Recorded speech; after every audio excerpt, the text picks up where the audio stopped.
After a heartening breakfast by Celestina, Oscar bade farewell to his fake wife and ran toward the fortress. "Hey, Oscar!"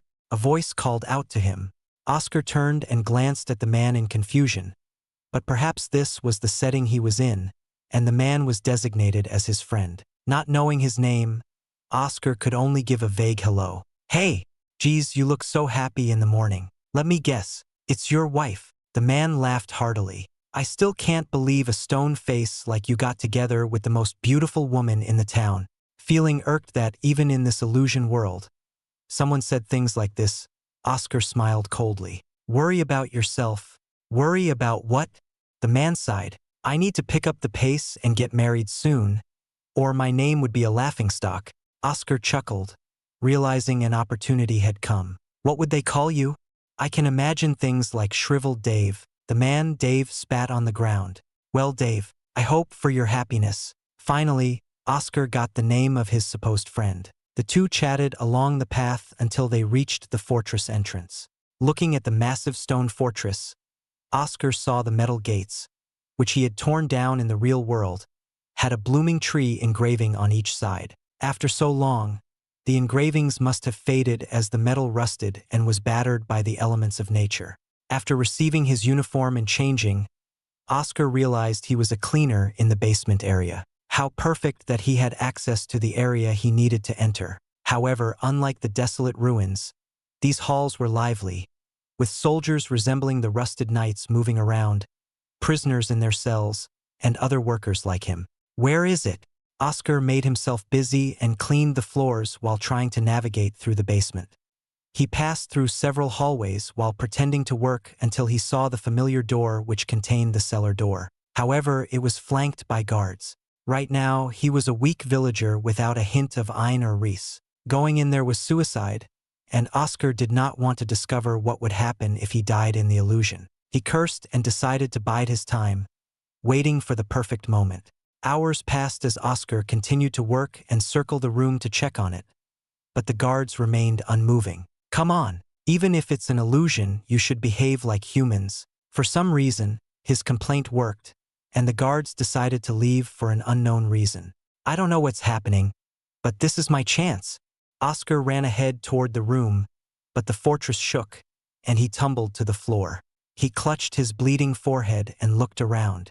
Out the window, he saw vines and trees start to sprout out of nowhere, upheaving the village and tossing buildings in the air. Even from the distant fortress, he could hear the people's screams and the guards yelling.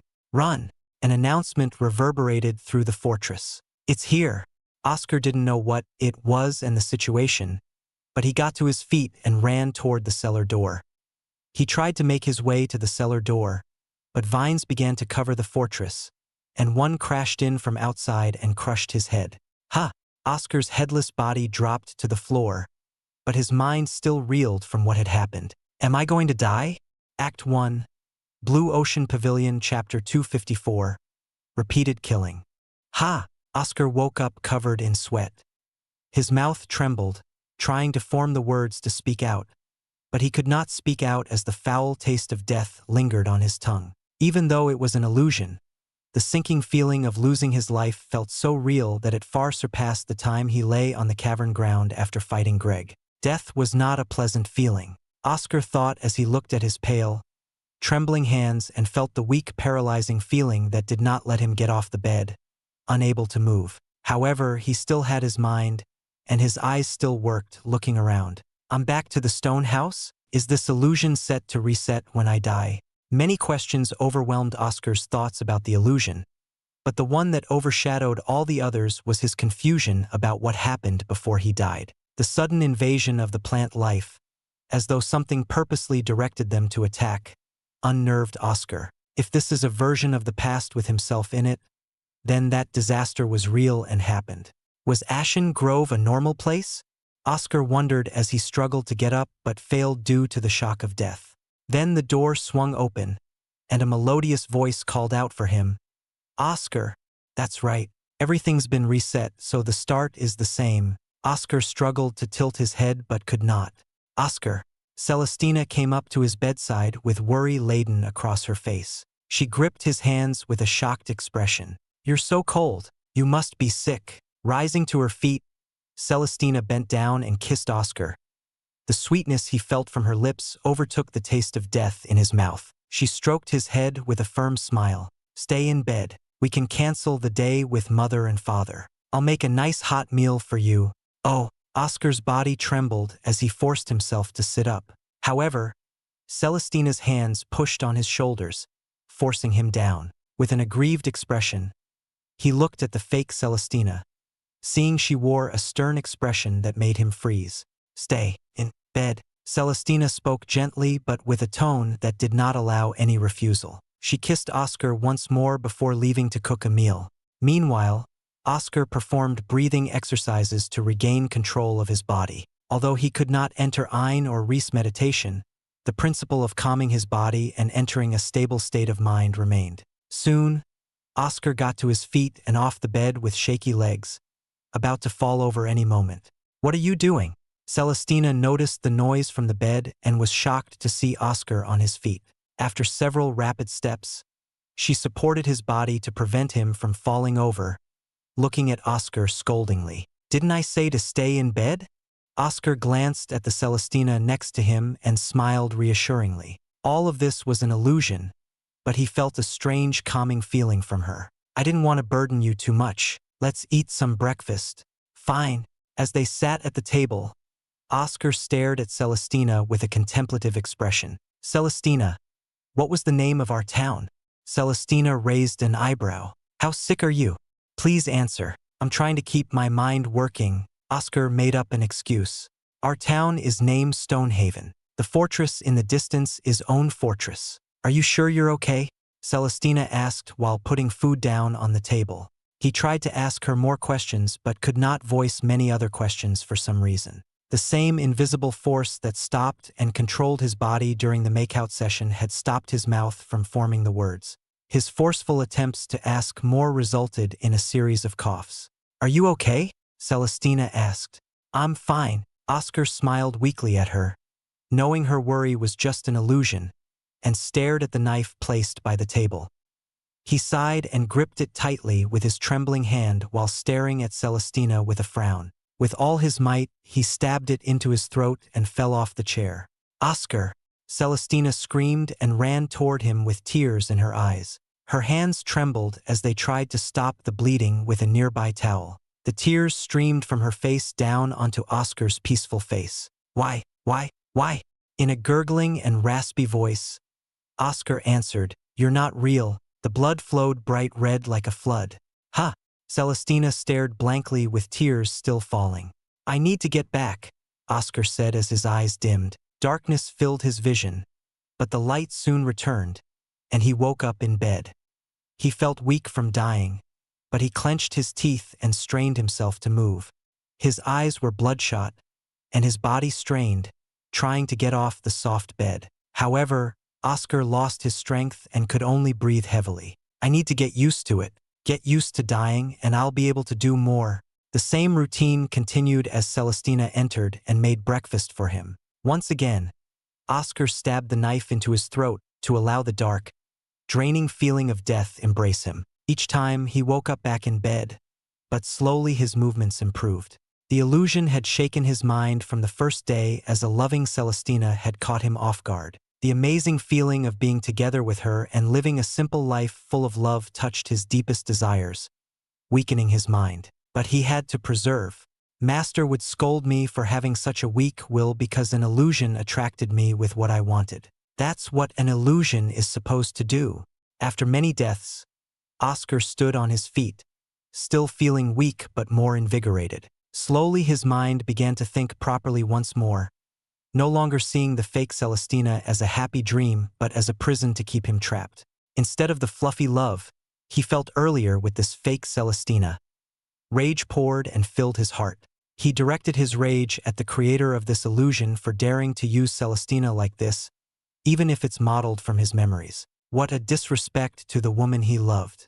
Bastard! Oscar killed himself again. But oddly, no one stopped him. The illusion had the power to control his body and tongue, and yet it did not act to stop his continual self-harm. Are you so arrogant to believe that no one can escape your illusion? Or is there something else?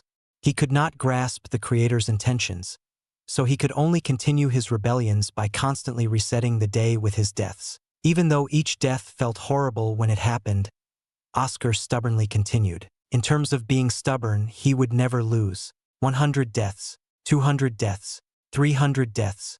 The horrible sensation of death never diminished, and the weakness that permeated his body never faded, despite his numerous attempts. Oscar kept telling himself that this death was just an illusion, clinging onto the slightest bit of sanity, or else he'd truly go insane from the constant deaths. After so many deaths, Oscar persisted through the horrible feeling. He got to his feet and stretched his body, feeling as weary and hollow as before, but his mind soldiered on, dragging his deadweight body forward by sheer will.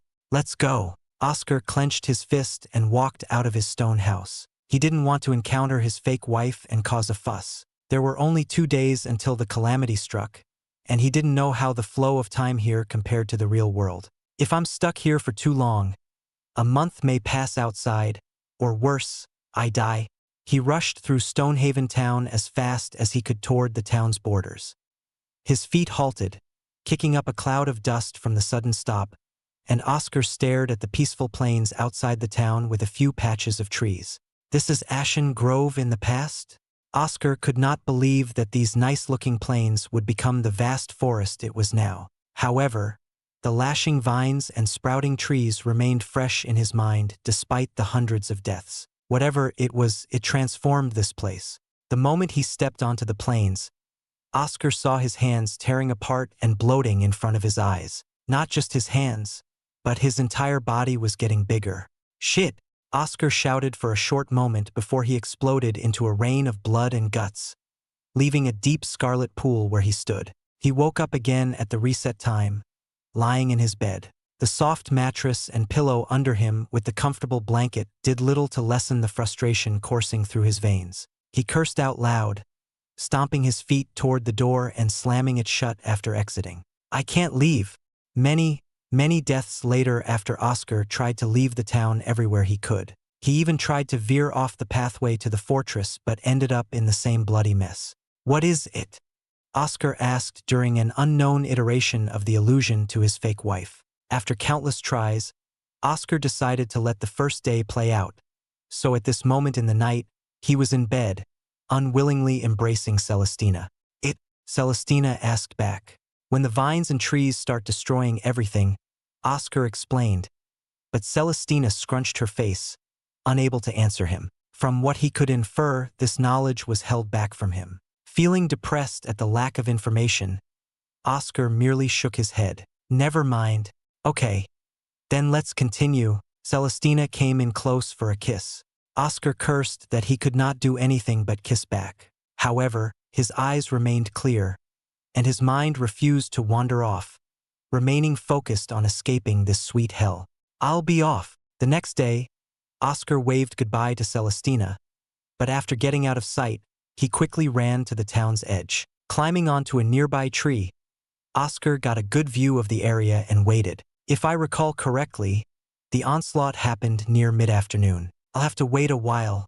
As time passed, with the sun flying overhead and starting into its descent, Oscar snapped his eyes open from his meditation. The ground quaked, and the plains outside were disturbed. The plains became broken, resembling a turbulent ocean with waves of uprooted grass and tossed dirt. It's here. Oscar stood up and clung to the tree branches. What are you?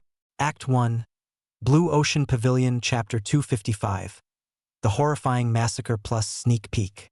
Staring out at the horizon, Oscar wiped the sweat from his brow at the wave of destruction that rampaged, kicking off mounds of dirt. From the overturned grounds of the plains, great trees sprouted out, becoming a forest in an instant. The destructive forest came closer and closer, filling up more of the plains, tossing up more dirt and grass that fell like rain. What is this forest? Oscar mumbled with a pale face at the vines that moved and slithered around, diving into the ground and rising back up. These vines were the reason for the uprooting of the plains and paved the way for the forest to spread. He saw the vines move as though they had a hint of intelligence from their strange coordination in attacking the animals. A thought passed in his mind that made Oscar shudder. What if this is all the work of a person? What kind of powerful Exalt can do this? Oscar stayed still as the vines approached his tree, coiling around it and crushing it. The sounds of the bark cracking and the great trunk breaking barely reached Oscar's ear before a vine impaled him through the chest. Coo! Oscar vomited blood, and his eyes dimmed, making his vision hazy. But, despite the shroud of death blurring his sight, Oscar noticed the red blood splattered on the vine disappear into its green stem. Soon his body began to shrivel, and Oscar figured out the vine was sucking out all of his life, reducing him to a husk of his former self. It wants my blood? His vision turned black, and Oscar felt the quicksand of death overtake him again, dragging him down into the abyss until he awoke to the morning light in his bed. He forced his eyes wide awake and forced himself to get up with sweat drenching his back. Oscar calmed his breathing and thought about what had happened. The vines tore the ground to make way for the forest. The trees sprouted up from nowhere in countless numbers instantly. The way he died from the vine sucking out his blood. They say King Exalts can overturn large areas alone. But this is horrifying. Oscar pondered, believing the forest to be a work of an Exalt. Or perhaps a large group could enact a collective spell and make it work. Sitting around and thinking about it did Oscar no good. He needed a refresher, and right then Celestina came home. Oscar greeted his fake wife, and they happily went to his parents' house to spend the day while he tried to determine a solution. I would like to go into the cellar, but I need to know what else happened, Oscar mumbled. He walked back into his house. What was that? Celestina asked. Her emerald eyes shone in the dark. Nothing, Oscar smiled and dropped to his bed. I won't be going to work tomorrow. Huh? Why not? Celestina looked taken aback. I don't feel good, Oscar said his usual excuse and tried to close his eyes. However, Celestina embraced him, and his hands moved on their own accord to wrap around her back. He looked helpless as he lost control of his body and his lips moved toward hers. After another long series of kisses, Oscar fell asleep. The next morning, Oscar spent the whole day with Celestina, having a lovely day. Every now and then, he stared out the window to judge the time from the sun, knowing the disaster would come once it was at a certain point. Celestina, let's go outside. Oscar wanted to see it from the town square. Without waiting for her reply, Oscar grabbed her hand and rushed outside. He felt a tinge in his heart, seeing the fake Celestina's delighted expression with a wide smile and uplifted red cheeks. It's an illusion. At the town square, people were beginning to pack up or finish off their businesses for the day before sunset. Oscar stopped in the center with Celestina tightly gripping his hand. The place gave off a good feel from the smiles on the townspeople and the rowdy conversations of trading. Oscar, aren't we too late? It's almost the end of the day. Celestina smiled despite her worrying words. Oscar did not reply but watched the sun approach the certain position. Right on time, the ground quaked, and Oscar hugged Celestina to his chest. Careful, don't worry about me. Celestina grinned, but her smile quickly faded as the ground shook more violently, and she and Oscar lost their balance. With a pale face, she screamed, "We need to get away." However, Oscar held on to her, stopping Celestina from moving. Don't worry, it'll fade fast. What? All around them, the vines smashed the stone houses, which were then uprooted by the trees, and slaughtered the townspeople, their screams muffled by the vines. Some houses survived the ordeal but were sunk in the ground, which Oscar knew would become ruins in the real world. By his side, Celestina screamed and cried, and he softly stroked her hair. Everything was an illusion, but he couldn't help but do this to console the fake Celestina. Next, the vines came for them, and Oscar woke up in his bed at the next reset. He rubbed his tired eyes and sighed. So nothing remains except for the few houses that were not completely destroyed, not even the people. Where were the Exalts at this time? With no new information, Oscar clenched his fist and decided to return to the cellar door. He played his part through today and sprinted toward the fortress the next day. He didn't notice it before, but he now saw a block on the side that wrote, "Own Fortress, Dragon Vault." This block was the one he found in the real world that had faded and weathered down. Oscar passed it and went into the fortress. Once in the basement, Oscar observed the door with the two guards flanking it on each side. Oscar cursed and tried to rack his head around what to do. The last time he tried at the moment the guards left, but the vines killed him before he could react. He made sure to make it look like he was busy while observing the place. I have to aim for the timing. Oscar focused as the time of destruction slowly approached. Then the grounds began to quake on time, making the guards nervous and leave. Now!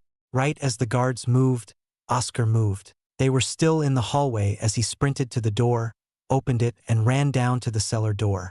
"You!" A guard noticed Oscar had gone in and chased. Oscar opened the cellar door and entered. Suddenly the world became black, and Oscar could not see anything. "Where is this? Where's the dragon gate?"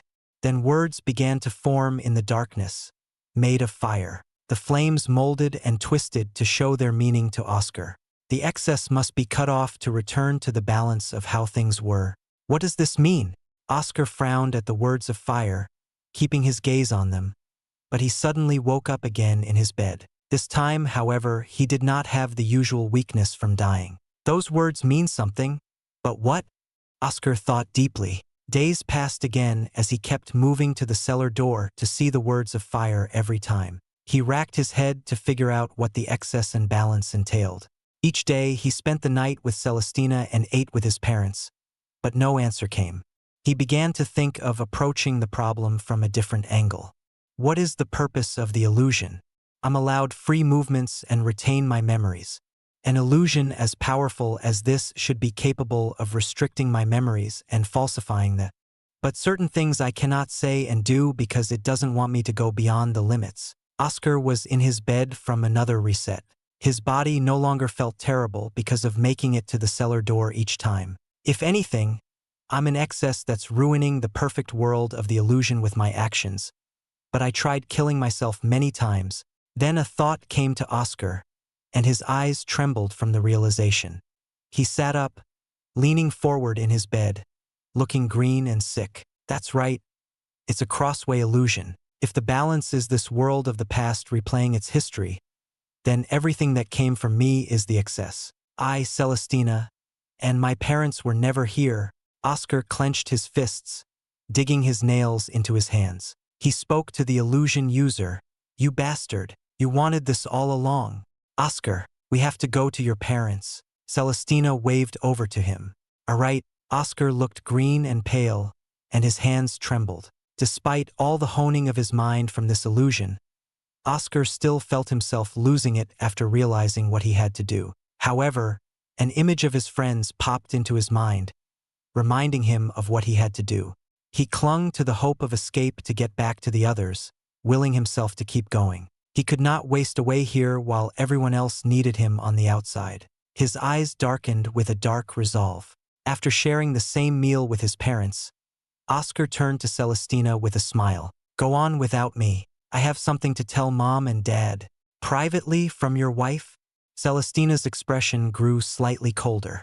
"Don't worry, it's a surprise. I'll tell you about it later." Oscar coaxed her into leaving, and he sighed before turning to his parents, who were sitting at the table. "Let me help you clean up. Don't worry about it. Just go home to your wife." Henry stood up and took up some plates. Oscar went over to help him, taking up some plates, including a large knife. He stared at the knife and closed his eyes to concentrate. It had to be done. "Dad?" "What?" "I love you, illusion or not," Oscar cried. "What do you mean?" Henry walked over to his son.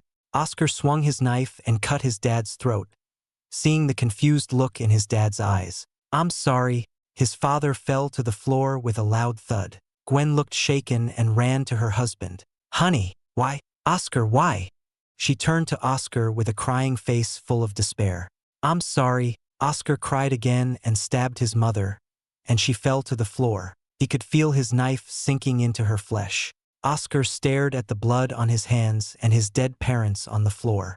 His breathing quickened and became more ragged, as though he couldn't breathe any air. He bashed his chest with his hands to get a grip on himself, but tears fell down uncontrollably. "It's an illusion. It's just an illusion." Dragging his feet over to the water basin, Oscar washed his hands, dirtying the clean water with his parents' blood. His head shook repeatedly, and his eyes trembled at the struggle, unable to tear away from his parents' bodies. It's an illusion. Slowly, he recovered his composure and grabbed the large knife. There was one more thing he had to do. Each of his steps felt so heavy, like he was weighed down. Luckily, no one was outside at night as Oscar fell and tumbled multiple times on the way back home. In front of him was his stone house. He slowly opened the door and saw Celestina humming while cleaning the table with her back toward him. Oscar ran ahead and embraced her from the back, wrapping his arms around her waist. "Oscar, how was the talk with mother and father?" Celestina turned her head back and smiled. "It was fine," Oscar said in a low voice. "Just fine." Celestina was confused. Did something happen? Oscar's obsidian eyes met her emerald eyes. With a final thought to tell him this wasn't real, Oscar breathed out, looking worn out with a helpless, sad face. "I will never do this in the real world. I will never betray you." "What do you mean?" Celestina's voice became more anxious. Oscar clenched his teeth and stabbed the large knife into her heart. Celestina turned forward and looked down to see the knife in her heart, blood flowing down her lips. Shakingly, she turned to Oscar, trembling and crying dry tears. Her mouth quivered, struggling to get the words out. "Why?" Oscar said nothing but sank the blade deeper in, making her vomit blood and let out a painful groan. He embraced her tighter with a sad face and said, "I need to get out to the real world where you and others are waiting for me." "I'm sorry." "Why?" Celestina's tone of despair from his betrayal cut deep into Oscar's heart, but he willed himself to stay strong. Soon world around them started to shatter, and cracks formed everywhere. Everything distorted, and Oscar felt his head tearing apart, letting out a scream. His eyes snapped open, and Oscar screamed in horror and sadness, squirming on the green stone floor. He cried for a while until he realized that he hadn't woken up in the same bed he'd been in for many days. Below him was the same high-quality green floor, and in front was the open dragon gate. To his side, he saw Austin and Eric. They were unconscious. "I'm out," Oscar said hoarsely, wiping away his tears. "I didn't expect you'd actually do it." "How unexpected and fortunate for you." A deep voice resounded in Oscar's ear. "You?" Oscar sprung to his feet with his face red from anger. "That illusion was your work? Step in the doors and find out." Act 1. Blue Ocean Pavilion, Chapter 256. GOL 4 from the past. Blood dripped, making small and sharp noises against the clean green floor, originating from Oscar's hand, which held his bulwark so tightly the knuckles looked as if they would burst out of his flesh. A fiery rage erupted and spilled out the windows of his obsidian eyes, a dangerous glint that sought to annihilate everything in his sight. Oscar stepped forward, inching closer to the dragon gate, only able to see complete darkness within. Despite his overflowing anger, Oscar kept his mind cool and held his bulwark, tightening his stance to protect himself from harm. There was no chance of retreat as he could not carry his two companions with him, and the cellar door remained shut. Onward he went, for the only way was through the darkness behind the dragon gates. Step by step, Oscar's feet rang clearly on the green floor until he paused in front of the darkness. For some reason, the light could not penetrate through, as if a barrier existed to keep light out. But Oscar bravely stepped into the darkness, activating his Prinstict and Eliron Breaker for good measure. Brave one, you did not falter. Even now, your breathing is steady, but your blood is hot, and your heart pumps faster than the norm. Is it fear? No, I sense anger. The strange flat voice without any highs and lows or emotions continued to speak. Its words came across as insult and mockery to Oscar, who flared his nostrils and clenched his teeth. You made me kill my parents and the woman I love, and you have shut the way out. What good would it be to fear at this time? Oscar answered. His voice called out to the darkness. Oscar looked down at his feet, unable to see them because of how dark it was. However, he felt no discomfort, and the sounds of his footsteps reached his ears, letting him know it was fine. But he was wary and considered the possibility he had entered another illusion. I know what you are thinking. The answer is no. The flat voice answered Oscar's unspoken thoughts. This is reality, no illusion. Please stand by. Stand by.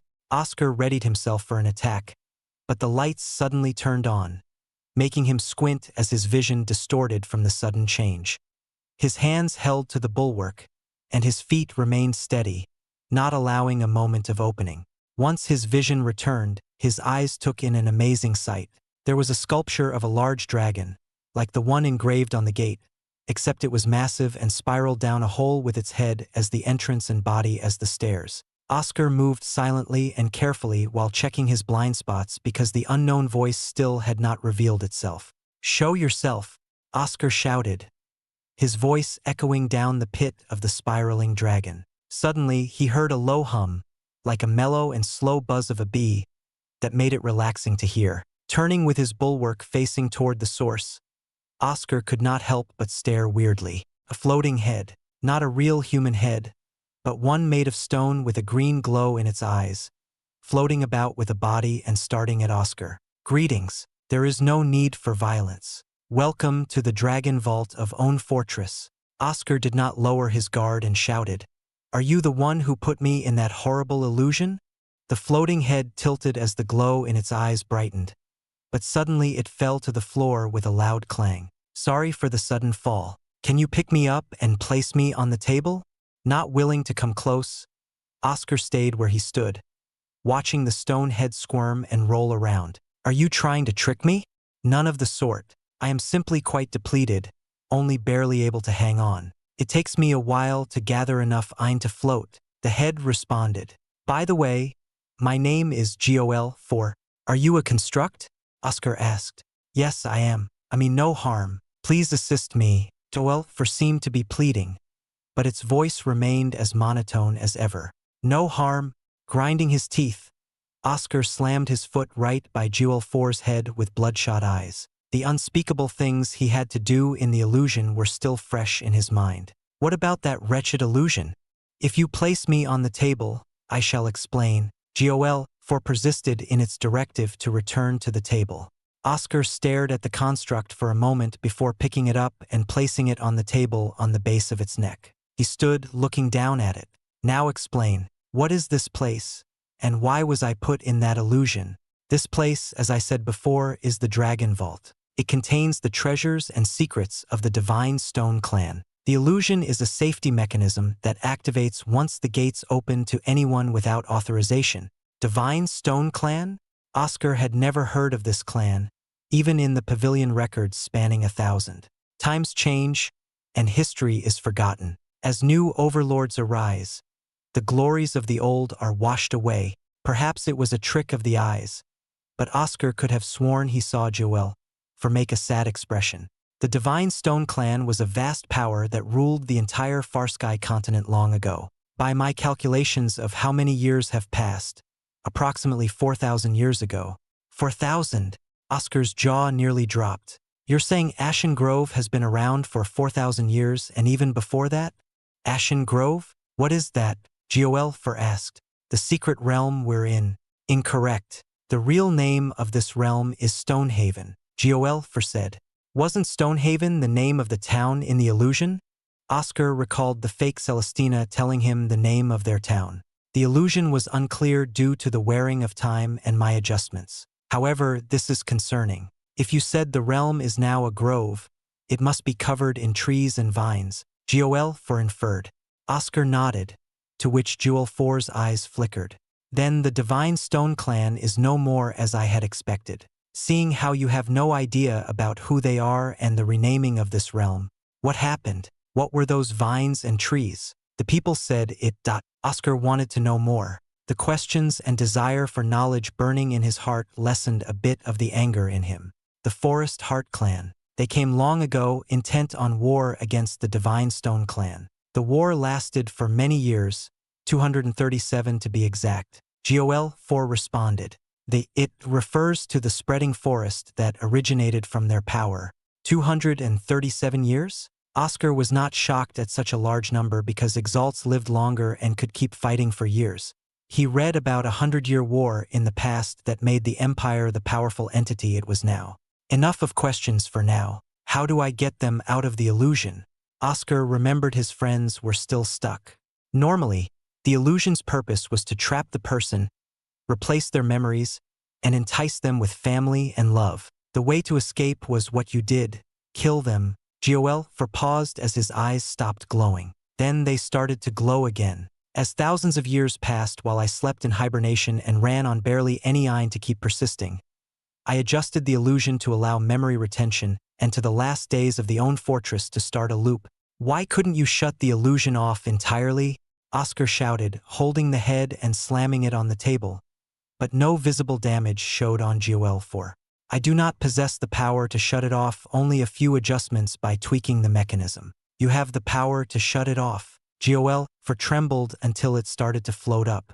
Follow me. Oscar followed Joel 4, who spluttered with a hiss of blue smoke, iron escaping its neck. The weak Joel led Oscar toward a strange device. A block slanted to face Oscar with a large green orb embedded in the middle. Many patterns, resembling the formation patterns within a core, were laid out all over the strange block, but all centered and led towards the green orb. The patterns you see here are all the information about the illusion. I could only tweak the pattern from time to time with my meager power, thus changing the parameters of the illusion. Joel dropped to the floor, running out of iron to support his levitation. Destroy the green orb, and the illusion will come undone. But be careful not to cause collateral damage to the vault. Oscar smiled and summoned his dear anima. It was enough as long as he could get some form of revenge on the illusion. Although the creators were long gone, this control block remained and became his new target. Riding atop his dear anima, Oscar pulled back to get a running start. Once in position, his dear anima readied itself but scraped its hoof against the floor. Suddenly, Oscar's eye burst out, the full power of his peak lower elite Exalt burning brightly and enveloping him and his dear anima. Adamus rays, treble lance, a silver lance formed around Oscar's arm, and two others formed on his dear anima, wrapped by its twisting antlers. Oscar's face showed signs of struggle to contain the trifecta of spells and the sheer amount of iron that flowed onto their sharp tips, but it was more bearable than before. Go! At this command, his dear anima took a heavy stomp, leaning its body forward, and shot across the floor of the dragon vault, becoming a blur of silver and blue. Oscar thrust his lances forward and clashed against the green orb. Sparks of green static flew out as Oscar struggled to push his lances forward. Shattering wave. The destructive wave of Reese spilled from his lances and dispersed the static barrier surrounding the green orb, allowing Oscar to plunge his lances deep into it. Cracks formed across its surface until it shattered into countless shards, spilling all over. The patterns across the control device dimmed until it turned dark. Oscar got off his dear anima, panting and gasping for air. The treble lance was fine on its own, but using it with shattering wave made it all the more straining. But he chuckled and stared out the door at Austin and Eric. Ha! Eric snapped awake, rubbing his head. Austin also got up, staring at his trembling hands. What happened? Illusion, Oscar shouted, making the two stare at him. Oscar. Austin and Eric looked confused. Come in. The vault is open. Oscar clung to his dear anima for support, but his eyes gleamed with the prospect of treasure. Act 1, Blue Ocean Pavilion, Chapter 257. A New Companion. After Austin and Eric cleared their heads from the aftereffects of being stuck in an illusion, Oscar explained everything about the vault, the illusion, and the war between the Divine Stone Clan and the Forest Heart Clan. He saw Austin and Eric's faces become increasingly solemn as the realization of Ashen Grove's existence sunk in. Before I say anything, let me melt down this damned golem. Austin narrowed his eyes, gazing at the GOL-4 on the table. Stop it. I have many questions to ask it. Oscar held Austin's arm with a firm grip. He understood Austin's current mental state due to the illusion but could not allow him to act without reason. You should be the angriest out of us all, Austin spoke loudly. His face looked weary and troubled. I watched as my family died, but you had to kill them. Oscar closed his eyes and sighed, reopening his eyes with a firm gaze. You're right, I should be the angriest. No, I am the one who wants to destroy him the most. So if I can hold back and not lose myself to it, then neither should you.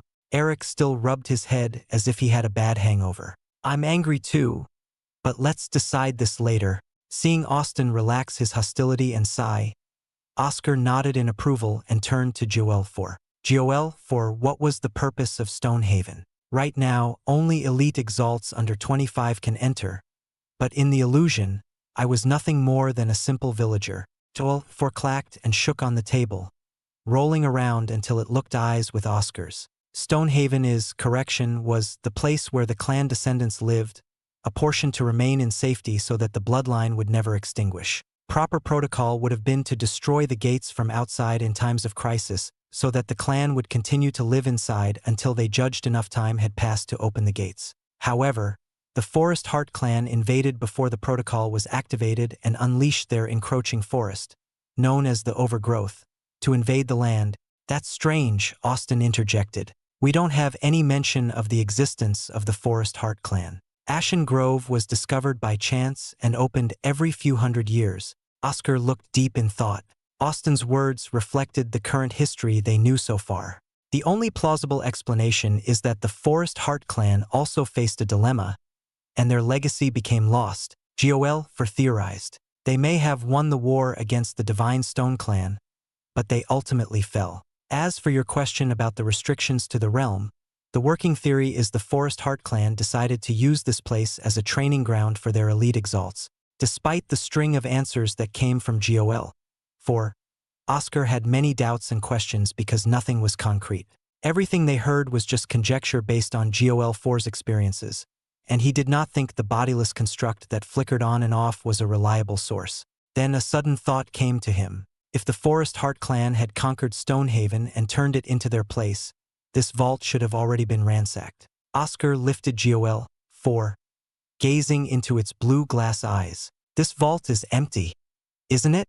Joel 4's eyes flickered for a moment before its low mechanical voice responded in its flat tone. The moment Stonehaven was invaded, the clan set up defensive lines but ultimately had to flee with all the resources, leaving behind some clan members like the villagers while the core members concentrated elsewhere. The own fortress was emptied long before the attack you witnessed in the illusion.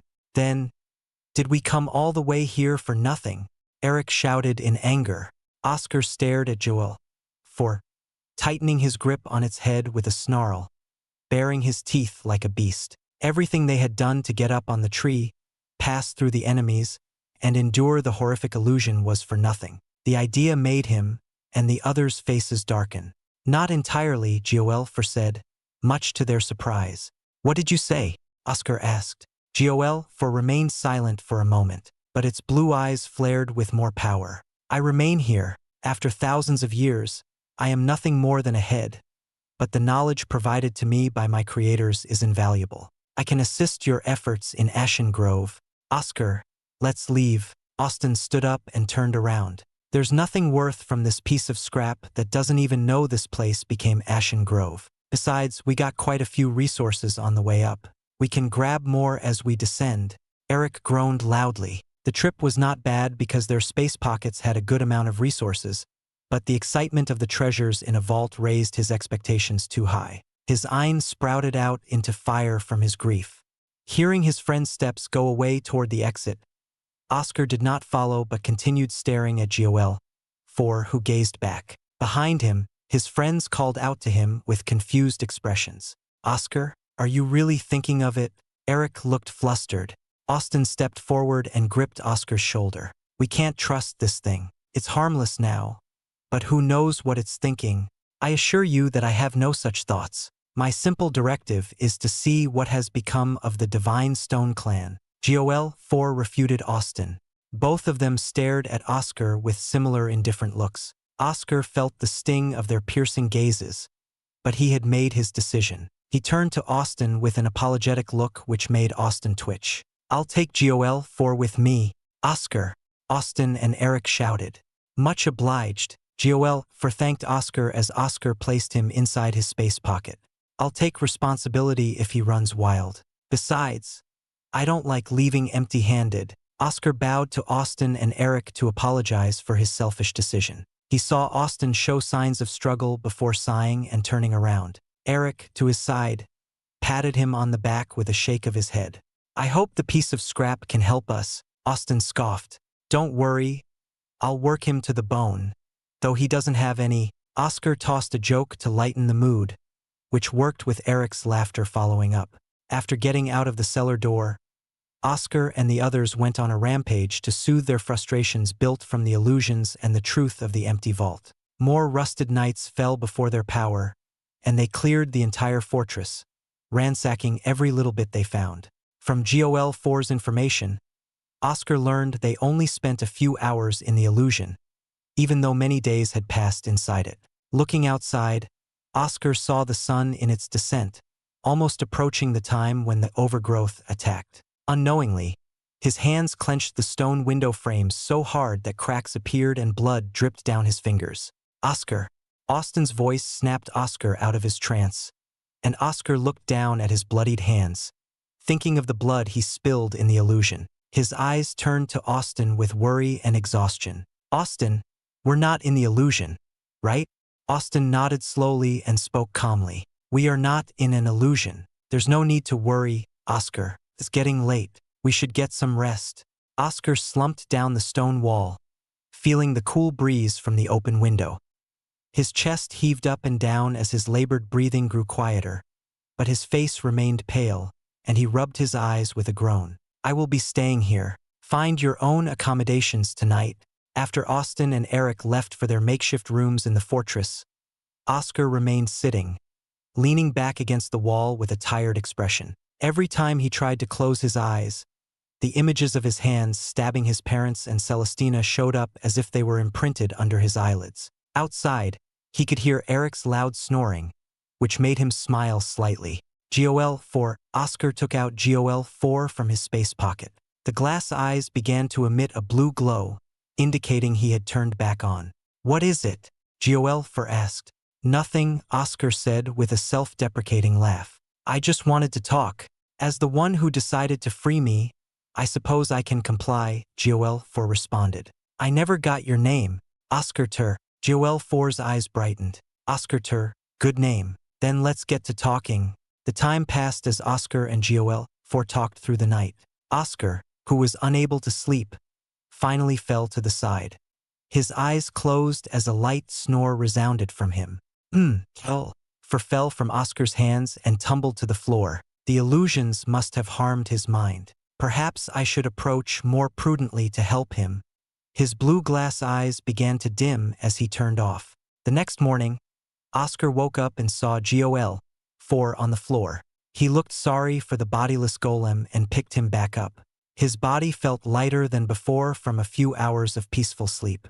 Thank you for indulging me last night, GOL4 chuckled in a mechanical tone. No problem. I am here to talk if you need me. Putting GOL4 away in his space pocket, Oscar woke up Austin and Eric. Together, the trio leaped down from one large branch to the other, picking up more resources on the way down. After some time, they reached the lowest branch, looking down at the ground, reeling a bit from the sheer height. Getting down might be a problem, Austin said. Oscar frowned and stared out into the ruins with his keen eyes. He caught glimpses of sparks and fire exploding below. Look! They all focused on the battle. It was far down, but they saw a mix of blue and red clothes. Students of the Blue Ocean Pavilion and the Undying Flame sect were fighting each other. We need to help, Eric shouted. Calm down. Austin chastised Eric for his lack of calm. We need to focus on getting down. There are more reds coming into the ruins. Our fellows will be in danger. Oscar squinted at the small group that approached the ruins' borders. If this other group made their way to join the battle, the Blue Ocean Pavilion students would be wiped out. His eyes flashed with a dangerous glint, recalling what Celestina asked him to do. We have to help them. Act 1.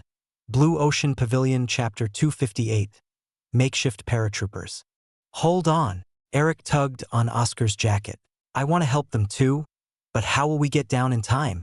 Eric's worry rang true for Oscar, who started tapping on the grass growing atop the branch. The fight below looked to be even, but only because the Reds were buying time for their reinforcements to come, and that time would be soon. Oscar knew if they did not move soon, their allies would be slaughtered. However, the distance down was very large and daunting. Any attempt to scale down it in seconds seemed impossible unless one used drastic measures. Frowning upon this fact, Oscar pondered about the way down as fast he could while Austin sharpened his dagger and Eric sat nervously. I got it. Oscar opened his eyes, gazing down at the battle below before turning to his friends. The sun shone brightly and illuminated his obsidian hair, but his eyes gleamed with a hint of apology but also determination. His friends realized the meaning of his expression and frowned. Follow my lead. His eye flowed freely and focused next to him, forming his deer anima. Its blue metal antlers sparkled from the bright morning sun. Oscar got on his anima and waved the others to join him. Austin, use your dark tendrils to lower us as much as possible. We need to drop from the lowest point possible. Just then, Austin's eyes went wider than ever before. Even his indifferent expression cracked as his cheeks twitched from the realization of Oscar's plan. His voice trembled as he pointed at Oscar. Are you serious? Oscar smiled with a crazed look. It'll work. We have already climbed up with our own crazy means. Let's head down the same way and save our fellow students. Or do you have a different opinion as a soldier? Austin shook his head and a flat smile formed on his face. It will be disgraceful to abandon them. I don't know what you're thinking, but if we can get down and save them, I'm in, Eric declared with his hands clenched and his eyes flaming with resolve. Then we're off. Oscar ordered his deer anima to fall off the edge, but they did not crash down and moved at a slower pace with Austin's dark tendrils wrapped around them and a tough leaf stem. Once they reached a certain distance below the branch, Austin informed them this was his limit. Let go of your spell and quickly wrap it around us. Oscar tightened his grip on his deer anima. Austin nodded and snapped the dark tendrils off the leaf stem. Oscar felt a rush of air try to explode its eye up his nose and flap his eyelids. His face was distorted from the harsh winds that built up from their speed down. If not for Austin's dark tendrils wrapping everyone and binding them to his deer anima, they might have lost control and fallen off. This is the moment. A third of the way down, Oscar's deer anima floated closer to the large trunk of the elder tree and placed its metal hooves on its bark. A loud screech, which typically occurs when two smooth metal objects scrape against each other, came out from this contact. Sparks flew out like a raging waterfall, and smoke hissed from the deer anima's hooves as the deer anima continued to fall. Eric, use your flames to try to counteract the fall.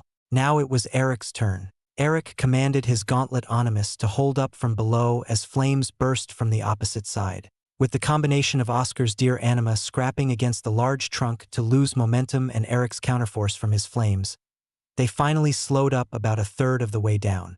We're right above. Oscar wiped some blood from his lips because of his deer anima's injuries from scraping the hooves. He looked down to see the battle more clearly since they were closer. It was still ongoing. This is it. I will order the deer anima to leap off this point, and we all crash onto one of the enemies. Thought so. Austin shook his head but with an icy gaze. Shit, Eric cursed. Hang on down below. We'll be there in a moment, Oscar said while looking at his fellow students fighting below. Goh, Kelvin was blown back by a fierce blow, causing him to stagger back. Fortunately, the blow did not get past his guard, leaving him unharmed, but he cursed out loud at his failure. No matter what he tried, the enemies from the Undying Flame sect did not allow him to leave, keeping him contained with his group. Are you all right, Kelvin? Susan sent out a stream of water that cleansed Kelvin, recovering his stamina and healing the small scrapes and cuts across his body. She bit her lips, about to cry, thinking about how much they suffered from trying to get out but to no avail. Urine, Esther, Kelvin shouted as more spells came forth from their enemy. The other two that faced the other side moved and put up defensive spells to deter as many attacks as possible while Kelvin slashed with his sword to force his way through. However, a flurry of spells came out from the side. Kelvin could not allow this spell to hit, swinging his sword to cut through the attacks, but he exposed his back. Blood splurted out his back as he fell to the floor. Kelvin! The three others yelled as they saw their friend fall to the floor. Oi! We are not supposed to kill them. We need to take them back for information. One of the people in the red uniform of the Undying Flame sect scolded another. I didn't make it so powerful. That guy is still breathing. The other responded. Susan, Urine, and Esther trembled but kept their weapons ready. They cursed the situation they were in. Susan, in particular, looked aggrieved at Kelvin, who was breathing weakly on the floor with blood spilling from his back. They entered the ruins early morning to explore and find anything, but they did not expect to run into 5 Undying Flame sect students. They tried to run, but the students encircled them, with the 5th acting as the rear guard to deter and support anyone having trouble. Susan and the others fought hard but were run ragged by their constant barrage. "Don't worry, my fellows of the Blue Ocean Pavilion. We will take you alive, and if you give us adequate information, we may allow you to leave." "Shut up," Esther shouted as she drew an arrow on her bow, her fox anima staying close by with a snarl. "We won't give up." That's right."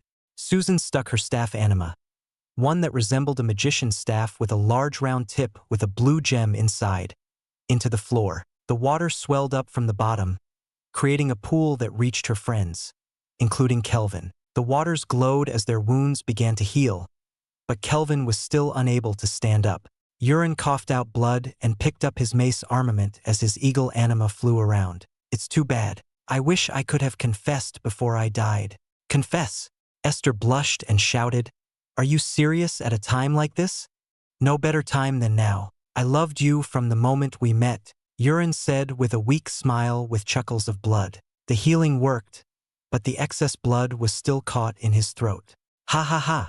Susan laughed and stared at the 5 Undying Flame sect members surrounding them. "Sounds like none of us are willing to go with you. It doesn't matter. You will come with us." "How ignorant." One spoke with confidence. "We have our means to make you comply." The 5 surged their eints and stepped forward with their animus from every angle. "Come then," Susan, Esther, and Urine shouted. Their raging eints collided against the others, and they were all about to fight when they suddenly heard something from above. Everyone from both sides looked up, but suddenly 3 blurs landed right atop 3 of the Undying Flame sect members. One was burnt and crushed into burnt remains. Another was sliced through the neck, and their body was crushed onto the floor. The third became a splattered mass of blood and crushed flesh with cracks forming from where they stood. "Oscar, that was one crazy plan," Eric shouted and stood up from the ashes and burnt flesh. He spat out repeatedly. "I think I got some of him in my mouth. It worked, so I guess it's okay." Austin sliced off his target's head, whose chest was caved in from Austin's fall. Over at the pool of blood and guts, Oscar got off his bulwark after using it to cushion his fall and kill his target.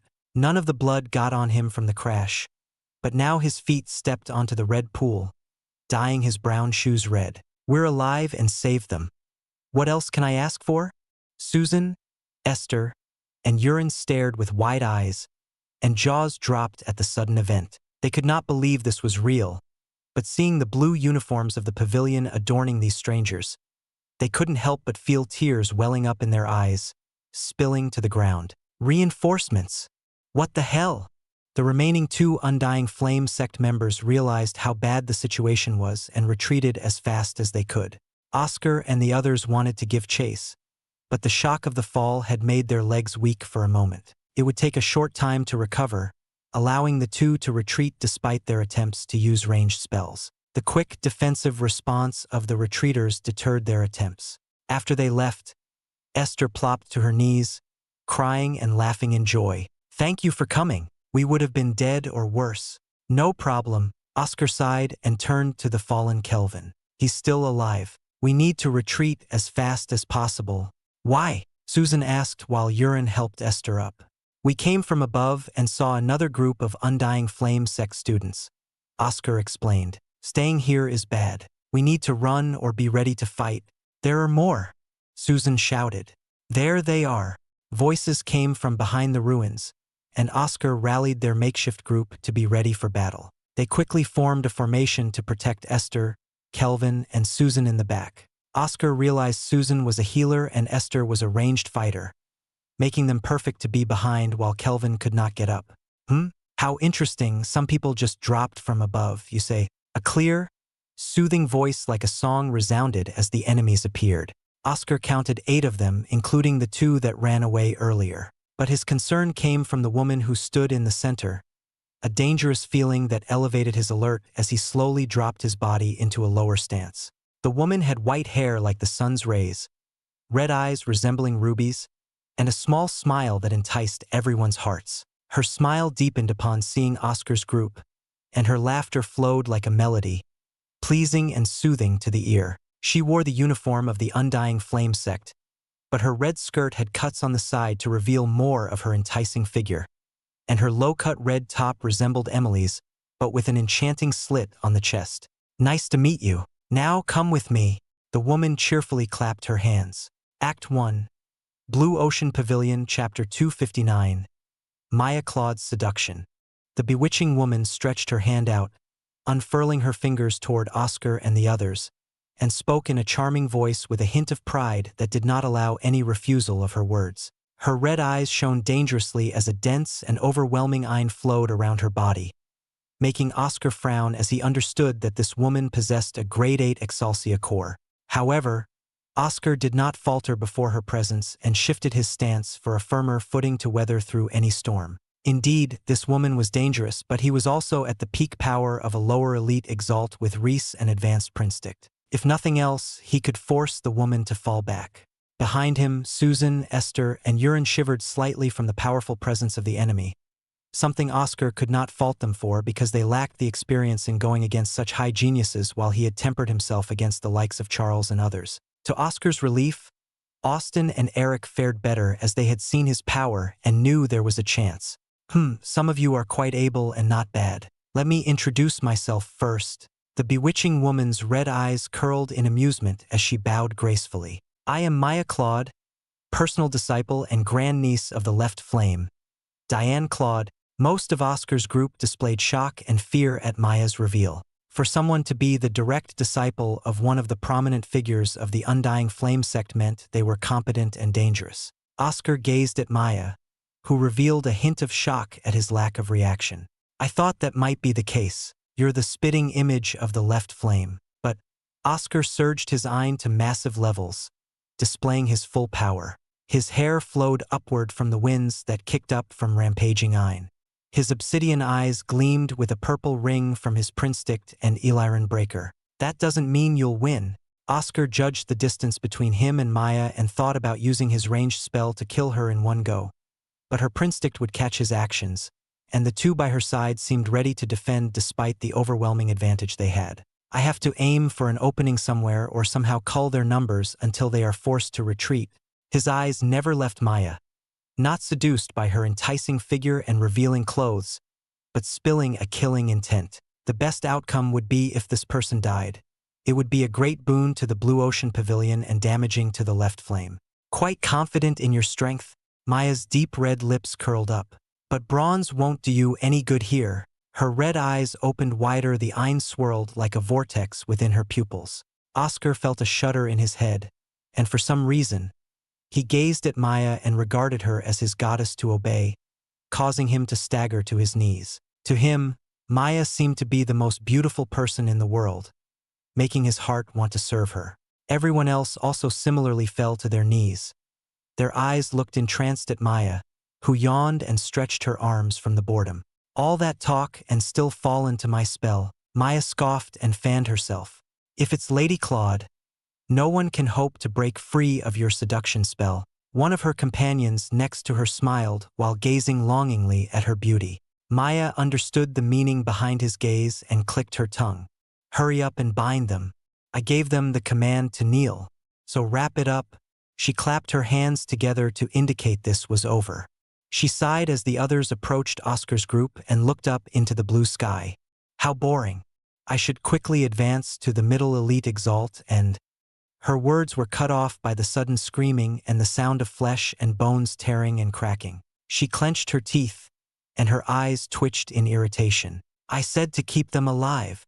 However, her face turned blank at the scene before her. Instead of seeing the sight of her wayward group killing the Blue Ocean Pavilion students, she saw 3 of her people clinging on for dear life. One clutched his neck with a pale face while writhing on the floor. Another had a dagger, deer antlers, and spears of flame impaling his chest, and a sharp silver lance skewered the last. "What is going on?" Maya's face expressed great shock, and a mix of silver, black, and red grew closer and larger in her view. "Tch, The two guarding her sides went out to deflect the ranged spells. Their weapons easily deflected the projectiles, but the one who blocked the silver star felt his hands trembling with shock laden on his face at the power he faced. Ow! Susan and the others regained their senses and quickly kept up their guard. The sudden shock of the situation had shaken Maya's mind to the point she relaxed her spell, allowing them to break free of the seduction. Bastards! How the hell were you not affected? Maya shouted. Her exasperated face did not lessen her beauty but made her seem more approachable. Oscar released a deep breath from his lungs, seeing the dead man leaning to the side with his silver lance being the only thing keeping the body up. For some reason, killing this person did not feel as bad as before. It was the same when he landed on the other, squashing them flat. He didn't know exactly why, but he had become slightly indifferent to it like Austin. The illusion was not real, but the actions and mindset he had forged within it did not leave once the illusion ended. The blood and dead bodies of his parents and Celestina, fallen by his own hands, eclipsed the corpses of these individuals before him, making it all seem so tame before his eyes. He would not hesitate to kill to avoid a future where his friends and family would die. It was because of Oscar's experiences in the illusion that he also withstood Maya's seductive spell. The same went for Austin and Eric. The seduction spell was not an illusion but a power of suggestion that engraved itself into the mind, with Maya as the center, making her an object to worship and lust for. This suggestion, combined with her ein, amplified the seduction to a frightening degree. However, Oscar endured the many long kisses with the fake Celestina while keeping his mind sharp and withstood the temptations to go further. A mere seductive spell could not compare to the high heavens he felt in the illusion initially. Although the spell worked, Oscar quickly regained his mind and fought. You all had the same thought as me, Oscar smiled while addressing Austin and Eric. He tossed aside the person he skewered, dropping them to the ground. What sort of idiot would lash out and give it away? Eric left his flame spear in the person, burning him from the inside as Austin and Oscar's Onimus retreated. Lie in wait and pounce at the right moment. Ambush has the highest chance of success. Austin chimed in, wiping the blood from his dagger. His foe stopped moving a while ago with a pale, twisted face and enlarged eyes. Oscar observed the other group that tightened up with Maya in the center. His gaze met Maya's, who had calmed down with a dark expression. Suddenly, Susan and the others fell back to their knees behind him, making Oscar frown. Maya's seduction spell resumed but only focused on the weakened Exalts in his group. Kill them! Maya spared no thought. As she shouted, Oscar activated his silver burst and bolted straight for her with his dear anima lagging. He knew his movements would be expected due to the enemy's prinstict, but he also understood they had no way of knowing just how fast he'd be. The combination of Reese kicking off his toes and his spell exploding out from his heels turned him into a speeding bullet. Fast! Maya's two guards could not contain their shock at Oscar's speed, but they were competent enough to make their defenses up. Their two other members were locked in battle with Austin and Eric. Silver sheen. With all his strength, Oscar kicked off once more, bursting out like a bull. His body, clad in silver armor, came in like a battering ram and slammed against the two guards, who felt an immense weight, but their pole arms withstood the blow. Oscar became encircled by the three of them and two Onimus as Maya had not summoned hers yet. The two beast Onimus rushed in to crush him once his armor ended. However, he broke apart from his armor, brandishing his silver lance to stab into them. The guard that he targeted sneered. He had foreseen this with his prinstict and moved to counter. Shallow, Oscar mumbled as he read deeper and landed a simple punch on the guard, who was shocked he could not dodge in time. Calm down. This bastard's punch does not have much ein, and I don't see any large movements of ein with my prinstict. This punch is just a desperate attempt to unnerve me. Keep my current course. The guard seemed assured. Shattering wave.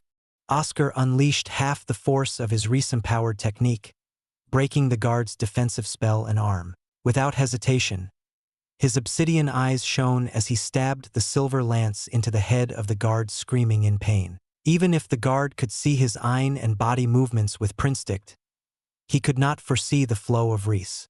One down, Oscar quickly turned to Maya and the others, who remained close. A bright flame burned from Maya, who decided to incinerate Oscar. Feeling the danger of her flames, Oscar fell back. He manifested 2 silver stars, easily shooting into the eyes of the other troubled guard. Shaken from his comrade's sudden death leading to his Prinzdicht and Ein being in chaos, making him an easy target. Then a bright flame fell upon Oscar, who felt his skin about to burn off. Ripple shroud. The flames abated for a moment, and Oscar escaped the flame area with his fast movement but suffered mild burns. He turned back to the others under the seduction spell and found they were still entrapped. She didn't lose her composure this time but rather fought back. Though I should be thankful for her pride that allowed me to fight the other 2 guards without worry, Oscar smiled. If Maya had been serious from the start, he would have been in more trouble, but she did not, leading to her 2 guards dying. Now then, how do I handle this grade 8? I don't know her anima or range of spells while I've revealed quite a bit. Meanwhile, Maya's red eyes turned to her 2 guards on the floor and then to Oscar. In a surprised voice, she said, Reese, Act 1, Blue Ocean Pavilion Chapter 260. Against the Left Flame's Disciple. Maya glanced at her 2 guards, dead on the floor. In the moments when her 2 guards had died, Maya saw nothing through her Prinzdicht. The weak fist that landed on her guard's arm became deadly without a single hint or clue as to why, and the second foolishly lost his nerves and could not defend himself, resulting in 2 bloody holes as eyes. The mystery remained with her about the unusual power this person in front of her exhibited. The incredible speed and immense power did not match the flow of Ein she had seen from him. Not to mention this black-haired enemy was only a grade 4 Exaltia. Suddenly, she recalled something similar, something that her grandaunt, her master, had told her years ago. 5 years ago, Maya, 13 years old, ran cheerfully toward the entrance to their family estate because today was the day her beloved grandaunt would visit from the Undying Flame sect, the most prominent power in their Scarlet Griffin Empire. She quickly forced her small body to keep moving with her rushed steps until she arrived at the outer wall entrance. Up above, the loud cry of a beast thundered through the clear blue sky, coming from the Scarlet Griffin that flew majestically across the air with its ruby feathers shimmering and sparkling from the sunlight. The griffin's large wings whooshed up and down, its body tilted upwards to make its descent, blowing large winds, nearly toppling Maya over. Maya, you need to be careful. There's no need to wait for me outside. A soft voice came from atop the griffin, a woman with white hair tied into a side ponytail. Her red eyes held gentleness within them toward the young Maya, and her plump red lips formed a smile that made even Maya's heartbeat quicken. She stepped off the griffin and opened her arms wide with a small giggle. Aunt Diane! Maya did not hesitate and hugged her grandaunt. Welcome back. I'm back. Diane patted Maya's head and brought Maya with her inside the family estate, holding hands together as they talked and laughed. Later in the day, Maya and Diane enjoyed some tea together while conversing fondly. However, Maya had a burning curiosity about a particular topic, one that she knew her grandaunt was quite enigmatic about. Have you ever fallen in love? Maya asked. Diane raised an eyebrow at Maya's question and covered her mouth as the clear laughter rang out, creating a light-hearted mood. Where is this coming from? Maya pouted. I always hear about how many people had their hearts broken by you and how many fell to your seduction spells. But I wanted to know if you ever experienced that yourself. In her mind, her grandaunt was the most beautiful person in the world, whom she admired, and a powerful martial Exalt whom she revered. There was little chance that anyone would be found worthy of her grandaunt's attention, as she had everything: power, beauty, and lineage of the Claude clan. She asked the question in passing because she wondered if her grandaunt ever had such an experience. After all, Diane was unmarried, and there were no rumors of her being in love with someone, making Maya curious. So, she stared at her grandaunt with expectant eyes. To her shock, her grandaunt had a blank face for the first time in any of their conversations. Maya could not believe her usually gentle and prideful grandaunt could look so lost, and even more surprising was the red flush that flooded her grandaunt's cheeks. Then she saw her grandaunt fidgeting around. Fidgeting? The left flame was fidgeting? Maya could not believe what was happening. Aunt Diane? Is something wrong? Maya grew worried but even more curious. It's nothing. Diane downed an entire cup of tea and refilled it, but her red face, red eyes and longing, and a smile full of nostalgia remained. Her tone hummed, and she said, "I did have someone." "Who?" Maya leaned in, not minding her manners. "Someone who punched me in the face." Diane laughed while cupping her cheeks, whipping her side ponytail around like a young girl in love. "Huh!" Maya's eyes trembled. Did her grandaunt have some strange preferences? "Don't look at me like that." Diane flicked Maya's forehead, making her groan in pain. "I hated that he so mercilessly punched me in the face. But after I spent some more time with him, I gradually fell in love." "That's still weird, Aunt Diane. I'd hate him forever if he smacked me in the face." Maya frowned. Diane patted Maya's head with a teasing smile. "A little brat who barely knows anything about the world dares to lecture me." "I'm sorry," Maya said as Diane pinched both her cheeks. "That man was quite mysterious.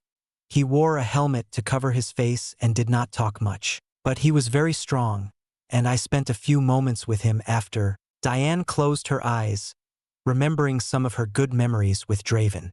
He had a rare power that made him exceptionally powerful but at a great cost. The Reese. Maya had never heard of this power. The conversation shifted from talking about love to Reese. As Maya listened to the details about the power of Reese, her face slowly revealed more of her shock and awe. But once she heard about the deadly timer to Reese, she formed a frown, thinking it wasn't worth learning. Diane's smile turned flat, and her eyes stared at Maya earnestly. "If you ever run into a Reese user, do not be careless. Their techniques cannot be caught in the Princesit. They can add to their speed and power without the higher input of Ein. Once you realize they are using Reese, go all out from the start and maintain your distance." "Would someone try to learn it even after knowing their life is on a timer?" Maya asked, not believing anyone else would be so foolish. "The person I fell in love with did. That part of him which faced death with resolve was so handsome. Oh, but I never saw his face." Diana swayed from left to right as she thought more about Draven. "Aunt." Maya did not think her grandaunt would become such a person. "Reese?" Maya asked Oscar, whose face showed a reaction for the first time, a silent yes to her question. Her body trembled, and her Ein exploded out to her limits, summoning her anima, a large white snake with red fire coiling around it and burning from its eyes. Her red eyes gleamed with hostile intent and deep calm. "You were right, Aunt Diane. Being careless before a Reese user is a deadly mistake. I feel sorry for the other two, but I'm grateful that your deaths revealed the truth." Maya focused her Ein, turning it into flames of many colors like a flaming rainbow. Oscar frowned deeper after Maya's entire demeanor shifted after her question. Though he did not know where she got her knowledge, what mattered was that she stopped underestimating him and was going all out from the start. He had hoped she would still hold onto some of her pride that prevented her from joining the fight properly, but that became a non-existent hope. In a small step, Oscar charged ahead with his dear anima. "I won't let you get close." Maya erupted flames from the ground all around him. She cursed a little as Oscar zigzagged over and between the flames. With a wave of her hands, all the excess flames became spinning flame balls that converged on Oscar, creating a large explosion. Ripple shroud, silver sheen. Oscar withstood the fierce flames, but his armor began to crack as the inferno raged, allowing some heat to flow in. His eyes narrowed underneath the silver encasement, assessing the current situation. He had the advantage in Prinstict and the wildcard that was Reese, but she had ample amounts of Ein, unlike him after he used many spells despite the use of Ein Awaken and also possessed a grade 8 anima. As the armor began to crack more around him and his dear anima, Oscar knew any more would be a pointless waste of Ein. He kicked off the ground, circling Maya, but could not get close because her fire had a wide range and incredible speed, and she kept moving with flames under her feet. With his Prinstict, Oscar continued to look for a chance to close in. Silver start fourfold. For silver stars shot through the air, boosted by Reese, but as they approached Maya, the snake anima that coiled itself around her arms snapped and whipped its tail and body around, melting down the silver stars before they reached her. Her red eyes twitched slightly from her shock at the speed of these small projectiles, but it was natural for a Reese user. Oscar stared off to the side, seeing that Susan and the others were still trapped in the seduction spell. Maya's mind remained firm. How annoying. I got a ranged spell and movement spell to deal against ranged fighters. But she's good. Suddenly, his eyes met hers. The smooth obsidian eyes gazed into the volcanic red eyes. Basilisk eyes. A lure gleam. Maya's seduction spell worked by using the enemy's senses to entrap them. But the strongest seduction was to stare at them directly in the eyes to lure them in. Oscar's basilisk eyes linked onto her, freezing her in place. But her allure gleam also shook his mind for a moment. Their spells broke apart simultaneously as their effects worked and interrupted the spell of the other person. The rebound caused Oscar and Maya to feel a sharp pain in their heads that halted them for a moment. Allure gleam. Maya did not let up her spell on Susan and the others, keeping them trapped. But her flames suddenly flared up and concentrated into a beam of fire aimed at them.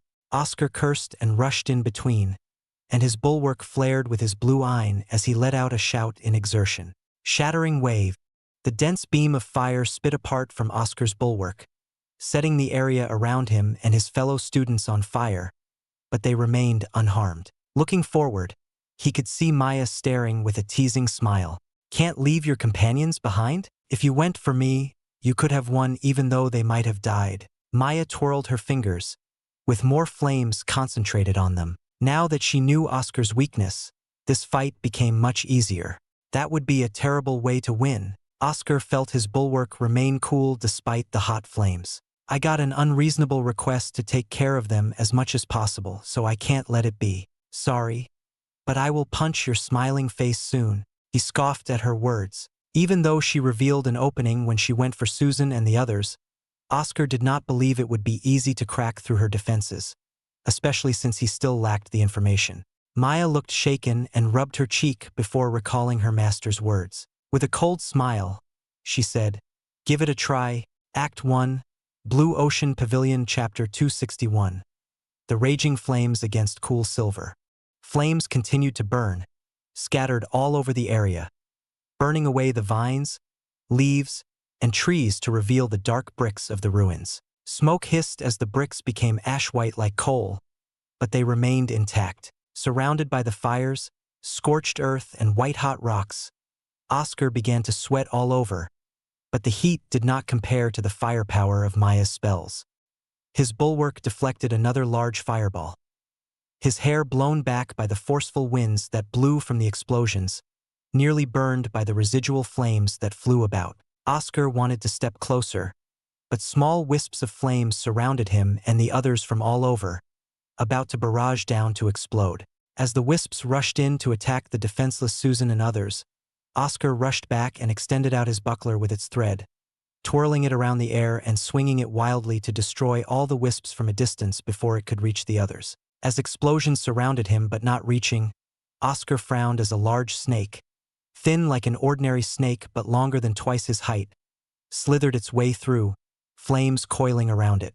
The snake hissed as it sprang up, going straight in the air to attack Oscar as he destroyed the wisps of flame. Oscar cursed inwardly and ordered his dear anima to rush ahead with double lances wrapped by its antlers. Duo lance. The flames coiling around the snake started to rotate faster as it started to spin like a top in the air. Oscar's dear anima charged ahead with its antlers and lances against the continuously spinning flames of the serpent anima. Oscar felt a sharp pain in his core and spat out blood, but he got a silver star in his hand and shot it toward where Maya was, spotting her through a gap in the explosions as retaliation. After the dust settled and the wisps were no more, Oscar let out a hot breath as the air distorted around him from the heat waves. His dear anima came next to him with a pained look. The antlers and lances had been melted down. Not even a single damage to the snake? Oscar frowned at the unharmed snake anima that slithered around in the battlefield full of flames. The snake was too fast and coiled around the lances and antlers, melting them down with extreme heat that built up from its flames and continuous spinning. The antlers might not have melted off if his dear anima was a higher grade, but the difference in quality between the snake's flames and his dear's metal was clear. I'll have to put in more iron into your antlers to counteract. Another wave of flame approached, and Oscar blocked it easily with his bulwark. His skin became reddish from the constant exposure to extreme heat. He stared at Maya, who had lost her smile, replacing it with a battle-hardened expression of a serious warrior. If I think about it, the left flame probably told her about Reese as she's had contact with Master. Damn it, Master. Did you have to show off so much in the past? Across from him, Maya Claude showed a hint of irritation as he continued to defend against her blasts. She was burning through her ein, literally, and could not keep it up forever. But even so, Oscar showed no signs of breaking or slowing down. His obsidian eyes continued to lock onto her, sending out more basilisk eyes to prevent or slow down some of her spells. However, despite Maya's overuse of ein, Oscar suffered from injuries as he continued to be scalded by the flames. Maya's snake anima attacked with powerful flames, making him and his dear anima reel from their potency. Oscar could not foresee the movements of an anima, but he could tell the snake wanted to wrap itself around him or his dear anima to finish it in one move. Within his predicament, Oscar glanced around to see that Austin and Eric were missing, having taken their respective battles away from him and Maya. While he believed in Austin's ruthlessness and discipline to carry him through, he could not find the same confidence in Eric. No matter what, he had to settle this before the worst-case scenario. Hiss! Oscar slammed his bulwark against the fearsome snake that swooped in from the flames. A sudden thought came to him, and he let out a wide smile to encourage himself. As the snake tried to wrap itself around his bulwark to extend itself over to his arms, intent on burning him to a crisp, Oscar stepped forward and reached out for the snake itself. Ripple shroud. The force of Reese exploded from his body like a shockwave, diminishing the flames. In a hurry, Oscar hugged the large snake, holding it firmly in his arms, feeling a horrific burn. If not for the ripple shroud, momentarily lowering the output of the flames, his body might have burned instantly. Silver sheen. Before the snake could take advantage of Oscar's willingness to hold it, it could not move under Oscar's fearsome hold and could not burn his body to a crisp due to the silver metal encasing its prey. Though its flames returned to their usual output, it could not completely melt through Oscar's silver armor with a constant stream of ein flowing into it. It became a cycle of melting and hardening as the flames melted the outer layers of his silver armor, but his ein formed a clean new layer. Reese users are stubborn. Like Master said, Maya clicked her tongue and fed her snake more ein to increase the power of its flames. Out of all her flames, the one her snake anima had was her best. She watched as the flames encased the silver-clad Oscar, heating the metal to the point it became red-hot. However, she soon looked confused and stared at the space behind Oscar. The people she had used as a mental trap for Oscar to stay in one place were gone. Her red eyes locked on a blue deer in the distance that rushed back toward Oscar. Ripple shroud. Oscar blew apart his silver skin and unleashed another shockwave of Reese to deter the snake anima. He slipped through the gaps and safely retreated away before the twisting beast could coil around him. However, horrible burns covered parts of his exposed chest and arms, and his skin had boils in some areas. "Are you insane?"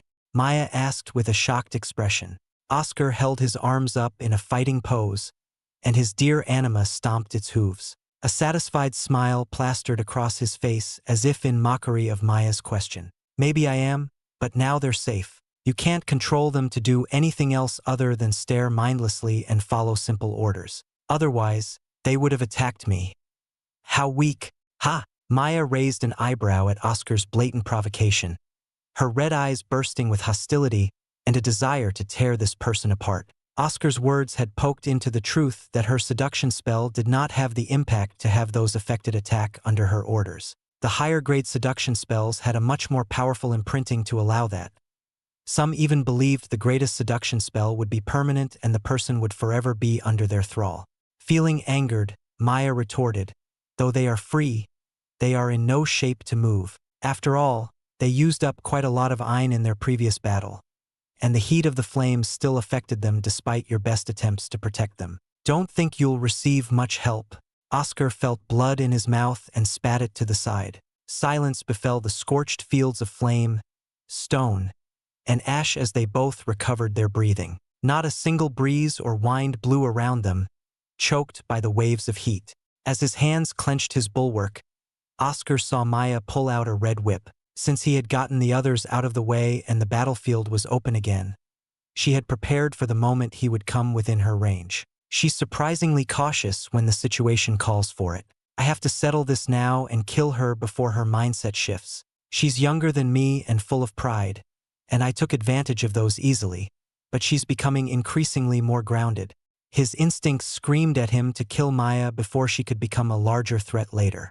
Silver bursts. Oscar ran with his dear anima, expending more iron into its hooves so it could keep up. The flames whooshed and whistled from the winds of Oscar's steps as he circled Maya, shooting out Silver Star in succession. However, her snake anima returned to coil around her and melted down the silver stars. That snake, Oscar muttered as he dodged and deflected more of Maya's flames. The two enemies moved in tandem as Oscar gave chase, and Maya moved to maintain her distance, leaving behind trails of upturned dirt and fire. His bulwark flew through the air, only to be stopped by her red whip.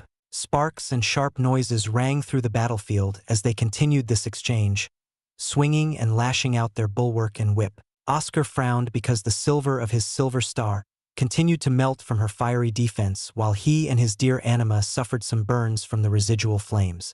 He was at least thankful that the burns did not bleed, but they still stung and continued to weaken his body. However, he noticed Maya had gotten a bit pale and her breathing uneven. She's getting tired as well. If I think about it, we're about even. With Ein awaken, I save a bit more, but her attacks are fierce, and I wasted a lot to get everyone out of there. At this rate, we'll both run on empty. Fearing that Maya would try to escape before they reached the breaking point, Oscar thought hard about a solution to break this stalemate. In his desperation, Oscar manifested a silver star with a wild thought. Shattering Wave. Oscar concentrated the power of Shattering Wave into the silver star to try to make it faster and more powerful to burst past the snake's flames. However, he knew this was an unreasonable action as Shattering Wave was a technique that burst out from his body. It worked with Silver Lance because it was attached to his arm. Containing it within an object and throwing it seemed idiotic and would certainly implode in his face. But Oscar didn't care. Right now, he needed to do something drastic to turn the tides. With the silver star at the edge of his fingertip, Oscar aimed and flooded it with his Shattering Wave. Please don't explode in front of me. Act 1. Blue Ocean Pavilion Chapter 262. Burnt Fist of Fury. Again, no matter how many times you try, it can't get through my snake's flames. Within the view of her prinstict, Maya foresaw the flow of Ein on Oscar's hand, which she had already judged to be his ranged spell. The most annoying part was that Oscar kept out-predicting her as she moved to dodge, so she had no choice but to face the silver star and defend against it. Additionally, the silver star flew faster because of the boost, but still, it was no threat, only a minor inconvenience.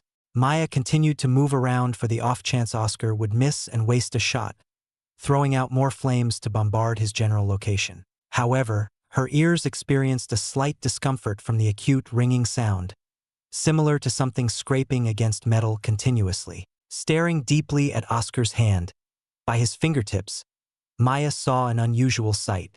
The silver star spun so fast, unlike anything before, that the perfect spherical form appeared like an oval, but even stranger was that it vibrated so much she could not grasp a singular star. Rather, it appeared like multiple stars clumped in one due to how erratically it shook. How fast was it spinning and shaking to create this visual falsity and sharp ringing? Her red eyes narrowed in caution, and she moved faster while whipping around the air. On the other side, Oscar himself was in shock at the silver star that seemed to be on the verge of bursting apart. The loud ringing pierced his ears, and his arms began to tremble, but Oscar did not falter. His eyes locked on Maya, using his prinstict to see her future movements. Lift. His arm rose at the ready as his feet moved to dodge the flames overhead. Steady. His chest heaved up as Oscar took a deep breath before releasing. Loose. With a single tap, Oscar unleashed his wild spell right at where Maya would be next, timing it to when she could not change her motion without expending quite a bit of effort. The silver star flew like a javelin through the air, but its erratic motions made it shift positions constantly like a knuckleball while keeping true to its trajectory. Due to the prinstict being unable to judge the movements of a spell after its release, Maya missed it with his whip, catching only an afterimage of itself. Her face looked taken aback as she clenched her teeth at the sheer speed of the silver star, far faster than previous ones. Even if it's faster, it won't get through my flames. Maya felt herself to be safe. But then, when the silver star was only a few feet away, it exploded. The explosion was so loud that Maya felt her eardrums about to burst from the shockwave, and her eyes shook around from disorientation. Within the throes of her shaken condition, she still caught glimpses of tiny fragments that flew everywhere, including her. The flames of her snake burned furiously to melt the shards of the silver star, but they flew so fast that some got through.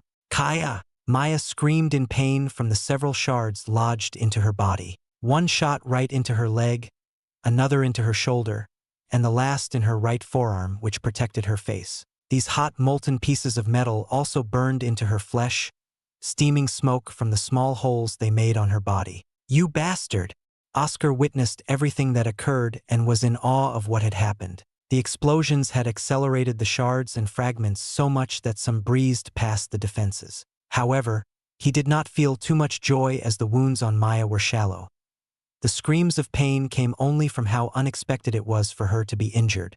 I can't use Adamus rays again for a time. Also, that silver star required so much concentration that my steps slowed. If I'm caught at the wrong moment, I'll be the one to die here. Oscar hoped the slight injuries would prompt Maya to come closer out of rage, but that became a moot point when she continued her long-range bombardment. Slowly after a time, Oscar felt his tense muscles relax, indicating it was ready.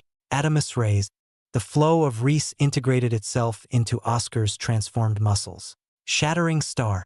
Oscar named his new technique, the fusion of Shattering Wave and Silver Star, as Shattering Star, and lifted his hand again. The similar ringing, unreal spinning, and erratic motions all came as one. He saw Maya's expression change as her snake hissed, burning more fiercely this time. His deer anima grunted and charged ahead from the side as he shot his spell forward. Before Maya's red whip could try to deter it, his deer anima sped in and blocked the blow with its antlers, allowing the star to pass to her again. In a fit of rage, Maya shouted and forcibly stomped on the ground, releasing a burst of flames to move faster, but tears formed on her legs from the overexertion of Ayn, drawing blood. She managed to get past Oscar's Shattering Star as it exploded, but with the new distance she had created. Her snake's flames melted it down in time. Oscar's Ayn burst forward as his chance had finally come. Maya lacked mobility due to the wounds on her legs, and he had a few Ayn left in his core for this final opportunity. Silver burst. Silver rods burst from his heels, kicking him off the ground with so much speed his eyes had to squint to see properly from the winds. He clenched his teeth and formed a silver lance around his arm as his deer anima came to join the attack, but he had no Ayn to spare on creating more lances for it. As he came close, Maya realized it was too late to retreat and use her exploding wisps. Her hands came together, and she decided to make a last gambit, unleashing the dense beam of fire right when Oscar came a foot away. The bright white concentrated flames nearly blinded Oscar.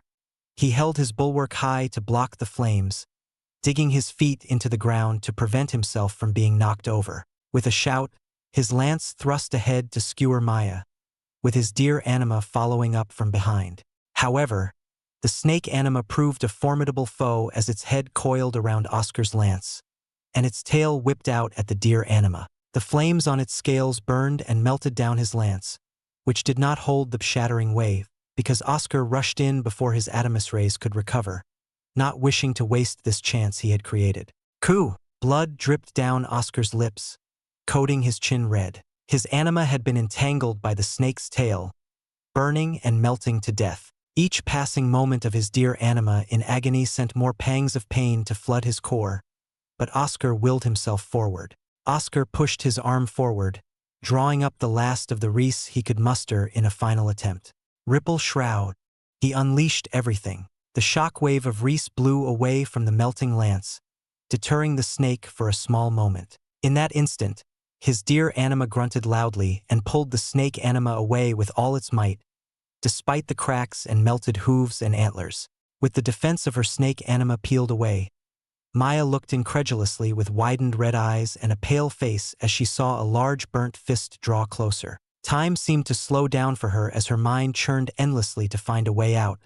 But her legs were shaky, and her eye was near depleted, only able to manifest her snake anima for the moment. Oscar's burnt and large fist inched closer in slow motion as Maya could do nothing but watch as it neared her left cheek. She let out a sheepish cry as the fist made contact with her face, slow ripples of flesh reverberating from the point of impact to all over her face. All the while, her mind reeled and screamed at her. This cannot be. With a booming sound, Oscar punched Maya in the face. There was no hint of Reese or Ein remaining in that blow because he had spent it all just to reach this point. However, the results made him smile.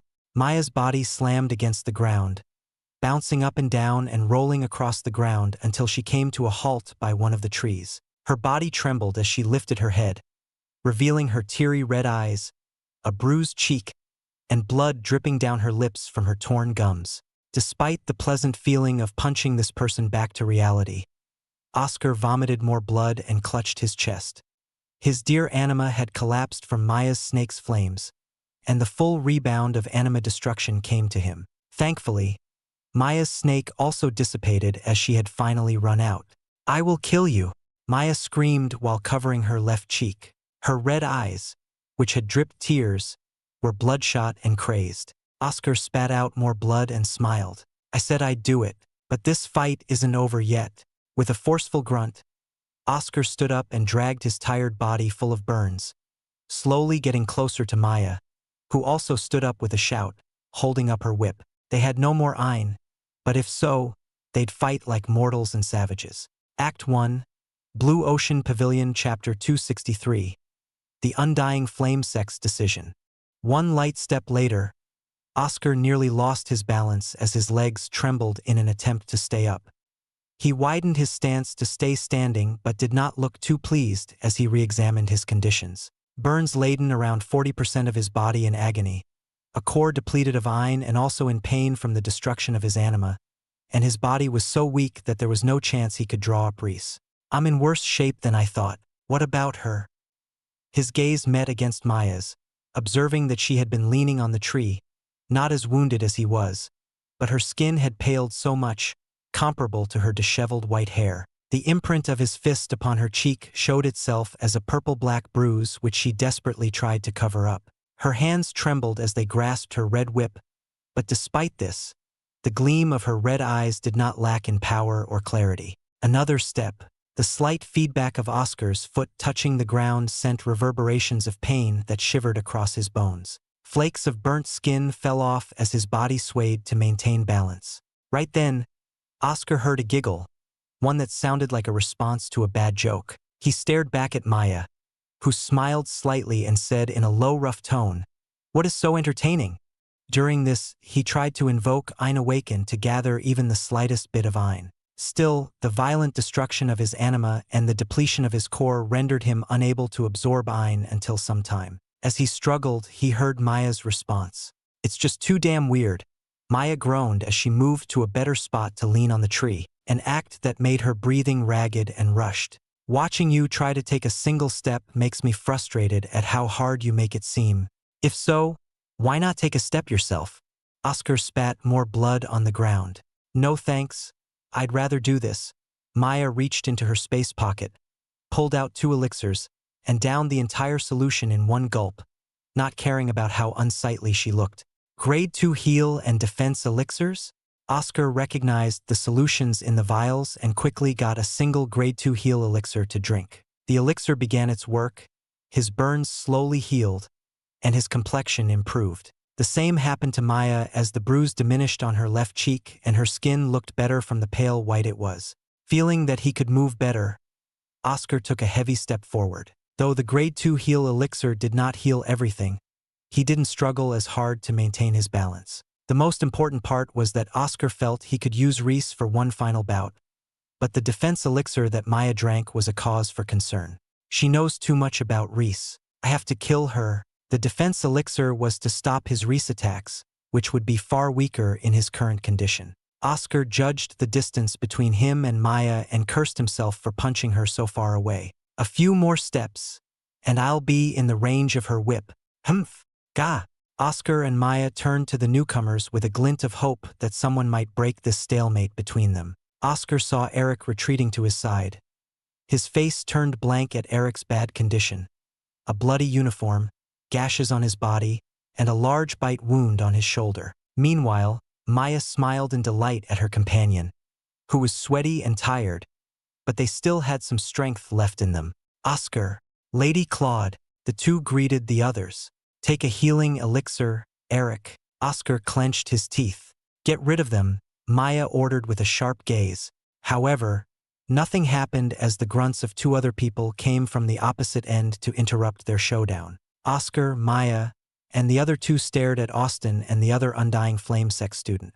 This time, however, Oscar smiled in relief while Maya looked taken aback and clenched her fist. Looks like I came in time, or else the two of you would have been screwed. Austin came over to Oscar's side, looking to be the healthiest out of their group with some wounds, but was still fit to fight. Yes, your timing is impeccable. Oscar laughed but soon coughed from the pain. Lady Claude, forgive me, the other person had horrible wounds, such as burns from Austin's acid, and could barely move. Their current condition made Maya and the other students scrunch their faces in disgust. Oscar and Maya turned their gazes toward each other. He could see the frustration building in her red eyes, but contrary to his expectations. Maya sighed and said, "Retreat, my lady," the other two students exclaimed. "We're about even, and they cannot pursue us in their condition."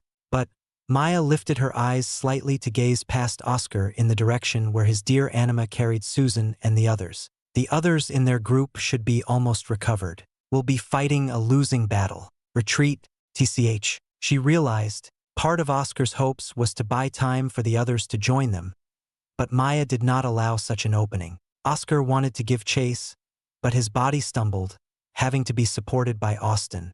Black hair. Maya stared at Oscar fiercely, a look that could kill. She rubbed her cheek, where the swelling had reduced. I'll remember your face. Next time I'll kill you. The Undying Flame Sect members retreated into the forest, with Maya taking the lead and the other student carrying the wounded. As they ran as fast as they could through the forest, Maya took out a mirror and frowned at her face, seeing the mess of a bruise on her cheek. The mirror shattered as she threw it into a tree. Master must be crazy. How could anyone fall in love after suffering like this? Maya reassessed her grandaunt as a strange masochist, recalling the image of Oscar punching her in the face. Veins popped over her face as his face imprinted in her mind. I'm not deranged like my master. I'll pay this back. Staring into the distance, Oscar dropped to his rear, took out another healing elixir from his space pocket, and drank it. The effects helped to lessen the burns to the extent that Oscar could let them naturally heal. He did not want to waste more healing elixirs, so he applied salve and bandages to his wounds. Austin and Eric were also recuperating by his side. Oscar looked worryingly at Eric, who had suffered the worst injuries, downing multiple healing elixirs to recover. He passed the bandages and salves to Eric, who graciously accepted. In no time, Eric had become a mummy, with his eyes the only thing uncovered. Thanks. The salve is so soothing. The battle seemed harsh. Oscar drank some water to moisten his dry throat. It's good that you're alive. If you died under my watch, I would feel guilty. If he died, don't let the guilt take you. You all decided to come here, so death is death. The key is to keep to the objective and move on. Austin chimed in with unkind words. However, he smiled slightly soon after. But it is good that you're alive, both of you. Me too, Eric nearly cried. Excuse me, a voice called for them from behind. Oscar and the others turned to find Susan, Kelvin, Esther, and Urin had woken up and recovered. The group bowed deeply and expressed their gratitude. Thank you for saving us. If not for your help, we would have been captured. Don't think too much about it, Oscar smiled. We're fellow students. It's good to see everyone is safe. Susan cried tears of joy. She used her waters to heal Oscar and the others more, a refreshingly cool sensation that washed over them. Kelvin took out some rations and shared them with Oscar and the others. Oscar laughed as they enjoyed their food and talked. Susan and Kelvin could not stop thanking them while Esther and Urin embraced each other happily. Eric laid down to rest up while Austin kept his eyes focused on their surroundings. "I admire you," Kelvin shouted and stared at Oscar in a starstruck manner. "What?" Oscar tilted his head in confusion. His mouth was full of bread. He gulped and finished it off with water. "What are you saying?" "I couldn't move because of my exhaustion, but I heard everything going on." Kelvin scratched his cheek in embarrassment because he could not do anything to help. "But you stood before the grade 8 genius to protect us and even forced her back. You're only a grade 4 Exaltia and so strong." Susan, Esther, and Urin all looked taken aback. Their eyes locked on Oscar in disbelief. The mere idea of a grade 4 Exaltia standing up against a grade 8 Exaltia seemed impossible, but Oscar had turned that notion on top of its head. Then Esther exclaimed, "Aren't you a part of the princess's group? I think I've seen you from time to time with them." "Oh, he is. I recognize him." Susan nodded. "Am I famous or something?" Oscar rubbed the back of his head, biting into another piece of bread. "Not really, but you sometimes come up in conversations about why you were in her group. None of them acted against you because, for one, it's the princess, and for the other, you seem to be very reserved. If you overstepped your boundaries, I have no doubt many people would come knocking at your door to trouble you." Urin seemed to be interested in the interpersonal relationships within the pavilion. "Of course, he isn't ordinary." He fought back that which, if he wasn't special, then how could he be allowed in the princess group? Kelvin defended Oscar. "None of us are doubting that." The others responded with wry smiles. Oscar sighed.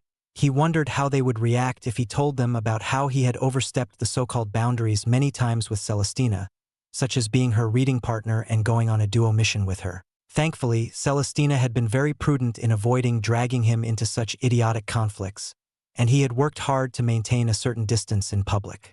"Special, huh?" His mind turned to Kelvin's statement, believing it to be false. From what he could see, Maya was 2 or 3 years younger than him. By all means, with a grade 8 Exaltia, she should have been a middle elite Exalt by now and not been in this region. But since we were about equal as Exalts, the Reese and Advanced Princedict allowed me to even out against her. The next time we meet, though she might be stronger than me, he didn't feel like he was anything special. Indeed, he had unique opportunities thrust upon him, but they always came with horrific suffering and walking near the edge of death. If he were special, as Kelvin believed, he wouldn't need to do such things for power. "The rest of you can head back and rest. We still have something to do here." Oscar stood up, feeling his dear anima had recovered in his core. "Are you sure?" Kelvin and the others looked worried. Oscar cracked his neck as Austin and Eric leaped to their feet. "It's nothing too troublesome. You deserve a long rest after today's ordeal. Okay, goodbye. But if you ever need anything, let us know." Kelvin shook Oscar's hand and departed with the others out of view. After seeing the coast was clear, Austin turned to Oscar. "So, what's up?" "It's this fellow's turn." Oscar took out GOL-4 from his space pocket. The head's glass eyes began to emit a blue glow. "Wake up, GOL-4. Tell us about this region." Act 1, Blue Ocean Pavilion, Chapter 264. Charting their next destination. Under Oscar's call, the bodiless golem woke up with a blue glow emanating from its eyes. GOL-4 trembled slightly in Oscar's hands before lifting off and levitating above Oscar's head. Oscar stared cautiously, readying his eye on his hands at GOL-4, who did a slow rotation all the way around back to where it initially faced. He still did not trust the golem fully. "This region is where your illusions took place. The town under the own fortress, where most workers and their families lived." GOL-4 floated about, scrutinizing the black bricks that once made up the homes that Oscar remembered from the illusions. GOL-4 floated back to Oscar with a mechanical sigh and asked, "Do you happen to have a map?" "If I had a map, I might help spot key places with good treasures." Oscar took out the general map they had been given and unfurled it on the ground, showing a land with circular borders and 2 inner circles to divide the entire place into 3 separate regions. On the map were markings that Oscar made to fill in the blank map. "A circle?" GOL-4 tilted its head to express its confusion. "This is not Stonehaven. The regions are shifting each time we enter," Oscar explained. "That's why this is all new to everyone except for the temple." which is noted to be a constant. Temple. Shifting lands. Gol 4's voice contained some static that made it seem solemn. For the entire realm to become like this with the lands changing, it could only be the work of a very powerful Exalt. This temple looks familiar. Gol 4 drew closer to the temple, drawing in the center. The central palace. Never mind the central palace for now. I'll ask you later about it. Oscar traced his finger around the outer region for lower elite Exalts. I need you to try to recall anything worthwhile in this place. Gol 4 let out a low and deep hum as its eyes darted around the map, focusing on the landmarks Oscar drew. While he did so, Oscar and the others rested and waited for his answer. Depleted, Gol 4 fell to the ground, unable to levitate back up from the lack of Ein. However, I have remembered one particular location. Oscar's expression grew lively as his eyes perked up with a glimmer of hope. He held Gol 4's head close, not caring if he gripped too harshly, for the head was quite sturdy. What is it? Own fortress was built to reach high, but its opposite exists, a place of deep tunnels and underground chambers called Tectusan. Go in the opposite direction, and we may find it, Gol 4 explained. How do we know that place hasn't been ransacked? Austin did not want another expedition to be ruined by being another second party. If we go through all that trouble, then we'd be wasting time. Impossible to conclude the current conditions of Tectusan, but as it is deep underground and time has passed, there may be a rich amount of ores that have formed. Oscar's expression dulled slightly from the uncertainty of their next endeavor, and he sighed. Austin and Eric, you should move as a pair and go hunting elsewhere. I will go with Gol 4 alone to the Tectusan. This way, we won't waste our efforts. Are you sure? Eric didn't like the sound of this. It's all right. Besides, if Gol 4 is leading us into a trap, it's better if I get caught rather than all of us. I have the highest chance of surviving out of all of us. Oscar smiled and put Gol 4 away in his space pocket. That's a dangerous path you're treading. Be careful not to be so reckless, Austin warned Oscar, who nodded. After they collected all the space pockets of the fallen Undying Flame Sect students, they noticed how little they had other than some elixirs and their armaments. The bulk of the resources was with Maya. Frustrated that they could not get a big haul from the battle, Oscar and the others retreated to the base to rest up and prepare for tomorrow. I'll be heading out early morning. The two of you stay safe. Oscar rubbed his eyes and went into his tent. After settling down on his bed, a long, drawn-out breath of exhaustion exited his lungs. The past 2 days had been eventful, from climbing to tree, entering the fortress, breaking through the illusion, meeting Gol 4 and fighting Maya Claude. Gol 4, Oscar took out Gol 4 to talk. What is it, young Exalt? Gol 4 answered. Did you want to tell me something? Oscar sipped some water to refresh his throat. He recalled how Gol 4 trembled as he put it back in his space pocket, as though it wanted to say something. I noticed an Aetherstone inside your space pocket. How on earth did you come by it? Gol 4's mechanical voice sped up its words, expressing its agitation. But it sounded very grating to Oscar's ears. I did not ask before because of the other individuals. My master gave it to me. Why? What makes it so interesting for you? Oscar faced Gol 4 with a solemn expression. The Aetherstone can provide me with an influx of pure Ein. If I assimilate it into the artificial core, I will not require help in moving and can perhaps do more for you. Sounds enticing. How about this? Tell me everything about the Aetherstone, and I'll consider it, Oscar said. Gol 4's eyes flashed. Consider but not determined. That is purposeful wording to entrap me, Oscar chuckled. Can't fool a golem, but I will tell anyway for free to build trust. The Aetherstone converts the outside Ein into a purer form that can be more easily absorbed and used. You must have used it for your training, so your progress was slightly faster. That's true, Oscar nodded. The Aetherstone was a big part of why his Ein training did not lag as much as it truly would have without it. Though he was still behind, he would have been in far worse shape if not for the Aetherstone. But how can it work with you? What other functions does it have?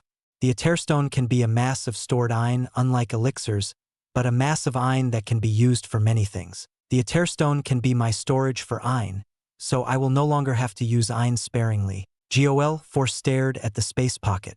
It can also be used to enhance formations. I could have assimilated it while in the space pocket, but I did not because I need to establish trust with you first, or else it's meaningless. Truthfully, you need someone to protect you as you go around to find out what else happened to Stonehaven, and maybe if you get out of here. Oscar hit the nail on the head. Correct, Gol did not say any more. This Stone is not something I can give. It's a gift from my master. However, there are more back in our pavilion. I can try asking for one for you.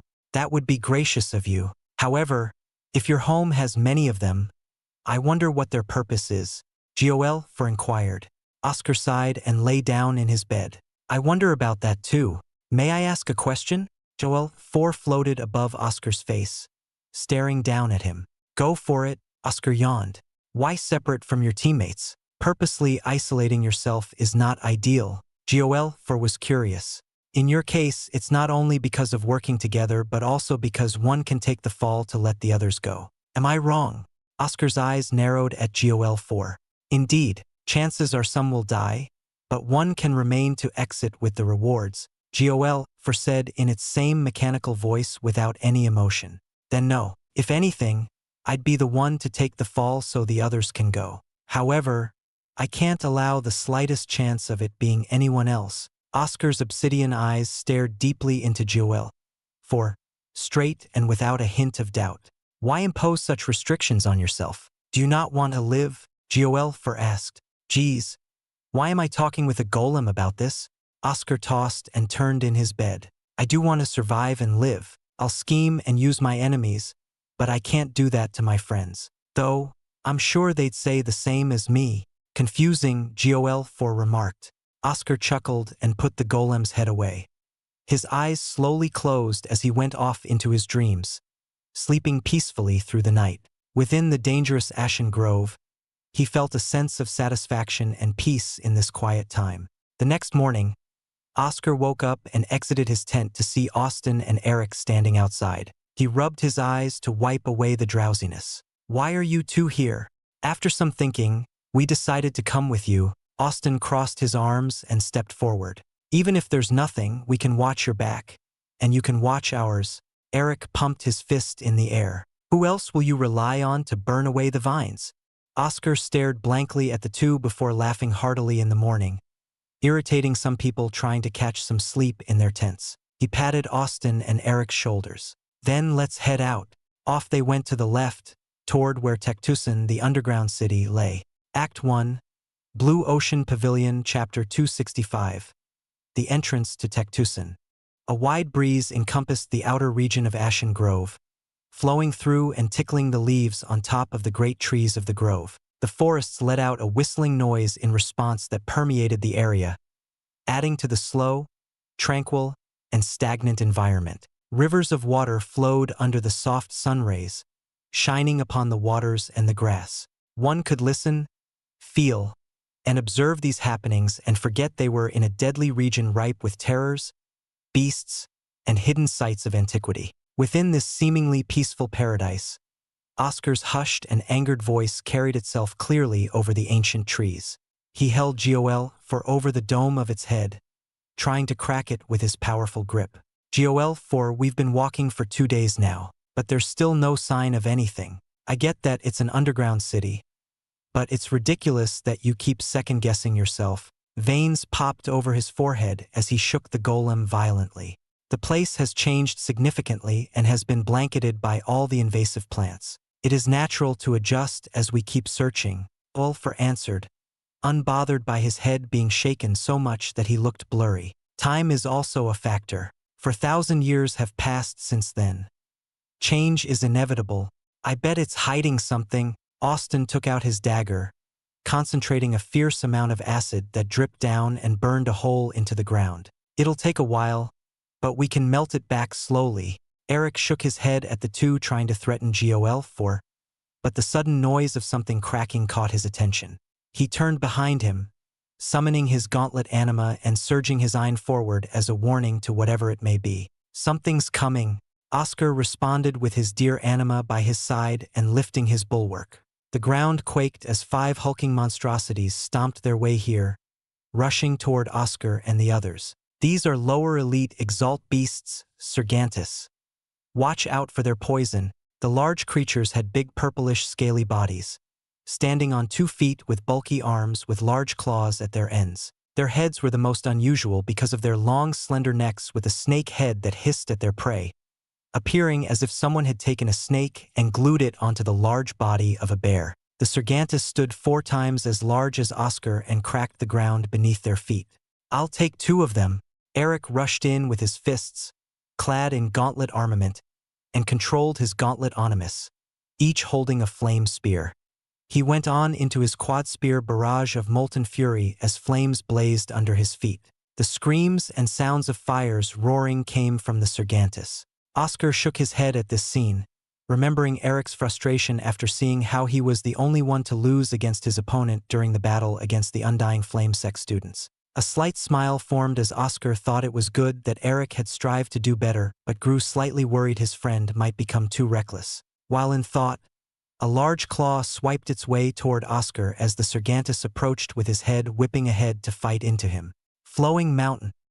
His bulwark held back the powerful claws, allowing the reese from the blow to flow into Oscar, who strained himself slightly to control the flow and slammed his foot on the ground to generate more reese. Silver lance.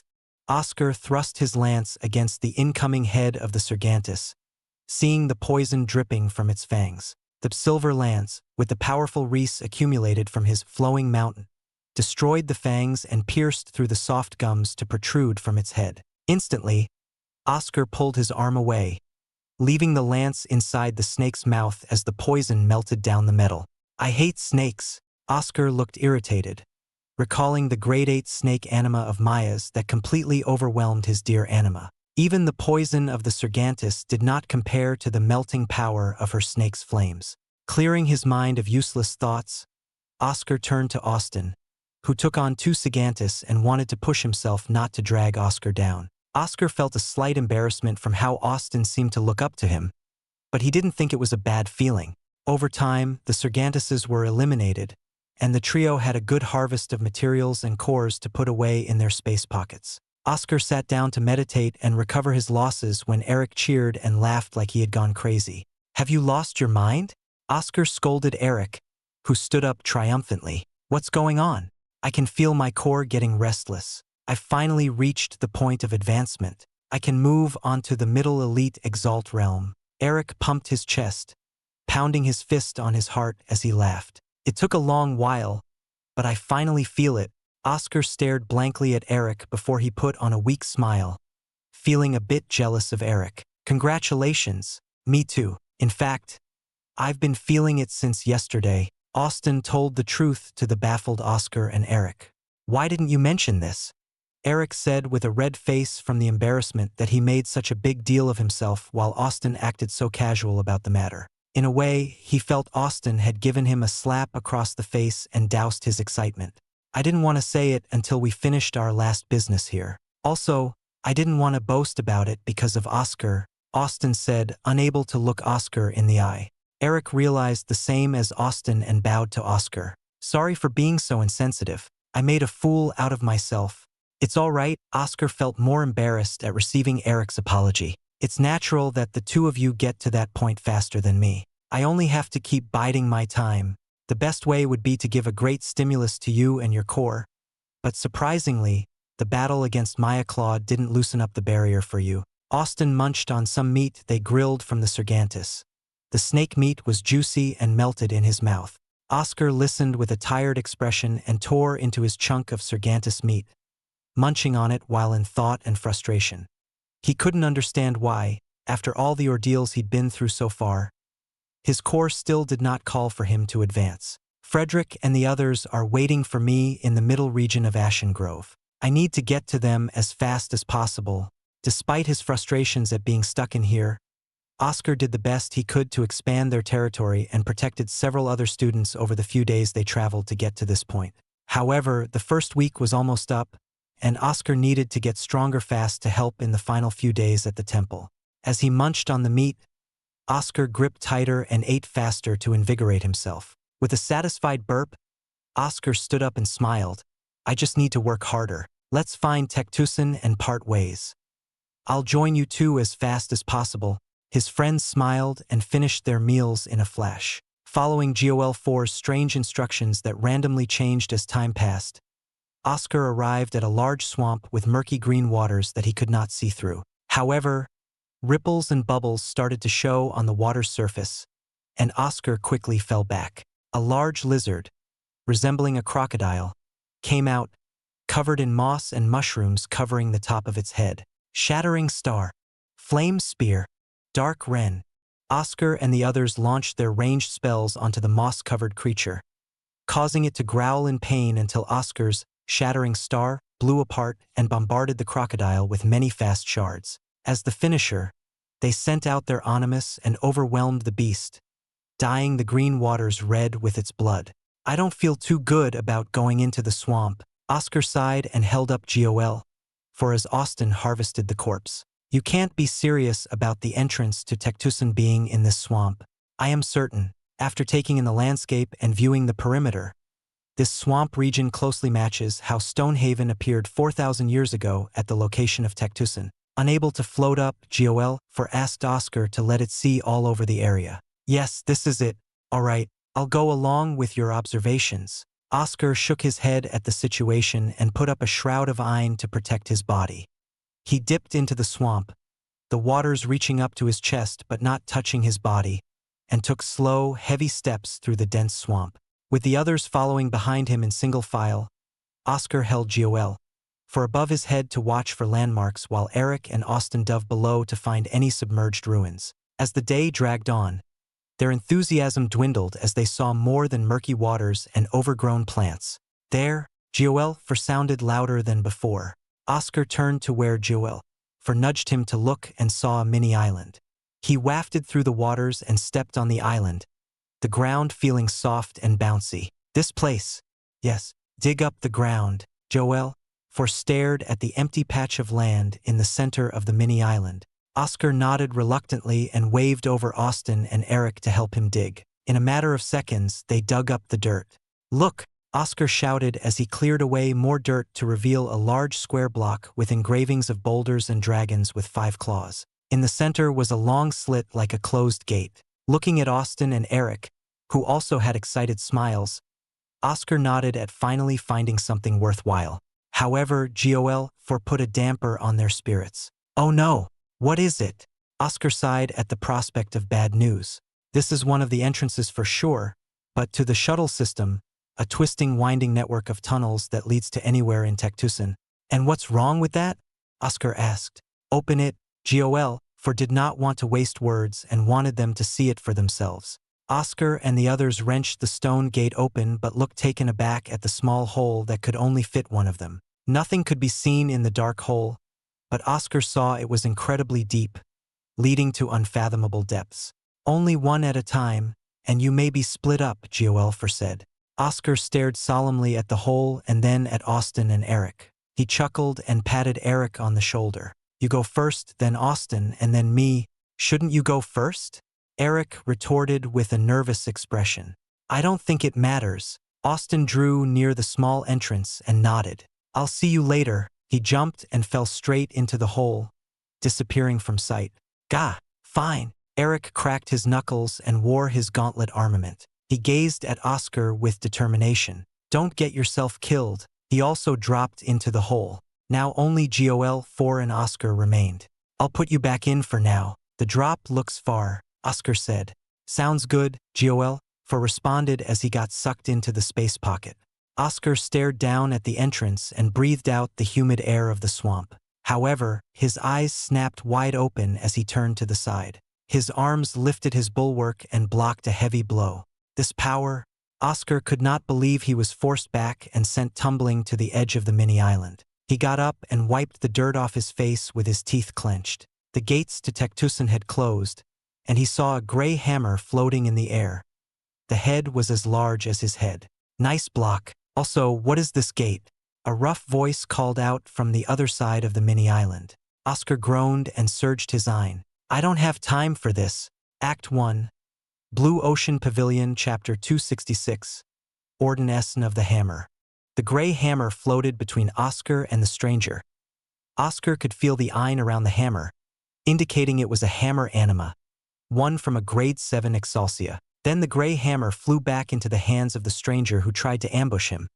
A tall and muscular man with a large frame that reminded Oscar of his father, Henry, towering over him. The stranger had a bed of shaggy brown hair and brown eyes on his broad face, wearing a black uniform with large black boots that stomped over the swampland, a uniform Oscar recognized to belong to the Earth Corps Academy.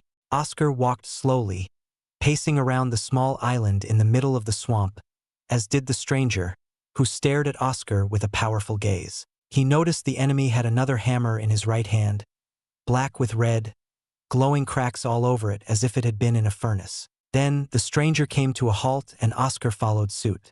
The two stood still as the swamp's murky waters did not flow. Their gazes met, and Oscar knew this person would not be an easy opponent despite having evened out against Maya Claude earlier. This man before him emitted a more intimidating presence than she did. Then, as a splash could be heard from the waters, Oscar threw his bulwark and a silver star toward the stranger. The stranger across from him also threw his hammer anima. Two sharp clangs of metal resounded as his invictus bulwark failed to reach the enemy, deflected by the thrown hammer, and his silver star was repelled by a single swing from the hammer in the stranger's hand. "Not bad," the stranger said gruffly as his hammer anima flew back into his left hand. "That ranged spell flew faster than I had expected. I am Ordinus. Nice to meet you. I am Oscar Tur." Oscar pulled back his bulwark to his arms, not showing the shock he felt when Orden easily knocked away his silver star, like a speck of dust. "Do you have the leisure to talk like this?" Oscar stepped closer, a heavy wet step on the muddy ground, splattering mud on his pants. "I like to know the names of my opponents. Well, those I find to be interesting." Orden stomped his large foot ahead, sinking into the weak ground.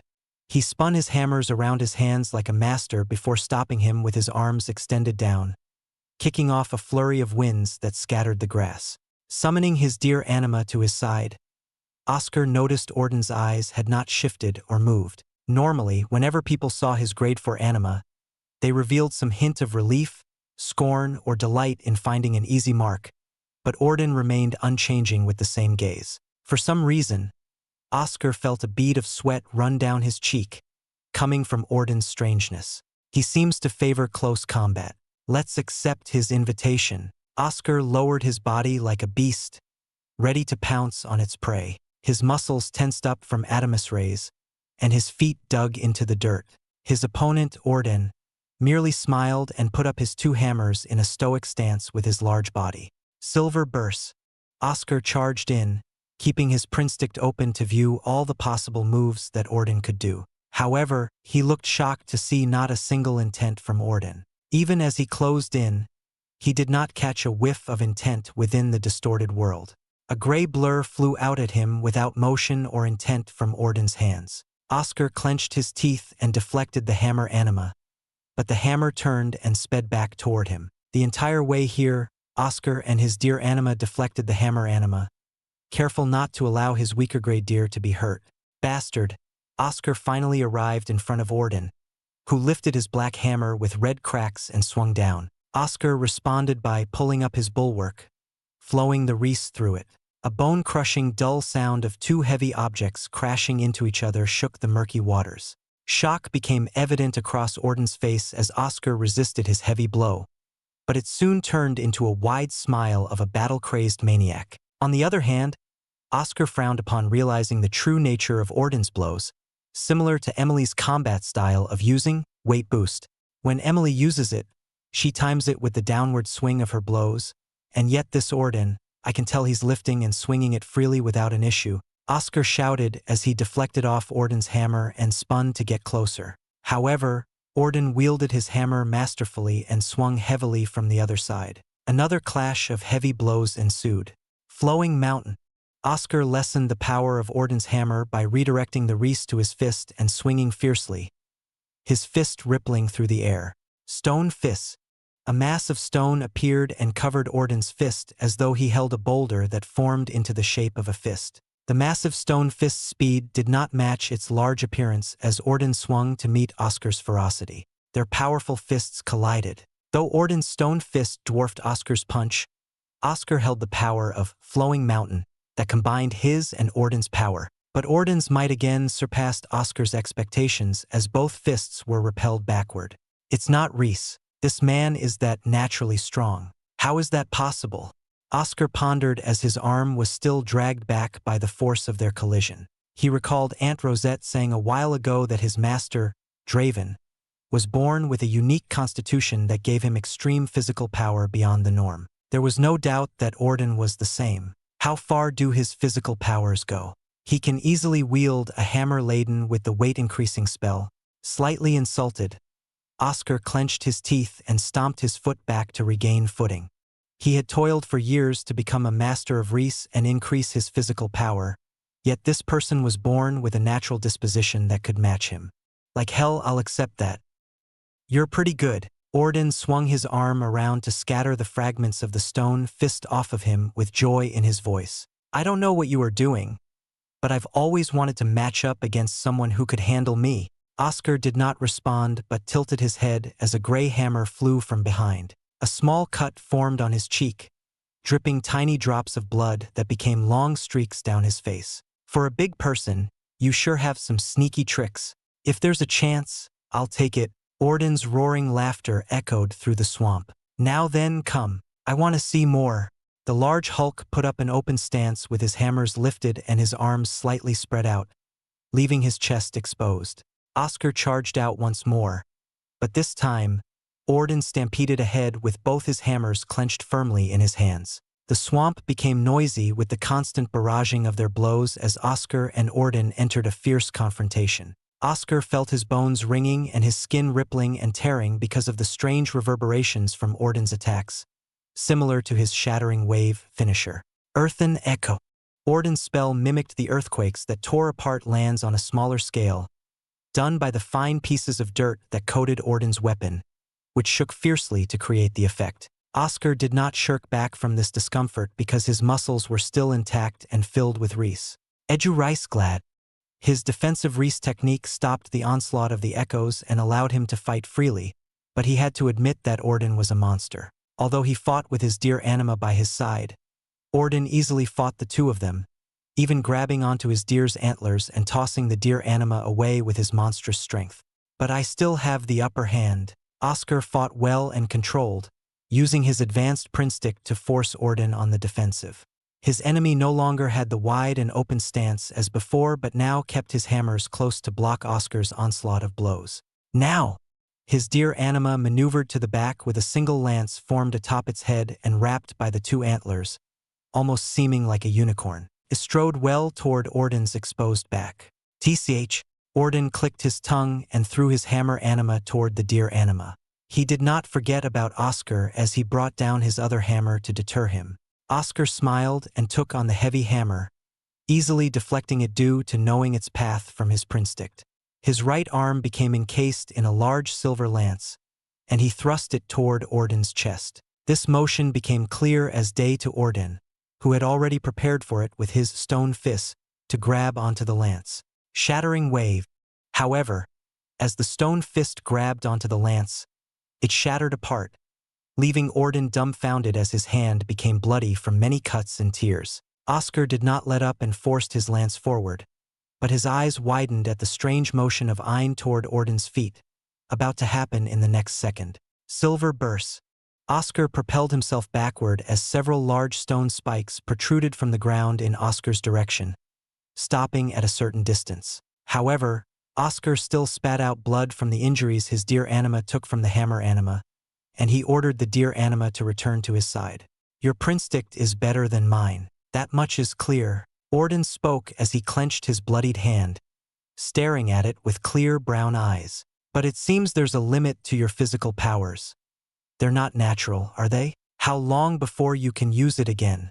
Oscar wiped the blood from his lips. His arms no longer held the power of Adamus rays and were shaking from the effects of clashing against Orden. He cracked his neck and said, "Who cares?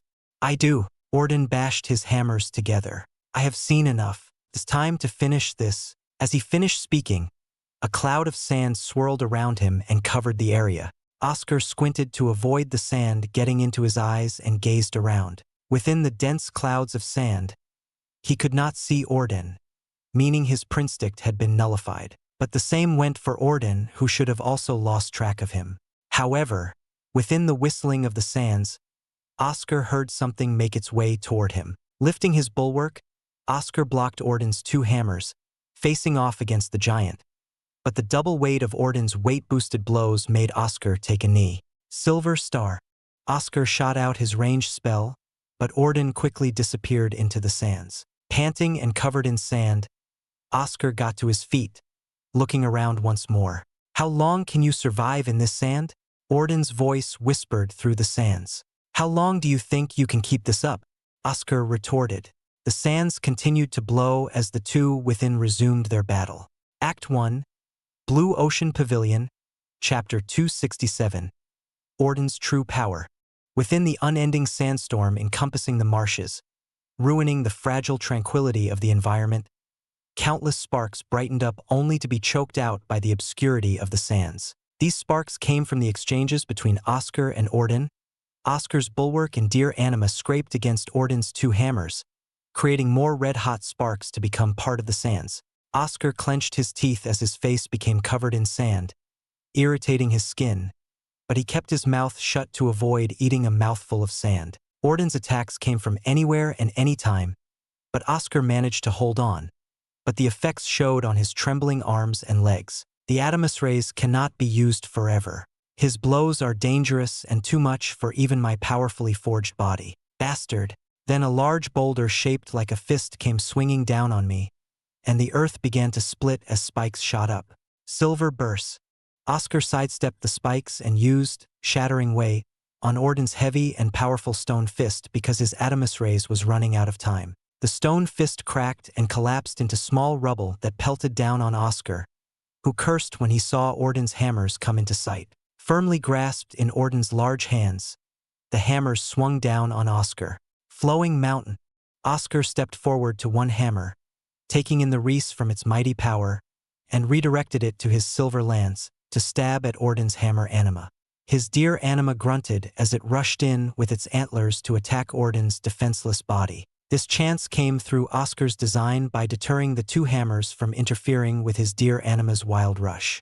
Earth spikes came up from below, but Oscar clad himself in silver sheen to prevent the spikes from impaling him, and his dear anima stomped heavily with its metal hooves which burned with Oscar Ein. The antlers hit Orden with all the force Oscar's dear anima could handle, but Oscar did not smile in victory but frowned at the thick layer of stone that his dear anima had stabbed into. The stone covered Orden, looking like a small tower. Tower of stone. Unlike Emily's stone wall, this spell encased the user in a thick stone tower that only went as tall as the user. It did not have the versatility of stone wall, but maintained a stout defense that even Oscar's dear anima's sharp, piercing metal antlers could not completely get through. Orden stood still within his stone tower but also frowned at the small silver tip that made its way to the interior. That penetration is horrifying, as expected of the metal element. On the outside, Oscar looked exhausted as he stared at his silver lance that could not move a single step further. The stone tower trembled and exploded, revealing Orden's large figure. His hammer knocked away Oscar's spent silver lance, and he retreated into the twisting sands. Oscar wanted to give chase against Orden but held himself back due to not knowing what may lie ahead. The sands were irritating but not harming, so there was no issue staying inside for a long while, and Orden had to come to him or keep wasting Ein. But the question remained in Oscar's mind: how can he defeat Orden? This battle was the first time he ever met someone of his similar realm with physical power to match his. But cases like Orden were so rare that it never occurred to Oscar that he'd run into one. Other times when he had lost were due to the difference in Ein and anima or the naturally high physical powers of someone in a higher realm. His eyes stared dead into the sands as his Ein surged higher, and his knuckles cracked in anticipation. "You seem to be enjoying this a lot." Orden's voice came from an unknown place as the sands carried his words and scattered them all over. "I like that smile you have on your face. One that can't wait to keep fighting. What sort of bullcrap are you spouting?" Oscar did not realize how his smile grew wide and how excitement ran down to the ends of his hair. The battle felt intoxicating to Oscar. "Are you going to waste time talking? Or will you come?" "Fine." Orden rushed toward Oscar, and they clashed again in a thunderous exchange, sparks lighting up the sandstorm. Oscar's sense sharpened because Orden was missing another hammer, the hammer anima. Since the hammer could be remotely controlled, Oscar had to be vigilant about its whereabouts, keeping his dear anima close. However, the stone fists and earth spikes continued to barrage him, keeping him and his deer on the move. Suddenly, a loud whistle resounded from behind him, and Oscar dodged as fast as possible, allowing the fast hammer anima to pass by. Then he suddenly felt pain because Orden knocked away his dear anima and came in fast with the two hammers back in his hands. Recoiling from the pain and having no time to do anything else, Oscar activated Silver Sheen and Eduricegladd, the full-force hammers at thousands of times their weight, and Orden's impossible physical power pounded into Oscar's side. Even with his spell and Eduricegladd, Oscar felt shockwaves across his entire body and a crushing pain near his stomach, and he was pushed back across the mini-island. Cracks scattered all over his fine silver armor, with the point of impact completely exposing his stomach. Oscar coughed as he canceled his spell, standing up from the clutter of silver. His hands clutched his stomach, the skin bleeding and bruised horribly. His anima mastery is incredible. I've never met someone who wielded their anima so well. Perhaps only Philip, but I still have a chance. Oscar's dear anima returned to him and grunted while Oscar stroked its head. My anima still has a long way to go. He closed his eyes and focused as the sand spun around him. His ein flowed carefully and turned into 10 silver stars for each of his fingertips. Tenfold shattered star. Oscar clenched his teeth as he split the power of his Adamus rays into each silver star and spun, shooting them out in every direction. The silver stars exhibited the erratic motion that came with being infused with shattering wave and exploded out, sending out shards everywhere. It was not the end as the shockwaves from each star blew away large patches of sand, revealing Orden's figure as he twirled his hammers around as a makeshift shield to deflect the fast shards. Seeing Orden in the open, Oscar charged in with all his might. Noticing that Oscar had locked onto him, Orden laughed and canceled his sandstorm, seeing no point in wasting his ein if Oscar could get through it. Bring it on! Silver lance, stone fist. Oscar's lance stabbed into the stone fist, but it did not shatter the rock because Oscar did not infuse it with shattering wave. As the stone collapsed, Orden's hammer bore down upon him, and his other hammer moved in from the other side. Underneath, the earth rumbled as spikes came up. His dear anima swooped in and swung its antlers to pluck the spikes before they could grow to harm Oscar. Swinging his bulwark, Oscar scraped past one hammer, using Flowing Mountain to deflect the other. With a single step, he closed in on Orden and clenched his fist. Treble lance. From his standing position, Oscar thrust his silver lance straight at Orden. His dear anima ducked under his arm to add the two lances that formed from its antlers, resonating with Oscar's blow. He had never used his treble lance without the running start atop his deer because it was easy to set it up while riding this dear anima. However, what would define ein if not for its versatility? The resonance sparked with the ein flowing from him and his dear anima, combining their lances into one. Like swinging a punch, Oscar unleashed his deadliest attack on Orden in close range, putting forth his Adamus rays and focusing his ein on the tips. However, Oscar felt a tremor run down his spine, and a hint of fear crept into his heart. The giant Orden stood firm with a wide-open smile with crazed, bloodshot eyes that unnerved Oscar even as his silver lance approached the behemoth's chest. Orden swung his hammer fast to stop Oscar's silver lance. My lances can't be stopped even by 2 of your hammers. So why are you only swinging one? Oscar thought he had already judged enough of Orden's attacks and felt their weight and power with his arms. He would not have executed this strike without proper confidence in himself, but Orden seemed not to care. Suddenly, the gray hammer anima hit Orden's hammer from the back and shined in a way Oscar had never seen an anima shine before. Before his shocked gaze, the hammer anima fused into the red-black hammer, which released a shockwave as it transformed into a larger hammer with a black handle with large heads that grew wider to the edges, completely red with a single gray point in the centers of each head. Oscar's silver lance thrust against the new hammer but shattered into pieces without much struggle. Letting out a shout as the pieces of silver metal flew around, Oscar commanded his dear anima to cover him as he used Silver Burst to retreat and put up silver sheen for good measure. From a single throw, Orden's hammer flew toward Oscar and crashed into his silver armor, destroying it instantly and hitting his chest. Hurk! Oscar felt his ribs breaking. He could hear the small cracks that became loud and audible as each rib broke, and he fell into the swamp's murky waters. His dear anima had its antlers shattered but ran toward Oscar to drag him out of the waters. After being freed from the waters, Oscar dropped to the mud, clutching his chest and vomiting blood. Impossible! His obsidian eyes peered up at the hammer that floated in the air before returning to Orden. With a pale face, Oscar could not help but exclaim, Meld Stage, Act 1, Blue Ocean Pavilion Chapter 268, Final Technique, all in one. The meld stage was the second stage of the anima in which the anima fused into an armament or beast, revealing a new realm of power and potential that an Exalt could only dream of. Even more promising was that it wasn't restricted by grade or realm but mainly seen in older Exalts, who've had decades, if not centuries, by their anima's side with their armament and beast. However, that made it all the more shocking to Oscar as Orden brandished and swung around his great hammer created by the melding. From what Oscar had observed, Orden was around the same age as him, meaning he had been training as an Exalt for only 5 years at most, and yet he had achieved the meld stage. Even the most devoted person to his anima training as per his family's tradition, Philip, had not reached this stage, nor had Gilbert, Celestina, or any of the other grade 8s. As Oscar dipped his head from exhaustion, he heard Orden's voice reach him. Is that it? Orden sounded disappointed, making Oscar clench his hands, but the brown-haired hulk did not stop. You pushed me to use my trump card and went above and beyond what I had thought. This fight was incredible. Even against the grade 8 geniuses of my school, I could not feel my blood boiling as they fought from a distance and refused to go head-to-head against me. But you're different. Oscar lifted his head to see Orden take several steps forward and pick up his Invicus bulwark, which he had dropped from when the hammer crushed into his chest. A good armament.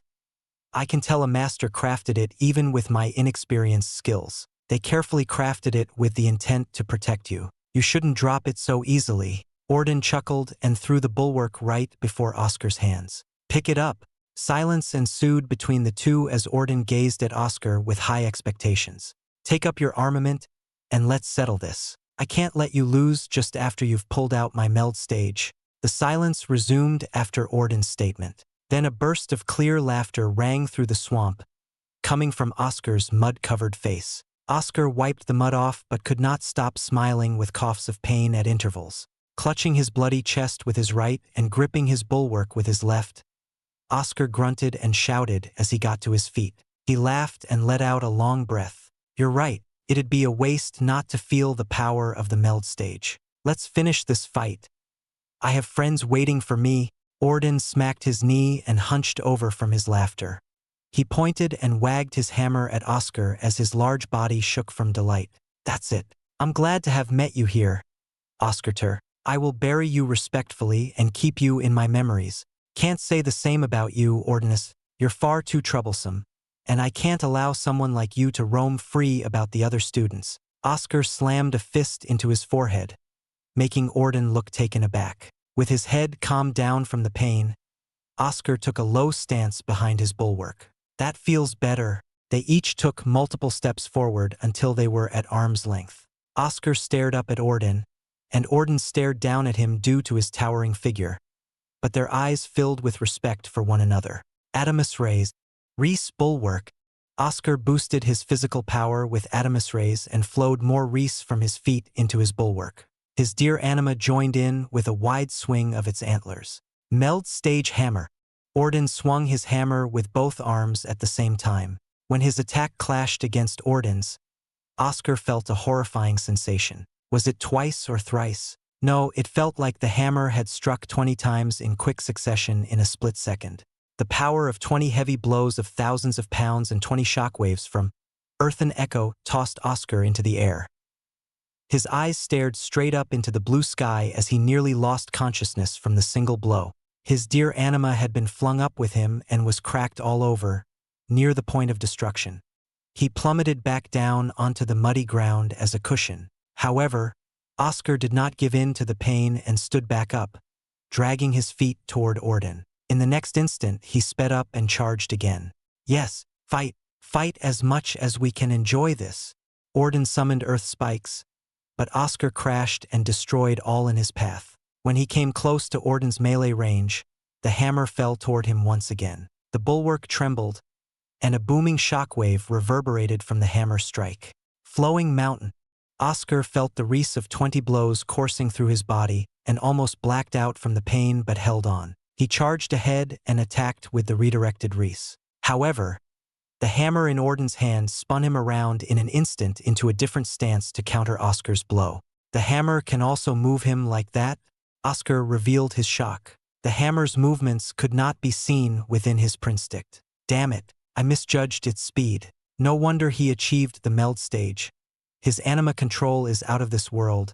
His flowing mountain clashed against the hammer, and he lost out because Oscar could not fully transfer the powerful wreaths of 20 hammer strikes, losing some in the process. However, better than before, Oscar was only forced back several steps, but his arms bled from several tears due to the 20 multiplied earthen echo that coursed through his body, causing him to gurgle out blood. Silver lance, shattering wave. Oscar thrust with his dear anima's antlers as support. His Adamarius fast approached its limit, so as a last ditch, he used the last of his wreaths to at least do some damage to Orden. His lance stabbed at Orden, who responded with his hammer. Oscar's shattering wave rippled against Orden's 20 multiplied earthen echo, and their eints burned fiercely into their strikes. But once again his lance shattered. Oscar brought up his bulwark in time and used silver sheen to defend himself. His body flung back as more blood and silver metals scattered off his body. Are you finished? Orden stared at his bloodied arms, sweat dripping down his face, but he looked downcast as if he had lost his favorite toy as Oscar crashed onto the muddy ground. None of his words reached Oscar, who wheezed and gasped in pain. Oscar's vision started to dim as a hazy dark fog lingered around the edges of his world, and he relaxed his hand that gripped his bulwark. His dear anima came over and sniffed over Oscar's face affectionately and nudging him with its head. But, despite this act, Oscar slowly began to sink deeper into the dark world. Then he recalled something, a memory from long ago. Get up, or I will gouge your eyes out. Draven stared down at Oscar's broken body on the sand. I controlled my strength not to kill you, but if you die of your own volition, that's your fault. Within the sandy arena, Oscar struggled to get up as his body kept sinking into the sand, unable to muster the strength in his limbs. Then a kick landed on his face, forcing him upright to his feet. He could only spit out more blood, making the sand red. I said to get up. Draven tilted his head close to his shoulder weirdly. How foolish to let yourself stay down like this. No matter what, get up and fight with your life on the line. Yes, Oscar charged again at his master, ending up back on the sand after a short exchange. Draven's shadow came and covered him, prompting Oscar to lift his head. He clenched his teeth and stood up before his master. Not bad. Draven dusted the sand off Oscar. I believe the time has come. Your Adamus raise is not ready yet, but you can learn the principles behind the final technique. Omnirius. Omnirius? You never mentioned it in your manual. Oscar clutched his injured arm, limping down his side. Because you didn't even start Adamus raise at the time. Draven drank a hot cup of tea. In fact, it's still dangerous for you to use it. It's meant for 100% Adamus raise, but being 85% complete is the absolute minimum I will require to allow you to use it. But you still might feel the power tear you apart. It's that bad. Oscar furrowed his brow. Learn it. I don't think you'd run into a situation where it's necessary unless you fight someone above you. But you're not that dumb, right? Draven scoffed and waved his hand elegantly. That would be idiotic. Oscar shook his head. Master, it seems I am an idiot after all. Oscar snapped his eyes open, peeling away the darkness that clouded his vision. Feeling liberated for some reason, Oscar easily stood up, looking unusually relaxed. Something's off. Did I hit you too hard? Orden looked confused at Oscar's sudden change. He didn't know why, but he felt cold sweat and shivers down his back, unconsciously holding his hammer tighter. Something about Oscar now unsettled him despite his overwhelming power in the previous exchanges. No, Nothing like that. Oscar shook his head and walked slowly toward Orden, the island crumbling beneath them. He activated Adamus rays. Let's face off one last time. With the rapid spin of his hammer, Orden swung at Oscar faster than Oscar's prinstict could predict. Oscar showed no particular reaction to the hammer, blocking it with his bulwark. He could almost hear his master's instructions replaying in his mind. The shattering wave is to take the wreaths you kick up from the ground and unleash it with the wreaths stored by your Adamus rays. The flowing mountain is a similar principle by redirecting the wreaths of someone's attack and combining with the wreaths from your feet. You had a pretty good idea when you fought against the Raven Brat many years ago. Tripling your wreaths by throwing the buckler and constantly redirecting the wreaths you built up was good. But that was all flowing mountain and akin to a circular flow, easy and one-directional. The Omnireus encompasses all the techniques of wreaths you've learned. Here are the steps. First, use flowing mountain on the opponent's attack. Flowing mountain. Oscar drew in all the wreaths from Orden's heavy blow. Second, once you have their wreaths, kick off more wreaths from your feet to add to the mix. His feet spun on the muddy ground, flowing up more wreaths. Third, release your Adamus rays out of everything except the fist or whichever part you're attacking with. Concentrate everything onto that. Now, do you see how this is tricky? You're fine with 2 sources of wreaths and withstood their polarizing powers, but now you're dealing with 3, and none of them are easy and one-directional. With a roar, Oscar piled on all the wreaths from his Adamus rays, concentrating it into his fist, popping out veins and making it purple. Pain coursed through every fiber of his body from the sheer amount and concentration Omnireus required. Blood spilled from his mouth due to how fast his heart was beating, bursting some blood vessels. His dear anima appeared under him and manifested 2 lances as the third covered his arm. Treble lance.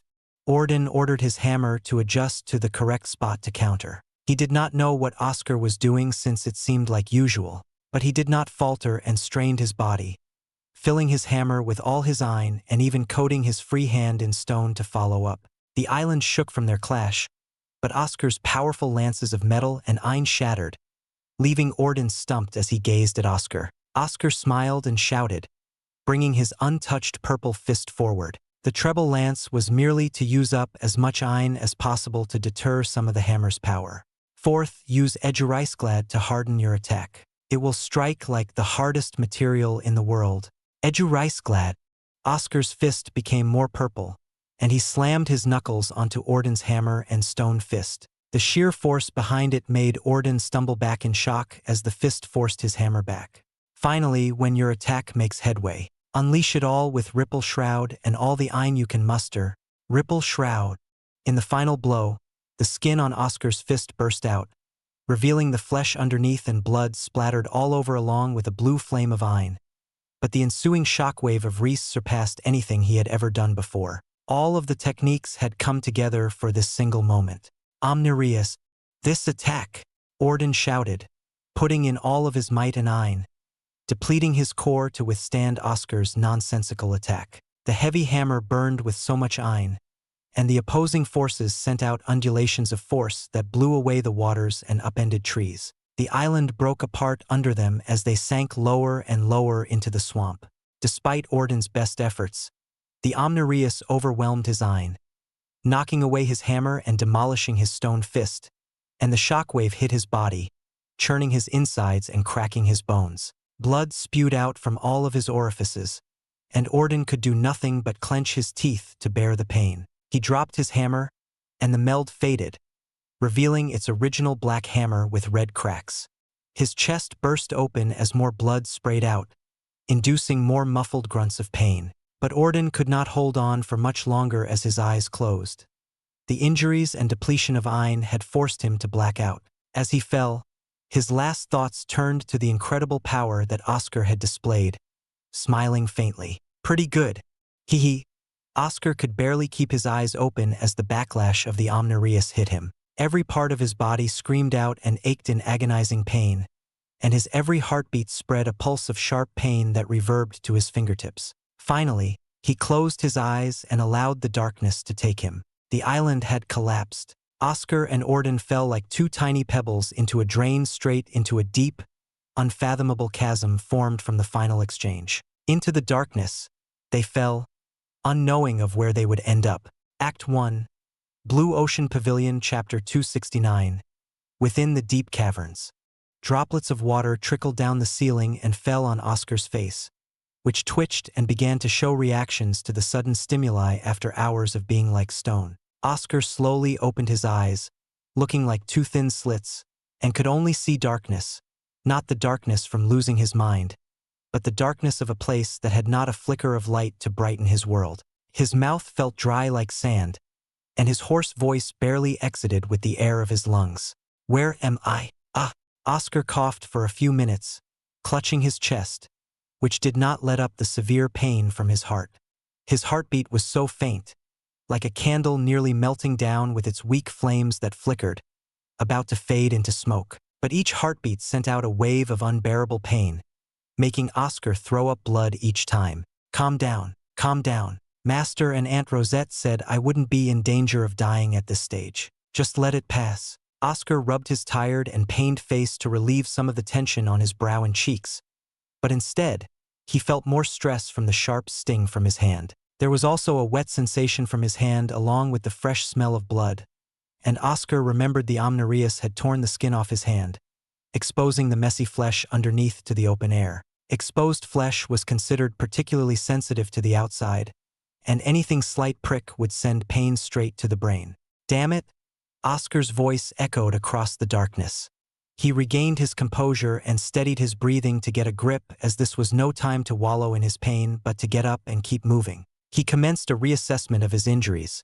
A torn hand with exposed flesh, internal injuries from the overwhelming Reese and Orden's horrifying strikes, fractures in his ribs, and blood loss. None of this looks good. What a day. True, you're alive, Oscar shouted, coughing out more blood. This voice came from Ordenessen, who was also somewhere unknown in the darkness. Oscar struggled to get up, but each movement made his ribs quake, causing pain to lurch his body back into place. How the hell are you alive? Even I'm shocked at that. Your last move overpowered me and I blacked out. I can't get up, you monster. Ordenessen laughed and coughed, like Oscar, very telling of how much damage he had suffered. What was that last move? Not telling. Oscar coughed and reached into his space pocket, pulling out a grade 2 heal elixir. He bit onto the cork, and his mouth quivered as his teeth struggled to pull it out. With a strained groan, Oscar popped the cork open and shakingly brought the elixir to his mouth. Some of the contents spilled onto his clothes and the ground, but most poured down his throat. The elixir worked, and a refreshing warm feeling rose in his chest, sending a liberating feeling to every fiber of his body. The torn hand showed improvement, and the pain diminished in his ribs. With a firmer grip, Oscar brought out another elixir and had an easier time popping the cork open, drinking the entire solution.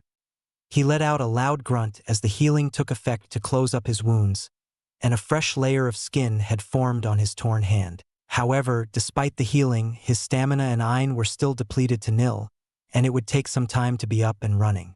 Healing up? Same, Orden said.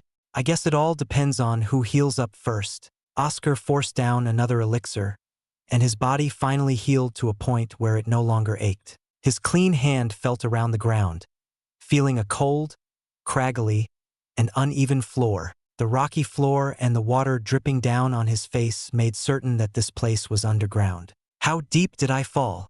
Crawling on the rough floor, Oscar pulled himself to a more comfortable position, leaning back on a cluster of rocks.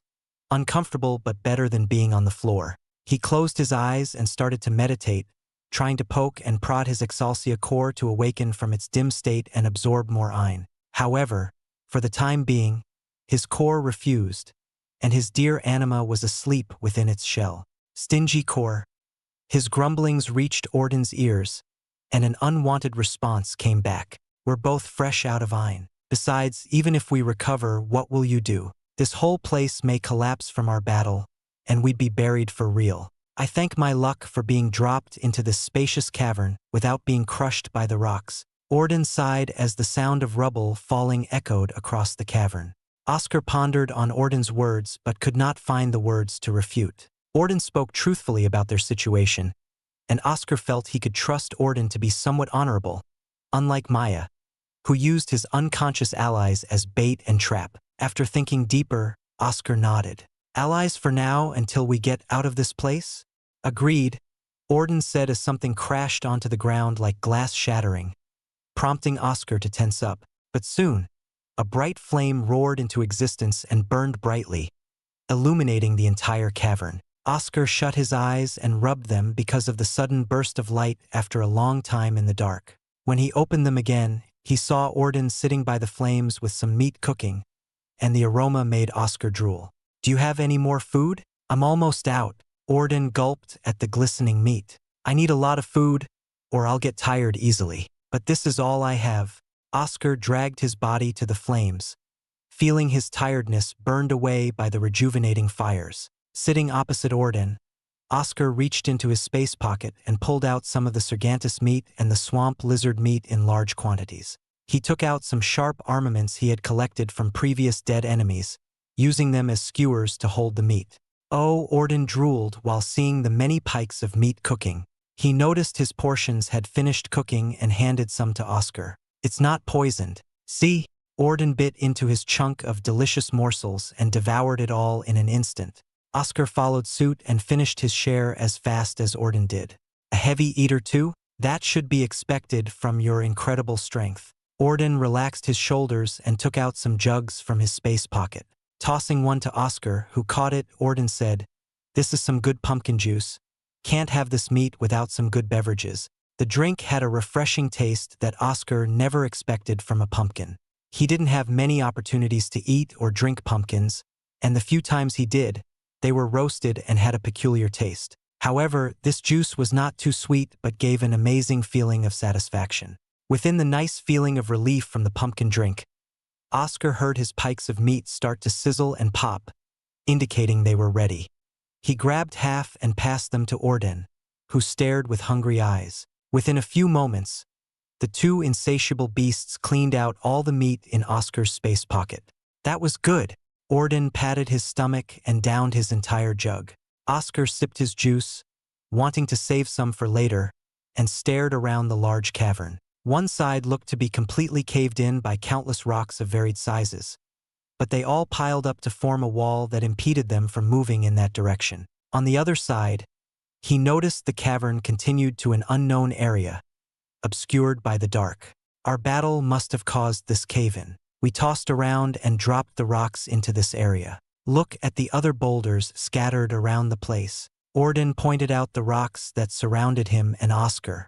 You're right about being lucky. We could have died if not for landing safely in this place. Oscar shuddered at the thought of being buried under the rocks. If he died, he at least wanted to have a proper burial and a send-off from his loved ones. Stopping his mind from thinking about useless futures, Oscar turned his attention to the unknown area of the cavern. What do you think is in there?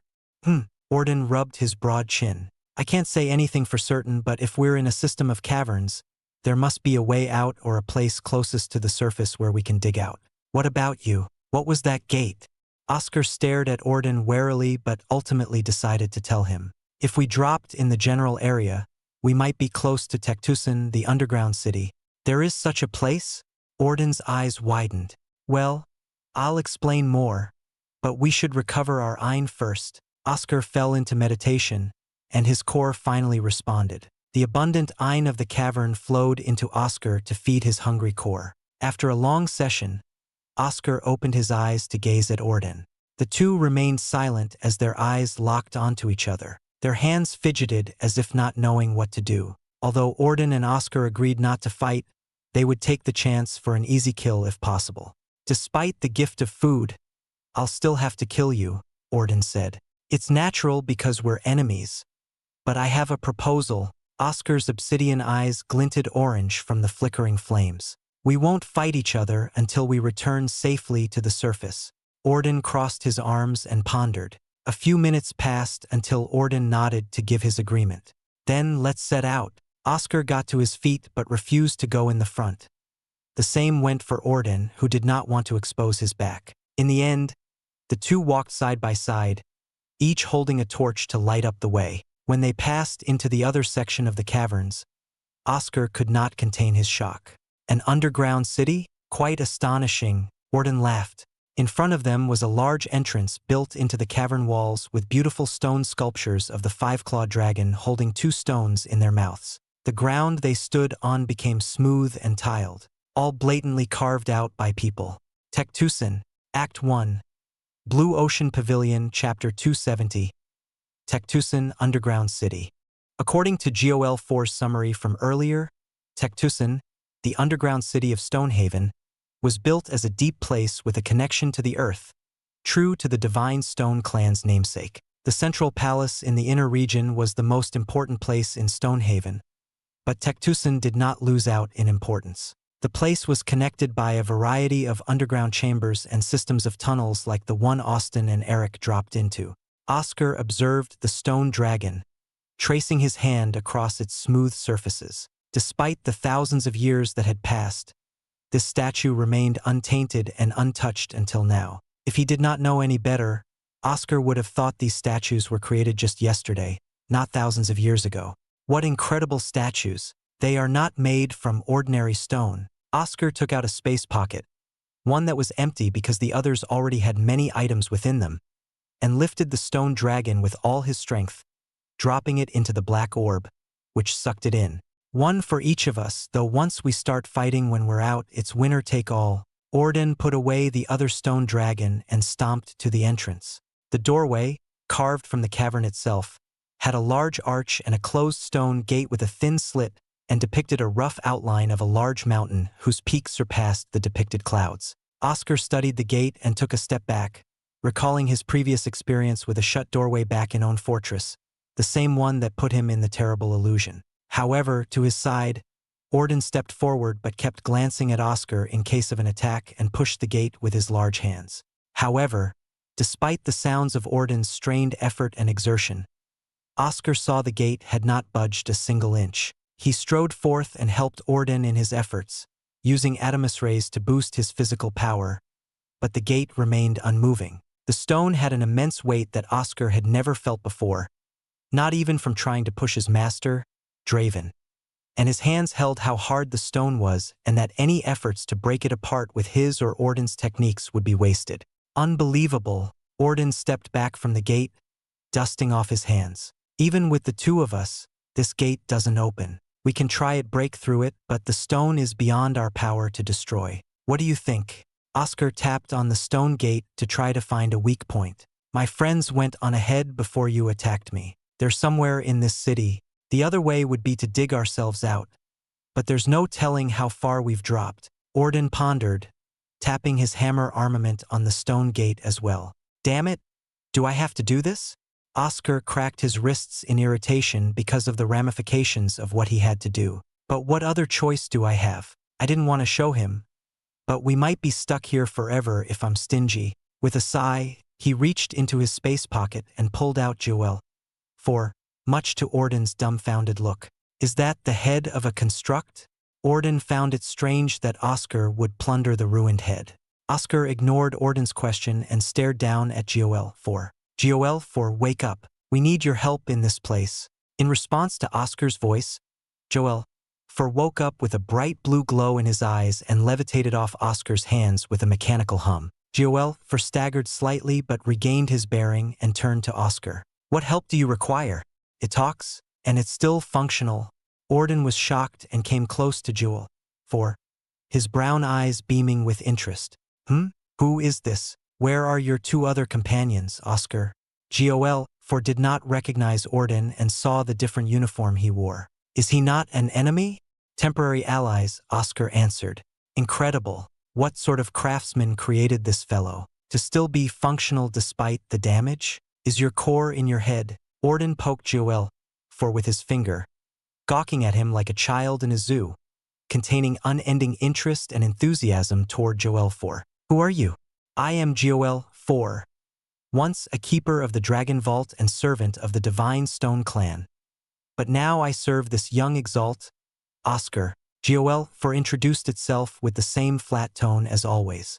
Enough, Joel 4. Oscar facebombed at Joel 4's candid response to Orden. We're in this strange place which I believe is a part of Tectusan. But this stone gate is closed. Let's take a look. Joel floated up and scrutinized the stone gate, darting his blue glass eyes everywhere to each carving and making a loop around the arch. While Joel was in the midst of its analysis, Oscar frowned as Orden approached with a gleaming pair of eyes and a smile across his broad face. With his hand slowly gripping the bulwark, Oscar turned to Orden and asked, "You want to know about Joel 4?" Orden chuckled as his hand never let go of his hammer. "I am interested. From what I can tell, he's a construct from this realm, so he should have some valuable knowledge that could help my academy's endeavors. After all, you took him out to analyze this gate. I can't simply let you have him, right? Didn't you say winner take all at the end? You can have Gol, for if you kill me and take him off my corpse. Though I wouldn't be sure if he'd agree with you and might just keep his mouth shut. I brought him out, freeing him. He owes me." Oscar clenched his other hand in a fist, cracking the knuckles. "True, but what good is that if the person he owes is dead? He probably wants a new body and to be free." No, Orden's arms tensed, and his well-defined muscles could be seen through the tears in his uniform. Silence befell the two as tensions grew. Neither wished to back down and took slow steps toward the other. When they stopped right in front of each other, Gol 4's voice called out to interrupt them. "I see now." Gol 4's mechanical voice echoed in the cavern. "You got it." Oscar did not turn to Gol 4 but kept his eyes locked on the towering behemoth. "Orden." "Yes, but there's a problem. This gate is a specially created blockage that can only be opened by two power streams that lock onto the mountain peak. Where are the conduits?" Gol floated around, scanning the area but found nothing. "Without the conduits, the gates cannot open." "Do you mean this?" Oscar leaped back from Orden and let the stone dragon statue fall from his space pocket, landing with a loud thud but standing upright on its podium. "Indeed, those are the conduits." "Where is the other?" Gol dropped to the floor, having run out of iron to float up. Oscar sighed and picked him up while gesturing to Orden to take out his stone dragon. Orden did not make things hard and took out his stone dragon. "Good." Gol 4's volume increased. "Now face the dragons so that the orbs face toward the mountain peak, equidistant from each other." After some heavy lifting by Oscar and Orden, the stone dragons were put to their proper place and rotated toward the gate. Following Gol 4's instructions, they surged their iron and floated into the stone dragons. Suddenly, they heard a loud roar that made their blood run cold and their heartbeats faster. The iron concentrated on the orbs in the dragons' mouths, which then beamed out like a dragon's breath into the mountain's peak depicted on the gate. Oscar gazed at the gate, which began to tremble as the engravings of the clouds and mountain began to glow a bright light. Cursing at the familiarity, Oscar turned to Gol 4. "This isn't another illusion, right?" Gol 4 remained silent for a moment before responding. "It shouldn't be." "Probably not." "What do you mean, probably?" Oscar yelled at the forgetful golem and tensed up as the light faded. Loud creaking noises came from the gate as the doors flung wide open like a father's welcoming arms. Seeing the opened gates, Oscar stored the stone dragon away and nodded at Orden. The two walked side by side as they entered through the gate. Then crystals of many colors, red, blue, yellow, white, green, and more, began to shine brightly to illuminate their surroundings to welcome them home. Lit up by the crystals, the darkness abetted to reveal a sprawling complex of stone buildings with stairs and paths in many directions. Some of the buildings were oddly stacked atop one another like a delicate house of cards, but Oscar, Gol 4, and Orden stared blankly at the blooming fields of flowers, moss, and vines that covered half of the place. One half looked like an ancient grove while the other a wonderful city of stone. This place is one of the many districts of Tectusan and not the entire city. But what a shame that the forest encroachment had reached all the way here. Not a surprise, considering we lost, but still a shame. Gol 4's voice lowered not to disturb anything that may lurk, but the sounds of something skittering about in the buildings alerted Oscar and Orden. Scree! Large green spiders with purple vines covering its back fell from the ceiling, letting out a piercing cry, showing their disgusting set of pincers. However, a large set of earth spikes and an exploding silver ball caused them to retreat. "Still alive?" Oscar asked. "Still alive," Orden affirmed. The two wielded their weapons and summoned their animus, charging into the mass of spiders, spreading blood, severed limbs, and vines all over the place. Meanwhile, Gol for remained in a safe spot on the floor.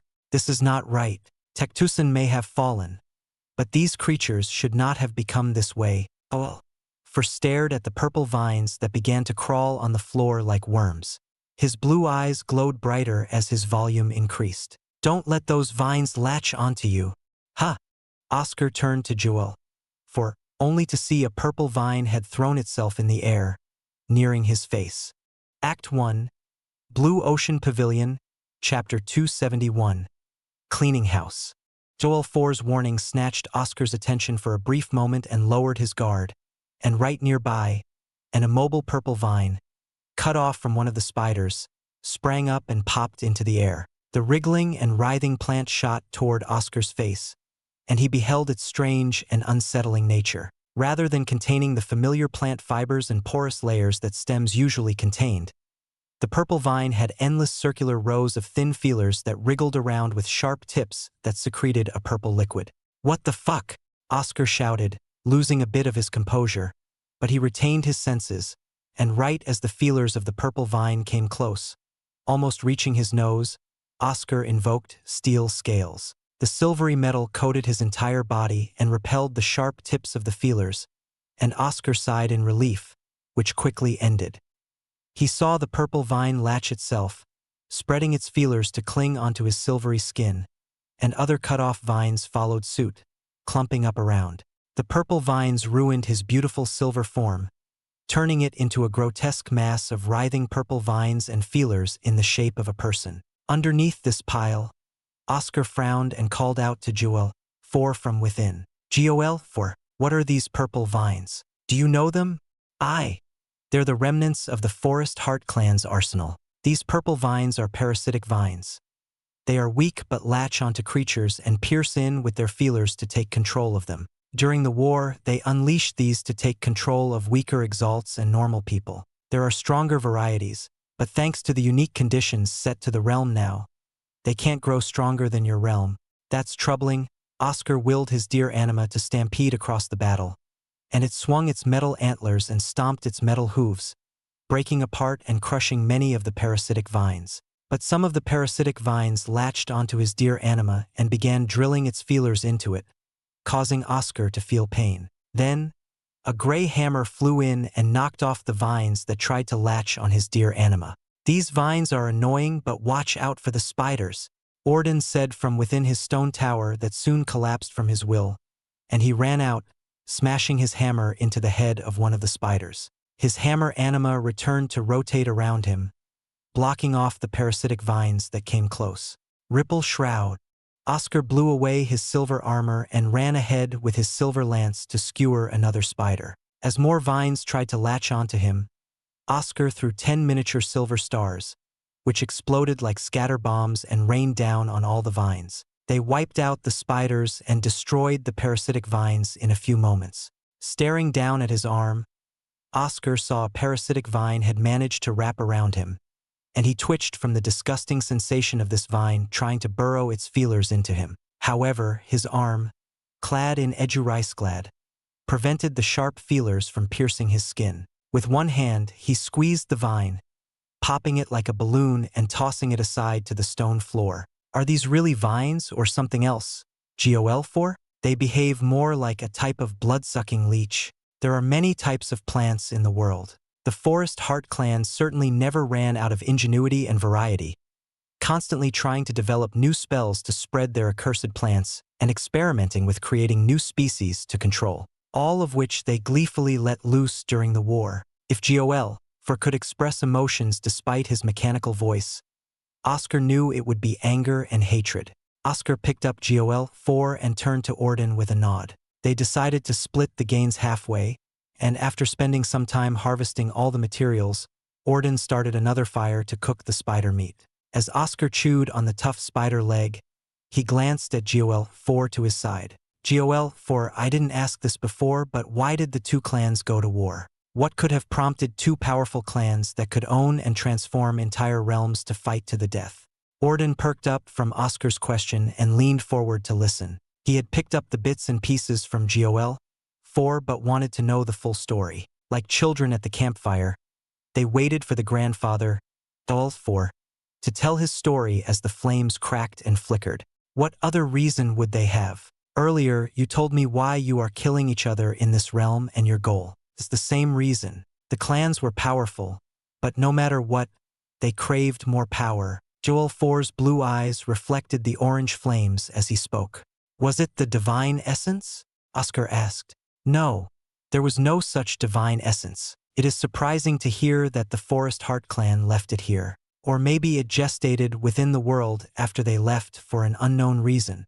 A divine essence could appear anywhere in the world, even in the most barren of lands with minimal amounts of Ein, which made it plausible to believe a divine essence developed in Ashen Grove despite the restrictions to elite exalts. However, the growth and development of the divine essence needed much more power. Some divine essences were lucky to form in an abundant place and fully matured to create a divine land, but others, like the one in Ashen Grove, remained dormant until someone could take it to a better place.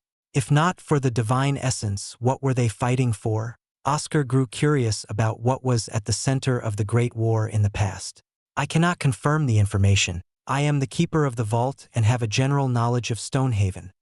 But the reason for the war remains shrouded to me. Only the high elders of the clan knew the reason. I can only say what they didn't fight for, Joel 4 said truthfully, to Oscar's disappointment, but then continued. However, they fought to destroy one another. It must have been important. Well, that's a letdown. Orden stood up. His brown eyes glanced at Oscar and then up into the ceiling of the large cavern that held this stone district. The ceiling was smooth and devoid of any protrusions and rough-hanging rocks. He yawned and walked toward an empty house, kicking the door open to let out the dust. Sleep for now, Oscar. We'll pick up in the morrow. Oscar killed the flames and took Joel 4. I trust you won't try anything. Naturally, Orden chuckled and went into a stone house, disappearing from Oscar's sight.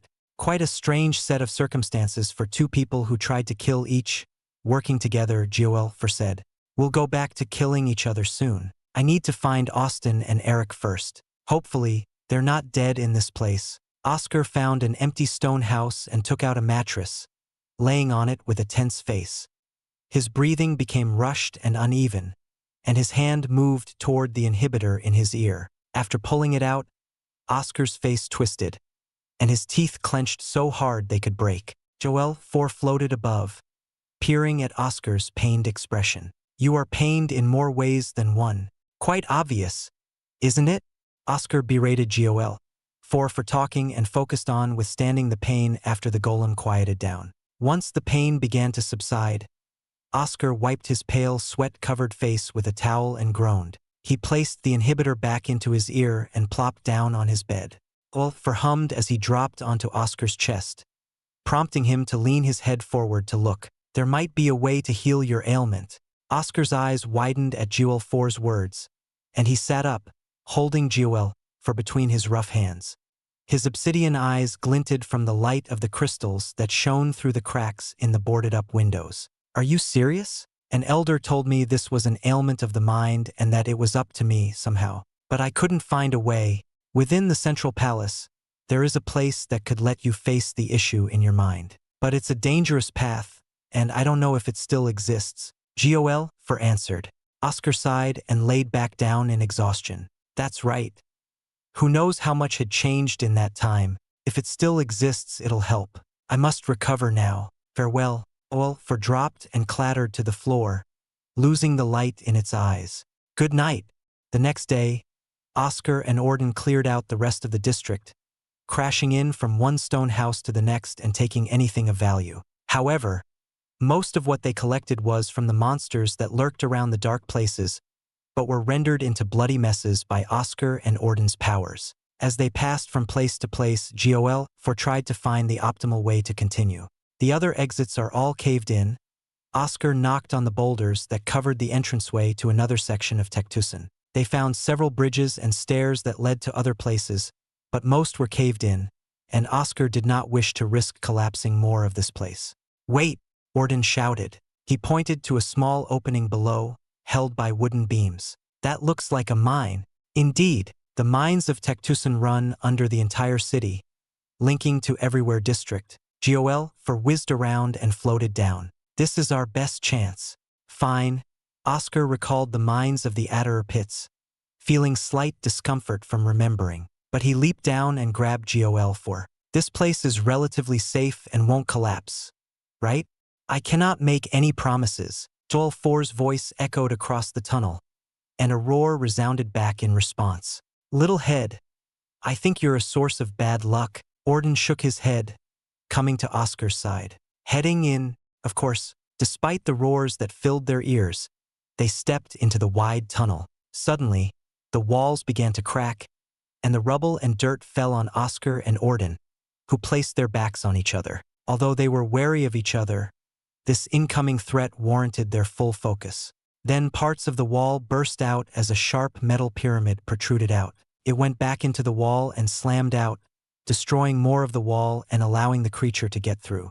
As I said, I cannot make any promises. Act 1, Blue Ocean Pavilion, Chapter 272. A Kindred Spirit. All 4's words were, as usual, devoid of emotion, but they irritated Oscar and Orden as more creatures stabbed out from the walls. Naturally, Joel did not possess the up-to-date knowledge, but Oscar felt the golem didn't need to be so direct and potentially sarcastic about it. However, he quickly threw his grievances about Joel 4 to the back of his mind and faced the intruders.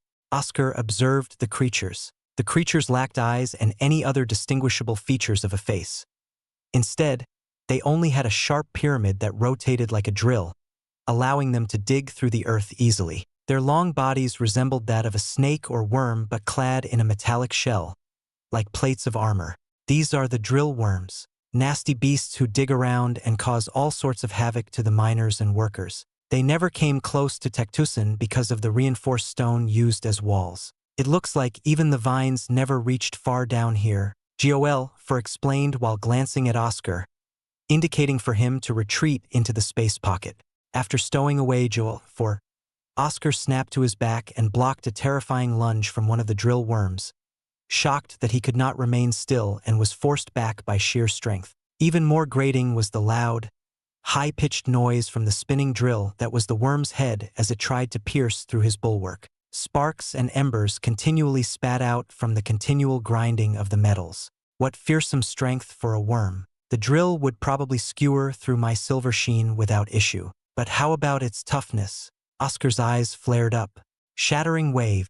The rampaging force of Reese reverberated through the drill into the worm's body. Oscar's physical power forced the drill worm back and sent it tumbling to the wall, causing more rubble and dirt to fall. Under the rain of pebbles, Oscar frowned at the drill worm that got back up without noticeable injuries. The inside must be almost liquid-like not to feel anything from the shattering wave, and the hard armor plating avoided serious injuries. Good grief, I'm still very lacking. The shattering wave should burst it from within, whether liquid or solid.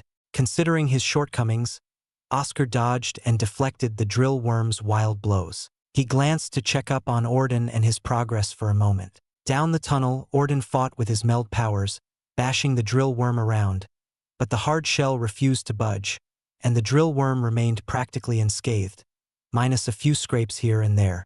When the drill worm came over again, it rammed its head from the side, and Oscar nearly lost his balance from the rotating drill. His feet dug into the ground, and his forearms tensed as he opposed the force that tried to drag him in like a rampaging tornado. The hot sparks and embers caused his face to twitch, and Oscar let out a rousing shout. Flowing mountain. Oscar spun his body, going along with the flow of the sharp drill, spinning like a yo-yo, and his deer anima came forth from below. With a shining silver lance encasing his arm and his deer anima following up from behind, Oscar stabbed what would most likely be the dome of the drill worm's head. In a brutal blow, the drill worm slammed onto the ground while its spinning drill split apart the rocks, but only mere cracks formed on its armor. What sort of toughness is this? Oscar leaped off the worm before it could spring up on him. His silver lance was covered in cracks that spread until it shattered. The worm started to wriggle around, its armor plates clinking against each other as it moved its trembling head. It's mad now, but what can I do? The best bet could be a treble lance or omnireus, but they're far too exhausting. Oscar peeked at Orden, who had bashed his worm, causing a black liquid to spew from the many cracks he laid onto its shell. His dear anima grunted by his side and dug its hooves into the ground. Seeing his dear anima be ramped up, Oscar smiled. That's right, we still have other ways to fight. I don't think I tried this out yet. Adamus raised. Silver lance. Oscar rode atop his dear anima in a fearsome charge like a knight in a joust. Then another lance, larger than usual, formed on his dear anima's antlers. Scraping his silver lance along his dear anima's lance, Oscar combined the two into a single blow. Unlike his previous duo lances, which mainly consisted of both being formed on his dear anima, this came from Oscar and his anima together, a lesser version of treble lance. Responding to his charge, the drill worm spun its sharp drill head, cutting along the mine walls in a show of force before lunging straight at Oscar. It held great confidence in itself and its prided drill. Duo lance. Shattering wave. The endless screeching of metals scraping echoed across the mine tunnel, and the countless sparks spewed forth with so much light, the bright crystals that light up the mines paled in comparison. Within the epicenter of this heated exchange, Oscar's silver lances, infused with the power of Reese, pushed onward against the prideful drill worm's drill. Break! Oscar shouted, and a straight split went down from the tip to the middle of the drill worm's drill, which fell apart into halves. His silver lances traveled further in and stabbed into the head, letting loose a river of black liquid. The drill worm roared and slammed wildly into the mine walls, but eventually, it fell, shriveled up into a mess of armor plates held together by a thin patch of skin. You finished? Orden asked. Oscar glanced at Orden, seeing the broken and bashed remains of the drill worm. Yes, though these worms are tougher than I had thought. The armor is incredibly tough. That's for sure. Orden picked up one of the armor plates and tapped it with his hammer, looking satisfied. These plates would be excellent materials to use for fabrication. So you are a fabricator? Oscar expected as much from seeing Orden's hammer anima. I am. Orden puffed his chest out with pride. I've been a fabricator since I became an Exalt, but my early days were quite bad because of my absurd strength. Damn near broke everything until I learned to control it, rubbing the back of his head in embarrassment as though he had nothing to hide about himself. I can't wait to get back and use these materials. If you're still alive, Oscar smiled. If it's a certainty, even if we fight, I can surely escape. However, I would love to have your armor plates. Orden smiled confidently, swinging his hammer around. I can't say I don't feel the same. These armor plates are astounding. And in a mine such as this, there should be ores of many different kinds. Oscar reached out and took out his hammer, obsidian black head with blue swirls and a deep brown handle. He also tapped on the armor plates. You're a fabricator as well? Orden stepped forward with his hammer stretched out. What star are you? Wouldn't 2 stars be obvious? Oscar responded. You never know. I thought you were too good at combat and prinsticked for you to shink your time into being a fabricator. Orden sat down on a large boulder to rest and recover his eye. The same can be said for you. Oscar sat on another boulder to do the same. Nah, I don't have much in terms of combat. I was born with an incredible body, and achieving meld isn't related to fighting but just mastery of anima. But seeing you, I need to step it up. Orden spat out some black liquid after he tried to drink some, making Oscar aghast. We still tied. Oscar scoffed as he got comfortable on the boulder. When you use meld stage, you mainly use it for fabrication. What kind of purity can you reach with that refinement? 100% purity. Orden whistled in admiration of himself. The instant 20 strikes helps to cut down the time, and the 20 multiple earthen echo allows me to reach the tiny little stubborn impurities. 100%. I can only reach 94 as my max. Oscar crossed his arms and frowned. I noticed one of your skills is similar to my earthen echo, but it was far more powerful and had a strange rippling effect. Is that what you use for your refinement? Orden asked. Yup, though I still haven't reached full mastery of it.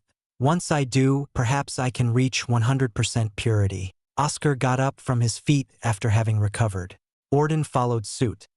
His large feet created splashes within the black liquid that flooded the tunnel. However, he didn't care and focused on Oscar. What do you think of when you start hammering in the formation? I can't help but be curious about other people's views. I see constellations and stars. My formation is a reflection of the night sky. What about you? I see a person, Orden said. A person? More specifically, I see what's in them. Orden paused. I think of each of my armaments as a person, so they need organs and bones. So every node I make represents a heart, liver, lungs, femur, or knuckles. That sounds quite complicated. Oscar couldn't believe it. But it's what I see when I create my armaments. You see the stars. I see people. I wish there could be a workshop here to compare our skills. Orden placed his hammer atop his shoulder. It'd be nice to know you as a fabricator before you die. Still saying that, Oscar shook his head. We'll see. Placing aside the topic of their deaths, Oscar and Orden talked about their life as fabricators and the various materials and ores they had worked with. Then they came upon a large chamber, one of the central hubs of the mines where many tunnels led to. They could see an elevator shaft leading up into an unknown area. Oscar smiled as they had finally found a new way up. Act 1, Blue Ocean Pavilion, Chapter 273.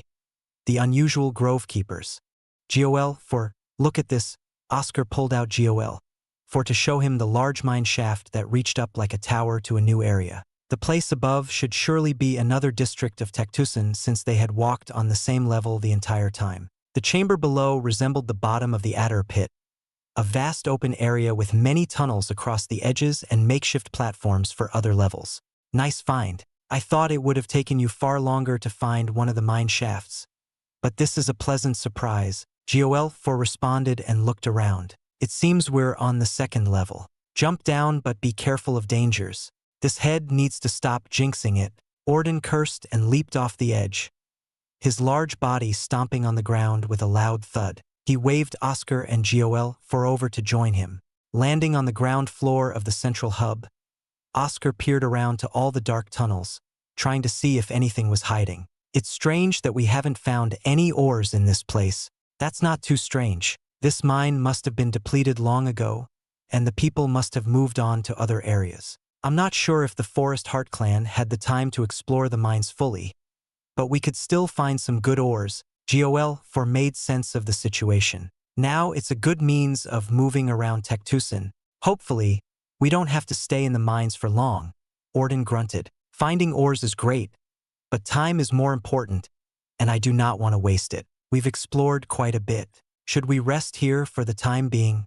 There's no telling what may be waiting for us up there. Oscar gazed upward, but the mine shaft's walls did not allow him to peek into the area above. He took out his mattress and lay down on it to rest. Sleep is important. Can you start a fire?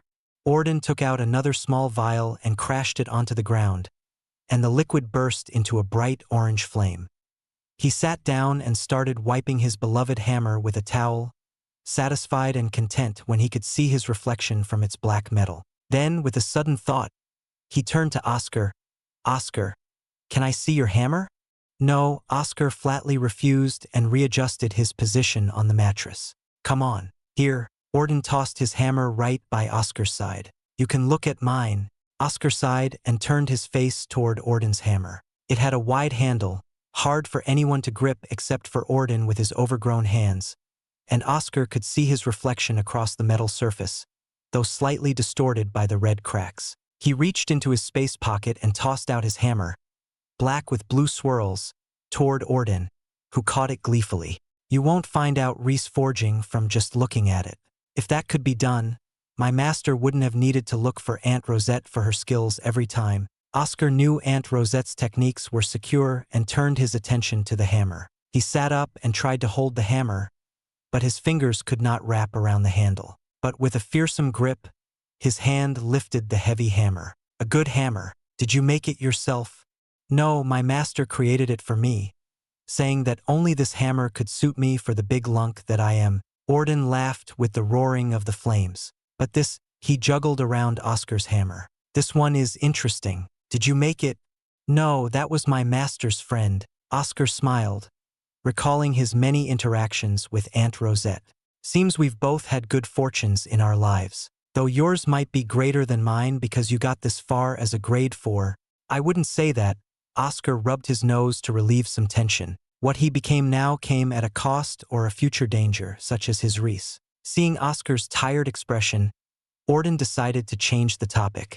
Orden tapped Oscar's hammer on the boulder and traced his hand across its surface. It's beautiful. I can tell whoever made it had incredible skills and used an unorthodox method. I don't suppose you can tell me what that is. Nope.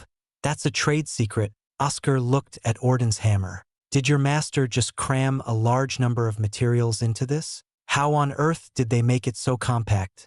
Trade secret. Orden laughed, making Oscar laugh in return.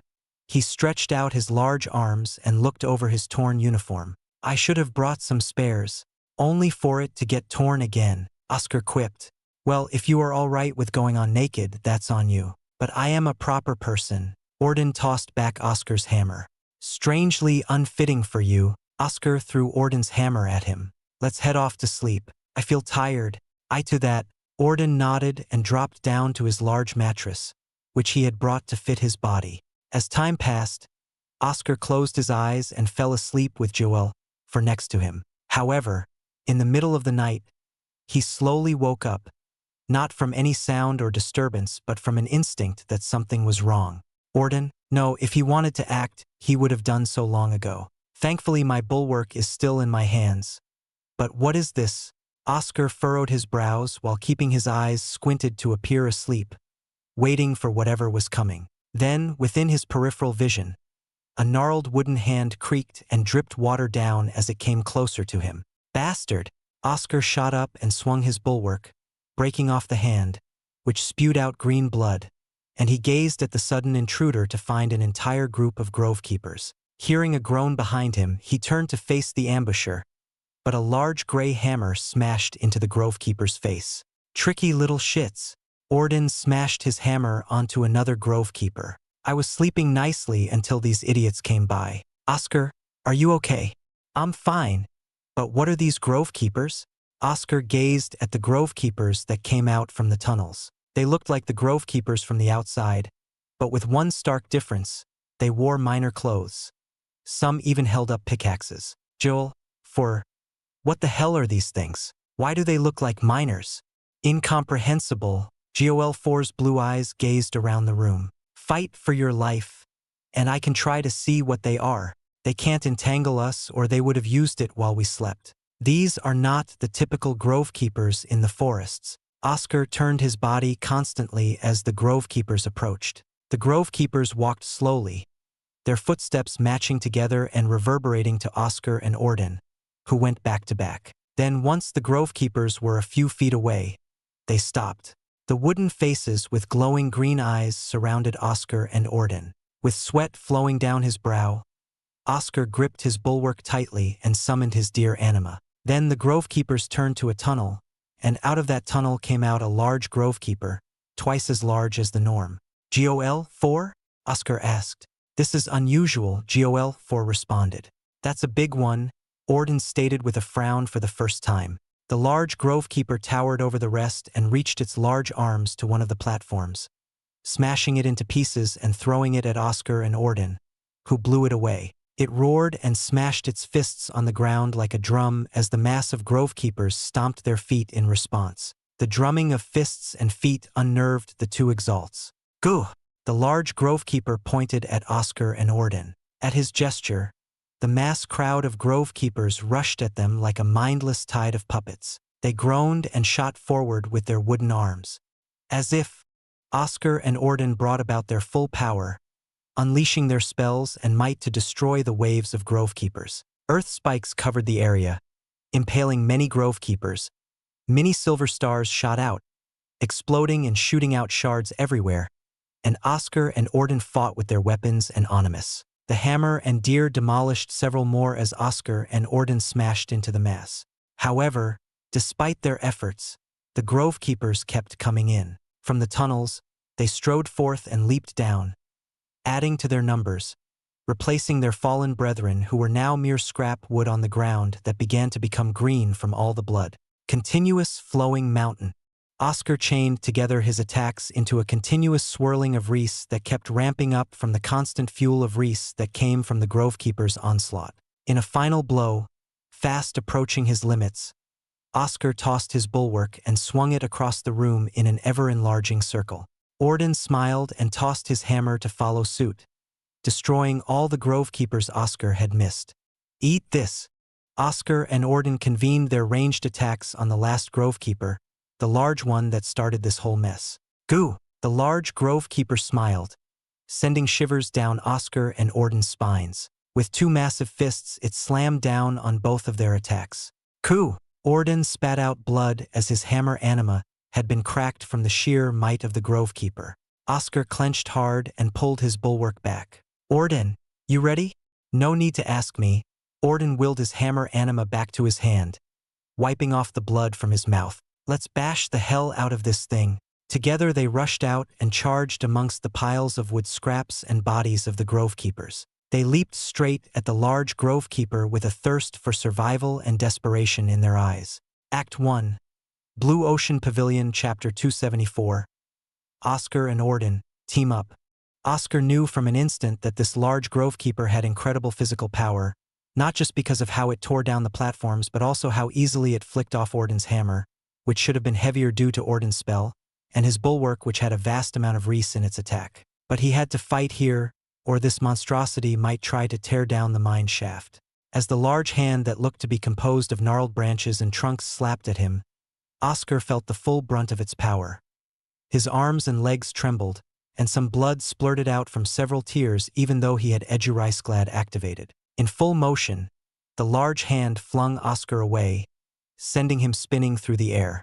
Thanks to his quick use of Flowing Mountain, his body did not suffer too much damage as a good amount of reese from the blow flowed to his feet. Oscar spun his body in the air and landed on the rocky wall with his feet. Cracks formed like spider webs as he burst out like a torpedo from the reese exiting his feet. Silver Lance. Oscar imitated the drill worm and spun in the air to increase his sharpness. On the ground, Orden followed up with his meld stage and threw the hammer at the large Grovekeeper to attack it 20-fold. And the blow caused the large Grovekeeper to lurch slightly, enough for Oscar to come through. He felt slightly sick from the constant spinning, but he carried on. Pierce through, Orden shouted. The central hub of the mines trembled as a loud clang ran through the area like a shockwave. Oscar and Orden stared with eyes wide in disbelief at Oscar's silver lance, which was pinched by the large Grovekeeper's hand. The Grovekeeper was only around twice Orden's height, but to Oscar, he could not help but see a monster that stood about as tall as the spire of Ascension. What the hell is this thing? Oscar's heartbeat rang faster like death's footsteps, and he quickly cancelled his silver lance and escaped with his movement spell. The Grovekeeper's hand had squeezed tight, reducing the section of the silver lance into a thin rod. If I didn't take my hand out in time, then I don't think I'd have an arm. How on earth is it this tough? As Oscar retreated, Orden came through and focused an incredible amount of iron on his hammer, swinging down like a bolt of thunder, cracking the floor and releasing with a deafening sound. Oi! Are you kidding me? Orden laughed with an awkward look.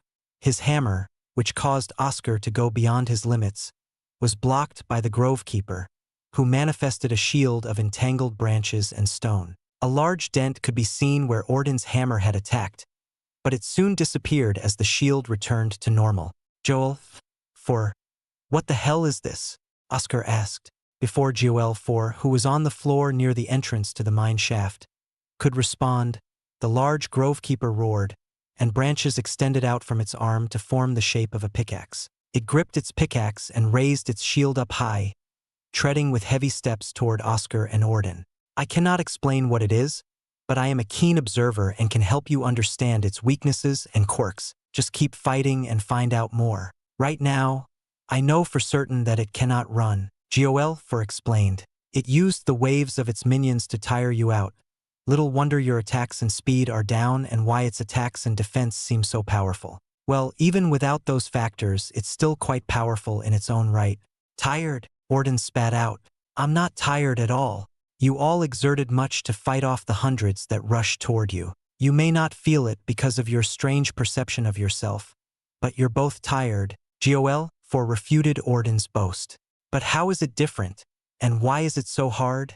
Oscar charged ahead to engage the Grovekeeper in melee and swung his bulwark with shattering wave. In a shocking response, the Grovekeeper swung its shield. Their two shields clashed, sending off a storm of winds, But Oscar held on and exerted more power, sending him back a few steps rather than in the air. Even with shattering wave, that shield is sturdy. My eyes can see the wood that encompasses this creature is not ordinary. Its color is off and gives the grovekeeper a grayish hue. If I had to guess, the plant combined with the stone and mutated into this creature. Gol foreshouted out his hypothesis. Is that even possible? Orden swung his hammer and faced the grovekeeper's violent swings of its pickaxe. Wherever the pickaxe went, it decimated the area. Meanwhile, Oscar faced its shield, and even his short-range treble lance did nothing to pierce through it. He cursed and had his dear anima circle to the back, but an armor of brambles prevented his anima's ambush. This bastard is tough. Do not waste too much ein and stamina, Gol for instructed.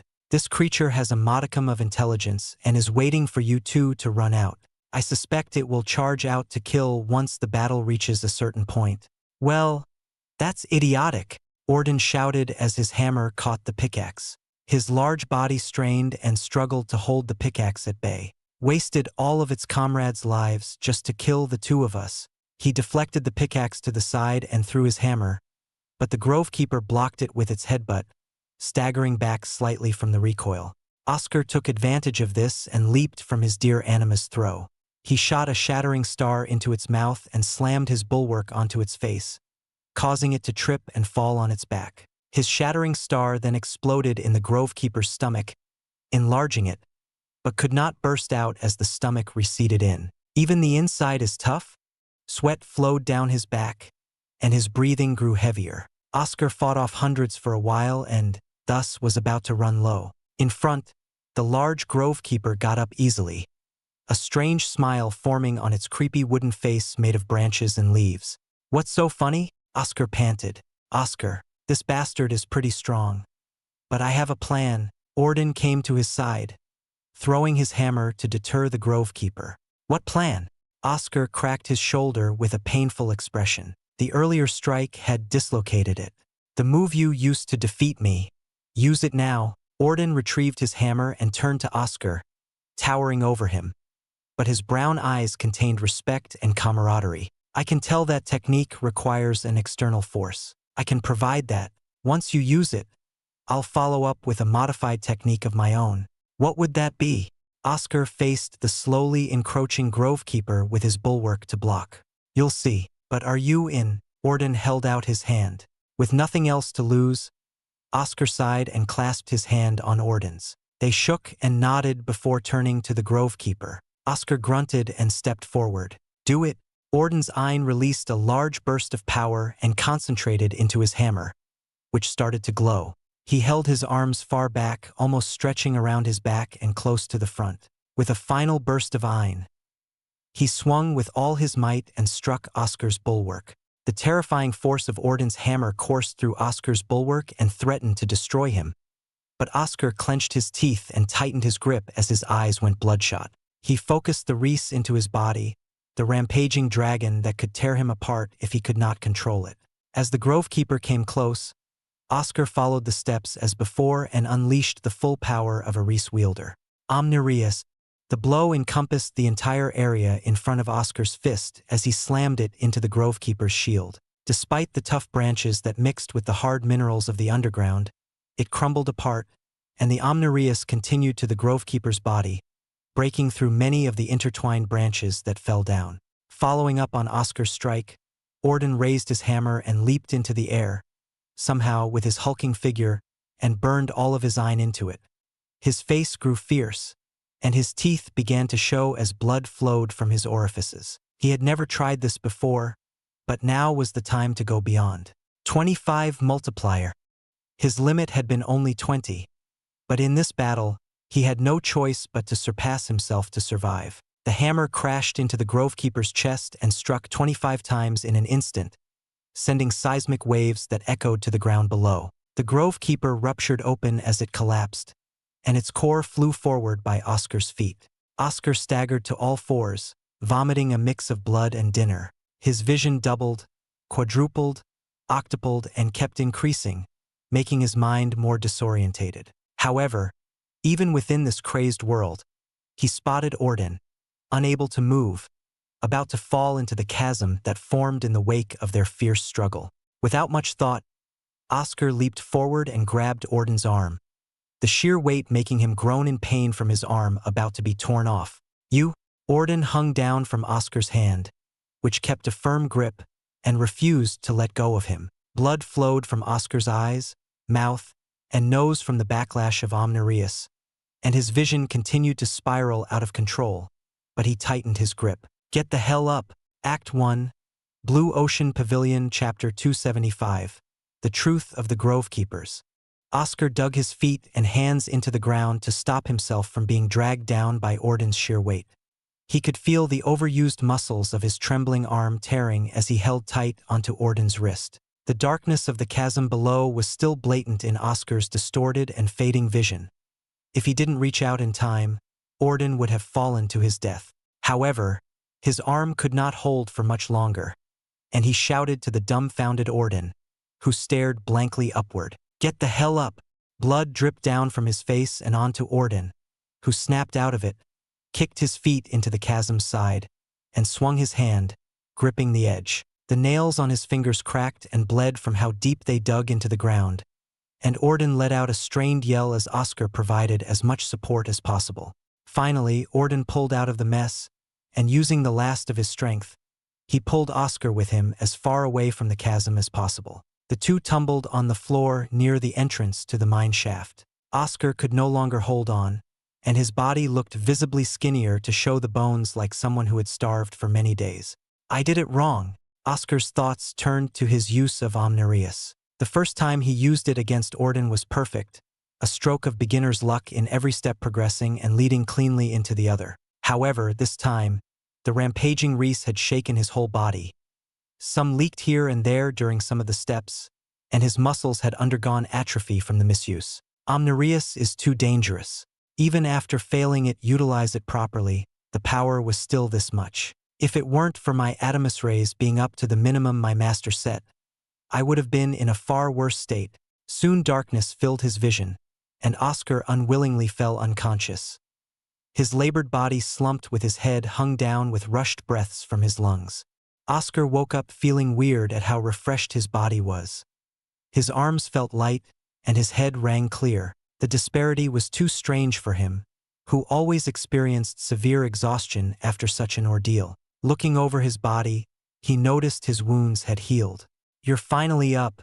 He turned to Orden, sitting by the fire and cooking large skewers of meat. The glistening meat and dripping juices made Oscar force back a drool and gulp as every part of his body screamed at him to devour the feast. Then Orden held a large skewer toward him while eating his own. "You must be hungry after that battle. Your body needs all the food it can get." Orden stuffed his mouth with all the food he could cram into it and ate, not caring about his manners. The smell of food enticed Oscar's ravenous appetite, and he did not shrink back from Orden's charity.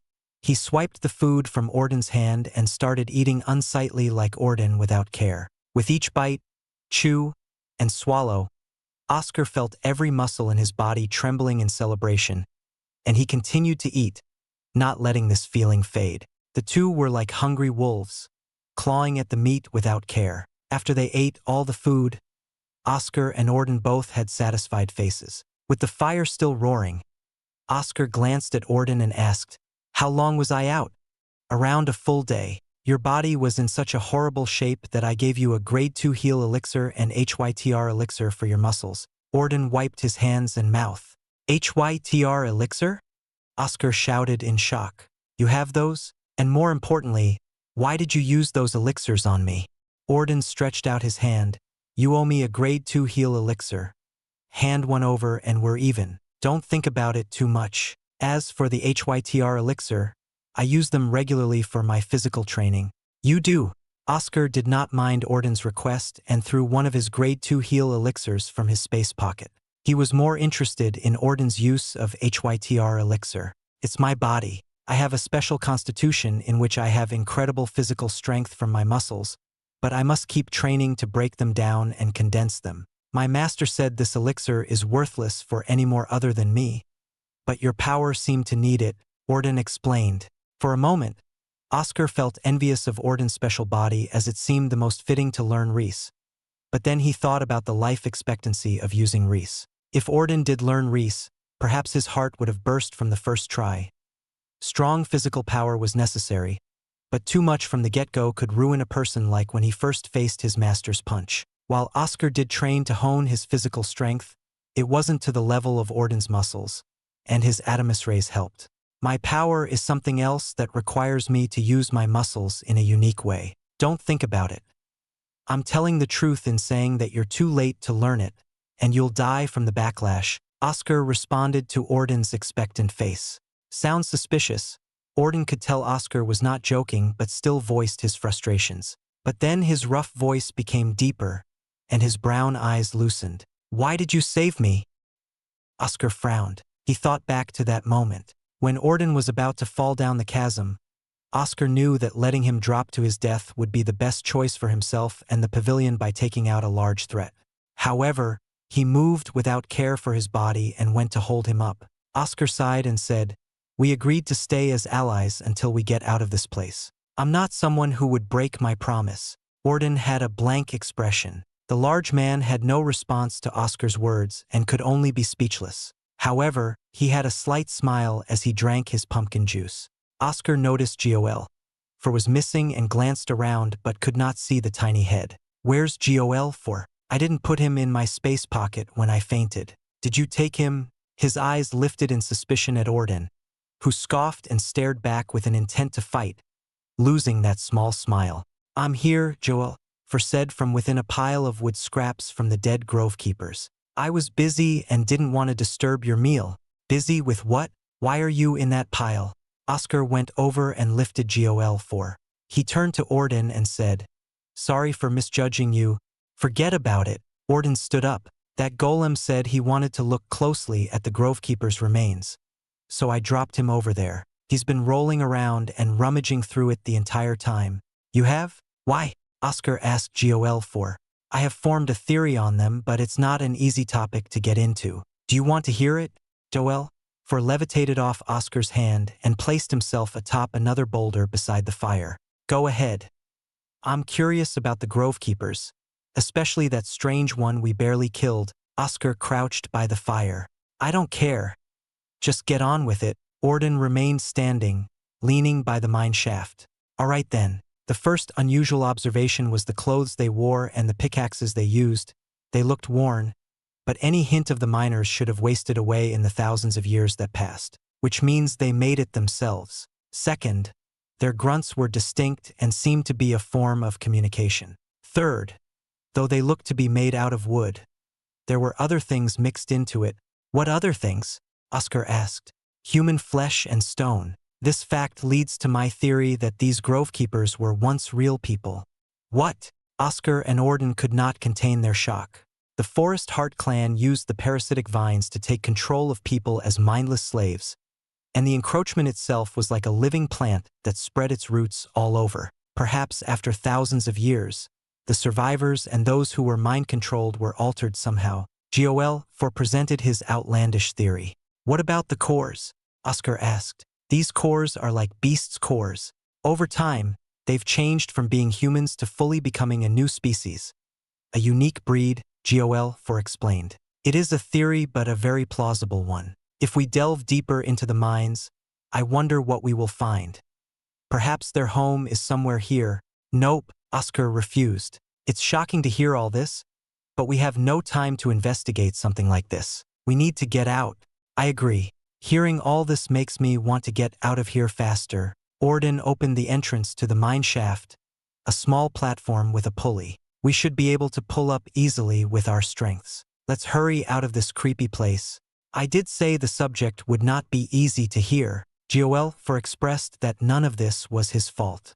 "Forget it. Let's go." Oscar and the others entered the small mine shaft. Orden started to pull as hard as possible, elevating them higher into the ceiling. When they arrived at a certain point, the platform would not move any further. "We've arrived." Orden stretched his arms. Oscar opened the door and stepped out with his bulwark, but what he saw surprised him. "Just burn already." He saw Eric's short, round figure surrounded by flames that swirled and shot everywhere. "Eric!" Oscar. Act 1. Blue Ocean Pavilion Chapter 276. Plan for the Foundry, Reckless or Genius. The moment Oscar stepped onto the new district of Tektusin, he saw a blaze of flames sprouting from his friend, Eric, coming from the constant swirling of his gauntlet anima. Flames continued to build until they became an inferno that threatened to destroy everything. Feeling the heat and worried about Eric burning everything down, Oscar called out to him and ran forward. Eric! Oscar! Eric turned wide-eyed to see his good friend, Oscar, and cried joyfully. Where the hell have you been? I tried so many times to get around the place. I'll tell you later what's going on. Oscar couldn't see through Eric's roaring flames, but he threw 10 mini-shattering stars through them to whatever hid behind the fires. Suddenly, several objects leaped through Eric's flames, burning all over, and Oscar ran forward with Orden to deal with them. These are the parasitic vines? Oscar recognized the sharp feelers and the distinct shape despite them being set aflame. He and Orden had handled them easily back in their starting district, which relieved him slightly. However, Eric's flames started to die as Eric staggered back from lack of iron, and Oscar beheld the terrifying horde. An endless horde of detached parasitic vines crawled on the floor using their feelers, and Oscar and Orden looked stunned and disturbed at the crashing wave. Oscar tried to count them, but it was impossible. Perhaps there were thousands or tens of thousands. Not even Oscar and Orden could destroy this many, so they took the rational route and ran. This crazy place! Oscar ran with all his might with Eric over his shoulder, bolting for the mine shaft using his dear anima to deter any of the parasitic vines that came close. In a final leap, Oscar crashed into the mine shaft with Orden following right after. He quickly closed the door and locked it. Are we safe in here? Eric groaned and drank some elixir. Everyone could hear the countless parasitic vines ramming their flimsy bodies against the mine shaft door. These doors are airtight and solid metal. There's no opening for these vines to enter through. Oscar sat down, wiping some sweat from his brow. Who would have thought there'd be this many? The entire place is overrun with them. Orden banged on the shut metal entrance to the mine shaft, using his immense strength to stagger the parasitic vines away for a short moment. But they soon resumed their constant banging, making his face twitch as veins popped out on his brow. Eric noticed Orden's presence after recovering slightly and was shocked to see the uniform of the Earth Core Academy, torn but still distinct with its black color. He rose to his feet and brandished his anima despite the low amount of iron, putting up his fists in a stance. Who are you? Oscar, why are you with an enemy? The little one wants to fight? Orden stood up, his height about thrice as large as Eric's, and he leaned his head forward, lurching his broad back to stare down at Eric. He wore a wide smile, roared in laughter at Eric's imposing stance, and sat back down. You're one hell of a guy, but no need to worry about me for the moment. He and I have an agreement. Agreement? Eric turned to Oscar, who passed Eric some rations. Oscar sighed and gestured to Eric to calm down and sit so he could retell the past events that led up to this moment. After Oscar finished explaining, Eric frowned. Don't worry. This is only a temporary alliance until we get back out. Also, fighting him, even with the two of us, could worsen things. Like the endless tide of parasite vines here and the strange grove keeper below. Tektusin requires every manpower we can get, but once we're out, the deal's off. Orden flashed a toothy smile. Oscar grimaced at the thought of having to fight Orden again, but if he fought with Austin and Eric, they could overwhelm him. Putting the prospect of a future battle aside, Oscar focused on their current predicament as the gnawing and thrashing of the vines continued outside. We can try to go back down into the mines and find another way up, but there's no telling how many of those monstrous grove keepers live there. Eric, what have you been up and how did you end up here? After I went down the shuttle like that bastard Gol suggested, I ended up in a small depot with some packs of ores and other stuff stored within. Really? Oscar and Orden shocked Eric with how close they came with expectant gazes. He took out some ores from his space pocket in a fluster and gave them to Oscar and Orden. Oh, these are nice. Orden tapped the ores with his hammer, holding them fondly in his hands. A few are meant for grade 3 armaments. You did well, Shorty. It's Eric, and that's not for you. Eric swiped the ores from Orden's hand and stowed them away. I got these myself, so they're mine. Ah, I suppose I'll take them by force. Orden cracked his knuckles with a fiery gaze. Hey, Oscar said in a low voice, staring at Orden with a darkened expression like a volcano about to erupt. Don't threaten my friend. Eric, continue. After the two bickerers settled down, Eric cleared his throat and continued. Once I exited the small depot, I ended up in this district. At first, it seemed fine, with only a few monsters here and there and a few of those creepy vines. I explored around, trying to search for you too or find a way out, and discovered that this place is actually a huge foundry. A foundry? Oscar asked. I saw large empty vats and metallic pipes that led into them. After exploring more, I found several worn-down hammers, so rusted they could barely be seen as hammers and molds. I found that all the pipes linked to a central building and went to check it out. But the moment I opened the door, all those vines came rushing out. Eric shuddered, recalling the creepy sight of all those tendrils and wriggling vines. Do you have GOL-4? He might know about it. Oscar took out GOL-4 and explained the situation, but Joel-4 remained silent for a while, making them nervous. Eventually, Oscar got so irritated by the sounds of the vines constantly trying to break in that he shook GOL-4. GOL-4, come out with it. This district is indeed the refinement part of Tectusan, where the ores would be processed and refined by fabricators and stored later. The place was eternally hot due to the molten lava flowing from the central furnace to everywhere in the district. However, the facilities have shut down, and the place Eric opened was the central furnace, overrun by those vines. GOL-4 answered. Sorry, my memory is not the fastest, so it took a while for me to gather the pieces together. Should we just head down? Eric turned to Oscar and Orden. Feels bad not to see a working foundry of old, but there might be a good chance of an exit in this place. Orden cleaned his hammer with a towel. In the end, decide what the best decision for us is. Do we wander in the mines or go for it and take back the foundry? Oscar did not respond, and silence ensued between the three until GOL-4 sprang up in the air. I have a suggestion. GOL-4 spun his head around slowly. What is it? Oscar drank some water.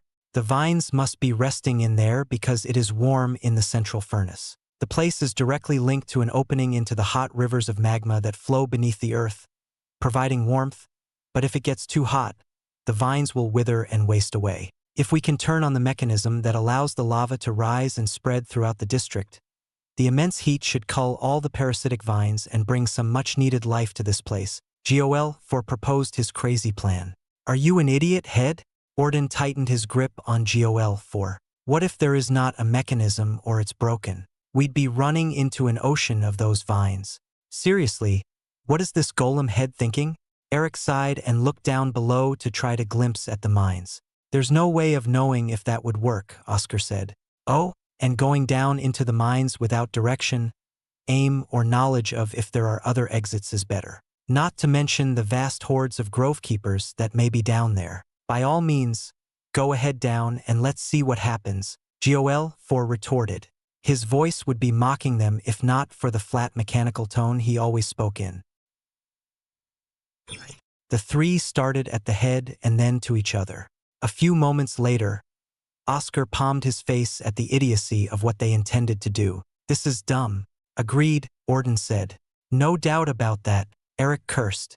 The three of them stepped toward the large metal entrance to the foundry, where the constant sounds of the parasitic vines never ceased. Why the hell did we let GOL-4 goad us into this? Act 1, Blue Ocean Pavilion, Chapter 277. The Death March. We're screwed, Eric stated without hesitation, as if the future was set in stone. I agree this is reckless, but sometimes you must go for it. Orden swung his two hammers, meeting them in the center to meld into one. He juggled it around his wrist a few times to warm up. He had a wild smile that made him look terrifying with his wide and chiseled face. More importantly, I want to prove that arrogant golem wrong. Get ready.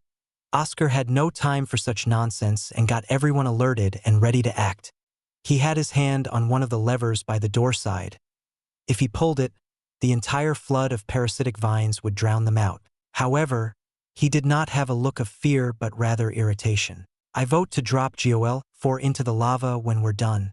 That sounds like a good suggestion. Orden's immense muscles began to tighten and expand, nearly tearing off the remainder of his clothing. A loud sound of metal bashing came from Eric hitting his knuckles together. Cast my vote for yes. Excuse me. I'm right here, Ol, for said from behind Oscar's back, a rope tying him around so that he did not fall. Though I suppose it's great everyone is thinking optimistically, the truth was that Joel, for had purposely incited them on purpose and edged them over to relieve the tension and to guide them to decide without wasting more time. He offered a plausible solution and then mocked their doubts to lean them toward making out for the district rather than the mines. Even as a construct, he felt a sense of danger from the mines. On the count of 3, Oscar shouted. 1, 2, and 3. Oscar pushed the lever, and the metal door sprang open. Immediately, the large hordes of the parasite vines fell in like a waterfall, but Oscar and the others had prepared for this initial wave. Eric unleashed fearsome flames to coat his gauntlet Onimus and swirled them around as before to let out a large wave of fire. Beside him, Orden stomped his foot to create earthen spikes that erupted all over the area surrounding the mine shaft. The mix of rock and fire decimated a large mass of the parasitic vines. After Orden retracted his earthen spikes, Oscar rushed out with the others. Their eyes collectively narrowed at the countless parasitic vines that skittered toward to fill in the gaps, moving toward them. There were so many that they covered all the buildings and objects. Not a single semblance of a foundry could be seen. Godspeed to us all. Oscar stood at the front with his bulwark, riding atop his dear anima. Behind him sat Eric, who constantly spun his gauntlet Onimus around the group as a protective flame barrier. Lastly was Orden, who stood and had the tallest height to act as the lookout and controlled his meld hammer around to supplement Eric's defense and brandished 2 stone fists as insurance. They rode his dear anima, rushing through the city with Orden keeping up with his large strides. Oscar extended out his hands and formed 10 regular silver stars with ordinary wreaths empowering the speed and power. When they shot out ahead, they lessened some numbers to aid in their march forward. Such desecration of a wonderful place of the divine stone clan. This place needs to be cleansed of the filth and returned to its former glory. Joel watched the entire process while tied to Oscar's back. Is that the reason you wanted us to go for this?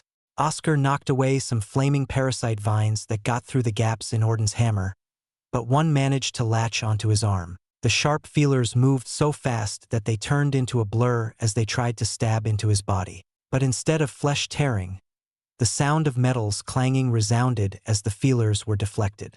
Edu Rice glad. That was twice now that this defensive technique had saved him from an unfortunate accident. Luckily both times were in places where his Adamus rays could exist, unlike the center of his chest. He popped the parasite vine with a vice grip while keeping his bulwark close to his chest. Both he and Orden ensured to protect Eric during the long march because his flames were the best deterrent against the vines. They journeyed across the district, turning many corners and rushing up long stairs, following Eric's memory of the place, which was surprisingly accurate. Finally, they all felt a rise in the temperature, not from Eric's flames but from another source. They could not see through the flames, but they knew it was the central furnace. Eric had unleashed its heat to extend and wander outside, so this was their one chance. How much longer? Oscar asked Eric, who guided them. From the ground below us, I can tell we're 10 seconds away, Eric said, but his eyes widened at the purple blotches wriggling around in the large cracks of the ground. These purple blotches shot up and whipped their feelers toward Eric. These parasite vines had avoided being badly burnt by Eric's flames by burrowing into the cracks. As the feelers came close, Eric punched them away with fast jabs from his gauntlet armaments, covered in flames. Don't underestimate me. Nice one, Shorty. Orden laughed in approval of Eric's approval. Now, Oscar shouted. He focused the power of Adamus rays and shot out 10 mini-shattering stars around him. Eric extended the flames as much as he could while Orden did the same. Then the flames suddenly died out to reveal the 2 halves of the gate Eric opened when he was alone. Oscar and Orden hurried over while Eric's flames burned even stronger to stop any of the parasitic vines. With immense physical strength, the 2 bronze closed the gate shut to prevent the vast majority of the parasitic vines from coming inside. Turning around, Oscar saw a sizable mass of parasitic vines and a strange mound that worried him. Flipping Joel for around to his chest to look forward, Oscar asked the crazed golem, "We followed your crazy plan and ended up here. Now what is the mechanism?" Joel 4's blue eyes darted around and honed in on the mound in the center. That large mound seems to be blocking the opening to the magma rivers. Get rid of that first and we can figure out the rest. Sounds simple enough. Orden strutted forward with his hammer as many vines came close. He swung with the 20 multiplied strikes with massive force and seismic echoes that tore through them. "You all right, Eric?" Oscar turned to see Eric had leaned back on the gate, and smoke hissed as a large heat wave emanated from its metal surface. Eric was conducting all the heat of his flames into the gate. "I'm all right, I can't help out here, but I can at least heat the gate to make it more unbearable for the ones outside. That way, there's no off chance they could ram it open." Eric looked exhausted but continued to burn his iron away to protect this spot. He nodded to Oscar with a smile. "Just end this sad place." Oscar nodded and turned back toward the front with a loud step, and his hands clenched. His demeanor resembled a wild beast, an apex predator staring with an intense presence that overwhelmed the mindless vines for a moment. Orden stared at Oscar and smiled. "I knew it. That guy fights quite cleanly and with precise moments like a master while thinking deeply about his next steps. But you can't tell me that he's refined when he has that savage look on his face. Yes, your wild side is far more interesting to see. Ha ha ha ha." The large Orden charged ahead and made short work of the vines in front of him. Was it seeing your friend doing his best and how much he had already done? "Are you the sentimental type, Oscar?" Oscar stormed ahead, swinging his bulwark with far more power than before, destroying everything. He wore a smile much like the one he had when he punched Maya Claude in the face, one filled with the desire to tear the other person apart, the smile of savagery and killing intent. His dear anima seemed to have also lost its control and bulldozed its way through the large chamber, swinging its large metal antler around and tossing the parasitic vines into the air as they rained down with purple blood. Although representative of a docile creature, the deer anima looked like a dreadful beast. The two fought their way through, destroying all of the remaining parasitic vines. The whole place became covered in a purple mist from all the blood that started to boil, and the corpses started to wither and become as small as almonds. Finally, Oscar stepped toward the large mound. "How quickly you change back," Orden said. "What?" Oscar asked, his eyes shining with clarity and reason. Unlike before. "Never mind." Oscar didn't know what Orden was talking about and stared at the large mound that acted as a blockade, a seal that prevented the central furnace from opening up. It was a strange mound that beat like a heart, thumping up and down with its grotesque mixture of wood and what appeared to be amber, sap, or some strange substance. "This is one of the hearts of the encroachment. I can't believe it's been here the whole time," Joel said. "If we destroy this, the environment will slowly change and maybe return to how it was. Please do it." Oscar and Orden went up to the large beating mound and formed their spells. It was time to free the foundry. Act 1. Blue Ocean Pavilion, Chapter 278. Reignite the foundry. Oscar stabbed his powerful silver lance into the beating forest heart, exerting his shattering wave to carry on and destroy it from the inside. At the same time, Orden swung his hammer down vertically with all his might, multiplied by 20, and sent in his earthen echoes for the same reason as Oscar. The forest heart was no match for their combined might and exploded in an explosion of a foul mixture of green liquid, which Oscar and Orden quickly dodged, wary if the liquid had any unsavory properties. "Is it done?" Oscar put up a stance, ready for anything, but the forest heart shriveled up and became a mess of brambles and branches. He felt slightly disappointed that this place had nothing more to offer, but an easy win was an easy win. "We should be glad there isn't much else to be done." Joel 4. How do we reactivate the central furnace?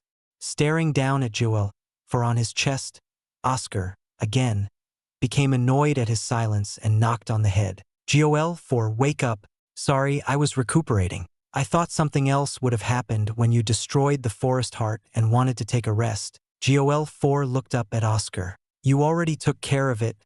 "Nothing happened," Oscar said coldly. "This golem had the gall to go to sleep while they fought for its plan. What can we do? Nothing is blocking it, But the furnace won't open.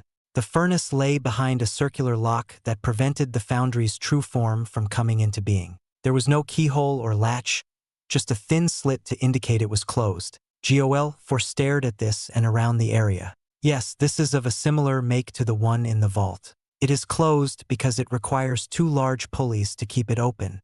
You mean those broken chains? Orden pointed at 2 large chains, about Orden's width, that hung down from the walls. Yes, you need to pull those chains. Pulling them will open the central furnace, and you need a way to keep them open, Gol explained. Oscar glanced at the 2 chains. Orden, are you thinking what I'm thinking?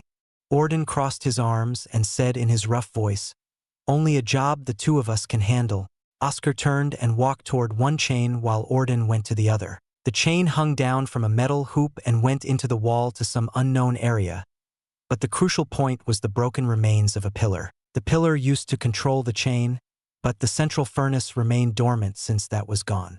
Now is the time for you to wake up.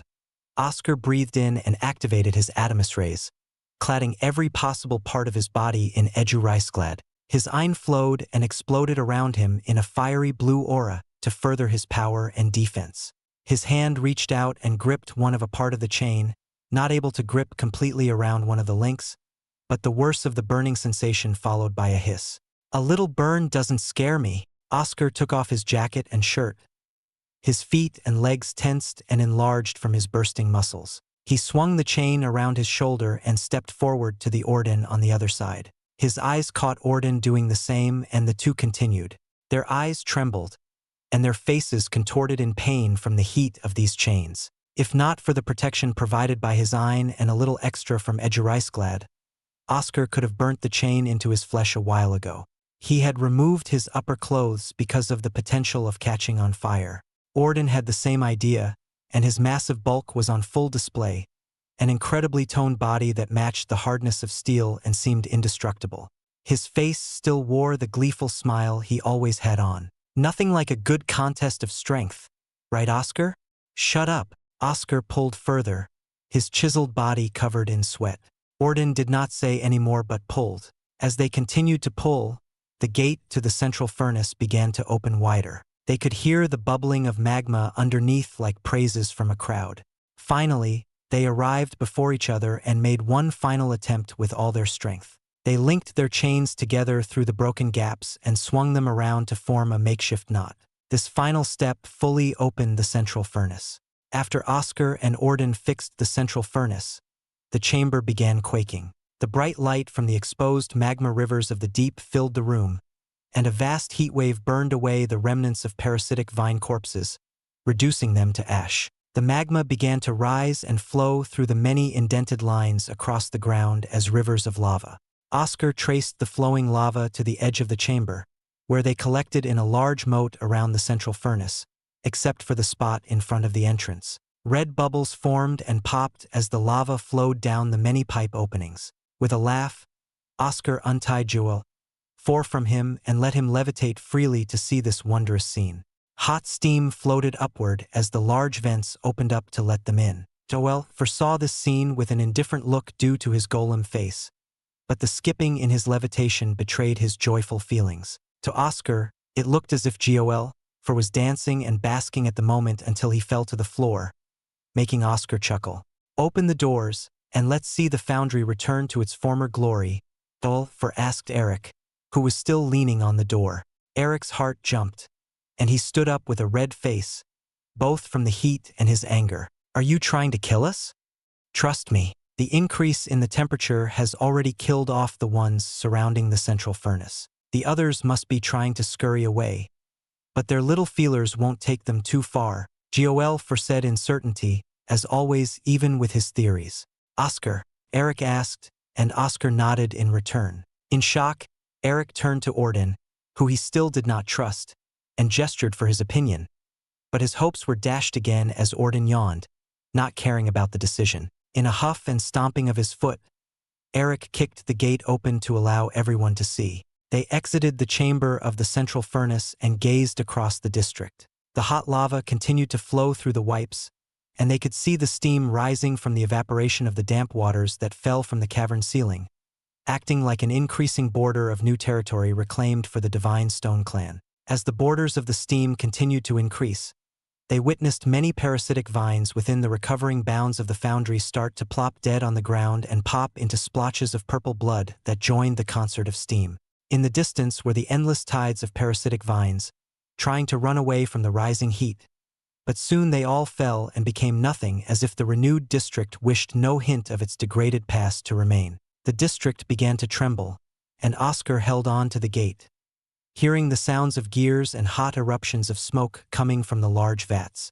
In the end, the entire district emitted an orange-red glow. The rivers of lava flowed ceaselessly and freely without any obstructions. Oscar smiled at the sight and patted Gol4's head. Great view indeed, Gol4 agreed with a nod. Thank you, everyone. This feat could not have happened without you all. As a golem of the Divine Stone clan, I have to thank you for what you have done. What about the rewards? Orden said half-jokingly, because to him, as a fabricator, letting this place return to its former glory was good enough. Still, as a member of the Earth Core Academy in Ashen Grove, he could not allow himself to come up empty-handed. Do you know what those large vats are for? The rivers of magma are made up of many different melted metals. The large vats isolate every single type and lead it into a different smaller vat. Those can be your rewards. Seriously? As much ores as possible? What's the highest? Orden shouted.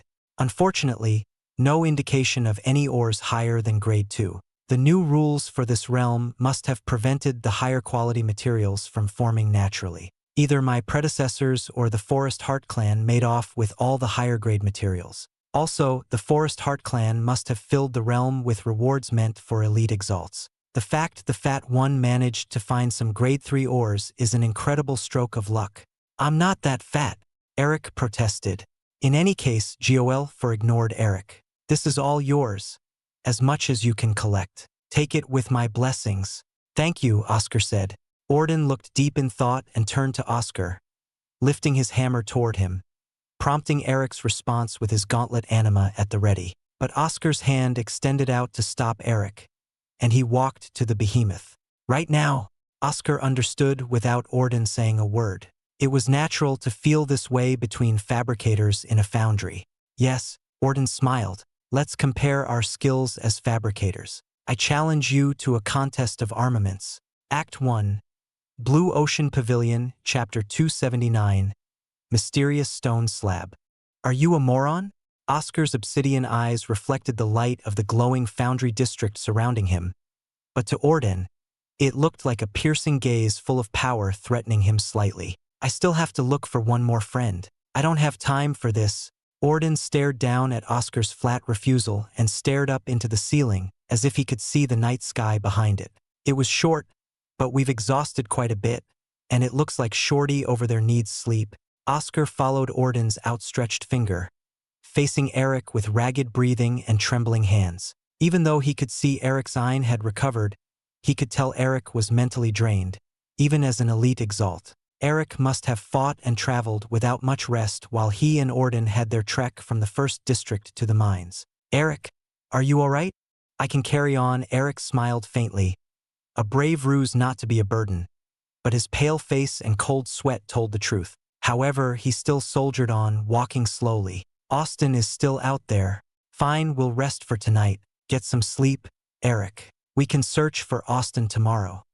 He's not the type of person to die here. Oscar turned to Orden with a fiery gaze and smiled. Seems we'll get our match after all.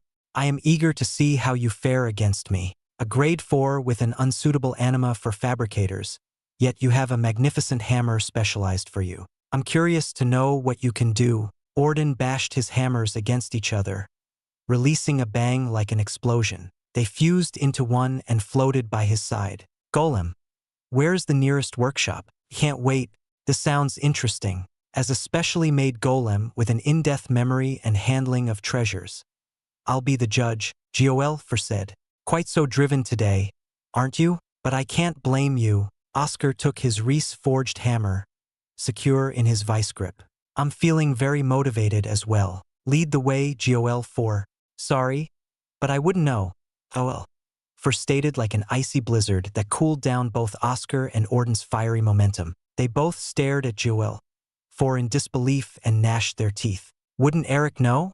However, at this time, Eric had fallen asleep, unable to hold on for much longer. Even when he held the gate shut with his flames, his mind started to slip away, only clinging on due to his will to finish his responsibilities. With Oscar's agreement to rest, he fell asleep instantly without care. For too long, he had gone around while barely resting.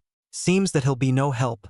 Orden groaned and cancelled his meld stage hammer, frustrated at this slight annoyance impeding their duel. The foundry was quite large and would require time to find a proper workshop if it still existed here. What a pain. I'll go search for it. That may not be necessary, my large friend, Joel chimed in. There may be a way for me to find that out. How? Oscar lifted Joel to his eye level, stared into his blue glass eyes, and grunted. If you had a way, you could have mentioned it earlier. What's with building the suspense? First, it's fun to keep it suspenseful, which makes it more entertaining after thousands of years in the vault. Joel could not chuckle but purposely said the laughter in cold haws. Oscar narrowed his eyes at Joel. What sort of eccentrics were the Divine Stone clan? Did they purposely make Joel like this? Or is something wrong with Joel? Thousands of years is an odd time for a golem to survive, even in an isolated vault. Golems can have memory and directives, but he's too random. Not knowing Oscar's suspicions about him, Joel continued speaking, try to go up the spiral stairs outside. There can be something that provides information about the district. Fine. Orden stepped toward the stairs on the side, taking up the front to fight off any threats because it was his request to duel. Oscar took up the rear with Joel, tied to his back and Eric over his shoulders, and traveled up the spiraling stairs, going higher to the point where Oscar could see the entire district and several bridges that led to other places. Some bridges had been destroyed while others were intact. Noting down these locations for later, Oscar turned forward. They arrived in front of another door, but it seemed ordinary, made of stone and missing the fancy engravings that the other entrances had. However, the sound of a click made them tense up. Warily, Orden kicked open the door and rushed inside with his two hammers. There's nothing here except for a stone slab. A stone slab? Oscar entered the room, and it had no windows, no openings, only a single stone slab reaching up to his waist. The stone slab was smooth without a single blemish, scratch, or engraving. He regarded it as nothing until Joel started fidgeting on his back. You found the stone slab? Stupendous. Take me to it. Joel seemed desperate to get to the stone slab. What is it? Oscar untied Joel but the golem levitated and flew atop the stone slab, landing on it with a thud before he could grab him. Then, bright gold patterns began to shine on the stone slab, starting and extending from Joel until they reached the base underneath. Oscar could not contain his shock, seeing golden energy encompass Joel. It was Ein. What are you doing, Joel? Orden came up and swung his hammer down on the stone slab to destroy it. But instead, his body was flung into the air by a fierce rebound and smashed into the wall, cracks spreading around.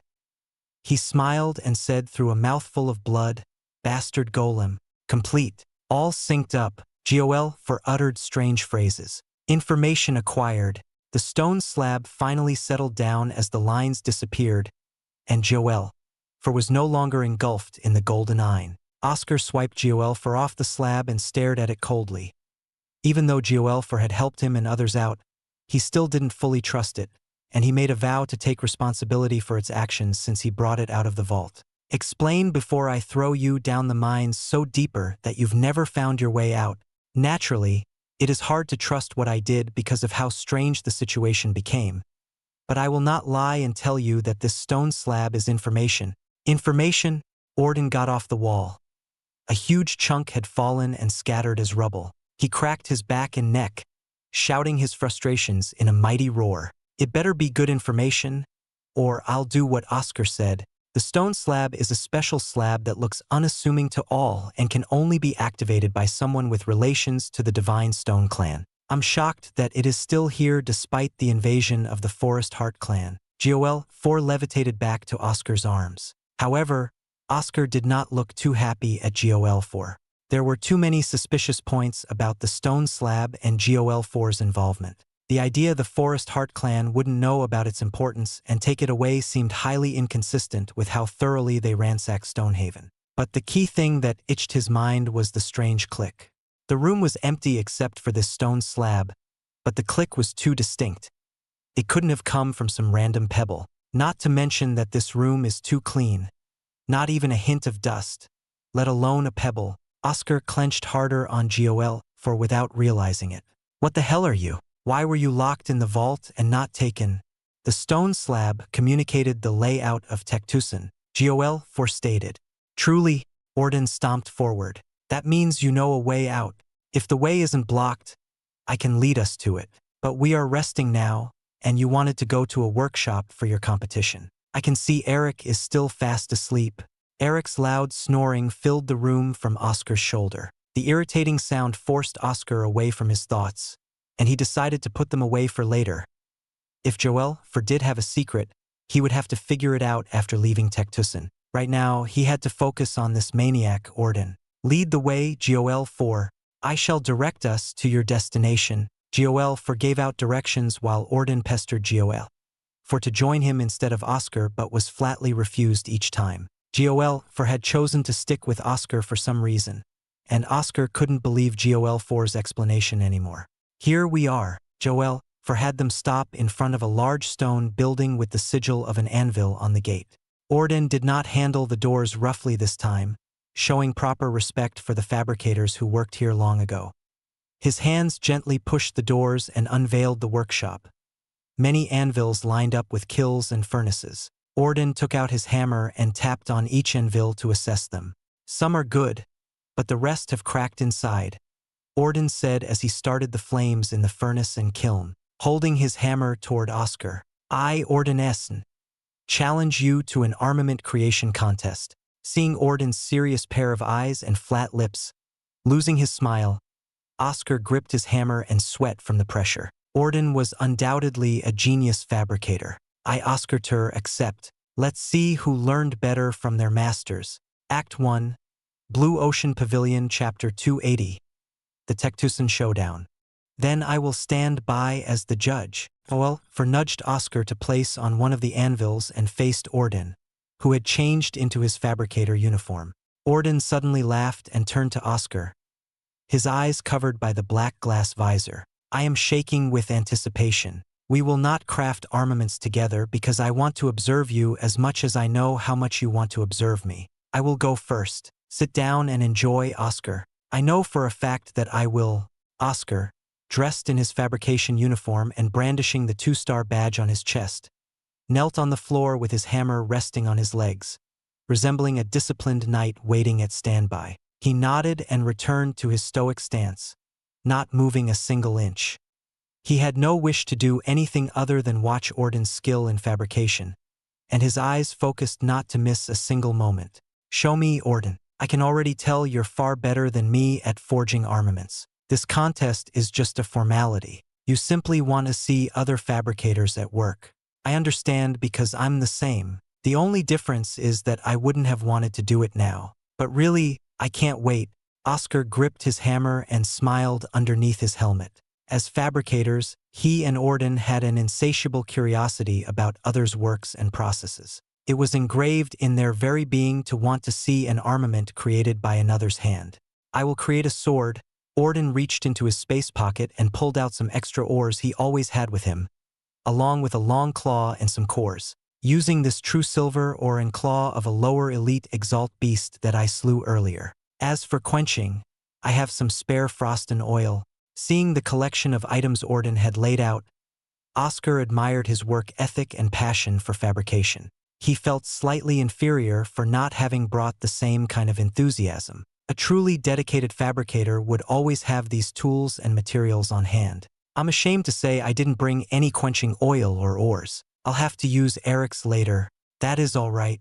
Luckily, I'm here to provide the missing pieces but less talk. I need to focus. Orden's voice grew deeper than it already was, and his hands moved quickly, tossing a true silver ore into the furnace. The giant crouched down to see into the furnace's flames, and the ore inside started to glow and become redder. Not a single sound came from Orden and Oscar, nor did they move, but let the time pass in this manner. Wanting a closer look, Oscar stood up and walked silently behind Orden to see the beautiful true silver ore within the furnace. A deep orange glow had replaced all traces of its pure silver color with a yellow center like the two suns during the late afternoon. Then, Oscar noticed the ore was finished heating up. Just as Oscar had thought so, Orden swiftly moved his hand with tongs and took out the heated true silver. Oscar maneuvered silently away, practically on tiptoes, from Orden as the true silver was placed atop the anvil. Then when Orden lifted his hammer, his anima came forth and combined with it. That meld stage hammer multiplies his strikes up to 20 times. Isn't that a horrifying cheat for refining ores? But how would he handle unraveling the nodes? Orden swung his hammer down.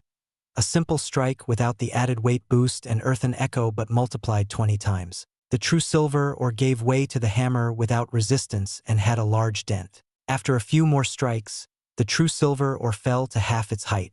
In just 4 strikes, he already got the ore this low? In not even a minute, he's at the stage to unravel the formation within. Oscar watched in awe, his eyes shining like a child seeing a wonderful performance at a theater. Not just awe but also a fierce competitive desire welled up in Oscar. I can't replicate that, but if I become strong enough to match his 20 multiple strikes, I can achieve the same result. Like any good fabricator, Orden tapped the true silver ore to get a feel of its formation, and then he struck a spot, not making a large dent like before, but still a good result. The more shocking move was that Orden did not pause to get another read on the formation but struck another point instantly. Contrary to usual expectations, the ore did not crack but gave way to Orden's seemingly reckless strikes. What is going on? Oscar thought as Orden kept swinging without pause, yet the ore kept getting thinner. He became confused at how Orden could be so unhesitant about it. But then the revelation came to him. Is that even possible? He's lowered the multiple to perhaps 2 or 3, but they still all happen in a split second. The first strike unravels the node, but the subsequent ones give him the makeup of the formation. But that wasn't the most impressive feat for Oscar. Somehow, Orden could see the formation and instantly find the next point without thinking about it. It did not matter if one could find the new setup of the formation as they hit the ore if they could not find the weaknesses in time. His anima is amazing, but his insight and intuition are just as incredible. The workshop became noisy for the first time in thousands of years as Orden continued to swing his hammer.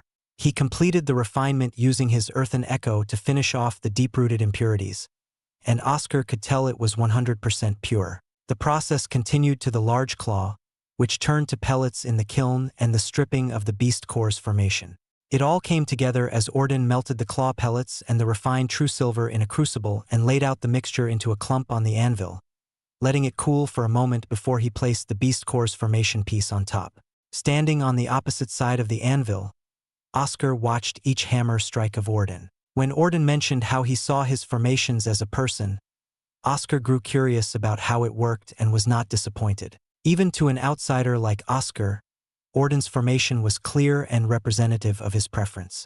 The beast core formation acted as the heart, and from there, Orden placed the nodes to represent the other organs, linking them together. The formation became increasingly complex and took around 30 minutes, but everything was there. The sword came into its shape, but the formation on top looked like a person. With a final strike, the formation became completed and shone brightly. Orden dipped it into his frosted oil, expelling a burst of iron and smoke. The silver blade revealed itself a grade 2 armament. I'm finished. Now it's your turn. Oscar rested his hammer on the anvil, which was still hot from Orden's forging. He walked over to the sleeping Eric, tucked away in a corner away from the heat, and dug into his space pocket. Sorry, Eric, but I need some ores. Viridium? That's good. After borrowing Eric's ores, Oscar tossed the viridium into the furnace and took out the fong of the Sergantis and its core. Turning to Orden, Oscar's glass visor reflected the furnace's heat. I will make a sword like you. Watch closely. I can't wait, Orden laughed. As before, they fell into utter silence for Oscar's work and waited for the viridium to heat up. Once the viridium finished in the furnace, Oscar took it out with tongs, placing it on the anvil. He began to hammer at it with his Adamarius-empowered arms, blowing into a concentration of Ein thanks to his Ein awaken.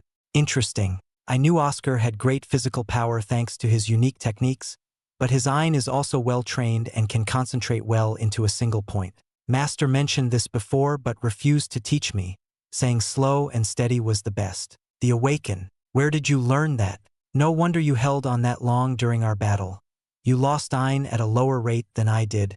Orden was taken aback at how cleanly Oscar refined the viridium. Unlike his wide swings of power, Oscar's had grace and was like a dance. However, the speed was not on par, as it took several minutes to reach the halfway point. His strikes are beautiful. There's not a single wasted movement. I still have a long way to go for that, but you are already one hell of a master. Damn, I must have looked like a brute compared to you. Orden smiled. Oscar tapped the viridium multiple times and resumed swinging, pausing to feel the changes. Compared to Orden's strikes, which were like uncontrollable flames that never stopped, Oscar's were like a flowing river with twists and turns but still ending up at the end. His refinement time is far longer than mine, but the result so far is equal to mine. Time doesn't matter so long as the armament is completed. How will you refine the deep-rooted impurities? You mentioned you only went so far as 94% purity. Oscar swung again, letting out his shattering wave, laden with Ein to pound down the thin viridium. The process took quite a while because Oscar needed to rest up for his Adamus rays to return each time. But the results spoke for themselves as the viridium continued to spew out impurities. In terms of refinement, he's not lacking at all, but he doesn't have the means to reach the 100 purity. Quite a shame, really. Orden saw Oscar quit on continuing the viridium and begin working on the Sargantisfong and core. They were no match for Oscar's prowess and were refined. Once everything was ready, Oscar placed the Sargantis core's formation on the laid-out mixture. As he did before, Orden came to the opposite side of the anvil to watch closely. Oscar smirked and thought about a suitable constellation for the sword. There were many stars in the night sky and hundreds of constellations. Oscar honed in on his memory and found a suitable one, a depiction of a kneeling knight with his hands on his sword stabbing into the ground. He started to envision that sword and the stars within, filling it up with more auxiliary stars to suit his armament. Unlike Orden's complex formation of a person, Oscar's constellation formation was simple and formed in a shorter time than Orden's. This feat surprised Orden, who also had a built-in intuition thanks to his hammer anima. What an amazing formation! Like a painting of the night sky, Orden could not tear his eyes away from Oscar's formation. With the formation complete, Oscar quenched his sword and revealed it to Orden and Joel, for it was a beautiful emerald blade that glimmered as if stars were in it.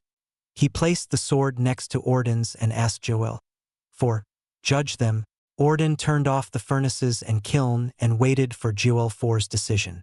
Oscar took off his helmet, wiping the sweat off his brow and feeling relieved that he got it on the first try.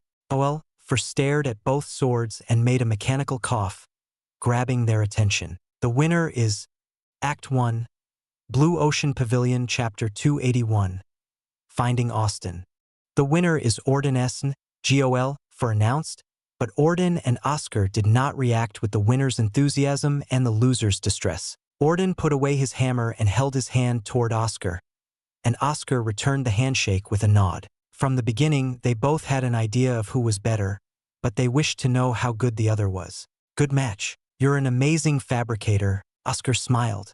You as well. Who would have thought that you'd be this good? Your formation is like a work of art, and your refinement is not perfect but incredible. Orden smiled back and put away his hammer, but he couldn't help but glance back at Oscar. I thought you would have reacted differently. Aren't you frustrated? Oscar took up his newly forged green sword armament and held it by the blade with the hilt facing Orden. I am frustrated. But isn't it amazing? In the end, I was only a step behind a genius like you. I was behind in every aspect, but I made you feel a slight loss, did I not?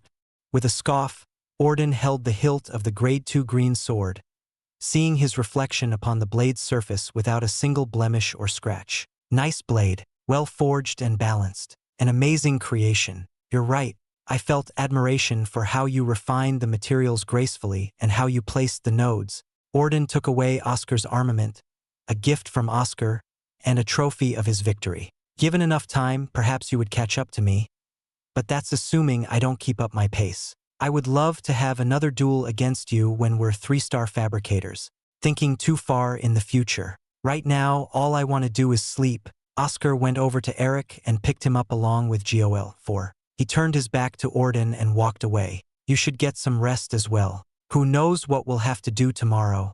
After saying goodbye, Oscar took Eric to a large vacant house, laying the snoring person atop a mattress pulled from Eric's space pocket. He didn't want to leave Eric alone in this place, mostly because he still didn't fully trust Orden despite everything they had been through. With nothing else to do, Oscar turned his attention to Gol. For another one he had suspicions about. Gol. For what was the difference between his armament and mine? Oscar asked, resting his head back. You mean beyond the obvious difference in the purity of your respective ores? Gol. 4 responded. I have handled the many treasures of the vault, including armaments, and there was a difference in your formations.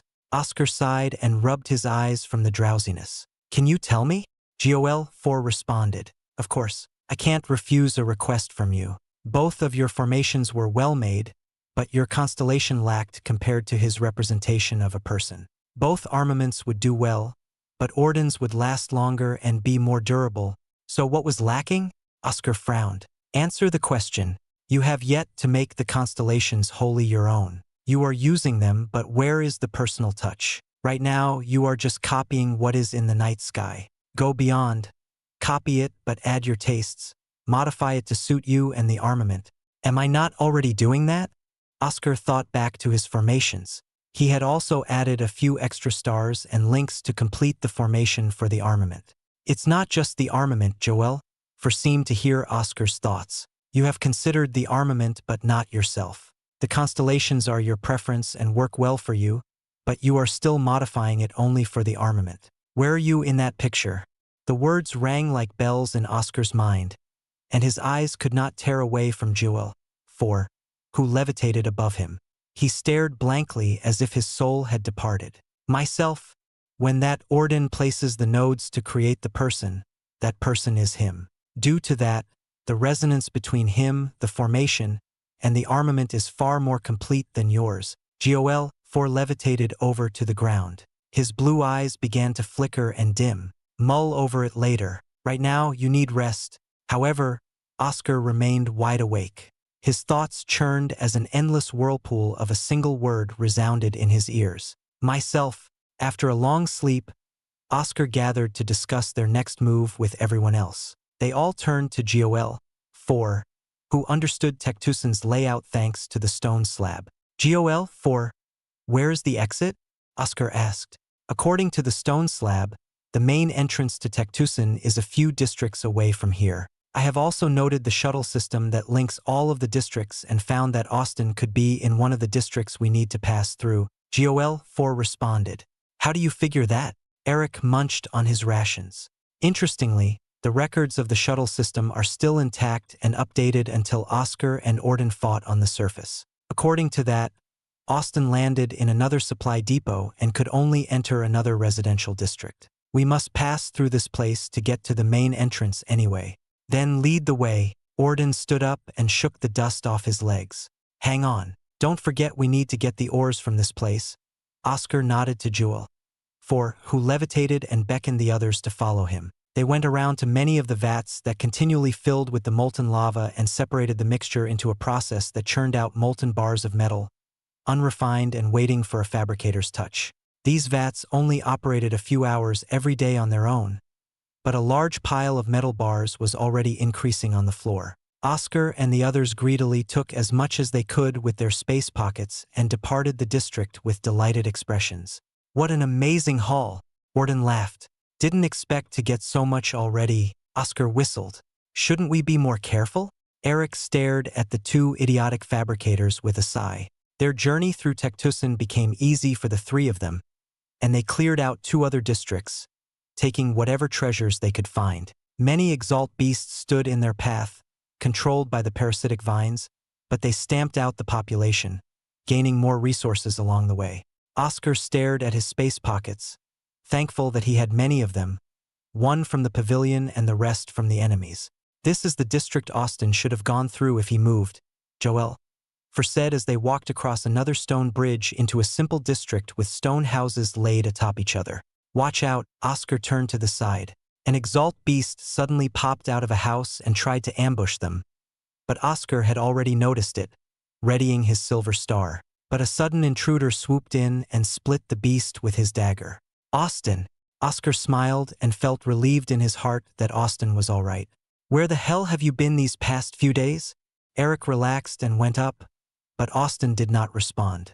Hang on, Orden stepped in front, holding Eric back. There's something wrong. Austin turned to them, but the horrifying reality filled them with dread.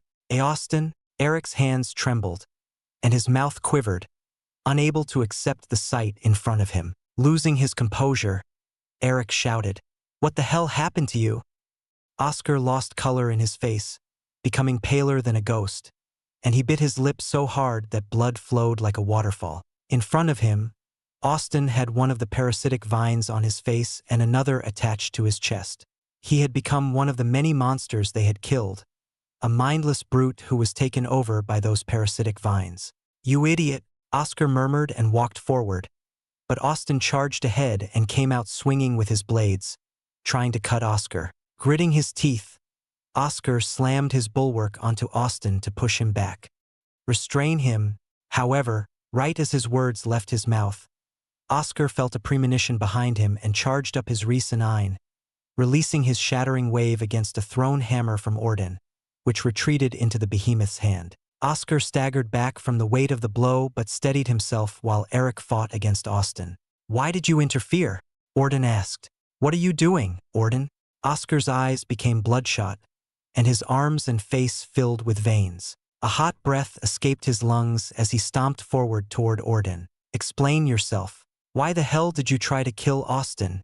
Orden lifted his hammer, and his smile vanished, replaced by a steely expression with narrowed eyes. He tore off his upper clothes, brandishing his large muscles. "He's become a monster and needs to be exterminated. I understand he's your friend, so I'll do it for you. Don't worry. I'll make sure he doesn't feel any pain." However, a bulwark came swinging at Orden, and he swung his hammer in response. The air burst forth from their clash, and the ground trembled. Eric dodged Austin's attacks while cursing at Orden. "Eric, take GOL-4 and lead Austin away from here. Find a way to subdue and free him." Oscar's shirt and jacket had torn to bits, and he threw them to the side, revealing his upper body. His muscles tensed so much that he resembled a statue of iron. "Oscar!" Eric stared at the two, but his eyes locked on Oscar's darkened expression, resembling an icy predator. "I'll take care of this bastard." Oscar stepped toward Orden. Orden did not smile at the prospect of this battle, but his eyes grew cold. "Don't let your emotions run your head. You know there might be no hope for him. Even so, I won't let you kill him. As the one responsible for taking them here, I'll do it myself if I have to. But no matter what, I'll do everything to save him before that." Oscar cracked his knuckles and swung his bulwark. "Then come." Orden lifted his hammer. The intensity of their blows clashing echoed across the cavern. Act 1, Blue Ocean Pavilion, Chapter 282. The Demon Awakens. Orden's hammer rained down on Oscar and his dear anima like endless lightning strikes under a thunderstorm. Using his flowing mountain, Oscar mitigated as such of the heavy 20 multiplied hammer strikes and shot forward with his silver lance at Orden's exposed chest. However, as before, Orden's hammer controlled Orden to surpass the prediction of Oscar's prinstick and destroyed his lance, sending reverberations of impact to his arm. Fortunately, with Edgerisglad, Oscar avoided serious damage, but he did not look happy at the outlook of the battle. "I'm sure you realize by now that I'm stronger." Orden came close and bombarded Oscar with his heavy hammer. "The first fight was a draw only because you caught me off guard with that strange technique, but I was beating you before that point." Oscar grunted and tried to make a move but ended up being flung into the air. His eyes caught a glint of something, and he deflected the thrown hammer, but his bones rang from the blow, and his body tumbled onto the stone floor. Leaping up with his hammer returned, Orden swung down with all his might. Silver bursts. Oscar retreated and shot out several silver stars, but Orden erected his stone tower, rendering them useless like droplets of rain on a hard surface. Cursing out, Oscar entered a fierce melee with Orden, using his dear anima to stab with its single lance. However, it was tough as Orden used his earth spikes to disrupt Oscar's footing, and Oscar could barely match the meld hammer. My hammer broke through all your defenses, and your offense is impressive but can't reach me. Orden swung again, flinging Oscar back to crash onto the wall. He was confident in himself because he understood the true nature of Oscar's finishing blow, the miraculous. He had seen it twice now, first with him being the unfortunate victim but the second time against the large grovekeeper. That technique requires too much from you, and you can't move after using it. You won't risk it because what if it doesn't work? I'd be free to kill your friend. However, you can't break through me without it. Orden sighed and felt bad for Oscar, but it was necessary. Oscar spat out blood, and his eyes dimmed. Orden had gone all out from the start, making Oscar unable to do anything against the meld hammer. He's already seen my miraculous and probably made measures against it. What can I do? Limping to his feet, Oscar made a desperate charge with his dear anima, unleashing his treble lance from close range. But Orden was too fast, nullifying Oscar's shattering wave with his earthen echo. The weight of Orden's blow destroyed the antlers and lance, slamming into the bulwark and shattering Oscar's silver sheen. His body, without the adamus rays, became battered all over and fell to the floor. The white in Oscar's eyes indicated he had lost consciousness. Sleep. I won't kill you or Eric due to our agreement, and I owe you one. But that person you call Austin is a lost cause. Orden walked past Oscar's unmoving body but stopped and stared down to see Oscar's shaky hand gripping his leg. Let go. I can still fight, you bastard. Oscar gasped and tried to stand up, but his body shook all over, and he could not get up. His eyes could barely hold on as they struggled to stay open from his forceful awakening. Orden shook his head and said, Do you want to die? You are an enemy, so it's natural, but I respect you. I'm sorry, but I will kill your friend. Those words made Oscar gnash his teeth, tightening his grip and making Orden frown. Oscar coughed and spat out more blood, face-planting the pool of his blood. Orden sighed and brought up his foot with Oscar's hand firmly grasped on it, intent on kicking Oscar away. He could see Oscar was on his last legs, but his body was still attempting to move. Rest. However, as his foot tried to kick Oscar, a blur entered his sight, and his prinstick warned him of something incoming. Orden moved to block, but the intent suddenly changed at the last moment, and his arm took a fierce kick before his hammer could help. The kick forced him back, and Orden looked up to see Oscar, who was on his feet and wiping the blood off his face. Deep within the lake of the Blue Ocean Pavilion, atop the spire of the Abyss Prison, Remulus Grant, the pavilion master, sat down while pouring himself some tea and helping himself to some snacks. He looked like a friendly neighborhood elder who enjoyed the sweet candies while rubbing his bald head. Are you not worried about your disciple? Remulus's mellow green eyes turned to the person opposite him, Draven. Worried? Why would I be worried? He's trained in Reese and can use the final technique, Omnarius, if he remembers it. Draven crossed his legs like a noble and elegantly drank his tea. Oscar is good enough as he is. Really? Remulus munched on a lemon tart, not minding the slight cream on the edge of his lips. Are you certain? Oscar indeed has certain advantages over others, but many prodigies exist, and many can defeat him. Even with your training in Reese, he could still be in danger. Perhaps. Draven waved his hand dismissively, his usual blatant disrespect for the pavilion master. If Oscar fights against someone who's a ranged fighter or a more powerful anima like the girl's dragon, he'll have a tougher time. The only choices would be to take advantage of their potential lack of experience or weaknesses if he finds them, or he can retreat for a better battle. Oh, you seem so certain about his capabilities in melee combat. Reese is powerful, but one shouldn't be so arrogant just because of the boost it provides. Remulus laid down his cup and stared at Draven with a curious gaze as if knowing something was up. So what else gives you confidence in him? Draven rubbed his chin, deep in thought. Has a shitty old man like you ever thought, What if there was no such thing as Ein or Exalts? What sort of strange thinking is that? Though that might be common among those without Exalsias. The fleeting desire for the world to conform to suit their needs rather than finding their path. Remulus sighed and shook his head in disapproval. Even without Exalsias, there are fine people out there. But what's this notion about? Draven downed his cup of tea, letting out a large steam from under his helmet. I had the thought when I looked at Oscar. When he fights as an Exalt, his moves are slightly rigid and uninspiring. But during our countless spars, his senses for combat and his martial skills were beyond what I expected. He kept getting back up and improving during the battle. Enough to make you sweat? Remulus lifted an eyebrow in disbelief. That's surprising. However, the reality is that there is Ein. It doesn't matter how fast he can grapple or throw his punches if he's against overpowering Ein. He'll be strung along and toyed with. Besides, Exalts are not without their own martial prowess. Look to the Ravens and their sword techniques. I don't refer to those gimmick sword techniques that are just another version of spells. If Oscar were in a world without Ein, anima, spells, or prinstict, he'd have the will and training to be one of the best.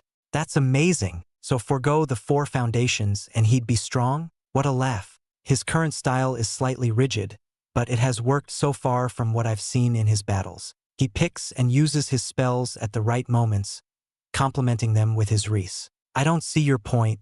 In the end, the problem is his nature as a wielder of martial arts and user of res conflicts with his identity as an Exalt. He uses them in tandem, but they are not complete as a whole. He's made victories against some higher grades, but always suffered heavily to do so. Draven sighed. It seems we're only talking about his weaknesses. Get to the point. Remulus looked irked and poured more tea for himself. What if Oscar can properly utilize that talent with his res and Ein in a true fusion, not just layering them together? Draven stared at his old man. You idiot. What the hell did you do? Remulus frowned, and the air distorted from the pressure he exuded. Did you do something to the boy? No, Draven said. Then what? Remulus stood up, towering over Draven as his green eyes turned icy cold. I can't allow another insane person like you. You're calm in this place, but don't think I don't know what you do to the prisoners to keep the madness at bay. Ha ha ha ha ha ha ha. Draven laughed, tossing his head back and forth, truly looking deranged. That boy is crazier than me, though that might not be the right term. How so? Remulus narrowed his eyes, recalling Oscar's behavior, and could not see a hint of madness. I don't know what it is, but sometimes during our spars he'd change. It's as though the air stills around him, but a savage nature stirs within, like a refined beast. If that's possible, brutal and savage attacks, but with graceful and sublime technique. Draven continued to laugh. I didn't tell him, but he landed a hit on him a while before the end of our prinstick training. However, he used everything, including his Ein, while I only fought with the same restrictions, so I didn't count it. Wait, by everything you mean that he... Everything. I don't know what triggers it, and Oscar doesn't recall those moments. As if some part of him snaps, he gives in to his pure instinct and loses his mind. He and his dear anima fight differently in this state, and the results speak for themselves. Draven poured some more tea. A complete fusion of everything he wields. A state of true mastery. Remulus stayed silent, still staring at Draven.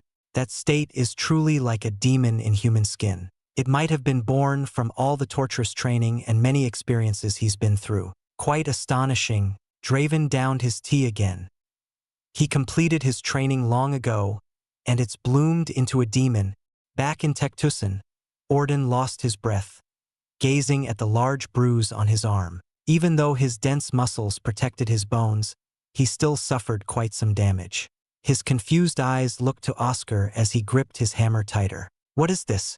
In front of him, Oscar looked horrifying, with a pair of murderous eyes unlike any he had seen. Instead of the clear obsidian eyes that shone brightly, these were dark and dull, like an abyss that threatened to swallow everything in its sight. The air around Oscar felt chilly to Orden but was also deathly quiet, and Oscar's face was emotionless, as if the rousing emotions before were a lie. You? What the hell are you? Act 1. Blue Ocean Pavilion, Chapter 283. Oscar the Demon. So this demon state, Remulus cleaned out the rest of the snacks, making Draven clench his fist in frustration. How does it work? What exactly changes about the boy? Draven slammed the table, scattering the empty plates and cups before they turned into dust. After this outburst, he sighed and set up a new table with fresh plates full of snacks and a pot of tea. I suppose it's when he's truly at the back foot and at a point where he can't back down. That sounds typical, but for Oscar, he's always thinking. Although he sometimes comes up with maniacal plans, it's all from his thoughts turning to find a way to win. A proper warrior and Exalt, Remulus said as he helped himself to the new snacks but coughed from the dry crumbs. However, what if he can't retreat and can't find a way to win? He's the type I'd say would give up an arm if he could win. But what if giving up an arm wasn't enough? That, combined with a spiked emotional state and at the brink of losing consciousness, might be the cause. Draven flicked his wrist, and all the snacks went to his side, making Remulus frown. The fighting demon comes out and is one hell of a monster, meaning his spells, Ein, Reese, and techniques all flow seamlessly. Draven laughed. At this moment, Oscar moved the bulwark from his grip and used the thread to tie it around his forearm, freeing his left hand. With both hands clenched into fists, he took up a stance. Orden looked at Oscar with a slightly pale face. A hint of fear had crept into his heart and latched itself firmly. There was no helping it because of Oscar's current state, which would unnerve anyone. Orden chuckled weakly to rouse himself, but Oscar was too terrifying at the moment with his dark eyes and blood-stained face. Is this a trick? Just because you've changed demeanors doesn't mean you've suddenly become stronger. However, instead of getting a response, Orden looked taken aback at Oscar's incredible speed as metal protruded from his heels and instantly closed the gap between them. It was unbelievable because Orden had seen Oscar use the silver burst many times and had a good gauge of its speed. Shaken but not deterred by Oscar's sudden boost, Orden swung his hammer, intent on ending this battle. 20 multiple weight boosts, 20 multiple earthen echo. His trusty hammer fell upon Oscar. He knew Oscar had a superior prinstinct, but that mattered very little to his meld stage hammer. As his hammer struck against Oscar's bulwark, Orden felt uneasy at how there was little resistance from Oscar. In their previous exchanges, Oscar had always met against his hammer and retaliated with another strange empowered attack. But now Orden felt he had struck air. Suddenly, Oscar spun with the hammer, his entire body parallel to the floor, and Orden saw what came next. A burning blue kick to his temple. It was so fast that Orden could barely recall his hammer to defend against it. In an instant, the kick swerved down, and Oscar shifted his center of gravity by rotating with his hands on the floor. His other leg came swinging with a fierce kick right into Orden's abdomen. All of this at an erratic pace and timing that threw off Orden's prinstinct. This strength, Orden had used weight boost on himself and tightened his muscles, but Oscar's toes still pierced through and spewed out blood. The thing Orden knew, he was thrown several yards to the side, an incredulous expression across his face at how powerful Oscar's kick was. Then, a groan of a beast caught his attention, and Oscar's dear anima kicked Orden back away. Not too much damage, but a heavy blow nonetheless. What kind of beast does a backflip? Skidding his feet across the floor, Orden used the momentum to swing at Oscar, focusing every fiber of his body on Oscar's next move. However, Orden let out a confused mumble as Oscar swiped his hands over Orden's hammer. In the next moment, he was thrown up into the air and slammed onto the floor. I used weight boost, so I should be so heavy he can't lift me, and yet he was able to throw me around like this? Orden didn't feel much pain in his back due to his overwhelming stature and dense muscles, but he felt disorientated by the sudden nonsensical throw. His eyes widened at the hoof and lance nearing him. He managed to roll away, but Oscar and the dear anima kicked him, causing him to smash into a wall. Coup! Orden managed to block that, but he still felt Oscar's toes had pierced his forearm, and blood trickled down. Edu Rice-glad X flowing mountain. Combining the two Reese techniques turned Oscar's feet into a deadly spear that cracked through Orden's titanium muscles. Orden groaned and tightened his muscles, stopping the blood from flowing out. He got to his feet and saw Oscar and his dear anima charging toward him. For some reason, Oscar brandished two silver lances on his left and right arms, making Orden wary. Come then. Orden unleashed a wave of earth spikes and charged at Oscar. It's quite a sight to see. Draven tapped on the edge of his teacup. Before, he would take the blow and withstand it, but in his demon state, he becomes like a leaf, unfettered and flowing with the air. His attacks, encompassing all the martial arts I've taught him, make use of everything, flexible and powerful. In this way, he takes little damage and attacks unpredictably unless someone can surpass his instinct. Additionally, he mixes and matches the Reese techniques without issue, creating amazing combinations. With such freedom, the Reese should be rejoicing as it courses through him. But that seems only good if the enemy is close and willing to do melee combat. What about spells? Remulus said as he cracked his neck to relieve some tension. He had no idea what was happening in Ashen Grove and was stressed out. As I said, it's a fusion. Draven's shoulder trembled as he held back his laughter. With a single swipe of his leg, Oscar stamped out the earthen spikes and engaged against Orden. His eyes were still dark and his expression cold, but his arms were lively with the two lances barraging Orden. Rather than lances, Oscar wielded them like two spiked gloves, letting loose punches and jabs while twisting his arms in a corkscrew manner. Orden swung his hammer ferociously like a maddened beast against the combination of Oscar and his dear anima. While the dear anima was deterred despite its savage attacks, Orden felt a cold sweat against Oscar. Every time his hammer touched one of the lances, Orden felt it rotating and diverting his strike away before countering with more power. Each time Oscar rotated to divert the hammer, he took in some of its Reese and flowed it back to his lances to increase their power. A very delicate process that even Draven could not help but praise in the past. They exchanged tens of blows, yet none of Orden's 20 multiplied hammer strikes could phase Oscar's lances away. I can understand the way he diverts away my blows, but the earthen echo should still shatter his lances. They're suddenly harder and sharper than I remember. Stone tower. Orden erected his defense to buy time, but the stone structure that had stopped Oscar's lance in the past became a pile of rubble in mere seconds. With a shout, Orden swung wildly, but Oscar easily matched him, and the inevitable occurred. A sharp jab pierced Orden's shoulder, drawing blood. It's coming! Orden unleashed an earthen echo to deter the shattering wave that expelled from Oscar's lance. His face twitched from the widespread pain in his shoulder, and he threw his hammer while grabbing Oscar's arm to hold him here. Try dodging this. Suddenly an armor of silver formed and encased Oscar, but Orden thought it foolish, for his hammer had shattered through it many times.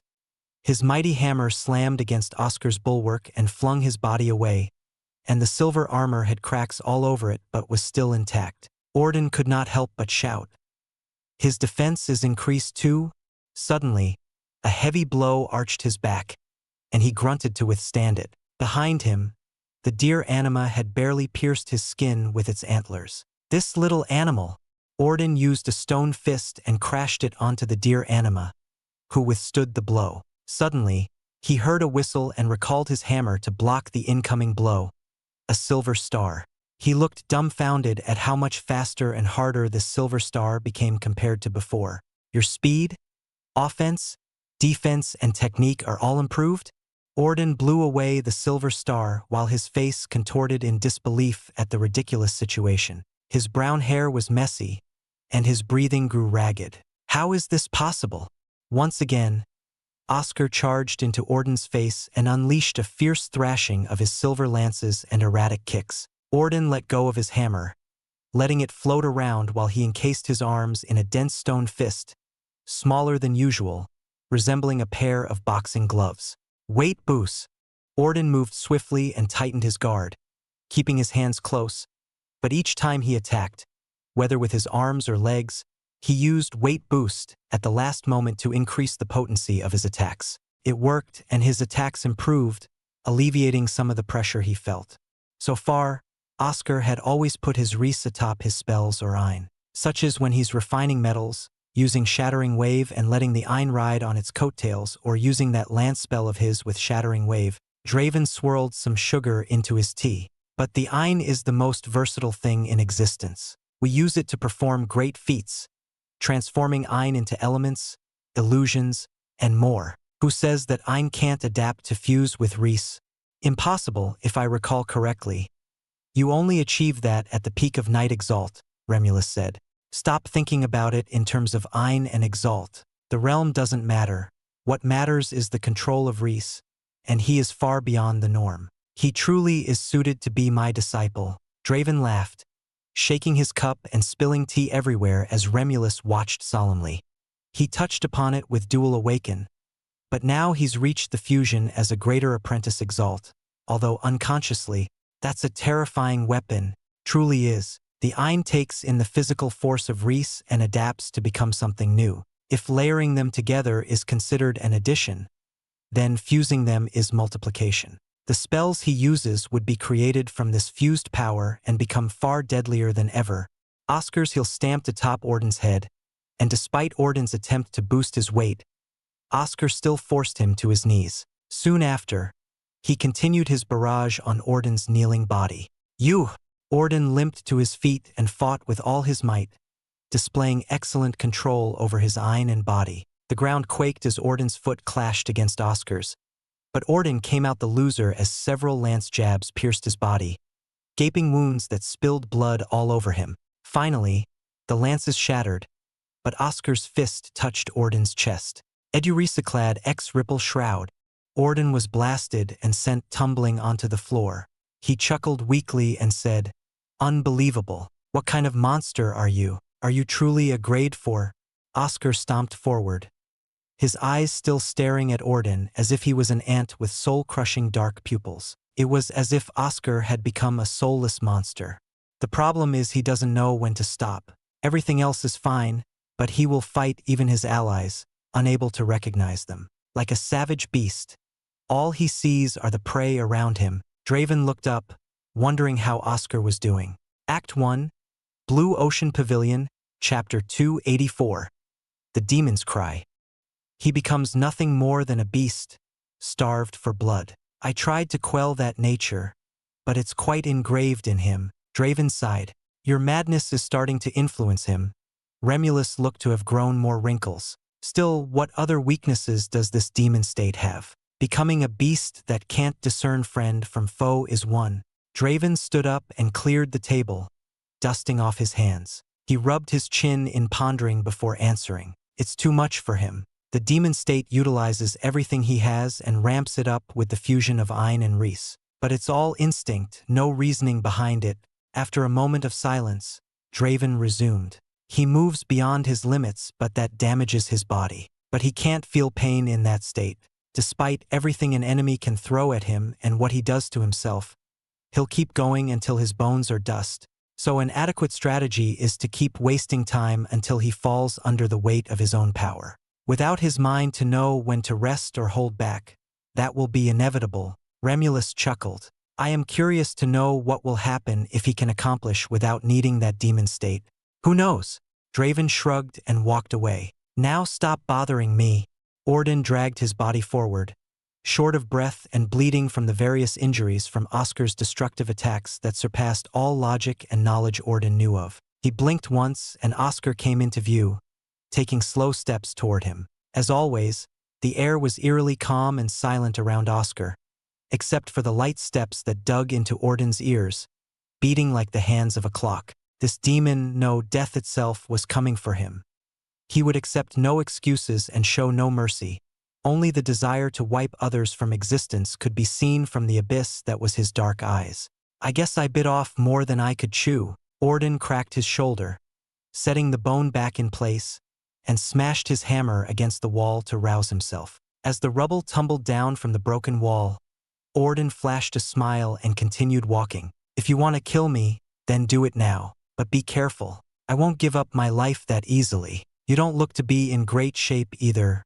Although Oscar had handled his 20 multiple hammer strikes well, the bleeding wounds over Oscar's body told a different story. I thought my earthen echo was not working, but that's not the case. He's constantly been taking the earthen echo 20 times per strike, leading to those wounds. I must preserve and keep at it until he finally falls from the accumulated damage. Though he had a plan, Orden paled from the pain of his wounds. Some wounds were more painful than others because of Oscar's shattering wave that wrecked the flesh around them. If this continued, Orden would be on the floor instead of Oscar. Come, try to kill me, Orden growled. Either you fall first or I do. However, after taking a few steps, Oscar vomited blood and fell to a knee without uttering a single cry or groan. Blood flowed down Oscar's face, not just from the lips but the eyes, 2 rivers of teary blood dripping down his cheeks. Are you at your limits? Orden said. Oscar stomped his foot as his muscles tensed. His cold gaze fixated on Orden. In a burst from his feet, Oscar charged ahead toward Orden. Orden smiled. A vision of victory finally revealed itself. You can't maintain that state for long, can you? Perfect, I was going to use this method anyway. But now I have a better chance to win. His hands lifted as the Ein around him flickered and turned into sand. The sand swirled around him like a hurricane and picked up the dust, sand, and fine dirt from the floor to become larger. Orden dodged Oscar's wild strike and retreated into obscurity, sighing in relief. Sorry, I don't like to win this way, but we are Exalts and anything goes. Oscar and his dear Anima stuck close, but Oscar's body was deteriorating at a fast rate. Blood spewed out from his wounds and even splurted from some unmaimed parts. His body had gone beyond its limits, but Oscar did not feel any pain and continued to run around, searching for Orden. Orden threw his hammer with all his might toward Oscar, who dodged by ducking. The hammer forcibly moved down against the momentum, coming down on Oscar's head. But again, Oscar deflected the hammer by spinning and retaliated against it.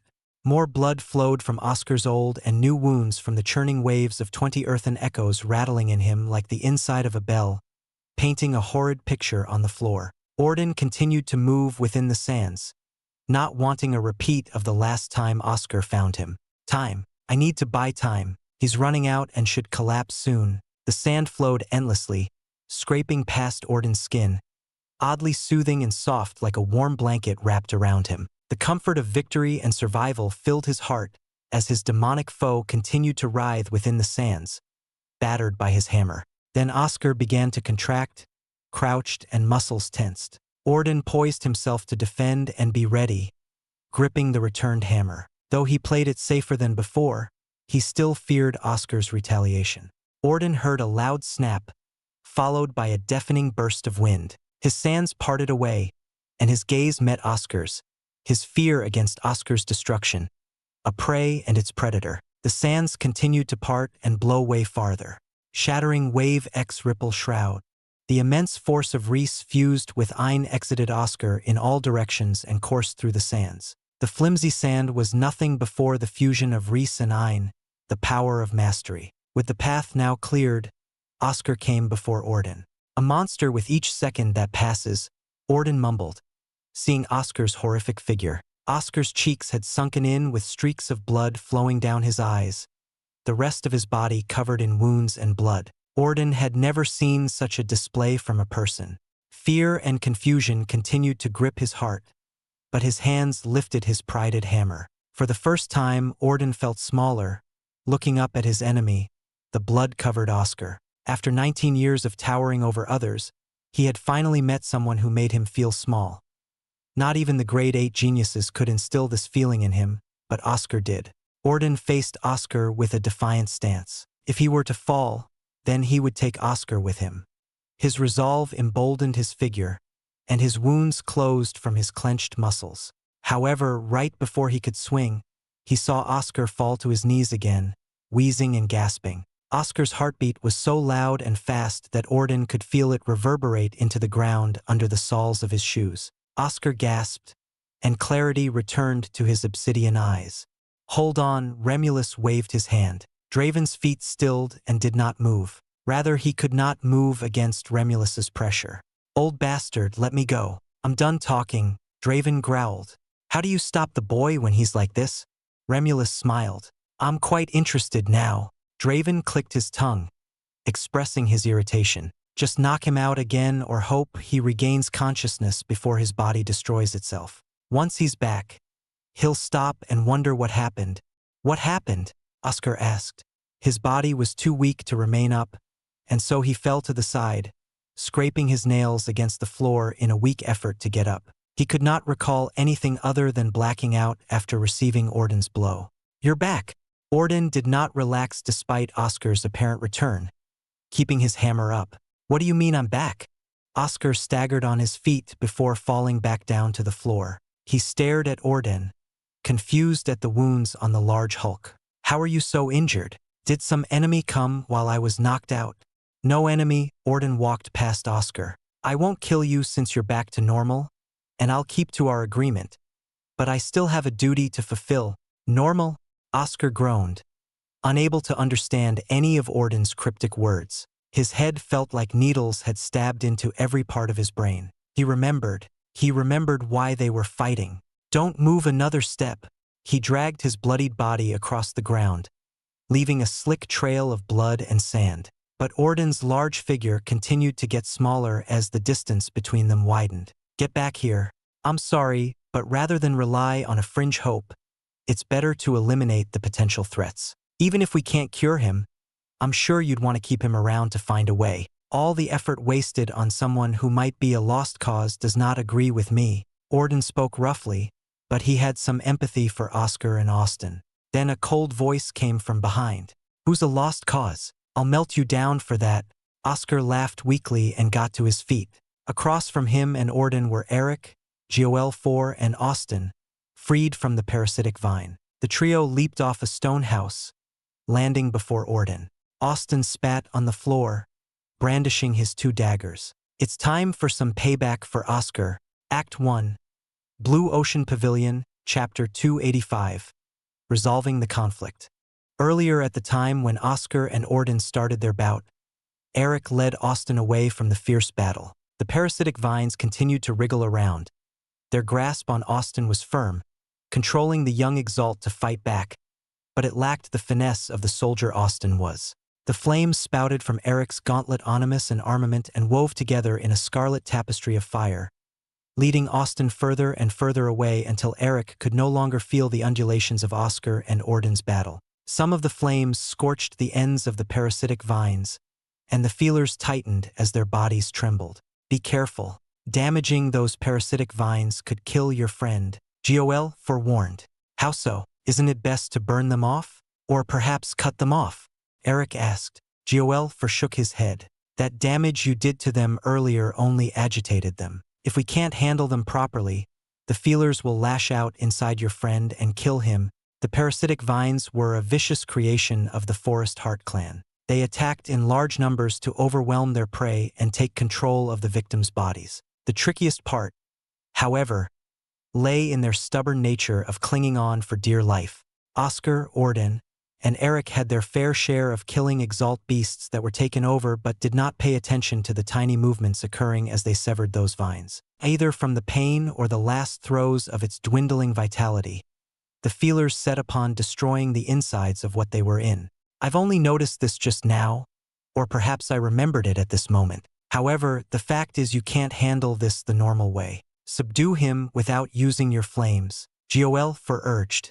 "That's not a funny joke." Eric glanced at Austin. The once ally had 2 parasitic vines on his head and chest, which was not a good sign. If he went for any of them without thought, the vines would crush Austin's brain and heart. The possessed Austin swung his dagger, bursting with iron, but it lacked the technique and graced his original self displayed in battle. Like a child playing with a toy sword, and Eric smirked. Pounding his fists, Eric threw himself into the fray. Austin was not a threat at all. The dagger might as well be a stick. Sloppy, Eric quelled the flames on his 4 gauntlets, deflected Austin's dagger, and threw 2 quick jabs at his shoulders. Slow, more punches rained down on Austin. Pathetic, an uppercut to the chin laid Austin flat on the ground. Eric fought to avoid hitting the parasitic vines, feeling elated at Austin's terrible technique. However, Austin stood up, forced by the parasitic vines to keep moving, much to Eric's displeasure, expressed by his snarl. Joel shouted, "Calm down. You cannot allow your anger to cause any mishaps. You must bind him somehow. If you got any suggestions, I'm free to listen." Eric checked his space pocket while Austin tried to slice him apart. The sound of the dagger swinging through nothing echoed with Eric's speedy feet. His hand still rummaged through the space pocket. "This can work."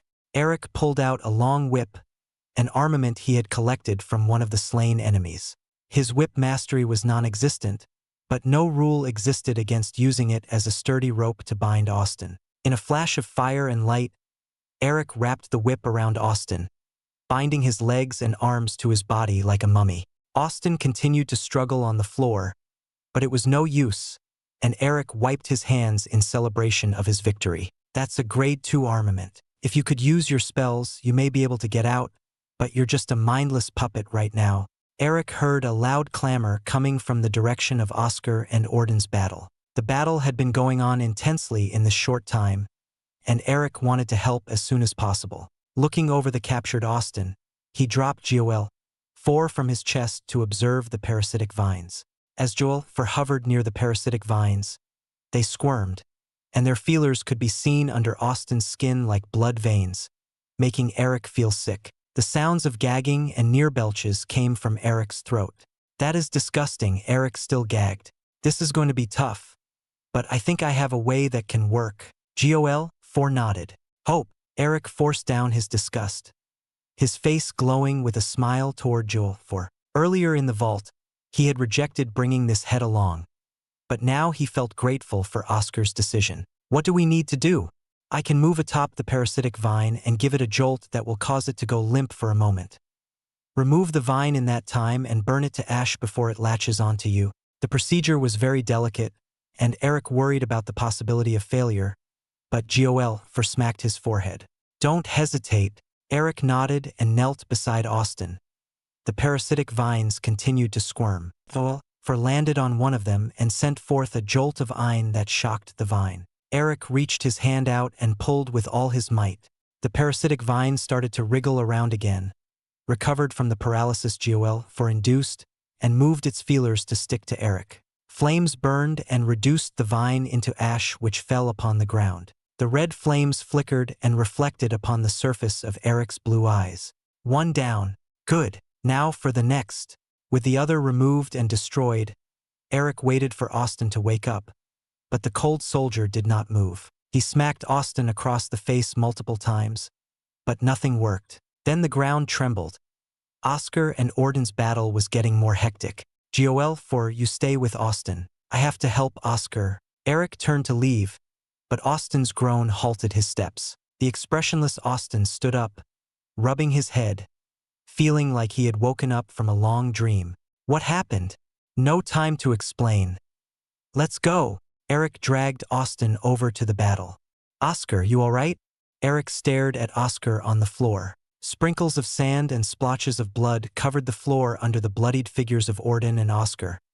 One stood tall while the other was lying on the floor, struggling to get up. The flames danced around his gauntlets, increasing the temperature as his eyes spiked up. 2 daggers sliced through the air. Austin finished his warm-up and took his stance, ready to kill Orden, darkness surrounding his daggers. The swirls of red flames and darkness divided the area into one of bright light and another of shadow. Orden smiled. Excitement sent shivers down his spine. However, there would be no fight as Orden contained himself, rested his hammer on his shoulder, and threw out an elixir from his space pocket, the HYTR elixir. What is this? Austin caught the elixir. Have Oscar take that with a healing elixir. You should hurry, or else his condition will worsen. Orden replied. Austin gripped the elixir. He was doubtful of Orden's intentions. Why are you doing this? Weren't you going to kill me? You beat down Oscar to this condition to do so. Most of those injuries are actually from his own doing, not mine. Besides, Orden gazed at Austin, and Austin felt immense pressure. The pressure made him clench and curse at himself for feeling overwhelmed and in disbelief that Orden could exhibit this much pressure while injured. I started this to kill a monster and a liability. Right now, unfortunately, you are neither. I have no reason to continue fighting as my agreement with Oscar is still in place. Orden went over to a nearby wall, sat down, and leaned back on it, popping some healing elixirs in his mouth. Seeing that Orden had no intention of fighting, Austin and Eric hurried over to Oscar, paling at the wounds covering his body and the discoloration around them, indicating how severe they were. You did it, Eric. Welcome back, Austin. Oscar wheezed.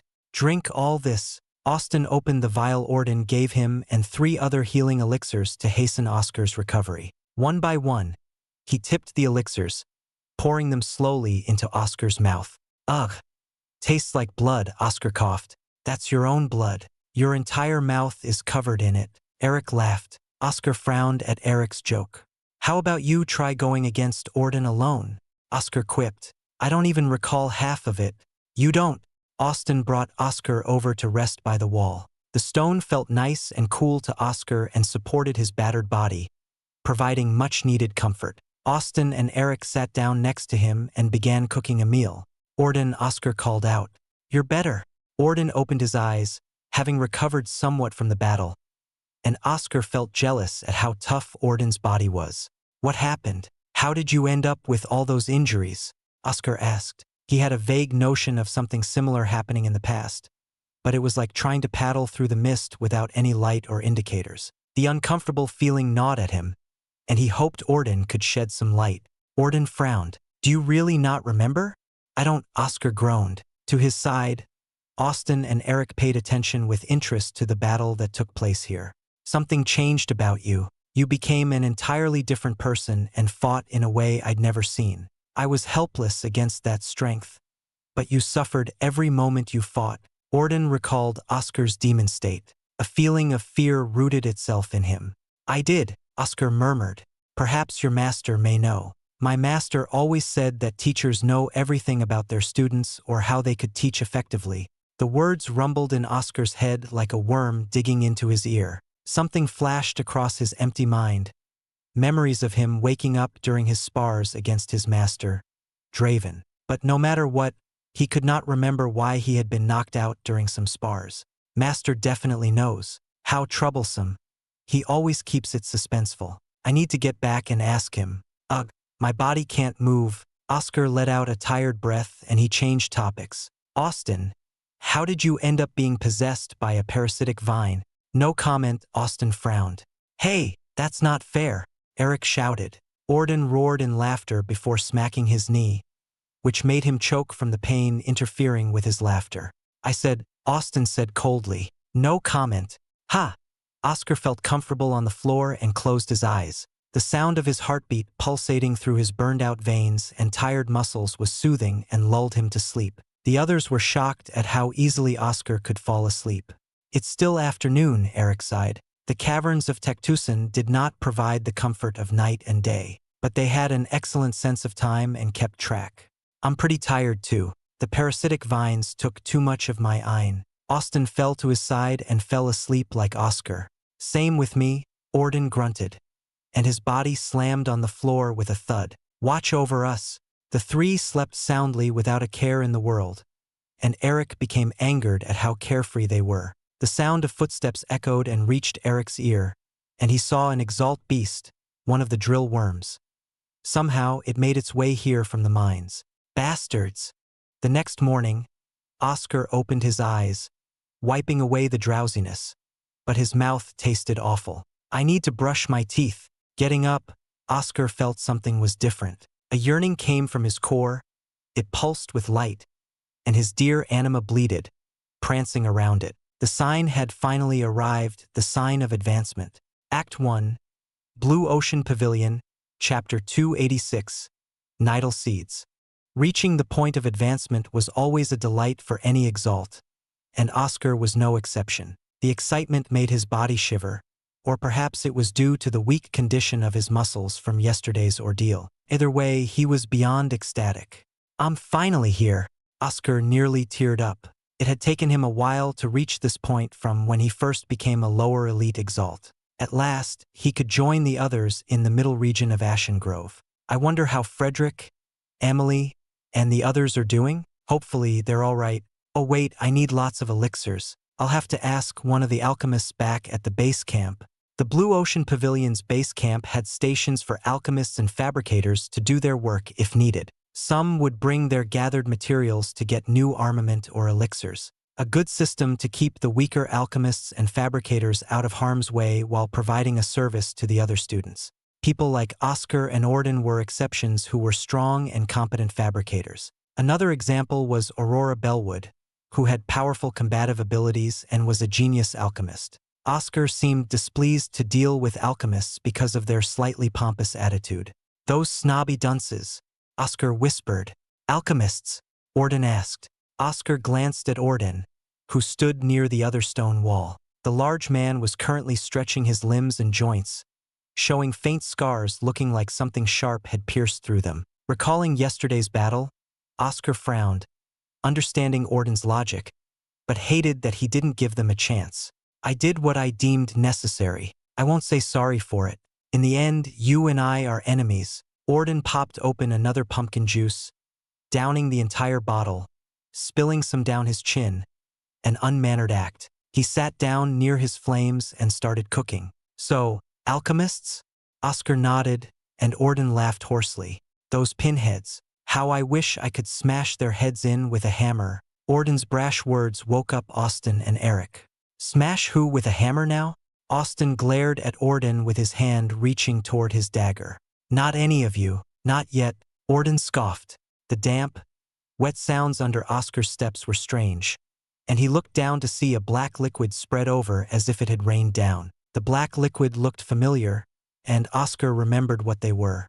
"Did drill worms come in?" Oscar asked. "Yes." Eric let out a hot breath from his lungs. "The three of you fell asleep and left him to defend the place. Nice to leave me alone like that."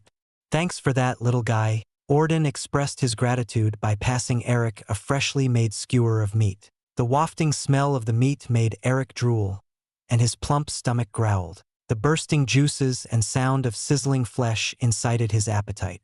"I can't refuse a free meal, but I won't thank you." Eric ate the meat with a frown, but the sounds of his chewing and the speed of his feasting betrayed the delight from his stomach. Watching Eric's ravenous appetite made Oscar want to join in. He took out morsels of meat from his space pocket and made his own skewers. Everything fell silent within the desolate city of stone except for Eric's chewing. The air was too awkward between them. Austin did not want to discuss what happened and how a parasitic vine latched onto him. Oscar and Orden glanced at each other from time to time, wary of another battle between them.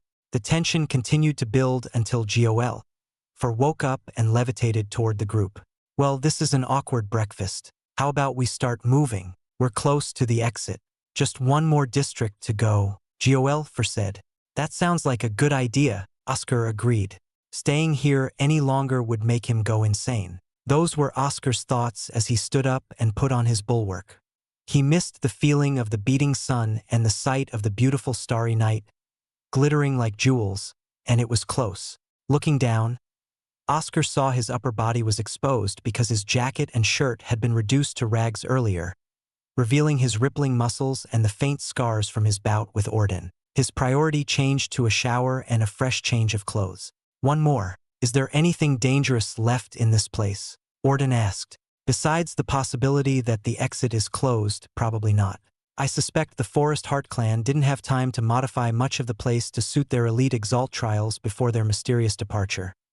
Hence the remnants of the war, such as the parasitic vines. That's possible. Ashen Grove has many places that cater to elite Exalts and offer rewards like a prize," Orden said. Oscar, Austin, and Eric all frowned. They had not found such places, only going to places of antiquity like Own Fortress and Tectusan. The only rewards they had were the harvested plants, harvested Exalt beasts, and the golem Gol. "I sense some frustration toward me," Gol said. "But follow me, and we can see if there's anything left for us." Oscar followed Gol with the others, passing by many antiquated stone houses and structures, some built into the cavern walls. All around, the colored crystals lit up the ancient district. He traced his hand over the railings of the wide stone bridge to the last district, passing by a rainbow of colors. Only one more district remained. A large gate blocked the way to the final stop, and Oscar, impatient for some rest, swung his bulwark, and Orden did the same with his hammer. The gates did not budge, and Oscar's arm trembled from how hard it was. Too impatient. "Let me do it," Gol said. "You?" Oscar rubbed his wrist. The mysterious Gol continued to showcase his baffling means. The head approached the gate, and a beam of light shot from the center of the gate to the blue glass eyes. Gears moved, and the gate groaned, opening wide to welcome Joel 4 and the others inside. Oscar wanted to cheer for Joel 4, but the scene in the district shook him and the others. The district had a straight, wide open path to its center, a wide open space meant for markets and gathering, where a mass of grove keepers gathered, focused on a shining light that flowed up. Slowly, the grove keepers turned their heads toward the intrusive sound of the gate opening. Oscar stared at the hollow eyes of the grove keepers. The forest of grove keepers started to charge toward them with 2 large grove keepers in the back. "Stay on the bridge," Joel 4 directed the group. "That will limit their numbers. Try to tip the large ones over the edge. They're far too troublesome." "Easier said than done," Oscar frowned. A hammer whistled and flew right by Oscar's head, bulldozing into the mass, smashing from one grove keeper to the next. A path formed in the wake of its destruction, but a large wooden stony hand stretched out and stopped the hammer in its palm. The sound of thunder followed after the hammer deflected back, but not before forcing the large grove keeper to stagger. "Oscar, can you even fight right now?" Orden asked. Oscar looked taken aback and put on a wry smile. He felt it the entire time he walked over here and verified it when he attacked the gate. His body was completely spent and needed more time to recover. "Walking is the only thing I can do right now," Oscar coughed. "Then leave it to us. This won't take long." Austin swiped his daggers together, inducing bright sparks before darkness enveloped them. Eric's gauntlets shot ahead and burned the masses of grove keepers at the front, and Oscar smiled, seeing his 2 friends and Orden fight to relieve him. "That light in the center is quite interesting. It looks like something potent," Joel 4 said. "Looked like they were worshipping it. We can take a look when we're done." Oscar chuckled. He walked on the bridge, collecting the cores of the slain grove keepers, while everyone else fought fiercely to clear the way. Orden and the others fought well, tossing the large grove keepers off the edge, avoiding a direct confrontation. Without the large grove keepers as their support, the rest of the grove keepers were culled like fields of wheat, and the entire place became a mass of scrap wood. At the end of it, Oscar looked embarrassed as Orden and the others were out of breath and resting on the floor. "Too many," Eric wheezed, his belly heaving up and down. Austin remained silent and focused on retaining a breathing routine to recover. Meanwhile, Orden munched on some cooked meat he stowed away. "A good workout, but what is this?" Orden pointed at the shining box. "What can make all of these grove keepers gather around like this?" The shining box was placed atop a pedestal, releasing a holy light as though it were a sacred object. The strange worship the grove keepers gave to it added to the mystery, and Oscar came before it in anticipation with Joel 4 by his side. Carefully, he opened the box and saw 8 green seeds.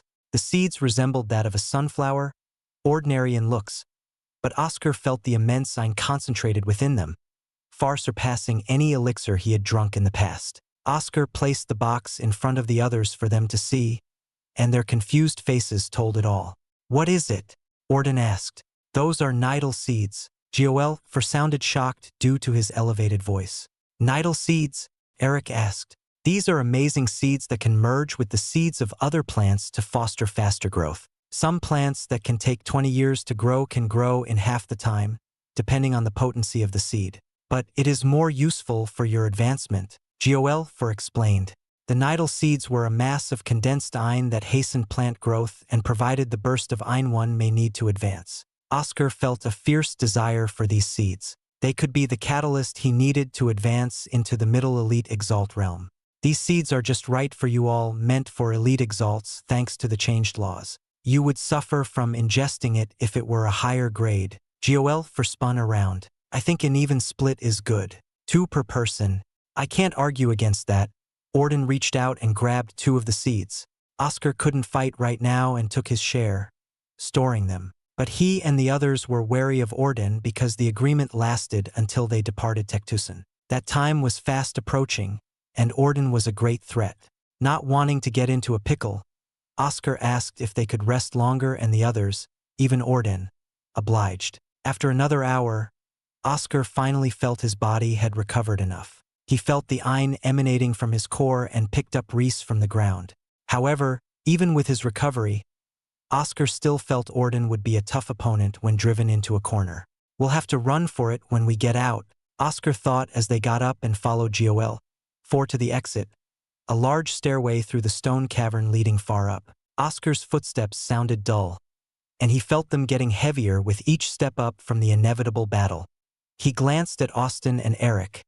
They nodded to affirm the potential danger. A blockade of rubble and stone appeared at the end of the stairway, and Oscar cursed. Then a faint glimmer of hope revealed itself as flickers of light shone through the slight openings between the rocks. Orden stepped forward and swung with his meld stage hammer, upheaving the blockade and tossing the rubble and stone into the air. The sunlight shone through with all its majesty, and Oscar basked in its warm embrace. After so long, he finally felt the soft sensation of the tranquil air of Ashen Grove. His eyes squinted after not having seen the sunlight for a while. "What's this? Who are you?" Oscar and the others exited Tectusan, only to be met with questions from strangers. The strangers happened to be nearby and rushed over after seeing the stones launched into the air. Oscar cursed his bad luck because these strangers wore the uniforms of the Earth Corps Academy. "Hey, everyone!" Orden shouted. "Orden!" The others staggered back from fear, but one gathered his senses and asked, "Who are these people?" Blue Ocean Pavilion students. Oscar, Austin, and Eric backed off from Orden but found themselves surrounded by the enemy. Act 1, Blue Ocean Pavilion, Chapter 287. The Unexpected Help. The enemy? The man, dressed in the Earth Corps Academy's uniform, lifted his glasses, not hiding the displeasure and hostility towards Oscar and the others. He waved his hand, and the others closed in to surround Oscar, not allowing a single gap for them to escape. "Why are they alive, Orden? Since they are the enemy, you should have killed them by now with your strength. Or are they your hostages?" Oscar frowned upon hearing the chill in the other person's voice, a grating voice that treated them like cattle at the slaughterhouse. Including the man with glasses, there were 5 other Earth Corps students surrounding him and his friends with mockery, sneers, and indifference. "No, they're not my hostages." Orden rubbed the back of his neck. "Then kill them." The man's eye elevated, rippling around him. The others followed suit, and the overwhelming powers made Oscar feel despair for the first time in a long while. Other times, he would have fought with conviction and belief in the chance of escape. However, the indomitable wall known as Orden stood in their way with allies. "Sorry, everyone," Oscar sighed. "We came with you of our own volition. Don't be so hard on yourself," Austin consoled Oscar. Initially, it was his and Eric's decision to go with Oscar to Tectusan after Oscar tried to go by himself. He brought his hand to his eye patch. "Never regret. Keep moving forward." "Though it seems there is no place to move forward here," Eric quipped. Hearing his friend's words, Oscar chuckled. This situation was beyond what they could overcome, but he needed to find a way out. He couldn't allow it to be the end for them. "Think, Oscar, think. They're close but not too close that we can charge at one, kill them, and run through the gap. They're cautious, unlike those undying flame students. What a strange conversation to have before you die," one of the Earth Corps students said, a strange look across their face because Oscar and others weren't quivering in fear like the previous ones they'd encountered. He took a step closer, and his eye flowed around his hands. "Here it comes." Oscar gnashed his teeth, going through every possible option he could think of it. His thoughts were cut off when a hammer flew by and stopped in front of the Earth Corps student. The air blew away from the hammer, staggering the student, who stopped his eye. Oscar turned to Orden in shock. Not just him, but everyone present stared blankly at the large figure with a pair of deep brown eyes. Oscar became speechless, unable to muster a word, feeling doubt and shock at Orden, who stepped forward, becoming a wall between the two parties. "What is the meaning of this, Orden?" The man with glasses looked distraught. "Is this a betrayal? Are you not a student of the Earth Corps Academy?" "Shut up, Mac." Orden did not smile and had a cold gaze that made the Earth Corps students lurch back. The fear was obvious, and Oscar held his breath, staring at Orden's back. "Then why?" Max shouted. "I owe them one." Orden recalled his hammer. His eye burst out. "Let them go." Oscar could not believe this was happening. Orden's sudden shift was too abrupt and gave him a glimmer of hope for survival, but he could not understand Orden's reasons. He saved him once due to their agreement and to advance through Tectusan, but alliances were temporary, and Ashen Grove was about killing the enemy. Orden, what is this? Oscar asked. You three can leave, Orden yawned. Orden, Max shouted again. I said to shut up, Max. Orden's deep voice came out like a bestial growl threatening to tear anyone apart. If anyone wants to step up and kill them, enjoy having my hammer crushing the brain out of their skulls. The Earth Corps students paled, and Max had sweat flowing down his brow. Oscar wondered what Orden did for them to have so much fear that it was engraved deeply in them. Then Orden flipped his head, turning to him with a smile. You know this is a one-time show of mercy, Orden said. I know, Oscar chuckled weakly. You're one strange person. Next we meet, it'll be to the death. Orden's eyes grew cold, making Oscar wince. Best to master your powers to have a chance. Now go. Oscar and the others stepped toward the side, noting the sun's position to determine their base's direction. The Earth Corps student nearby frowned, and his eyes circulated slightly, but one look from Orden scared him to the side, allowing Oscar to pass. Turning back, Oscar nodded to Orden and left with his friends. Orden, explain yourself. Max felt it was too strange. These were 3 easy targets, yet Orden had let them go. Even if the second mountain headmaster favors you, I can't let this go. Oh, then, by all means, take it up with him when we leave. Orden scoffed and threw his hammer, stopping it in front of Max, who gulped. But right now you follow my orders. Leave. Orden stood firm, his back toward the direction Oscar and the others ran. The other students frowned but showed no signs of resisting his orders. The familiar ancient trees and leaves of Ashen Grove became a blur. The strong scent of fresh greenery overwhelmed his nose, and the cool, moist air tickled his skin. That was too close. Eric could not hold back any longer and yelled out his relief. Austin could not contain himself as well and let out a long sigh. Seeing his friends' reactions, Oscar was affected and joined in. We're alive, Oscar shouted. Not too loud. You're bursting my ears, Austin grimaced. Sorry, Oscar laughed. He felt so alive for some reason. The brush with death and the following deliverance from Orden compounded the love for life and sparked endless delight in him and his friends. They traveled a far distance even as the sun began its descent to the other horizon, encountering some Exalt beasts and mishaps along the way, and Austin and Eric were more than enough for the task. Finally, after hours of sprinting through the vast forest, Oscar saw the base of the Blue Ocean Pavilion, a beacon of safety and security that shone brighter than the crystals of Tectusan in his eyes. The guards kindly remarked they get a good night's rest. They happily entered past the gate, but that delight soon turned somber as they saw some of the other students. Oscar saw some students lying down, the life gone from their pale bodies and their eyes closed as if asleep, dead. Besides these fallen, other students were weeping and kneeling with looks of regret and tears of blood. Some had horrific injuries, missing some limbs, bandaged all around the head, and burned all over. Oscar and the others walked in silence. The crying and shouts of anger were the most unpleasant sounds they had ever heard. The sight of all those bodies and the grieving survivors was burned into Oscar's eyes. He recalled the familiar sight of the bodies at Portland Island and how Celestina cried silently and alone for their deaths. Nudging himself off Austin, who looked on silently, Oscar struggled to his feet and bowed. Celestina had asked him to take care of the other students, but he could not save them all. All he could offer them was this bow to thank them for their efforts and his apology. "Coo, that was close," Oscar groaned after entering his tent. "Part of it was because you held back that monster or else I would have been dead. I don't know what you did, but you should take better care of your body." Austin scoffed, but he was interested in how Oscar had forced so many wounds on Orden. "What did you do?" "I told you, I don't know. I just woke up, and Orden was bleeding and tired," Oscar replied.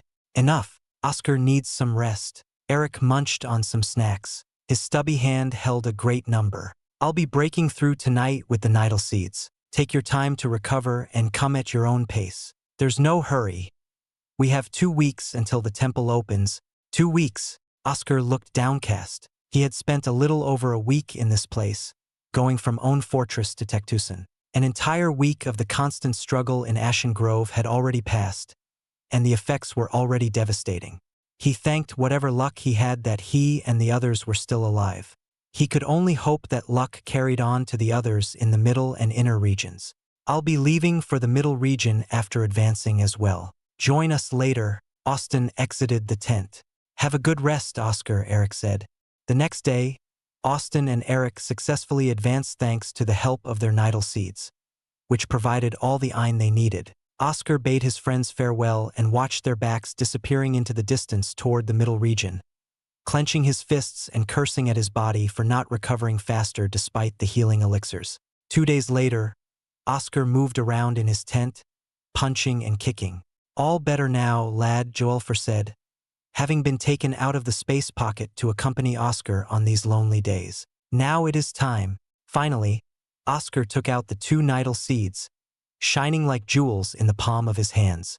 He breathed in deeply and exhaled, staring at the seeds with a determined gaze.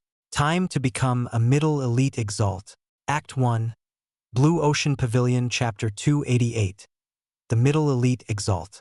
The 2 nidal seeds contain enough iron for you to advance into Middle Elite Exalt realm, but be careful not to overdraw. Condense and contain the rampaging iron, or else your iron will be chaotic and hollow. Joel forewarned. Oscar fiddled around with the seeds in his hand. I know. I went through a similar process in the past. The seeds looked very enticing to Oscar, the temptations whispering in his mind, but he had to stay level-headed, or else even if he advanced to the Middle Elite Exalt realm, he'd become a liability with shoddy control of a dirty iron, a burden. With time, such impurities and defections could be fixed, but time was what he lacked. He needed to be a true Middle Elite Exalt. The battles against Maya and Orden revealed to Oscar the depths of the enemy and how much more dangerous Ashen Grove was. Simply hearing about their strength as opposing factions were not enough to truly understand, and Oscar felt he had lost out both times, unable to defeat his foes. Thinking of the looming danger overhead, Oscar tossed the seeds into his mouth and swallowed them like pills. Oscar patted his chest with a confused look. He ate the pills, but nothing happened. The iron did not explode or burst out within him. He was about to inquire Joel for about the lack of reaction, but then he felt it. The iron flowed everywhere in his body. All his veins bulged out with a green color everywhere from his face to his hands, and a burning sensation coursed through them as if his blood had become like the magma in the Tectusan foundry. This feeling of being burnt on every part of his body was not unfamiliar, and Oscar held on to his sanity, keeping his focus through the pain. This is just a progression within elite Exalt realms. If I can't handle the pain now, how will I endure when I need to try for the Night Exalt realm? The advancement was just beginning, and Oscar already felt his mind slipping. The iron rushed into his core, not as a soothing stream but as a wildfire. With each passing moment, his elemental spark, the metal prism, spun, becoming more distinct, sharper, and harder. His core devoured the iron, not sparing a single drop to be wasted. Oscar felt his advancement nearing completion and his core pulsing to take the final step, but he bunkered down and forced it to stop, condensing more iron within. If he progressed too easily and allowed his core to continue absorbing the iron after it advanced, it would be mere fluff and wasted. Come on, Oscar shouted. He squeezed every bit of the iron into his core. His hot green veins returned to normal, but they were still bulging out, not from the iron but from Oscar exerting himself, straining to contain the iron so his core could complete the advancement with all of it. Finally, his core could take no more and reached its utmost limit before advancing, filled with the green color of the iron it took in. Then a blue tide swirled from the center, spreading until all green turned blue and joined the continuous whirlpool. His core began to shine. The light broke out from his inner space and radiated from every pore of his skin, brightening up the entire tent. Then he felt a pressure bearing down on him, making his body uncomfortable like a cough stuck in his throat. He tried to circulate his iron but could only extend slightly before an unknown force dispersed it. The outer region no longer welcomed a middle elite Exalt such as himself. Oscar coughed, stood up, and stared at his arm, then his shoulders, assessing his body. He felt strange. His body did not feel normal, as if he had entered a new body, a replica of his own. Congratulations on advancing to the Middle Elite Exalt realm. That strange feeling you're getting is simply a symptom of the advancement. The closer you get to the Night Exalt realm, the stranger the feeling. Gol floated around, spinning. Why is that? Oscar massaged his arms and legs, trying to get rid of the strange feeling. It's all in preparation for the Night Exalt. That realm is when you break free of the shackles of the ground and can fly in the air, but that doesn't come suddenly. The progressions you undertake in the stages of an elite exalt slowly change your body to possess that power. Gol explained. Oscar pulled out a book on basic explanations of the progression between realms but found nothing about this body transformation. It simply described that it doesn't say anything here. Gol I suppose it's not important enough to be put on the pages. Gol shook its head. Anything should be written just in case. Oscar fumed at the author of this book, but he still put it back delicately. The book wasn't the problem, just the author, who neglected a detail however minute. He returned to staring at his hands and was relieved that his special muscles for Adamus rays had not come undone from the advancement changing his body. Gol Oscar called out. What? Gol fell from depletion, but Oscar caught him in time.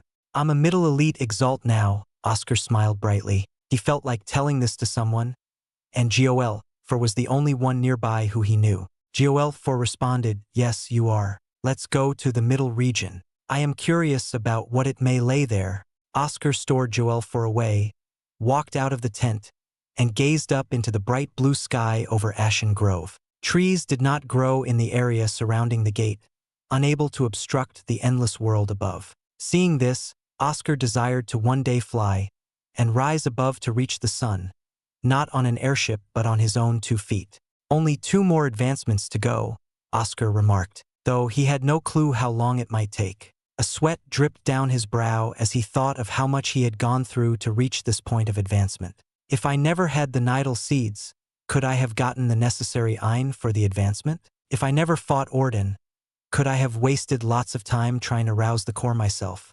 Back when he was a peak lower elite exalt, the only things he could do were to forcibly take in large amounts of Ein to force the advancement like what Robert Raven did for him, wait for it to reach the state over time, or stimulate it with an extreme event such as the battles with Orden. The last one couldn't be relied on because of the dangers and the low possibility of it working. Oscar recalled records of many who tried it but failed because they had idle thoughts about the advancement rather than focusing every fiber of their being on survival and victory. The core was a reflection of the emotions and the soul, so it would never get to that point with that mindset. Useless worries. I just need to do everything I can with how I am now, Oscar comforted himself. The middle elite exalt realm exhausted nearly everything out of him. Thinking about the future when his present in Ashen Grove was uncertain was pointless.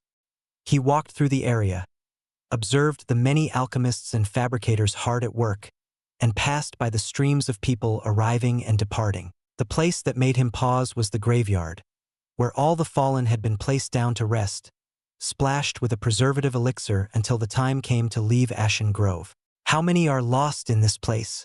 Oscar thought about the many bodies that could not be recovered and clenched his fist until they were pale. He was only one man, not a god, but he felt sorry he could not do anything for them. The feelings of hopelessness and weakness ruminated in his thoughts, replacing his earlier joy at becoming a middle elite exalt. Excuse me, a voice interrupted his darkening thoughts. Oscar turned and was taken aback. The one who had called out to him was Kelvin, along with Susan, Esther, and Urin, the people he had saved in the deadly battle against Maya. They looked weary and had injuries, but they were together and alive. It's been a few days since then. How have you all been? Oscar asked. We're fine. Since then, we've been cautious and followed up with bigger groups. I'm ashamed to say we can't be as incredible as you and the others, Kelvin responded. Kelvin's small actions of scratching his cheek and sighing made Oscar chuckle. There is no need to be depressed about it. I'm glad to see you all are still alive, Oscar said. Of course, you saved our lives, and we're grateful for that, Susan chimed in, gripping her staff close to her chest. She bowed her head and said, Thank you. The other 3 also bowed their heads and thanked Oscar. He glanced at them and then at the deceased lying on the ground. The death toll was growing, but at the very least, he had stalled it for a short moment. You're welcome, Oscar bowed back. And thanks. He had allowed the depressing thoughts to fill his head earlier, but now they had cleared up like the sun shining through the parting rain clouds. That's right, I did save some of them. I can only keep hoping to save more along the way. After waving farewell to the four, Oscar steeled himself and strode ahead. His next destination was the Middle Region. Act 1, Blue Ocean Pavilion, Chapter 289. The Middle Region. The roar of a beast swayed the branches and leaves of the old evergreens of Ashen Grove, rippling through the air. The full might of a lower elite Exalt beast. Yet Oscar stood undisturbed and even looked bored. As the beast slashed with its large claws, Oscar saw through it all and dodged. His Prinstick caught all of its movements, having been upgraded further by the advancement. One could train their Prinstick, but the biggest boon was always the advancement that enhanced every spec of the Exalt. However, that didn't mean the prior training was rendered redundant, as Oscar's Prinstick held a certain edge due to its early awakening. The Beast Eidolon, the veil that obscured a beast's intent, was rendered null before his mighty Prinstick. But the enhanced vision did not give Oscar any joy, as he had faced enemies such as Maya and Orden who worked around his Prinstick. He needed to get stronger. Oscar strode ahead and punched the beast with all the iron he could muster under this pressure and Reese, sending the beast flying, and its body caved in where his fist landed. He stared at his hand and cursed that the iron could not extend past his skin. He couldn't even ride his dear anima because the pressure of the laws of Ashen Grove restricted the anima from coming out. I wonder how powerful a person needs to be to place restrictions and rules that affect an entire realm. Oscar harvested what he could from the beast and carried on his way.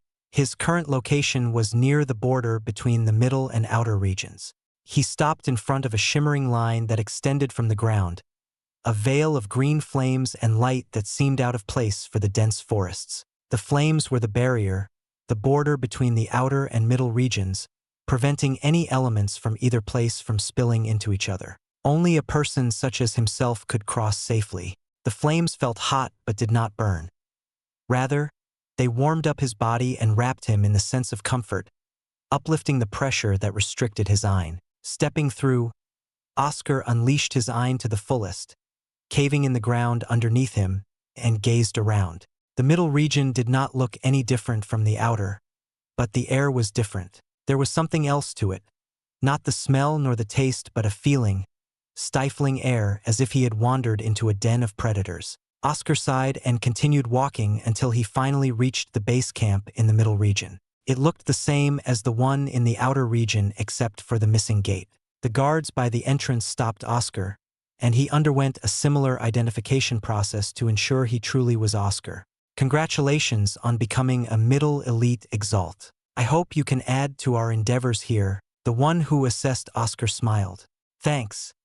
I hope to do my best. Oscar nodded and went into the base. A similar sight of fabricators and alchemists hard at work and a large array of tents lined up for people to rest in. He suddenly realized that searching for his friends in this big place would be hard. However, the central area, where many tables were set up for students to relax and eat, was the perfect place for him to wait. Sooner or later, one of his friends had to come by this place and notice him. He went to one of the tables and sat down in silence, listening to the various conversations from the groups gathered. Some lamented about their losses, grieving over their dead friend. Some cheered at the victory they won against other factions and gleefully looked over their spoils, and others, like Oscar, did not interact but mulled in their own corners. How odd, Oscar thought. How odd that a single place can have so many different conversations and opposites in topics and emotions. Did the groups not know of the other conversations taking place? Oscar. A sweet and soothing voice called his name, and Oscar smiled, knowing who it was. He stood up and turned around to see Serena, her red hair flowing down her shoulders and her green eyes looking at him with a pleasant surprise. Without warning, the beautiful merchant daughter embraced him with a burst of sonorous laughter, resting her head on his chest. It is you. I've been waiting so long. Serena looked up with a flushed face and moist upturned eyes, which Oscar could smile back at. How have you been? Oscar managed to peel himself away from Serena's vice grip. It's been over a week. I can only assume you've been through a lot. Foo-foo, Serena giggled. I'll tell you about it later. But I need to wash up right now. There were patches of dirt on her clothes which were slightly torn, exposing some of her body, a charming display that many others could not peel their eyes from. Oscar's eyes twitched from the stares directed his way, pained gazes of jealousy of his close relationship with Serena. But the most damning stare came from another who was close by. Serena. Who is this person? Behind Serena, the man who gave him the nasty stare walked up and faced Oscar with a cold expression. Fabian, this is my good friend. Oscar, the one who is in the princess's clique, Serena said. Oh, is that so? Fabian smiled. Nice to meet you. I am Fabian Rohn. Hello. I am Oscar Tur. Oscar reached out and shook Fabian's hand, sensing the increasing grip strength, presumably to hurt his hand or embarrass him in front of Serena. How childish. Oscar could crush his hand but decided against it to avoid fanning Fabian's unnecessary competitive nature against an ally. After letting go, Oscar sighed at Fabian's furious gaze. It seemed his attempt to settle this without an issue failed. His unharmed hand struck Fabian's pride and fanned the flames of hostility. How on earth did you become a middle elite Exalt with that attitude? Oscar could not believe one was so petty, but then recalled Samuel. Feeling tired from his exchange, Oscar turned and said, I'm heading to get a tent for myself, then come with me. I'm by Mary and others, so you should be able to meet them soon. Serena pulled on Oscar's hand, making Fabian grind his teeth. In fact, I was going back to see Mary. She's resting for today. Oscar smiled. Lead the way. They departed, leaving the fuming Fabian behind, but Oscar didn't care about someone like him. If you want to know, I only allied with them for today because I was recuperating earlier and everyone else was out. They're not bad, and we worked well as a four-man team. Serena smiled while pulling Oscar's hand with both of her arms. Oscar wished to separate but let her have this moment. Thanks to you, Fabian hates me, even though I did nothing. Humph. If his own emotions take him over during these trying times, then he's not worth thinking about. Serena scoffed. Says the one that couldn't resist lunging straight for me, Oscar teased. That's different. If it produces a harmonious result, then it's fine, Serena retorted. And what part of this is harmonious?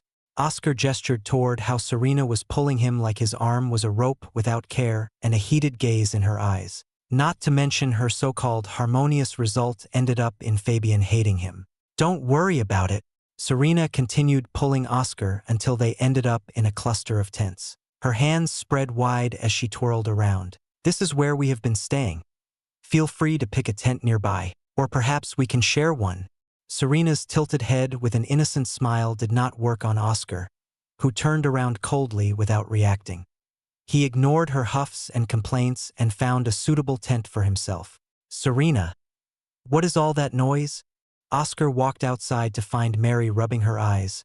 Her brown hair had grown longer and reached halfway down her back, but it was disheveled with bed hair.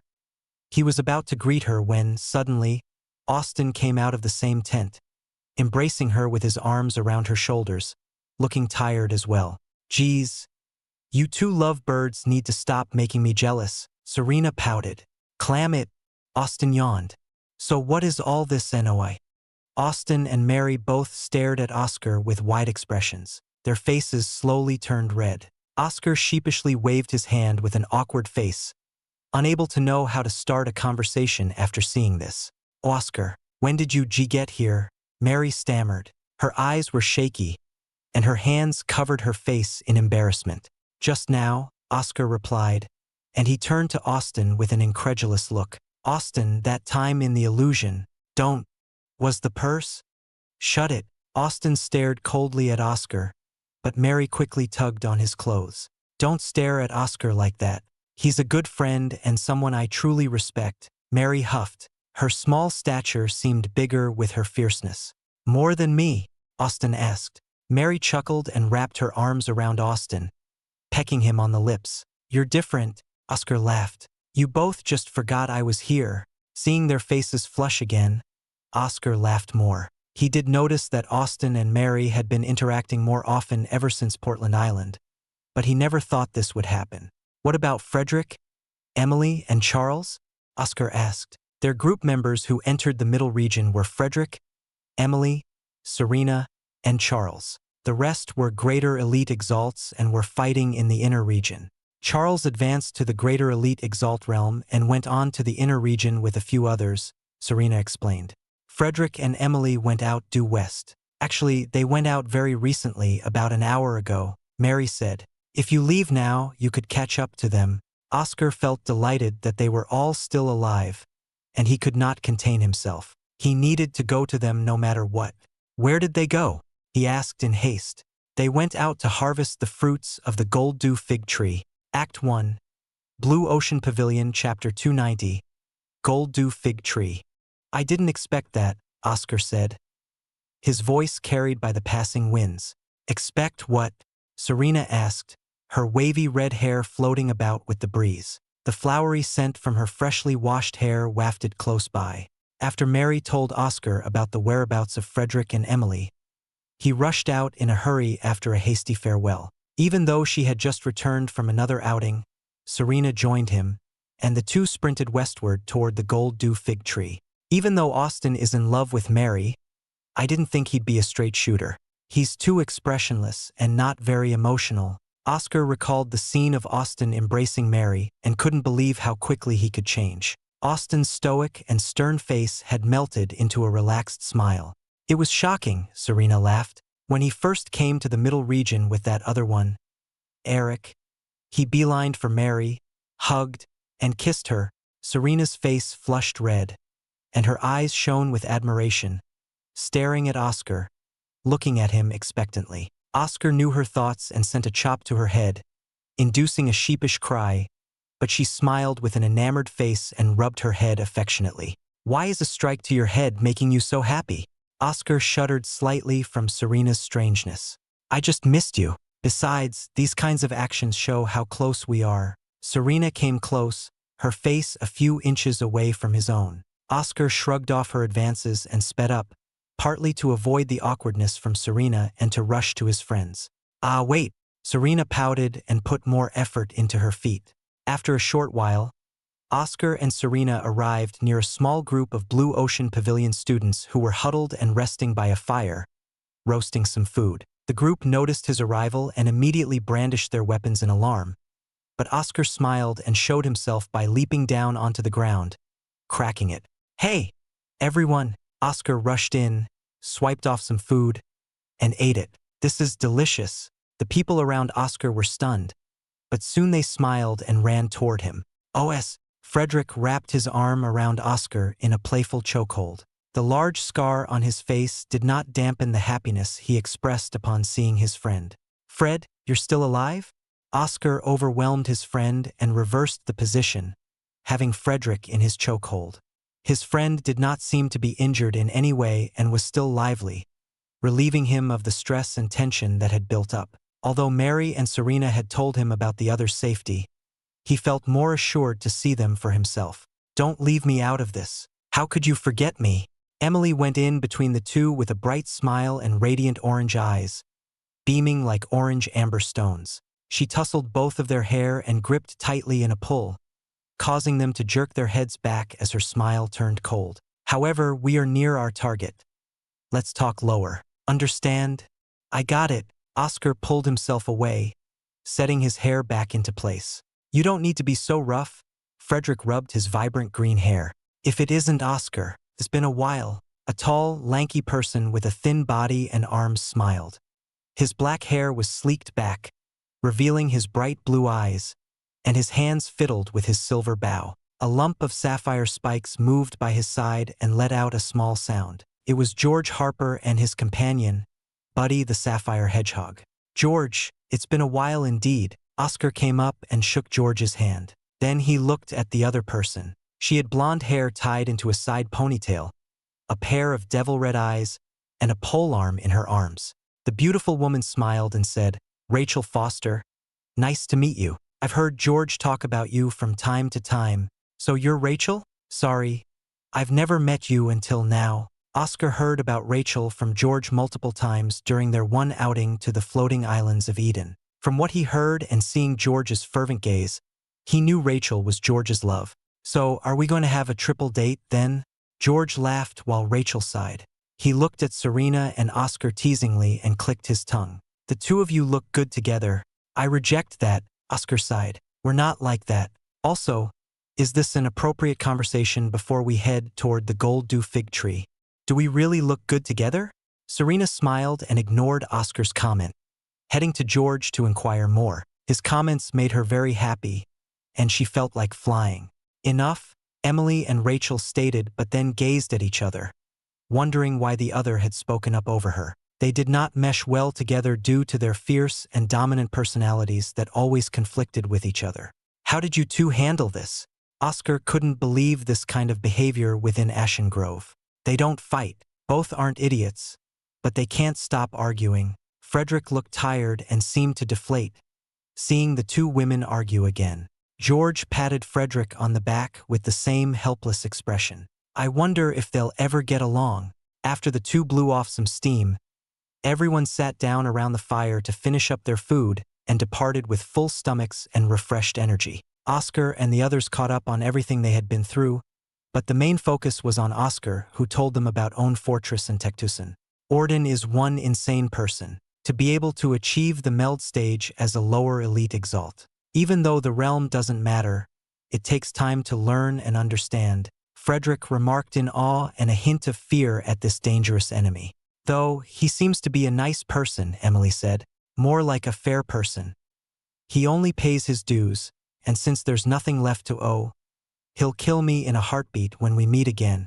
Then we just need to be there with you when that happens. Frederick puffed his chest. Can't let my friend die on me. Thanks, Oscar laughed. It was truly great to be back with them.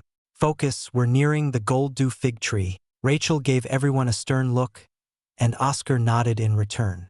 The gold dew fig tree was a wonderful tree with black figs containing golden dew, which was a wellspring of Ein. One fig could provide enough to create 10 high-quality Ein burst elixirs for Exalts, or if one was daring enough, they could eat and take in the Ein all at once at their own risk. If Oscar and the others could procure these figs, they could boost everyone at the base and bring some back for the pavilion to recoup some losses.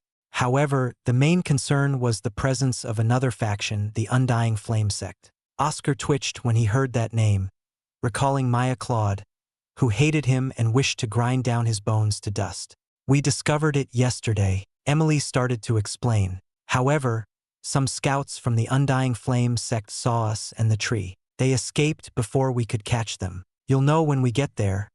But we couldn't just go and pick the fruits. When we returned to the base, we asked many groups to help us. Where are they? Oscar looked around but did not find anyone. Some had other places they were eyeing and wanted to avoid a direct confrontation. The others have split and said they'll meet us at the fig tree. George replied, all in all, there should be 10 of us. Our numbers are quite limited. Only a total of 500 elite Exalts were prepared by the pavilion and deemed suitable to enter Ashen Grove. Out of those, there were the fabricators and alchemists who didn't fight and the division between realms. Gathering a force of 10 in the middle region compared to the outer region was already an amazing feat. If we run into the Undying Flame Sect students, we must be wary of Maya Claude. Her seduction spells could render some of us out of commission, Oscar warned. He had beaten her once before, but that came at great risk to himself and having to defend the ones trapped within her spell. If she came here, the awe-inspiring number of 10 people might be pointless. Don't worry, she may be grade 8, but I'll do everything with my water spells to counteract her. Serena spoke confidently with a wide smile. Haha. Her words relieved some tension, and the group stopped when they spotted a large tree with many branches but few leaves spread around in a scattered manner. The area looked enchanting, with rivers of sparkling water foaming as they flowed down the steps of rocks. The tree rested on the hill, surrounded by paved stone platforms with stone stairs leading upward. What is this? Oscar wandered to a stone tablet by the side. Enter the trial and be rewarded with the fruits. Time until the trial begins, 1 hour. That's what we didn't tell you yet. This place is surrounded by a barrier and doesn't allow anyone to pass. But in an hour, the trial will start. Frederick scraped his swords against the empty air, but sparks flashed out. Oscar placed his hand and felt a sturdy wall blocking him from entering. With nothing else to do, they sat down to wait but stayed vigilant of their surroundings. Then, with 30 minutes left, the other pavilion students joined them, adding onto their numbers, 10 total. Finally, as time passed until the 5-minute mark, noises came from the other side, and many people appeared from the trees, wearing the red uniform of the Undying Flame sect. Among them, a white-haired and red-eyed woman glared vehemently at Oscar. "You?" Her voice cracked through the air as her eye rose. Oscar sighed. "Just my luck." Act 1, Blue Ocean Pavilion, Chapter 291. The Trial of the Fig Tree. Is that her?" Frederick leaned toward Oscar. He couldn't help but take quick glances at Maya's beautiful features, but grunted in pain from Emily gripping his shoulders tightly. "Yup, that's her." Maya clawed. Oscar stared into the fuming Maya's bloodshot eyes, and her eye turned into flames that shot out but were repelled by the barrier. With a smile, he put up a fist and placed it against his left cheek, an obvious taunt to remind her about their previous encounter. The taunt worked. Maya's face twisted more in anger, biting her red lips as her eye rose higher. Out of all the people she had encountered, no one made her feel as angry and embarrassed other than Oscar, and she could still feel the sting of his punch on her left cheek. "I'll kill you, you bastard," Maya said with fiery determination. "Next time, it'll be on the right cheek," Oscar responded, brandishing his fist toward her. Though he said that, he knew the best scenario was to kill her to prevent future problems for himself, as he didn't enjoy having a vengeful killer breathing down his neck. Eliminating a grade 8 genius from another faction would help the pavilion tremendously. Maya nearly lost it, but she breathed out and dispersed her eye, killing the raging flames around her. Instead of her previous contorted expression of anger, she had the icy look of a sculpture with deep and calm red eyes full of killing intent. She turned to her fellow students with a hum. "If you see that person, try to be cautious because he's strong. But if you can kill him, please do so." Oscar frowned upon seeing Maya's quick change in demeanor and regretted not being able to kill her before. In just the short week in Ashen Grove, she had already begun to mature and become a more competent Exalt. If they fought again, Oscar wondered how he'd win unless he could do the mysterious things he did while unconscious against Orden. "You skank," Serena shouted with a killer gaze, addressing Maya. She twirled her axe imposingly, with her eye rippling around her body. She didn't enjoy hearing death threats against Oscar, and Maya moved to the top of her kill list. "I'll kill you." "Well, I suppose that's enough." One Undying Flame sect student put his hand out to halt Maya. His purple snake-like eyes made Oscar feel like an icy hand had gripped his heart, a powerful person who even Maya Claude seemed wary about. The stranger glanced at Oscar and smiled. "That man is the one you talked about, Miss Claude? I don't care whether I kill him or someone does, as long I can see his corpse laid before me. Due to him and his friends, I lost many people. They have to be avenged." Maya clenched her teeth and hands. The impact of their deaths weighed on her, and while she hated Oscar for hitting her face, she wanted vengeance for her Undying Flame sect. "That will have to wait until later." The stranger ran his hands through his black hair and tied it back with a hairband, and Oscar felt the air change as an intimidating presence emanated from the stranger. Their gazes met, and Oscar could tell this person had killed many people, a murderous look he had seen in some of the prisoners of Abyss Prison, a fiend who must enjoy blood and murder. Then the platform began to shine, illuminating the gold dew fig tree, deepening the color of its green leaves, brown branches and trunk, and black figs with a holy aura outlining its shape. For swirls appeared, one for each side of the platform, portals to the trial. "Let's go!" Rachel and Emily shouted to the rest of the group, and they ran ahead into the portal on their side. On the other side, the Undying Flame sect rushed into their portal, their figures vanishing into the swirling pools. Oscar stepped into the swirl, feeling the familiar straining sensation of being squeezed like a lemon, but he had long been used to the feeling and no longer felt hurt in his stomach. He opened his eyes, his vision slightly distorted from the sudden shift, but recovered quickly. The place was strange, a deep pool of murky water that went up to his knees, soaking his fresh new pants that replaced the ones torn during Tectusan. "I can't expect to wear clean clothes as an Exalt." Oscar groaned at how all his clothes kept getting ruined, but right now he had other worries than his clothes and focused. His vision regained full clarity in his surroundings, and he rubbed his eyes in disbelief. Large hills of golden sands blanketed the horizons and all around him, Sometimes a slow, scalding breeze washed over as the sands flowed in a gentle stream, up and down other hills, waning and waxing in size and shape like molds of clay under the gentle, firm grasps hands of the winds. The sun above was still alone in the cloudless sky, but the size of its body and the intensity of its light and heat surpassed Ashen Grove and his home. Already, Oscar felt his mouth drying, lips cracking, as the heat filled his lungs and the hot breaths he exhaled hurt his chapped throat. The hot, arid air stuck to him, and his body was sweating fast as his clothes clung to his skin. This crazed heat from all over, the hot golden sands, dry air, and beaming sun, reminded him of the furnaces of the foundries he had visited as a fabricator. Fabricators. Oscar took out his fabricator uniform and wore it. The heat-reductive material helped against the harsh heat, and his breathing evened out thanks to the filtration tubes that blocked out the sands in the air.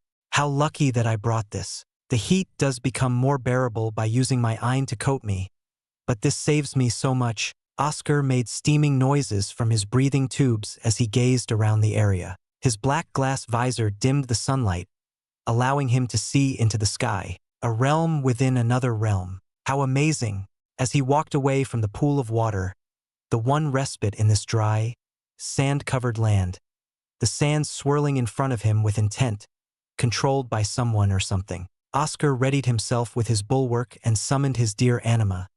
But the sands meant no harm. They came together in their radiant gold color and formed words. Survive in the desert until the sun reaches its highest peak after 2 days. On the third, the cactus tree will rise. Run to the cactus tree before the third day ends. Oscar read the words before they scattered away back into the ocean of sand. The task seemed simple enough. With 2 days in this uniform, he would have no staying put in or traversing this desert. Did they not expect anyone to come in with a fabricator uniform? Or is there another factor here? As he voiced his thoughts, the desert responded. The sand quaked as the gentle streams of fine gold became tumultuous waves and rapids, rising over Oscar's legs and creeping to his waist. The desert was trying to swallow him whole.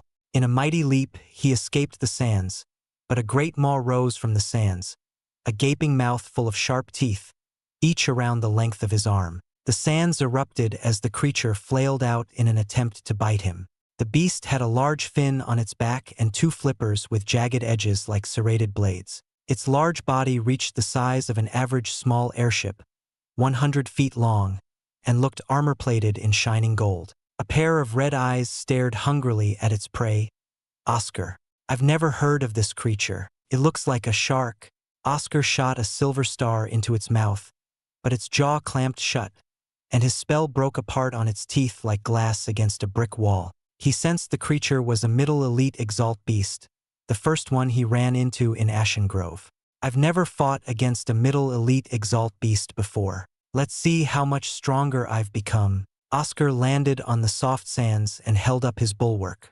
The sands under him rippled and spun around. 2 large swirls of sand formed under his feet like whirlpools, expanding until they collided and mashed against each other. Adamus rays. These whirlpools were the effect of him gathering his wreaths toward his muscles to form the Adamus rays. Oscar clenched his fists, cracking his knuckles with an elated expression. Ever since his last battle with Orden and Tectusan, his Adamus rays actually evolved from his 85% mastery to 88%. It was unexpected, but I'll gladly welcome this change. Oscar stepped forward, kicking off the sand with his silver burst, accelerating against the sand shark that moved around with its fin protruding from the surface. New powers of a middle elite Exalt and an increase in Adamus rays. Oscar couldn't wait to try them both out. However, he spotted 2 other fins extending from the sands, speeding toward his location. 2 more. Act 1. Blue Ocean Pavilion, Chapter 292. Great Shark Era Assault. 3 sharp armored fins torpedoed toward Oscar, and the sands parted away in great tides, scattering to obscure his vision like Orden's sandstorms. Not wanting to become shark food, Oscar leaped up high, but again, the sharks responded with large splashes out of the sand. Their large bodies impossibly exited the sands down to the ends of their tail fins, whipping freely in the air. The 3 sharks surrounded Oscar as they descended back down to the ground. He winced slightly at the sight of the 3 large mouths opening up, reaching closer to him. Oscar nodded to his deer anima and swung his bulwark, wrapping the thread around its antlers. With a gentle push from his palm, the deer anima sped faster to the side. Once it reached the full distance of the thread, it swung its antler, pulling Oscar toward it. Oscar's black figure zoomed through the air until he reached his deer antler and grabbed onto it, placing himself to ride on its back. This sequence of events managed to get Oscar out of the range of the large sharks, who couldn't control their large bodies fast enough to reach his speeding figure. The angered sharks fell to the sands, causing great sand waves and clouds, blocking the sun and casting a dark shadow over the area. Faster! Oscar willed his deer anima to run with all its might, pouring iron into its hooves to escape the shadow of the sands. He enjoyed the brief respite from the cruel sun and its harsh light, but he didn't want to be buried. Away his deer anima carried him until they finally got out of the looming shadow. The sands fell, and everywhere became geysers of sand, imploding with the force of hundreds of tons. But from all this destruction, a wave of good fortune came in the sand's movements, a low wave spreading from the epicenter of the crash site. Oscar and his deer anima jumped up, riding the resulting waves of sand, a fast way to traverse through the harsh desert. His guard did not loosen because from behind him, he saw the 3 fins of sharks giving chase. They withstood the pounding force of the sands by diving deep and resurfaced. Oscar rode his deer anima, trying to find a place to hide, but saw only the desert of golden sand. If it were one-on-one, I would be more willing to fight, but I just advanced, and these sharks aren't weak at all, Oscar murmured to himself. He tried to find a weak point to exploit. His previous enemies all had a weakness from which he found a way to victory. The grove keepers were weak and only focused on entrapment except for the large ones, and the rusted knights were tough but slow. Maya was too rash and unprepared for his onslaught. Only Orden remained the one he could not win against. Another factor he considered was his powers at the peak lower elite Exalt realm meant he was powerful in conjunction with Reese against everyone else in the same realm except for Orden with his meld stage. But now he had reset back to the starting line as a middle elite Exalt and needed to grow his power. Ha! Oscar's breathing matched with the timing of his deer anima struts. The sound of its hooves kicking off the sand was drowned out by the rumbling behind him. If they had any specialized abilities, they would have used them by now, or maybe they're waiting. The lack of knowledge irritated him, and he pulled out an encyclopedia of Exalt beasts from his bag. Creature Report Volume 6, borrowed from the library. Hastily, his fingers turned the worn yellow pages to the desert section, and he speed-read through the pages, flicking one page to the next. The sharks were fast, but Oscar turned around in circles to have their large bodies impede each other, buying him time to read. Ah, here is it.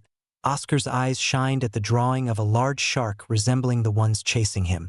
The great Shiraka, hunters of the great deserts, known for their incredible jumping abilities, capable of pulling their entire body out of the sands. The hard exterior of their armored gold skin keeps most of the heat from entering their body. The sharp fangs and jagged fins are a menace to many who traverse the desert. They travel fast in straight lines but are notoriously slow in turning. A weakness lies in the hole near the top fin on their backs, used for breathing while swimming the sands. This hole remains shut until they need to breathe. Be wary because they feel steps in the sand forward from their noses. Once they are locked on, they will never stop until the prey is gone or eaten. However, they lack abilities and rely on their large bodies. Only if they were night exalts and more would they become a greater threat. Oscar closed the book and put it away. He had already taken notice of their slow turning, but the blowhole was a great piece of information. The only issue was how he could get there and do enough damage to the sharks. The sharks are following our footsteps. He glanced at his deer anima and rubbed its head tenderly. With a sigh, he could only smile helplessly. I'm sorry for putting this on you again, but I have to use you as bait again. The deer anima groaned, shaking off the sand that built on its antlers, splattering it on Oscar's face. An act of teasing and understanding. Shame I was wearing my helmet. Good try, though. Oscar laughed and swung his legs over, crouching on his deer anima. He turned to face the chaotic sands and 3 golden fins at the centers of the upheaval. A trace of hesitation stilled his hands, but he clenched them and knocked on his helmet to gather himself. Keep running, no matter what. In the next moment, his dear anima ran alone, and he was high in the high with his arms spread wide. The winds of the fall scraped the grains of sand against his uniform, but his helmet kept his vision open and sharp. Ready, knock, and loose. Oscar threw his bulwark to one of the protruding fins. The thread wrapped around it several times until it was firmly grasped, and Oscar pulled himself to it. To the great shark era, with its thick armor skin, Oscar's movements were concealed, lost within the rustling of the sands. Clinging tightly to the large golden fin, Oscar was bombarded with endless waves of heavy sand as the great shirakas continued to chase his dear anima. Where is it? Oscar could barely see through all the sand. He needed to find the blowhole. Then, after scrutinizing every part of his vicinity, he found it.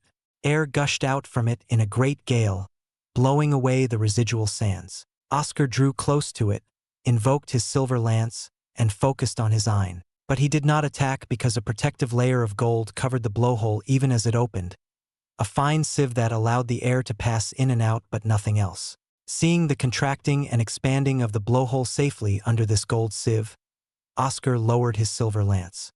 He had one other card left to play, and he resummoned his dear anima to his side. The great shirakas stopped and swam around in confused circles at the sudden loss of their prey. Treble lance, shattering wave.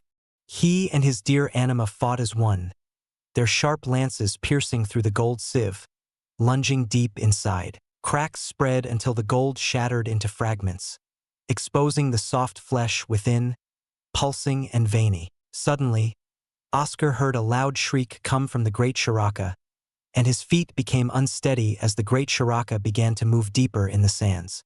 Another incredible sight was the golden sieve regrowing in an attempt to cover up the blowhole. Oscar did not hesitate and jumped inside, for it was large enough for him to enter. He and his dear anima stabbed into the fleshy walls of the blowhole, spewing out blood. Another loud shriek of pain came from the great shiraka, and Oscar held on tight. The winds whistled from below until it became a sudden forceful push. Oscar's brain rattled around as the exhaust of air from the great shiraka battered and shook his body. Once it was over, Oscar gasped and coughed from how the air had squeezed his body. He let go and dropped further down into the great shiraka. His feet touched a moist, beating area with walls that contracted in and out, and the air was thick, then thin, then thick again. He knew he was in the lungs. His feet were uneven and squished on the flesh-ridden floor as he approached the balloon-like walls. In a beast world, you would have been safe as not many would approach your weakness. But that is death against humans. With a single silver lance, he punctured the lungs. With the sound of a balloon being popped, the lung collapsed, air exiting its wound like a fierce hurricane, and blood seeped in and began to flood the deflated organ. Oscar could hear the chokes and cries of the great shiraka as it suffered and writhed in the sands. Without a hint of mercy, Oscar and his dear anima went on a rampage, destroying its insides. Act 1, Blue Ocean Pavilion, Chapter 293, Mystery of the Desert. Bam! The sound echoed from within the giant corpse of the great shiraka from behind its clenched jaw of innumerable teeth. It repeated, followed by the sounds of glass shattering until cracks spread across the hard surfaces of the sharp teeth. Finally, a silver lance protruded out, shattering the teeth around it to give room for a figure clothed in black with a black helmet. Oscar walked out of his newly made passage and out into the landscape of golden sand under a blazing sun. He held several of the great shiraka's long teeth in his hands, which he stored in his space pocket. Taking off his helmet, he looked on in disgust at the blood and saliva that covered him. Ugh! It smells foul.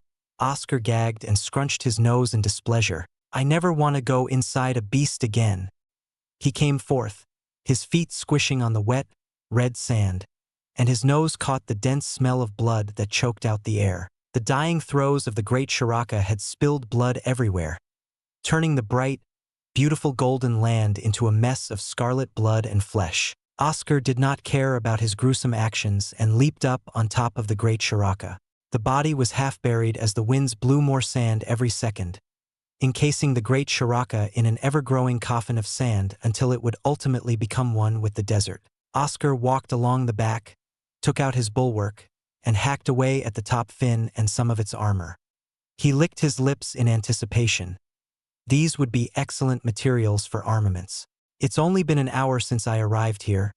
Oscar wiped the sweat from his brow and put on his helmet, followed by the raspy sound of his breathing clearing up the tubes. It's a shame I can't harvest even one of you fully. If only I had more space pockets or one that had more space. Around the great shiraka on which he stood were two others, similarly stripped of their top fins, pieces of armor, and some teeth, but their bodies had large chunks torn off, revealing the bones underneath. For some reason, once he had finished off his first shark, the others started to cannibalize the corpse.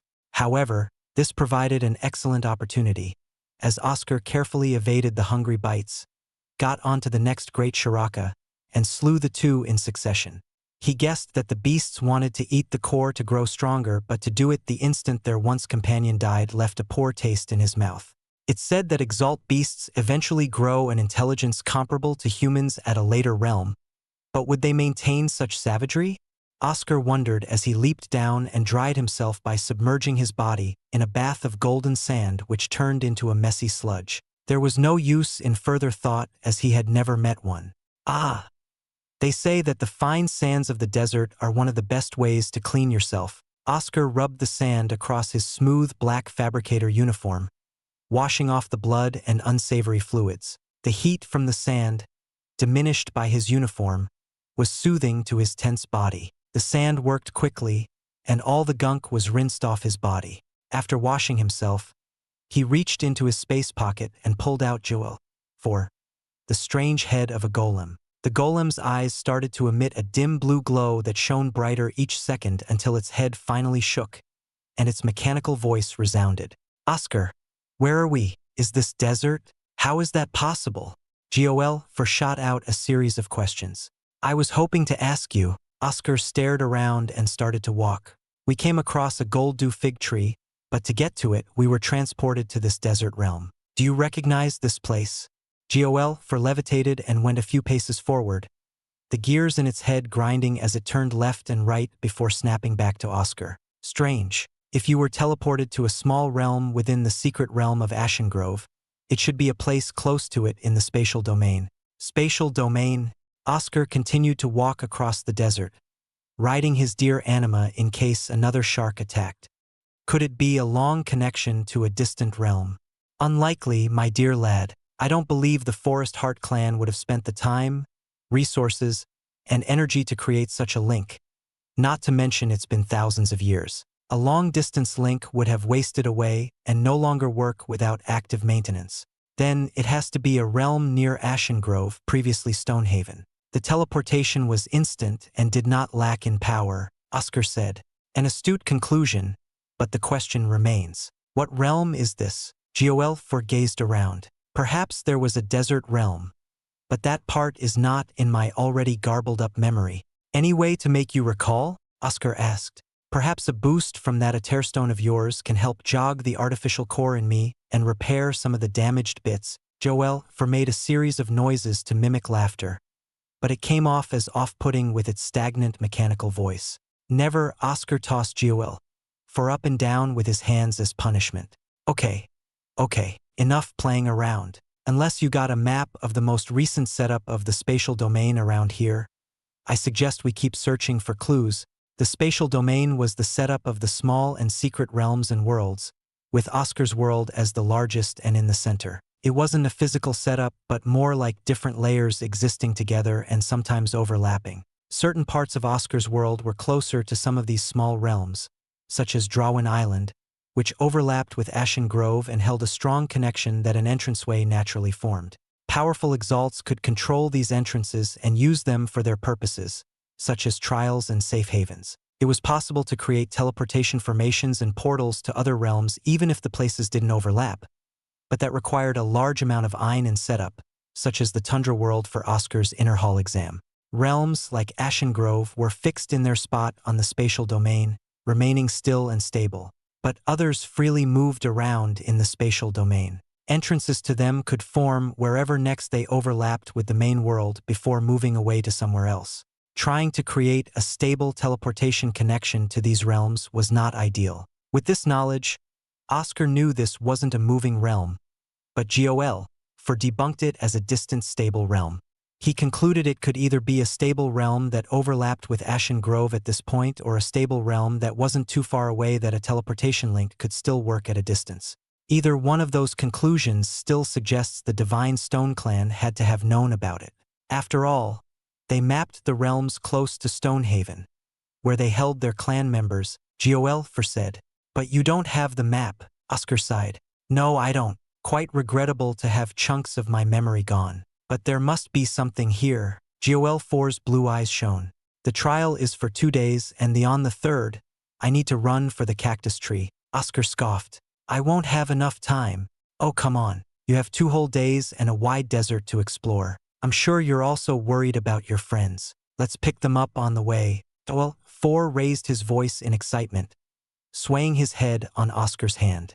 Oscar exhaled loudly, blowing sand out of his tubes. Every time I follow your suggestion, I run into something I'd rather not go through. Recall everything that happened in Tektusan?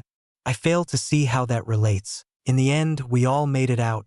That's the problem with you. You fail to remember all the troubles we went through, Oscar said.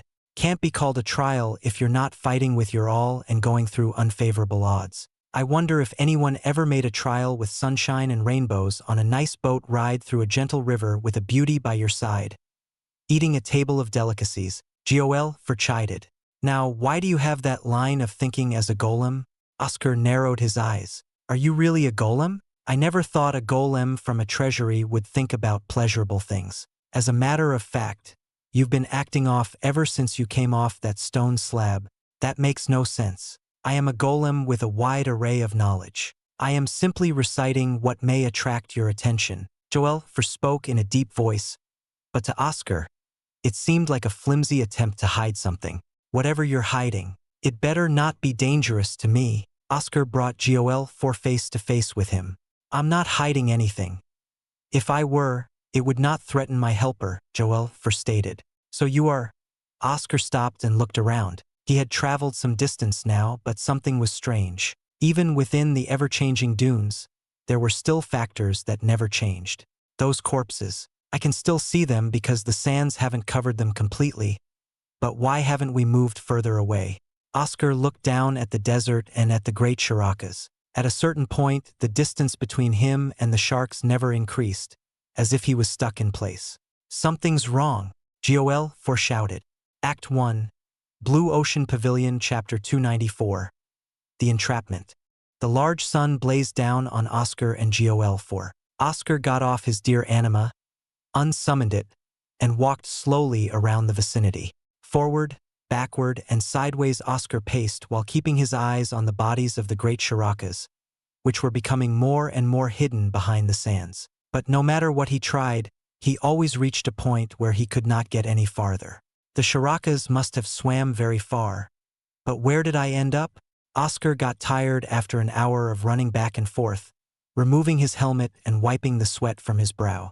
At least they taste good raw. Oscar ate the raw meat of the great Shiraka, a burst of refreshing flavor that was also slightly cool, perfect against the dry heat of the desert. With the meal in one hand, his other hand traced a large circle around the area. The entrapment seems to be this big, around 2 miles each way, and these, Oscar marked 3 dots in the sand close to the circle's edge, are the great Shirakas.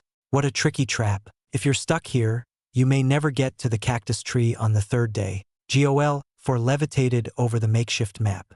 It's an entrapment formation. When one enters one, it feels like they're moving when they're not. Confuses the senses, and any attempts to leave only result in no progress. What rotten luck that the great Shirakas died in an entrapment formation. Oscar finished his meal, wiped his oily hands with the clean sand, and put on his helmet. He traced his finger in the circle drawn on the sand, drawing a long winding trail. These are my steps, but we saw nothing from the ordinary. If the nodes of the formation are placed deep in the sand, it'll be a fruitless endeavor to dig for them. I don't believe the Forest Heart clan would make things that harsh for their clan members, or maybe this was set up by the Divine Stone clan, but we wouldn't do that either. Joel for plopped to the sand, making a soft sound. Oscar picked up Joel for and dusted the sand off of its battered head, shaking it to get the finer sand that seeped through the cracks. As he cleaned the golem, he pondered on its words. If the trial was meant for middle elite exalts, then it stood to reason that they had the means to get out of this. The question was how? If I think about the previous trial I was in, they layered the traps beneath illusions to blend into their surroundings. Oscar snapped his fingers and stood up with a confident gleam in his obsidian eyes, which started to shine with a purple ring in his pupils. Illyran Breaker. It had been quite some time since he last used this special ability, minus his powerless attempts during the illusion at the Dragon's Gate. The power of the Illyran Breaker compounded with his prinstict. Within the distorted world of possibilities, some empty places in the twisting desert began to swirl until he spotted several small pillars. You have the power to see through illusions? That is astounding, Joel exclaimed. However, Oscar shook his head and sighed. It works well for single illusions or simple ones like these. But if it's a complex illusion with multiple layers or one that far surpasses my power, then it won't work. Oscar wanted to find ways to strengthen his Illyran Breaker, but nothing came to his attention despite how much he read or trained with it. He asked Eleanor Shaw multiple times to use her illusion spells to train it, but it remained stagnant. It depends on my Ein and realm, but I sometimes wonder if there are other ways to upgrade it. Oscar talked as he walked toward the closest pillar. It was made of the same golden sand which filled the desert but smoothed out to a solid structure. Shattering wave. From a single power fist infused with reese, the sand pillar shattered and collapsed back into a mound of golden sand, flowing to become one with the desert. As it fell, Oscar turned his head around to see the other pillars self-destructing in a similar fashion. The desert remained still with the occasional breeze, but Oscar felt something had changed. He stepped before the spot he could not go beyond previously and reached his foot past it. With a soft thud, his right foot landed safely. Finally, I can progress, Oscar squinted behind his helmet. He wiped the black glass visor but tilted his head in confusion. What is it, lad? Joel was currently resting, tied around to Oscar's chest. Oscar took off his helmet, and his eyes trembled, still with the purple ring of Illyran Breaker shining in the dark pupils, gazing in confusion at his surroundings, particularly the ground. Lad, I can't help if you won't say anything, Joel shouted. Oscar's open confusion and speechlessness were concerning. He had to be rectified immediately, or Joel feared the trial would consume Oscar. I see pathways. Oscar knelt on the sand and put on his helmet. Within his Illyran Breaker, he saw the sands distorting away to show the faint traces of solid roads. The road was battered and broken apart, appearing closer to scattered pieces of rubble, but he could still see distinct paths being made from the traces. These roads look like they've been destroyed long ago. But why was an illusion overlaid to hide them? Oscar asked. What do the roads look like? Joel fidgeted around, wanting to hover, but Oscar did not let him. As I said, they're all ruined, but Oscar tapped his foot on the hard surface of one of the broken pieces, inducing a clear sound that could never be heard in the sands. These remnants remain. I can't see anything to describe it to you. He reached his hands down to pick up a piece, but no matter how much strength he exerted, it remained immovable. Like the leaf on the large tree in ruins, he felt he was pulling up an entire mountain. Do these roads extend deep in the sands? Oscar rubbed his hands. Who would build a road like this? A strange occurrence. Let's follow it, Joel said. Oscar summoned his dear anima and set off on his way out of the broken entrapment formation. He went up the great dunes, tumbled down the sandy slopes, and cast a long shadow across the sand as the large sun reached its apex over the clear sky. He entered several other entrapment formations along the way, but they were reduced to nothing before his Illyran Breaker. However, the constant use of Illyran Breaker started to bleed his Ein like an unclosed wound, along with the stress of being in the desert, sapping his stamina. Ha! Oscar narrowed his eyes to look closer at the large clouds of sand being turned up in the air. That's... A green hawk flew by, swooping in with green winds swirling under the flapping of its wings. Its blade wings sliced through several strange insects, and the subsequent winds sliced all over and tore the monsters apart. Frederick breathed out, sweating all over. His green hair stuck to his head in a greasy mess from the slick sweat. He swung his twin swords with great fervor, kicking up great clouds of sand from his cyclones and gust blades. But no matter how many he cut apart, the monsters continued to pop out of the sands, clicking and clacking their jaws and mandibles. The insects were large ants heavily armored with golden carapaces with large red eyes. Frederick let out a large cry as he charged his way into the fresh new group of ants. "Don't be too rash, Fred." Emily's voice came from behind a mass of ants that were soon tossed into the air. Pieces of their body fell like a horrific rainfall. Emily swung her staff with all her might, using weight boost to crush every ant in her path. Parts of the sand around here were wet with brown sand that entangled the ants and slowed their movements. Large earthen spikes impaled these trapped ants, and Emily began to pale. "How many of these monsters are there?" Emily coughed. For an entire hour, they had fought against these monsters, but there was no sign of their numbers dwindling or slowing down. Their iron was slowly depleting into nothing. "Emily, behind you!" Frederick rushed ahead with the winds flowing under his feet. Emily turned and saw a large ant had crept behind her, stepping on the bodies of its fellow ants to avoid the spikes and entrapping sand. Her orange hair whipped around, and she struggled to put up her stone wall in time. The mandibles of the ant drew closer to her eyes. Suddenly, a fast silver blur went past and imploded the head of the encroaching ant. Frederick and Emily stared in the direction in which the object came from, and their eyes shone with delight. A long black figure walked closer, the sole shadow in the golden lands riding atop a blue deer anima. "OS," Frederick laughed. "Nice timing." Emily bashed away another ant. "Always in trouble, you two." Oscar chuckled and rode his deer anima into the mess. Act 1, Blue Ocean Pavilion, Chapter 295. The Pathway's End. Oscar's deer anima charged into the mass of ants. Its metal antlers rang clear against the ants' hard carapaces, but with a forceful grunt, the deer anima forced the ants away with sheer power. The ants gave way, and Oscar trampled his way over to his friends.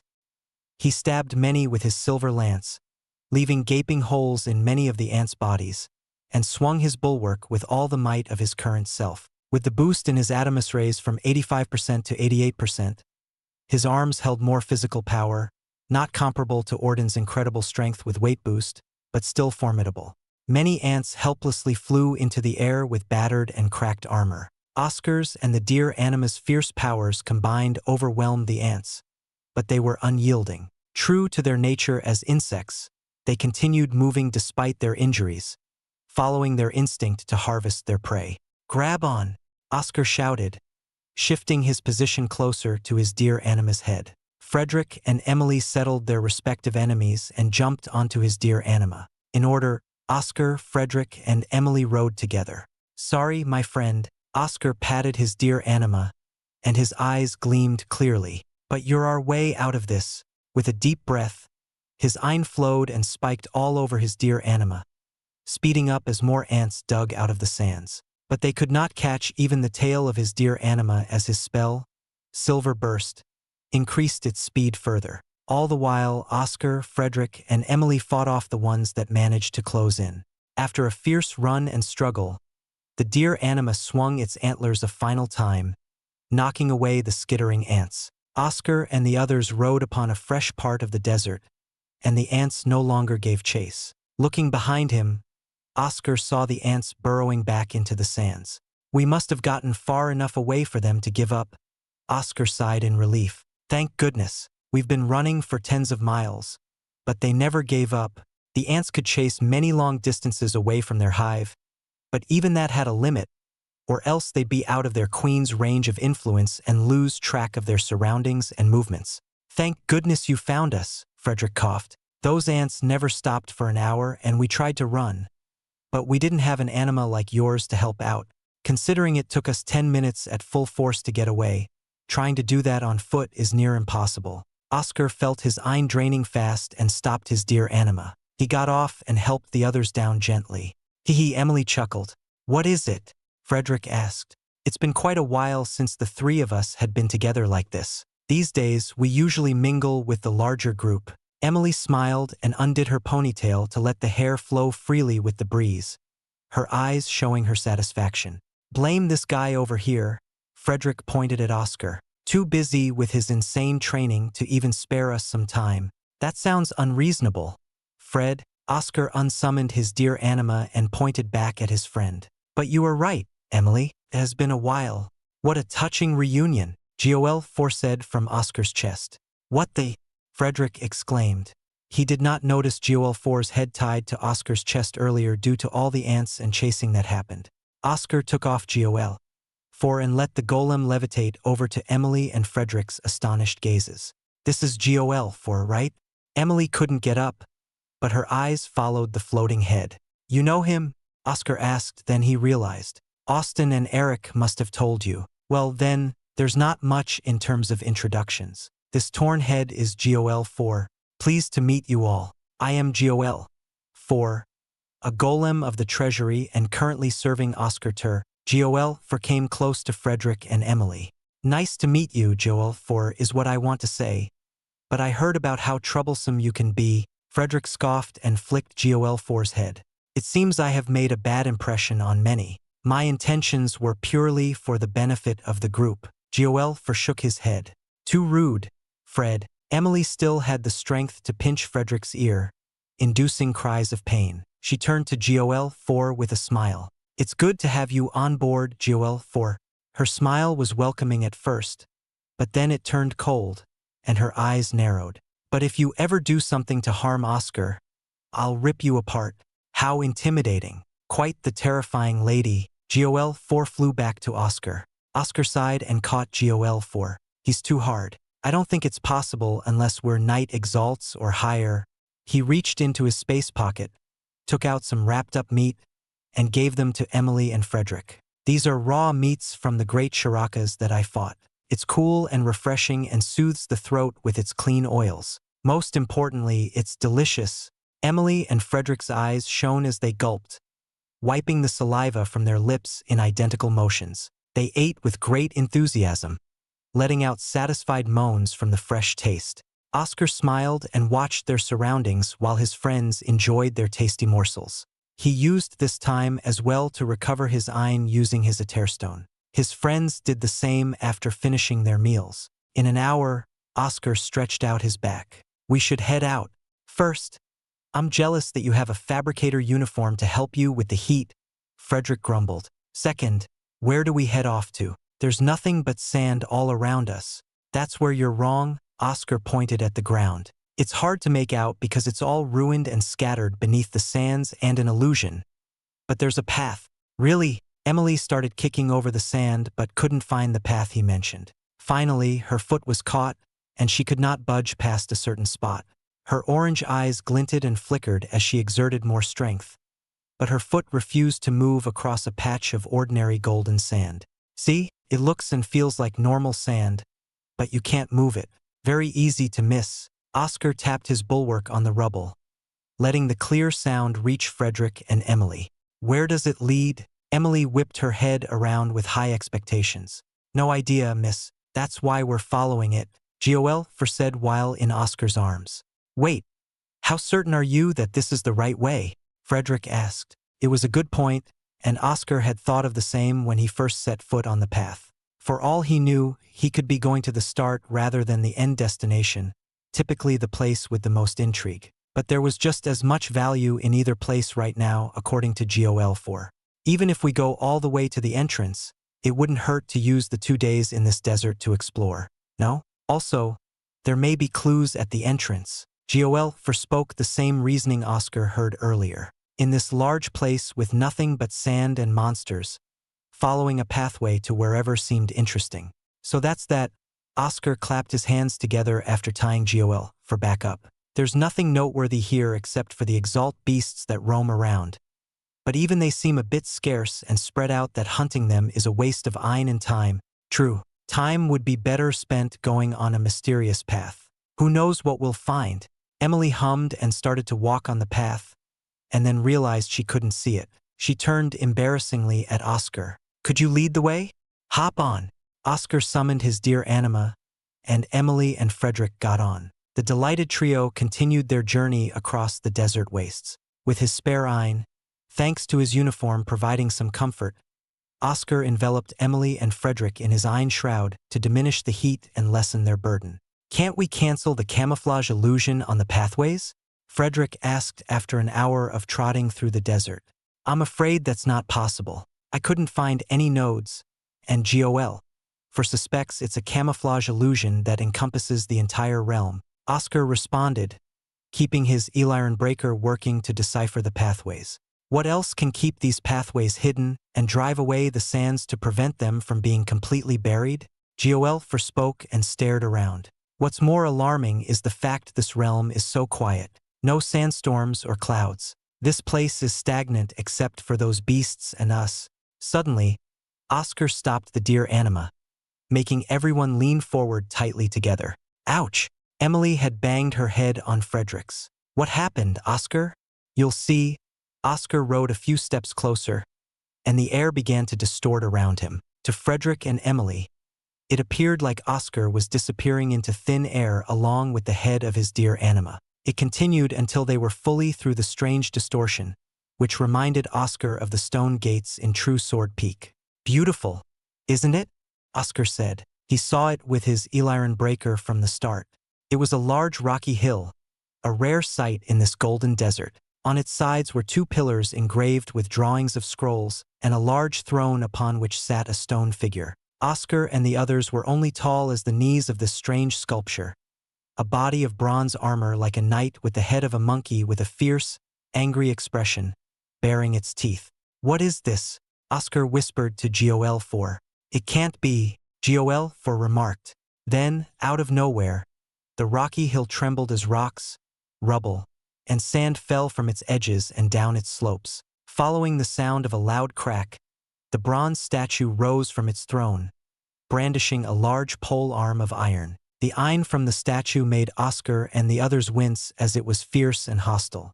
"Fight and prove yourself worthy or die now," the statue spoke. Its pole arm tore through the air with lightning coursing through its blade. Act 1. Blue Ocean Pavilion, Chapter 296. The Bronze Ape. Identified 3 Exalts of Middle Elite Exalt realms, powering to match the power of the group. The Bronze Ape warrior struck the sandy ground with its lightning-charged polearm and slowly cut across to the other end. A burst of crackling heat melted and turned the golden sand into a molten stream. It twirled its polearm around, spraying the molten sand everywhere in a rain of fire. Emily stepped forward and spread her eye, transforming it into a large stone wall arched over them. It blocked their view of the sky. The sounds of raindrops were heard all over the stone protection, followed by the sound of hisses and sizzles as Oscar saw the stones turn red. He sighed in relief that the fortifications held on, confirming that they could withstand this molten sand. The bronze ape let out a low groan, and the cry of thunder resounded, blowing away the sand in rippling waves. The area became enveloped in light so bright Oscar could no longer see his shadow, and the golden sand below was whited out. "Dodge!" Frederick grabbed Oscar and Emily, surging with fierce winds under his feet, taking them away from the cover of Emily's stone wall. Right after they left, a white bolt of lightning reduced the stone to mere rubble, and the golden sand in the area became a molten pool. Oscar noticed the bronze ape lift its polearm to the side, and he wrenched his arm from Frederick's grip. With his deer anima, he leaped up with his bulwark against the bronze ape. The next moment, the bronze ape swung its polearm to slice Oscar apart, and the winds blew forward and back in flux from the devastating force coming his way. Shattering wave, silver sheen, the crackling polearm clanged against his red bulwark, and a single shockwave exploded from their clash, silencing the winds in an instant back to its dry stagnancy. The sands parted to form a large crater, and Oscar groaned, his silver body forced back and caught by Emily. He stared at his hand that gripped the bulwark, noticing the trembling in his fingers. The bronze ape was incredibly powerful, similar to Orden, whom he had fought before. This ape was the second opponent in Ashen Grove to make his highly trained physical power and Reese feel slightly inadequate, especially after he had upgraded his Adamus rays. "This golem is quite strong." Frederick, Emily, Oscar called out, and his friends responded. Frederick took up a stance to his right and Emily to his left. Their eints resonated in a beautiful array of orange, blue, and green, combating the deadly pressure coming from the bronze ape. Suddenly, however, Joel levitated in front of them. The golem stared at Oscar and the others with its waning blue glass eyes. Please wait, I must try to communicate with it, Joel pleaded. Confused, Oscar tried to push Joel out of the way and return it to his space pocket. But Joel dodged Oscar's hand and made a strong, high-pitched sound. He tried to take Joel again, but the bronze ape had come before them, stabbing its pole arm down. What is wrong with you? Oscar said to Joel, through the clouds of sand kicked up by the bronze ape's blow. Infuriated by Joel's interference, Emily was ready to smack the head away with her staff, but Frederick quickly calmed her down. However, he, too, stared intently at the battered golem. I'm sorry for putting you all in a tight spot, but I need to do this. Joel's mechanical voice increased in volume. This bronze ape brings up the memories from my artificial core. Say that again? Oscar grabbed Joel this time but did not return him to the space pocket.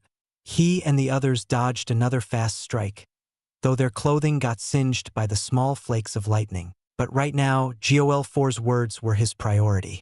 What have you remembered? Oscar asked while Frederick and Emily put up walls of stone and winds against the falling molten sand.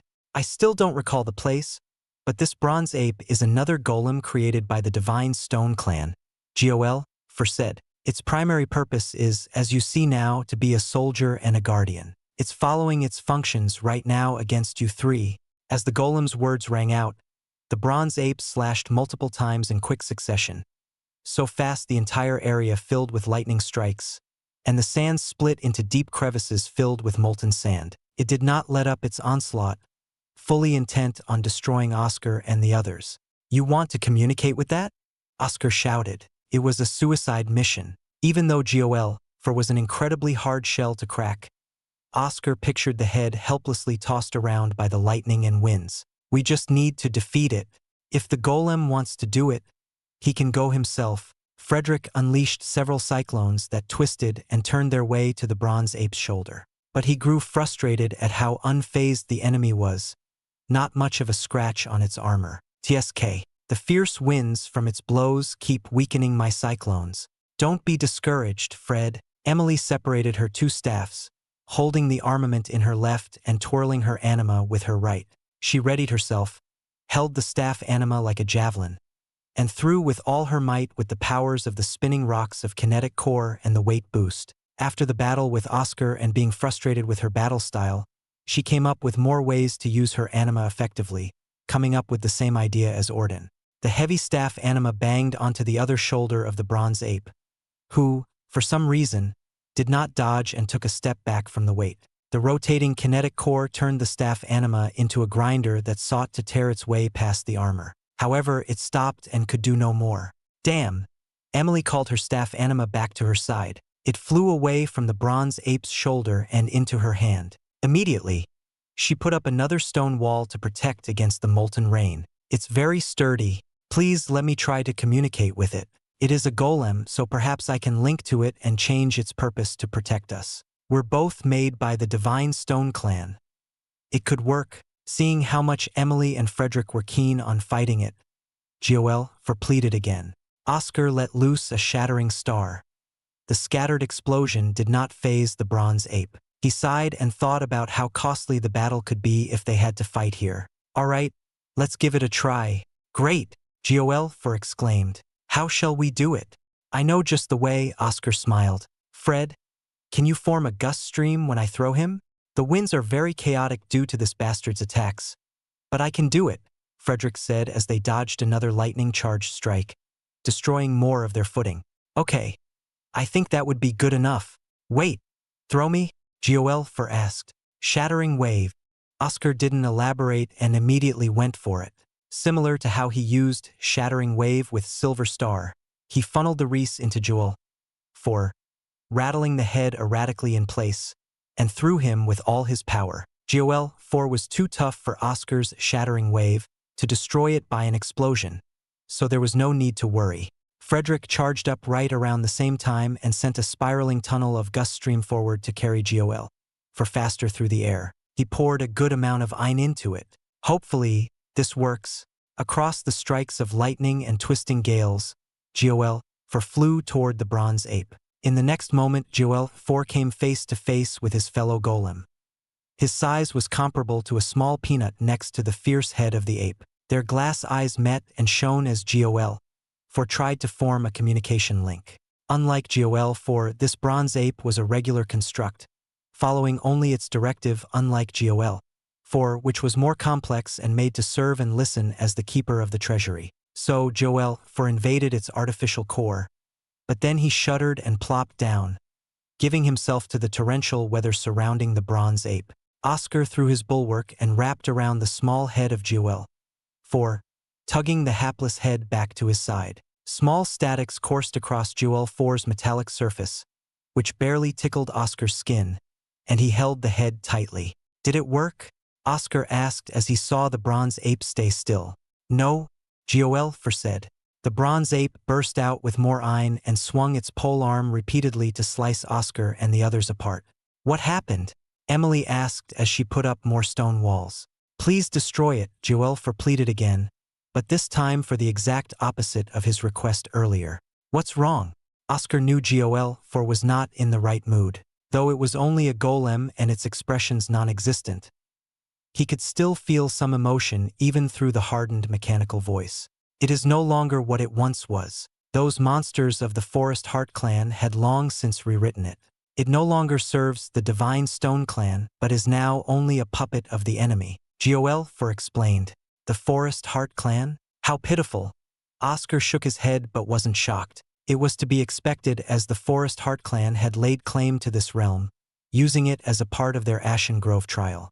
"I cannot overwrite what they had done. Please destroy it so it can be laid to rest, freed from its perpetual servitude to the Forest Heart clan." "When you put it that way, it sounds sad." Emily patted Gol-4's head. "But I'm glad we can finally agree on destroying it. Should have done this from the start." Frederick slashed his two blades, releasing more cyclones. Oscar ran up and blocked the fearsome polearm. Lightning crackled over his bulwark, but he remained unyielding as his feet dragged across the sands, not allowing himself to be embarrassed by being flung away like before. "Don't worry, Gol, we'll put this sad construct down." Act 1, Blue Ocean Pavilion, Chapter 297. The Hidden Chamber. The bright lightning blade pierced through the air, and Oscar leaped atop his dear anima, landing and running across the shaft of the polearm. Though the lightning was mainly concentrated on its tip, parts coursed through the pole.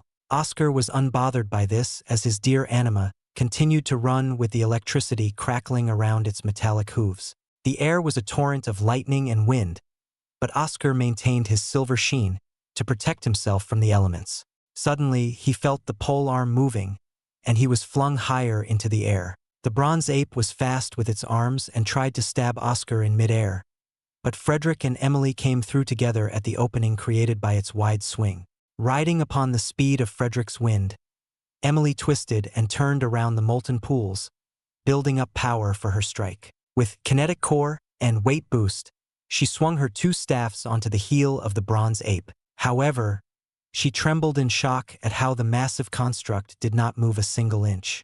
Her instincts screamed at her to dodge, and she managed to kick off the ape's foot and do a backflip away. The blunt end of the polearm sped across through her vision in a blur as the sands erupted from its destructive path. She would have been crushed to a pulp if she had been a moment slower. "Fred!" Oscar yelled from up high, and Frederick nodded. Frederick strode ahead with everything he had, unleashing a flurry of slashes across the bronze ape's legs, but none inflicted any damage. Frederick cursed and continued attacking while drawing the bronze ape's attacks to allow Oscar to make his move. Above, Oscar dove down with his treble lance and landed right on the dome of the bronze ape's head. However, instead of the result he had hoped for, Oscar stared in shock at the three silver lances breaking apart. The bronze ape was a true monster to withstand all three of their attacks. "This golem is unnaturally tough. I don't think it was meant for elite exalts," Oscar said as he dodged another swing and rejoined his friends. They continued fighting with all they had, but their efforts were futile as the bronze ape never relented, nor did it back down. Instead, they were on the back foot and slowly losing the battle of attrition. "Gol, 4. Do you know what it is?" Oscar panted. He couldn't believe that his attacks didn't even faze the golem. "I'm sorry, but all my attempts to learn about it were blocked. The only piece that was public was its servitude to the Forest Heart clan." Gol, 4 replied. "The golem remained here for a reason. There should be a way to defeat it." Emily felt her body heating up from the increasing number of molten pools. She used her drowning sand to cover and fill up those pools until they became burnt patches of dirt, giving them more ground. Then she smiled, and her eyes shone. "How about we try something else?" Emily laughed. "Oh no, what is that laugh? What idiotic plan do you have?" Frederick twitched. "Let's combine everything we have," Emily replied as they dodged more of the polearms and molten rain. "Combine?" Oscar pondered. "Follow my lead." Emily stamped her staff on the ground and tossed her anima. Oscar. "Fred, use your gust stream to allow my staff to follow through." Oscar. "Throw my staff anima with all you have." "I understand." Oscar smiled and filled Emily's staff with all the reese he could muster, and the anima began to shine with a bright orange glow from all the iron that Emily poured into it. He felt the staff get heavier from the weight boost, and the screech of the spinning, kinetic core rang through his ears, but he threw with all his might.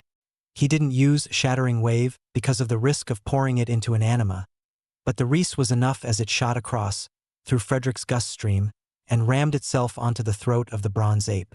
The resulting blow blew away the lightning and winds, letting the air become still as it once was before. However, Oscar and the others watched in fear as the staff anima did not do any damage to the statue. Emily knelt from exhaustion and cursed at how unreasonable this was. The bronze ape slowly moved its arm, and they tensed up.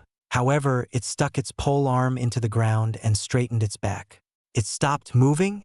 Oscar stared at the bronze ape golem. It stood tall with its pole arm facing straight up, reflecting the sunlight off its clean blade, like the guards in the blue ocean pavilion. Feeling something was off, Oscar cautiously approached the large golem with Joel for next to him, but the bronze ape did not respond even when he reached the soles of its feet. "You may pass," the bronze ape shouted and tapped its pole arm on the throne, which began to glow brightly. The entire rocky hill and the ground under Oscar's feet began to tremble and quake as he heard something moving and gears turning. In front of the throne, the sands parted, and large stone blocks revealed themselves, splitting open like a sliding gate and showing a stairway. The stairway was made of silver metal, shining brightly and contrasting with the golden sand. Oscar, Emily, and Frederick were in awe at the ancient stairway, wondering what may lie inside its mysterious depths. "What is this?" Oscar murmured. His small whispers did not escape the bronze ape's attention as it hummed and said loudly, "This is the repository of the elements. Step inside and undergo the test." "A test? What kind of test is this?" Joel, 4 levitated over to the bronze ape golem. "You will see when you enter. My role is finished." The bronze ape waved its polearm over to urge Oscar and the others to enter the stairway, but they had their concerns about it. There was no telling what lay there, and the idea of another test made them wary. "You are a golem of the Divine Stone clan. You must tell me, what is this place, and what is its history?" Joel 4 tried to connect to the bronze ape's artificial core again, thinking it might be easier to undo what the Forest clan had done since it was idle. However, his hopes fell short as he rebounded through the air from failure to link to its artificial core, caught by Oscar. "I serve the Forest Heart clan. I guard the gate to the repository of the elements and allow the worthy to enter. Anything else is inconsequential," the bronze ape said. Joel 4 is hopeless. "Unfortunately, it's too far gone." Oscar held Joel 4 tightly because the golem was starting to struggle out of his grip. "No, there must be a way. We can't leave one of the Divine Stone clan's works in such a state." Joel 4 tried to fly out, but Oscar maintained a firm hold on him. "I'm sorry, Joel 4. Frederick tapped his sword on the bronze ape, who remained still. He stared at the spot only to find it was spotless. "This golem is too strong. It didn't take a nick of damage from our attacks. It would have made a great ally if we could fix it." "What a shame," Emily remarked. She swung her staff with all her remaining might against the still bronze ape, but it did not budge. Instead, she felt her arms trembling as pain coursed through her body from how hard the ape was. We should rest before we enter this place. Who knows what we'll have to face in the test? Emily sat down and started to meditate, followed by Frederick and Oscar, who still held Gol in a vice grip. Gol let out a mechanical sigh. Damned Forest Heart Clan. After several hours, Oscar and the others recovered and shared a meal. The large sun was starting its descent, and the night was settling. Up in the sky, Oscar saw there were no stars, only the darkness of the void and a single pale moon that barely illuminated the realm, leaving it in near total darkness. If not for the fire they had started with an elixir, they wouldn't be able to see each other. Let's head inside. Oscar felt the winds picking up and the sandstorms getting fiercer, choking out the fire and making it impossible for them to sleep soundly. Since there was not much comfort in sleeping outside, Oscar judged they could start the test. He ran down the ancient stairs and immediately felt a sense of relief. Emily and Frederick came after him, and they, too, showed pleasant surprise. The stairway was cool, and the sandstorms could not enter it as if a barrier existed to prevent it. Oscar removed his fabricator helmet and soaked in the refreshing air, smiling widely. Here, the harsh desert environment did not exist, nor could it penetrate inside, leaving only comfort and relief. However, he held onto his focus and carefully trod down the stairs with his bulwark at the ready as the vanguard of their group. I can see the end of the stairs.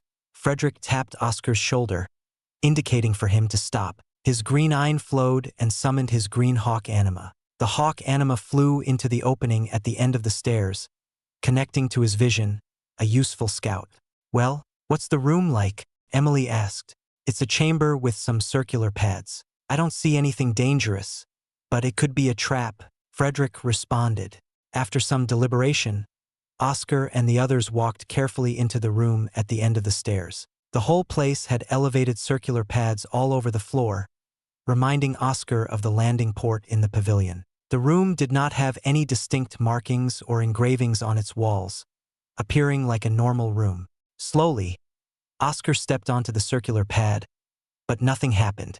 He walked further inside, followed by the others, but there were signs of the test the bronze ape mentioned. Then a sudden burst of light came and went in a second. "Emily?" Frederick shouted. Oscar turned and saw that Emily was missing, leaving only him and Frederick in this room. His eyes widened as they darted all over the room, trying to find any clues to Emily's disappearance. "Emily!" Frederick's eye burst out, and he stared around coldly with his twin swords at the ready. He didn't know what took her, and a chill expelled from him, radiating a fierce intent to kill.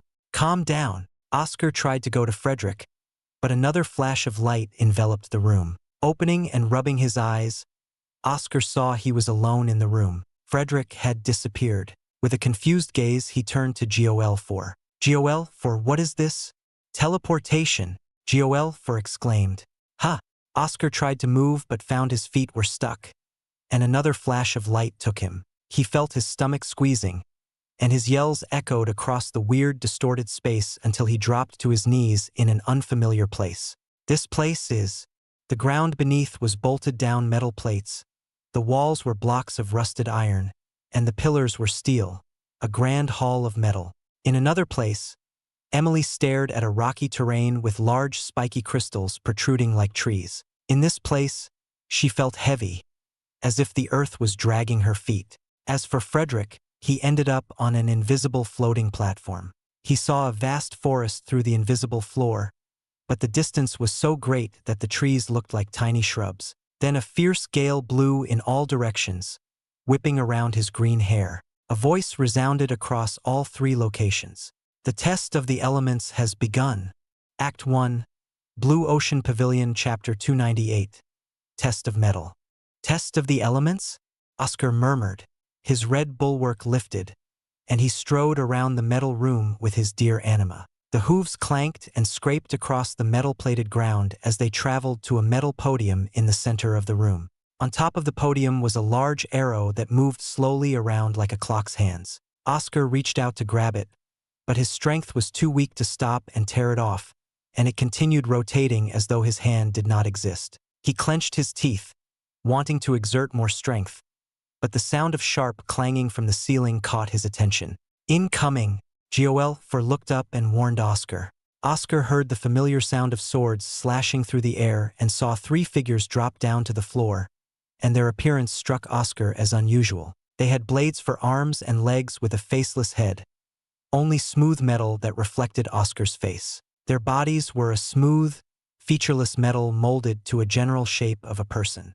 These metallic blade men were the foot soldiers, the first part of the test of the elements. When the teleportation pads activated, the controls of the test sent Oscar and the others to the place related to their elemental spark.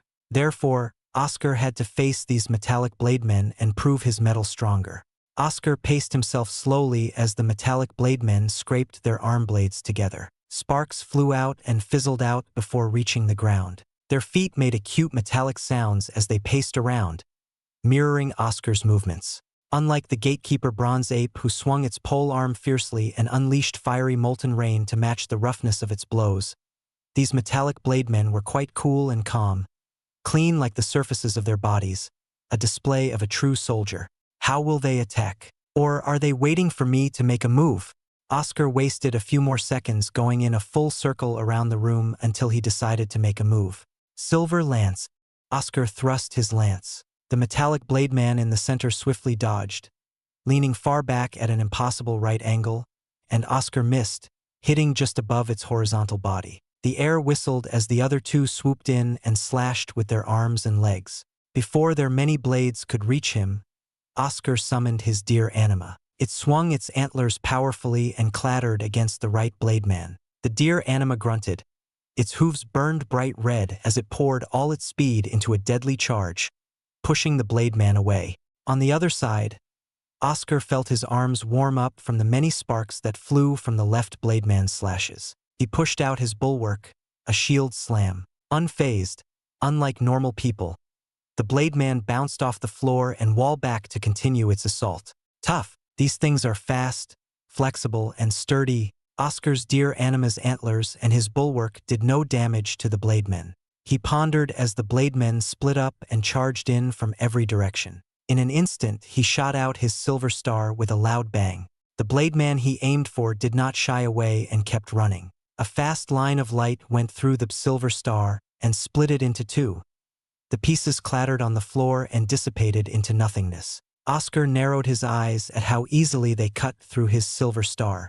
Even with Ein Awaken boosting my concentration to condense the Ein, it still wasn't enough. Oscar dodged and weaved away from the 3 blade men while his deer anima leaped over them. Their blades scraped against nothing but each other. Oscar had not inflicted any serious damage on these blade men because of his curiosity. He had advanced to the middle elite Exalt realm but had not found the opportunity to test his powers. Usually, he had partners to spar with back in the pavilion, and he thought the opportunity would arise in the middle region of Ashen Grove. But ever since advancing, he only fought a lower elite Exalt beast, the Great Shirakas, which he defeated without a true battle, and the bronze ape golem that was big and required multiple people to fight together. Finally, he got the chance to try everything out against these blade men. My regular silver star isn't enough. Not enough penetration to crack through their blades and metallic shell. Oscar carefully observed the blade men as the winds of their slashes screeched in his ears. How about my lance? Once again, his silver lance gleamed. His blue Ein concentrated and scorched the tip, dyeing it blue. These metallic blade men were swift and tried to dodge, but Oscar stamped his foot, pouring more Ein into his silver burst, and his deer anima caught one from behind, a gift wrapped in antlers. Before the other blade men could help, Oscar thrust the silver lance. Tangled in the metallic antlers like death's embrace, the blade man moved its body weirdly to get out, but it was too late. Oscar stabbed his lance forward. Tiny pieces of metal scattered and flaked off the blade man's chest, but Oscar was not happy. His lance had only plunged halfway through its body, unable to penetrate to the other side. My strength with Ein alone is not the best. I could still defeat this trial with it, but I will be drained and tired even with Ein Awaken.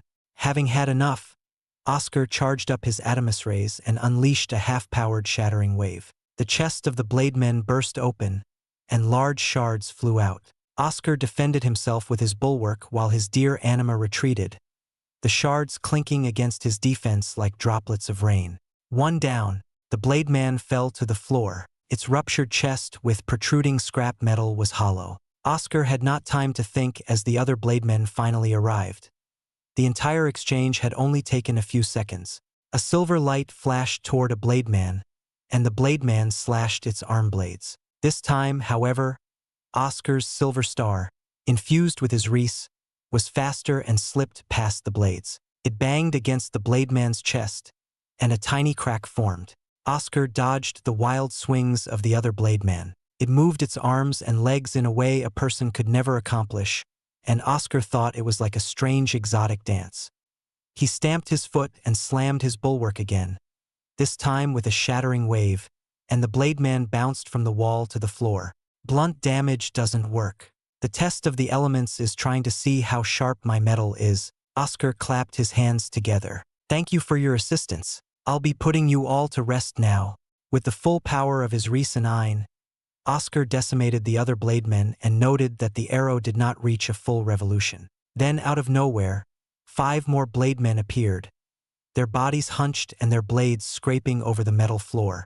More, Oscar groaned. After a series of waves, Oscar stood in front of the scattered, broken remains of all the blade men he had faced, 18 in total. He meditated for an hour to recover, and the arrow finally struck one full revolution. A door appeared and opened on the other side. Oscar stretched his arms and legs and moved deeper inside. This place is astounding, Joel foreshouted. Oscar entered a strange chamber that reminded him of the training room back in the pavilion. A large crystal illuminated the entire place, a paved stone floor with tiled walls built to withstand any damage. However, there was nothing else in the room. Behind him, the doors shut tight with a loud bang. Oscar turned and tried to pry them open, but they were too sturdy. Why am I always locked in somewhere? Oscar lamented. Lad, there's writing in the center of the room, Joel nudged. Oscar noticed words engraved on the tile in the center of the room. The words were clear to read. Place your hand above and face your ultimate foe, Oscar read. He looked at the handprint above the words. A small needle was in the center, making him wary of its intentions. If he placed his hand on it, it would draw his blood. I get it. It needs your blood to form a link, Joel said. A link? Oscar traced his finger in the smooth groove of the handprint.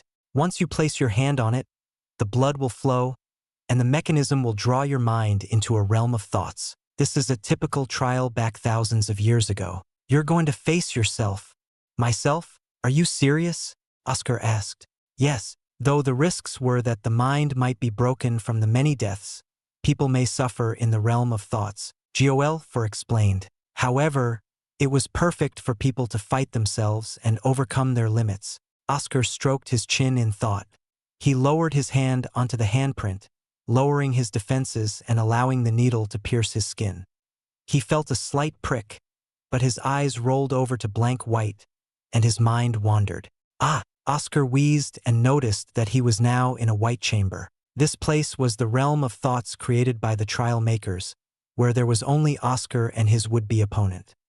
He tightened his grip on his bulwark and took up his stance, waiting for himself to appear from the white void. The realm trembled as a figure came into being, looking exactly like Oscar. However, Oscar unknowingly took a step back because the person in front of him was utterly terrifying.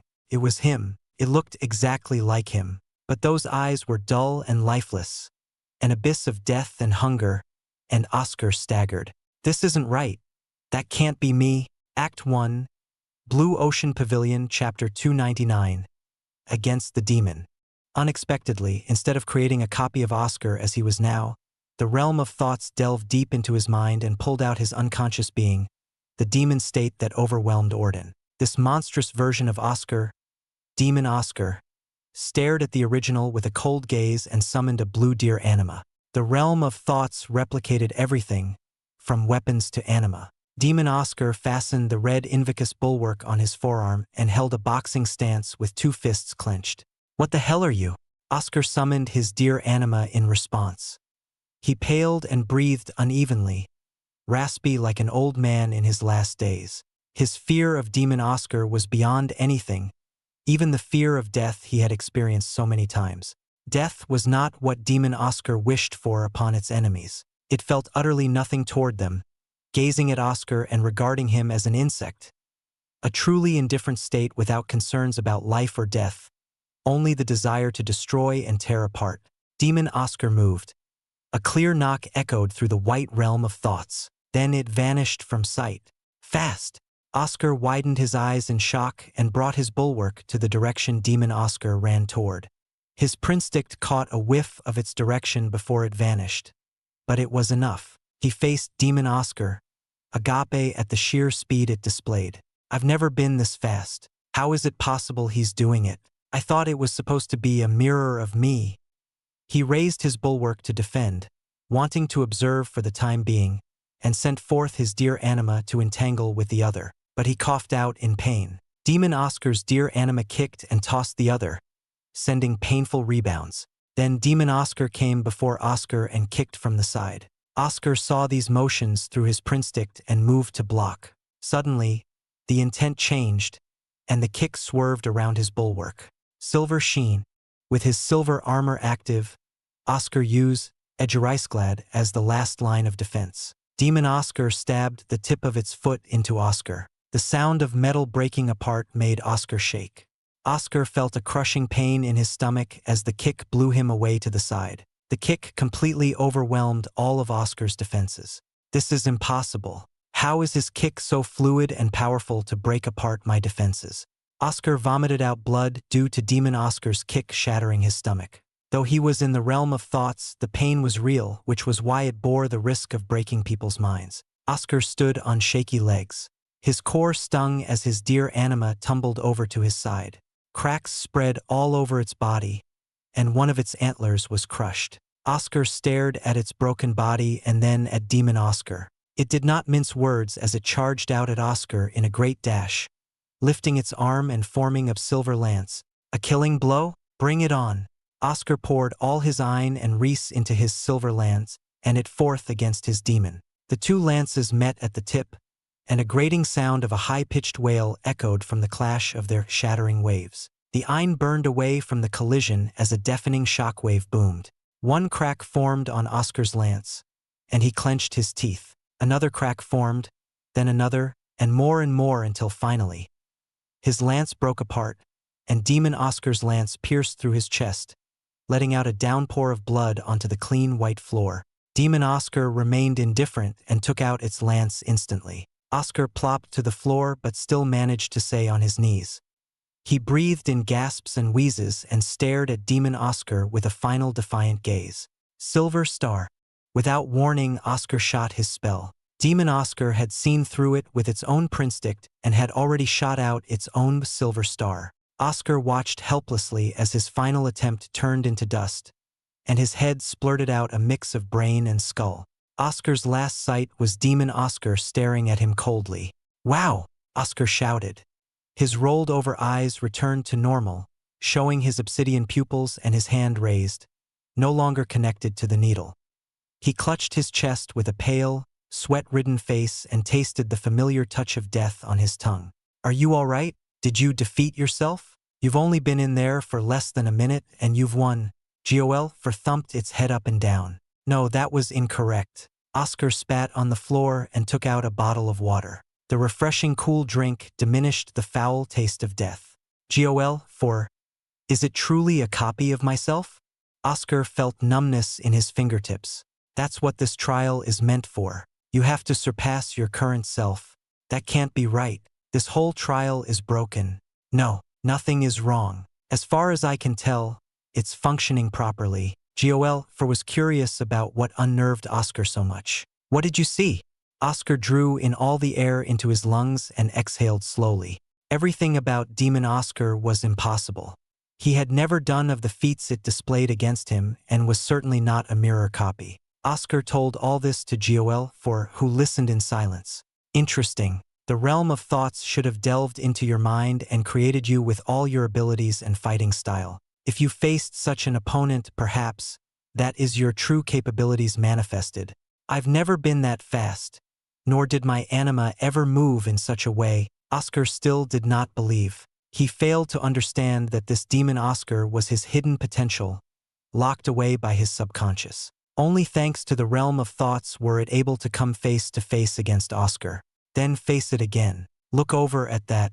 Gol. 4 levitated over to another arrow. The arrow looked still, but it was rotating around to complete one full revolution like the other. Gol. 4 said, "That is 12 hours. You have 12 hours to complete this part of the test. Go back in and face it again. Not everyone has the chance to fight themselves." Again, Oscar stared at his bloodied hand. He nodded and stamped his hand on the needle again to face Demon Oscar. His mind drifted away into the white realm of thoughts. In there, Demon Oscar formed again and summoned its dear anima. It stepped forward, ready to strike, and sped into a wild charge. Silver burst. Oscar poured his Ein into his spell. His speed increased but was still no match against Demon Oscar's. Undeterred by this, Oscar rammed into Demon Oscar with his red bulwark like a battering ram. Demon Oscar had done the same, and the clear sound of their bulwarks clashing reverberated like a bell signaling the start of their battle. Their eyes gleamed with prinstict and thus began their fierce melee. Oscar had his dear anima play defensively against the strange movements of Demon Oscar's dear anima, as both were grade 4 animus and could not easily overwhelm the other's defense. Oscar tightened his guard with Edgerisglad and observed Demon Oscar. Each of his attacks faced several counters from Demon Oscar. He could see the movements with the prinstict, but the fluid movements and unexpected angles forced him back, and he suffered several blows. His attacks are too powerful. Our prinsticts, Adamus Rays, and Ein are the same, yet he's overwhelming me. Oscar swung from the right, but Demon Oscar swerved its hand on Oscar's wrist and tossed him upside down. Oscar slammed bareback onto the floor, his lungs squeezed empty in a gasp. Despite the damage, Oscar did not stop observing his other self, feeling admiration for how it moved so freely. It's not wielding the bulwark as I do. It uses both hands and fights masterfully. I didn't think I would be thrown so easily either. Oscar snapped to reality and rolled around before Demon Oscar's foot stamped hard on the ground. He got to his feet, but a numbness permeated over where Demon Oscar had hit him. Suddenly, his core trembled. Oscar's dear anima could no longer hold on against the wildness of the other and suffered a heavy blow. Oscar wiped the blood flowing from his mouth and charged at Demon Oscar. Edgerisglad. Oscar slugged Demon Oscar's arm. This time, Demon Oscar paused slightly, and Oscar smiled. What a fool he was for neglecting the versatility of the Reese techniques. He had done it before with Omni Reese, so nothing held him back from using Edgerisglad to attack. My thinking is too rigid. Just because techniques are preset into different types and categories doesn't mean I should only use them for such. That's why your attacks can be deadly even without using Shattering Wave. Oscar infused his Edgerisglad in all his attacks. Demon Oscar, ever expressionless, approached. Its attacks were so wild yet sublime in their technique. Oscar suffered several blows. With a desperate shout, Oscar kicked and Demon Oscar kicked back. Equal Ein, equal Reese, same use of Edgerisglad. Oscar thought he could match Demon Oscar, but his leg gave away and cracked. Then another silver lance pierced his chest, and the feeling of death enveloped him. We used the same kick with everything and I still lost. There's something odd. Oscar awoke in the real world and laid back on the cool stone ground to rest his mind. He knew there was something else to Demon Oscar's attacks, something that he needed to grasp. The source of this power, a mystery to Oscar, was the true fusion of Reese and Ein, which elevated Demon Oscar's attacks and spells to greater heights. There's nothing else I can do. Oscar ignored Gol 4's questions in the background and placed his hand on the needle once more. Demon Oscar manifested again with its cold, dark expression. Oscar chuckled. He moved his bulwark at the same time as Demon Oscar, tying it over his forearm, and took the same stance with 2 fists. Still got a bit less than 12 hours. In that time, I'll copy everything you do. Act 1. Blue Ocean Pavilion, Chapter 300. The Perfect Master.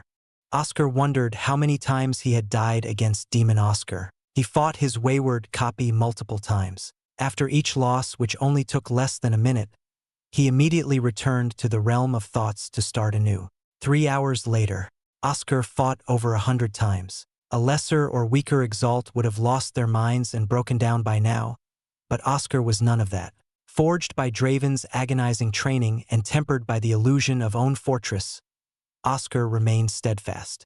His cheek bled from Demon Oscar's razor-sharp fist, but Oscar was one step ahead. Oscar dropped low, facing the white sky, and kicked straight up with all his might, coated in Eduricegladd. This sudden movement matched the wildness of Demon Oscar and was the fruition of Oscar's efforts.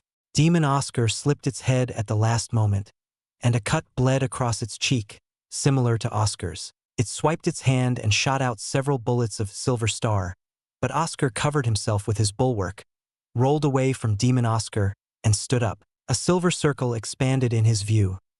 Demon Oscar's silver lance stabbed straight toward Oscar's head. The lance barely touched his skin before Oscar poured everything into his speed and twisted his body. With his back turned toward Demon Oscar, Oscar continued the momentum of the spin. He formed his silver lance and churned the wreaths from Demon Oscar's lance with Flowing Mountain, but Demon Oscar swung its bulwark. Oscar's sharp lance failed to withstand a blow from the side. Pieces blew off and flung in all directions, and Oscar's arm broke like a twig. Clenching through the pain, Oscar tried to body slam Demon Oscar, but the slippery devil landed a quick kick to his temple. Feeling his skull breaking, Oscar couldn't focus and dropped to the white floor, unable to get up as he lost control of his body. The pain worsened when his dear anima lost again against its copy. Oscar's core screamed and ached, and his head cracked open, spewing a fountain of blood. "What a guy!" Rushed and pained gasps echoed in the chamber. Oscar lifted his hand from the sharp needle. He had gone non-stop for 3 hours straight and needed a break. "A terrifying opponent, but you are lasting a little longer each time," Gol said. "You said it before. If the realm of thoughts is copying what I am capable of, then it stands to reason that I can copy what that strange version of me is doing. Sounds quite simple when you put it that way, but implementing it is a different story. That is an astounding feat. I'm still dying, haha. It's odd, but when I move the way he does, I feel like I've always fought that way. No discomfort at all. Is that all, though? Once your movements can match against him, it'll come down to the spell usage and your particular wreath power. That's my problem," Oscar sighed. "His silver star is faster and stronger, his silver lance is harder and sharper, and his basic attacks are stronger than mine. I can't quite grasp the reason behind it." Gol levitated over to the handprint on the floor. "Well, it is what you're capable of. Keep trying and you may find the answer. It's enviable that your situation is unique. An Exalt would kill for the chance to fight against their better self. Often they fight the exact mirror of themselves since they understand what they are capable of. That almost sounds like an insult." "You mean I am an idiot who never fought to his fullest potential?" Oscar chuckled. "On the contrary, I believe this wreath power of yours is a wild card that causes such discrepancies." His movements and bare-fisted attacks were all for the sake of utilizing the best of his wreaths. Right? True, maybe the strangeness of his spells is due to how he's using the wreaths with them. "Thanks, Gol. Oscar did not waste another second and stamped his hand on the needle. His mind drifted off again into the realm of thoughts. Gol sighed. He saw Oscar's bloodied hand, a wound that never had the chance to heal. Too reckless. But on the other hand, he wouldn't be this accomplished without this being idiotic. But what a strange and fortunate occurrence. He found the perfect master in himself. I wonder how much he'll grow in these 9 hours. Within the realm of thoughts, Oscar engaged in close combat. Finally, after trying his best, Oscar's movements matched Demon Oscar's. He slipped and spun around, matching the refined wildness of Demon Oscar. Punches, kicks, counters, throws, and every other attack rampaged between the two refined beasts. The sharp cracks of their legs snapping and the dull sounds of their knuckles clashing echoed across the white world. But soon one had to give in. Oscar backed off reluctantly and stared at his purple knuckles and bloodied legs with a pained expression. He finally matched the movements, but the issue was power. Spitting out some blood, Oscar called his dear anima back to his side to avoid taking further damage. Across from Oscar, Demon Oscar retreated to his dear anima, and the two stared off. A pair of clear obsidian eyes full of determination met the cold, unforgiving dull eyes. Oscar lifted his hands and readied himself. So far, he hasn't used the spells. Is it because I only fought using martial arts and nothing more? If so, then if I use spells, Oscar encased his arm in Silver Lance and sped up using Silver Burst. Demon Oscar used Silver Burst, and his speed was faster. Oscar paid close attention to how Demon Oscar's Silver Burst formed. His Prinstict caught every detail of Demon Oscar's Ein, seeing how it would move and form the spell, but nothing stood out. Then, adding to Oscar's shock, Demon Oscar used Silver Lance, but formed two of them that encased both arms. Why did I never think of that? Oscar thrust his lance. The next moment, holes riddled Oscar's body, and his lance shattered from several punctures. Demon Oscar moved swiftly during Oscar's confusion to destroy Oscar completely with an onslaught of sharp punches encased in lances. With his consciousness fading, Oscar saw several scenes in his weary mind. He saw himself fighting Orden, overwhelming the giant Hulk with the same wild movements and uncanny, powerful spells. The shocked expression on Orden's face was the last thing he saw before waking up in the real world. So that's what happened, Oscar panted. What? Giolfer asked. That time, I went unconscious and woke up to find Orden full of wounds. He told me I suddenly became stronger after I blacked out. The Oscar in the realm of thoughts should be that, fighting while unconscious? Interesting. But do you know why your spells are much more powerful in that state? No, I do not. I can tell he's using Ein and Reese together like me, but the results are vastly different from mine. Perhaps he's using them differently. Think back to the battle. See how he applied them. Oscar paused, then shook his head. I need to keep watching him, then delve back in. You still have less than 9 hours. Returning to the realm of thoughts, Oscar breathed out even though the air wasn't real and his body was an incorporeal copy of himself. His body relaxed, and his mind cleared, giving him a new sense of clarity. This time, he resolved to figure out the truth behind Demon Oscar's power. Across from Oscar, Demon Oscar manifested once more, taking up the familiar stance, and Oscar mirrored it. He focused as hard as he could, and the Ein wrapped around his two arms. Non-existent sweat dripped down his forehead as the Ein spiked and became erratic, almost losing control. Silver Lance.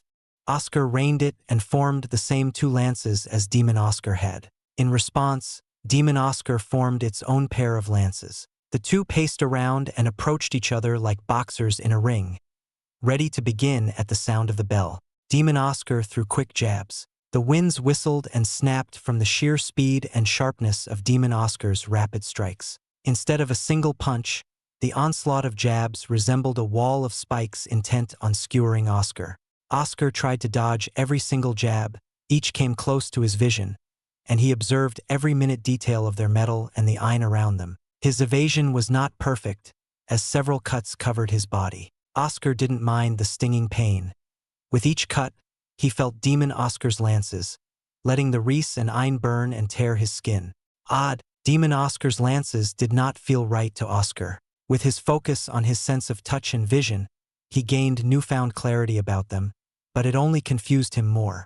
I need to feel it in its entirety. Sighing at his crazy thought, Oscar opened his arm wide, and Demon Oscar's straight right pierced through his chest. Oscar clenched his chest and focused, not letting the lance escape. He forced away the haziness of death that befuddled his mind and allowed himself to feel. Then Demon Oscar's shattering wave exploded out. It did not feel like the burning of Ein nor the crackling of Reese, but something else. A void, an annihilation of everything in its path. He wanted to feel more, but he was forced out.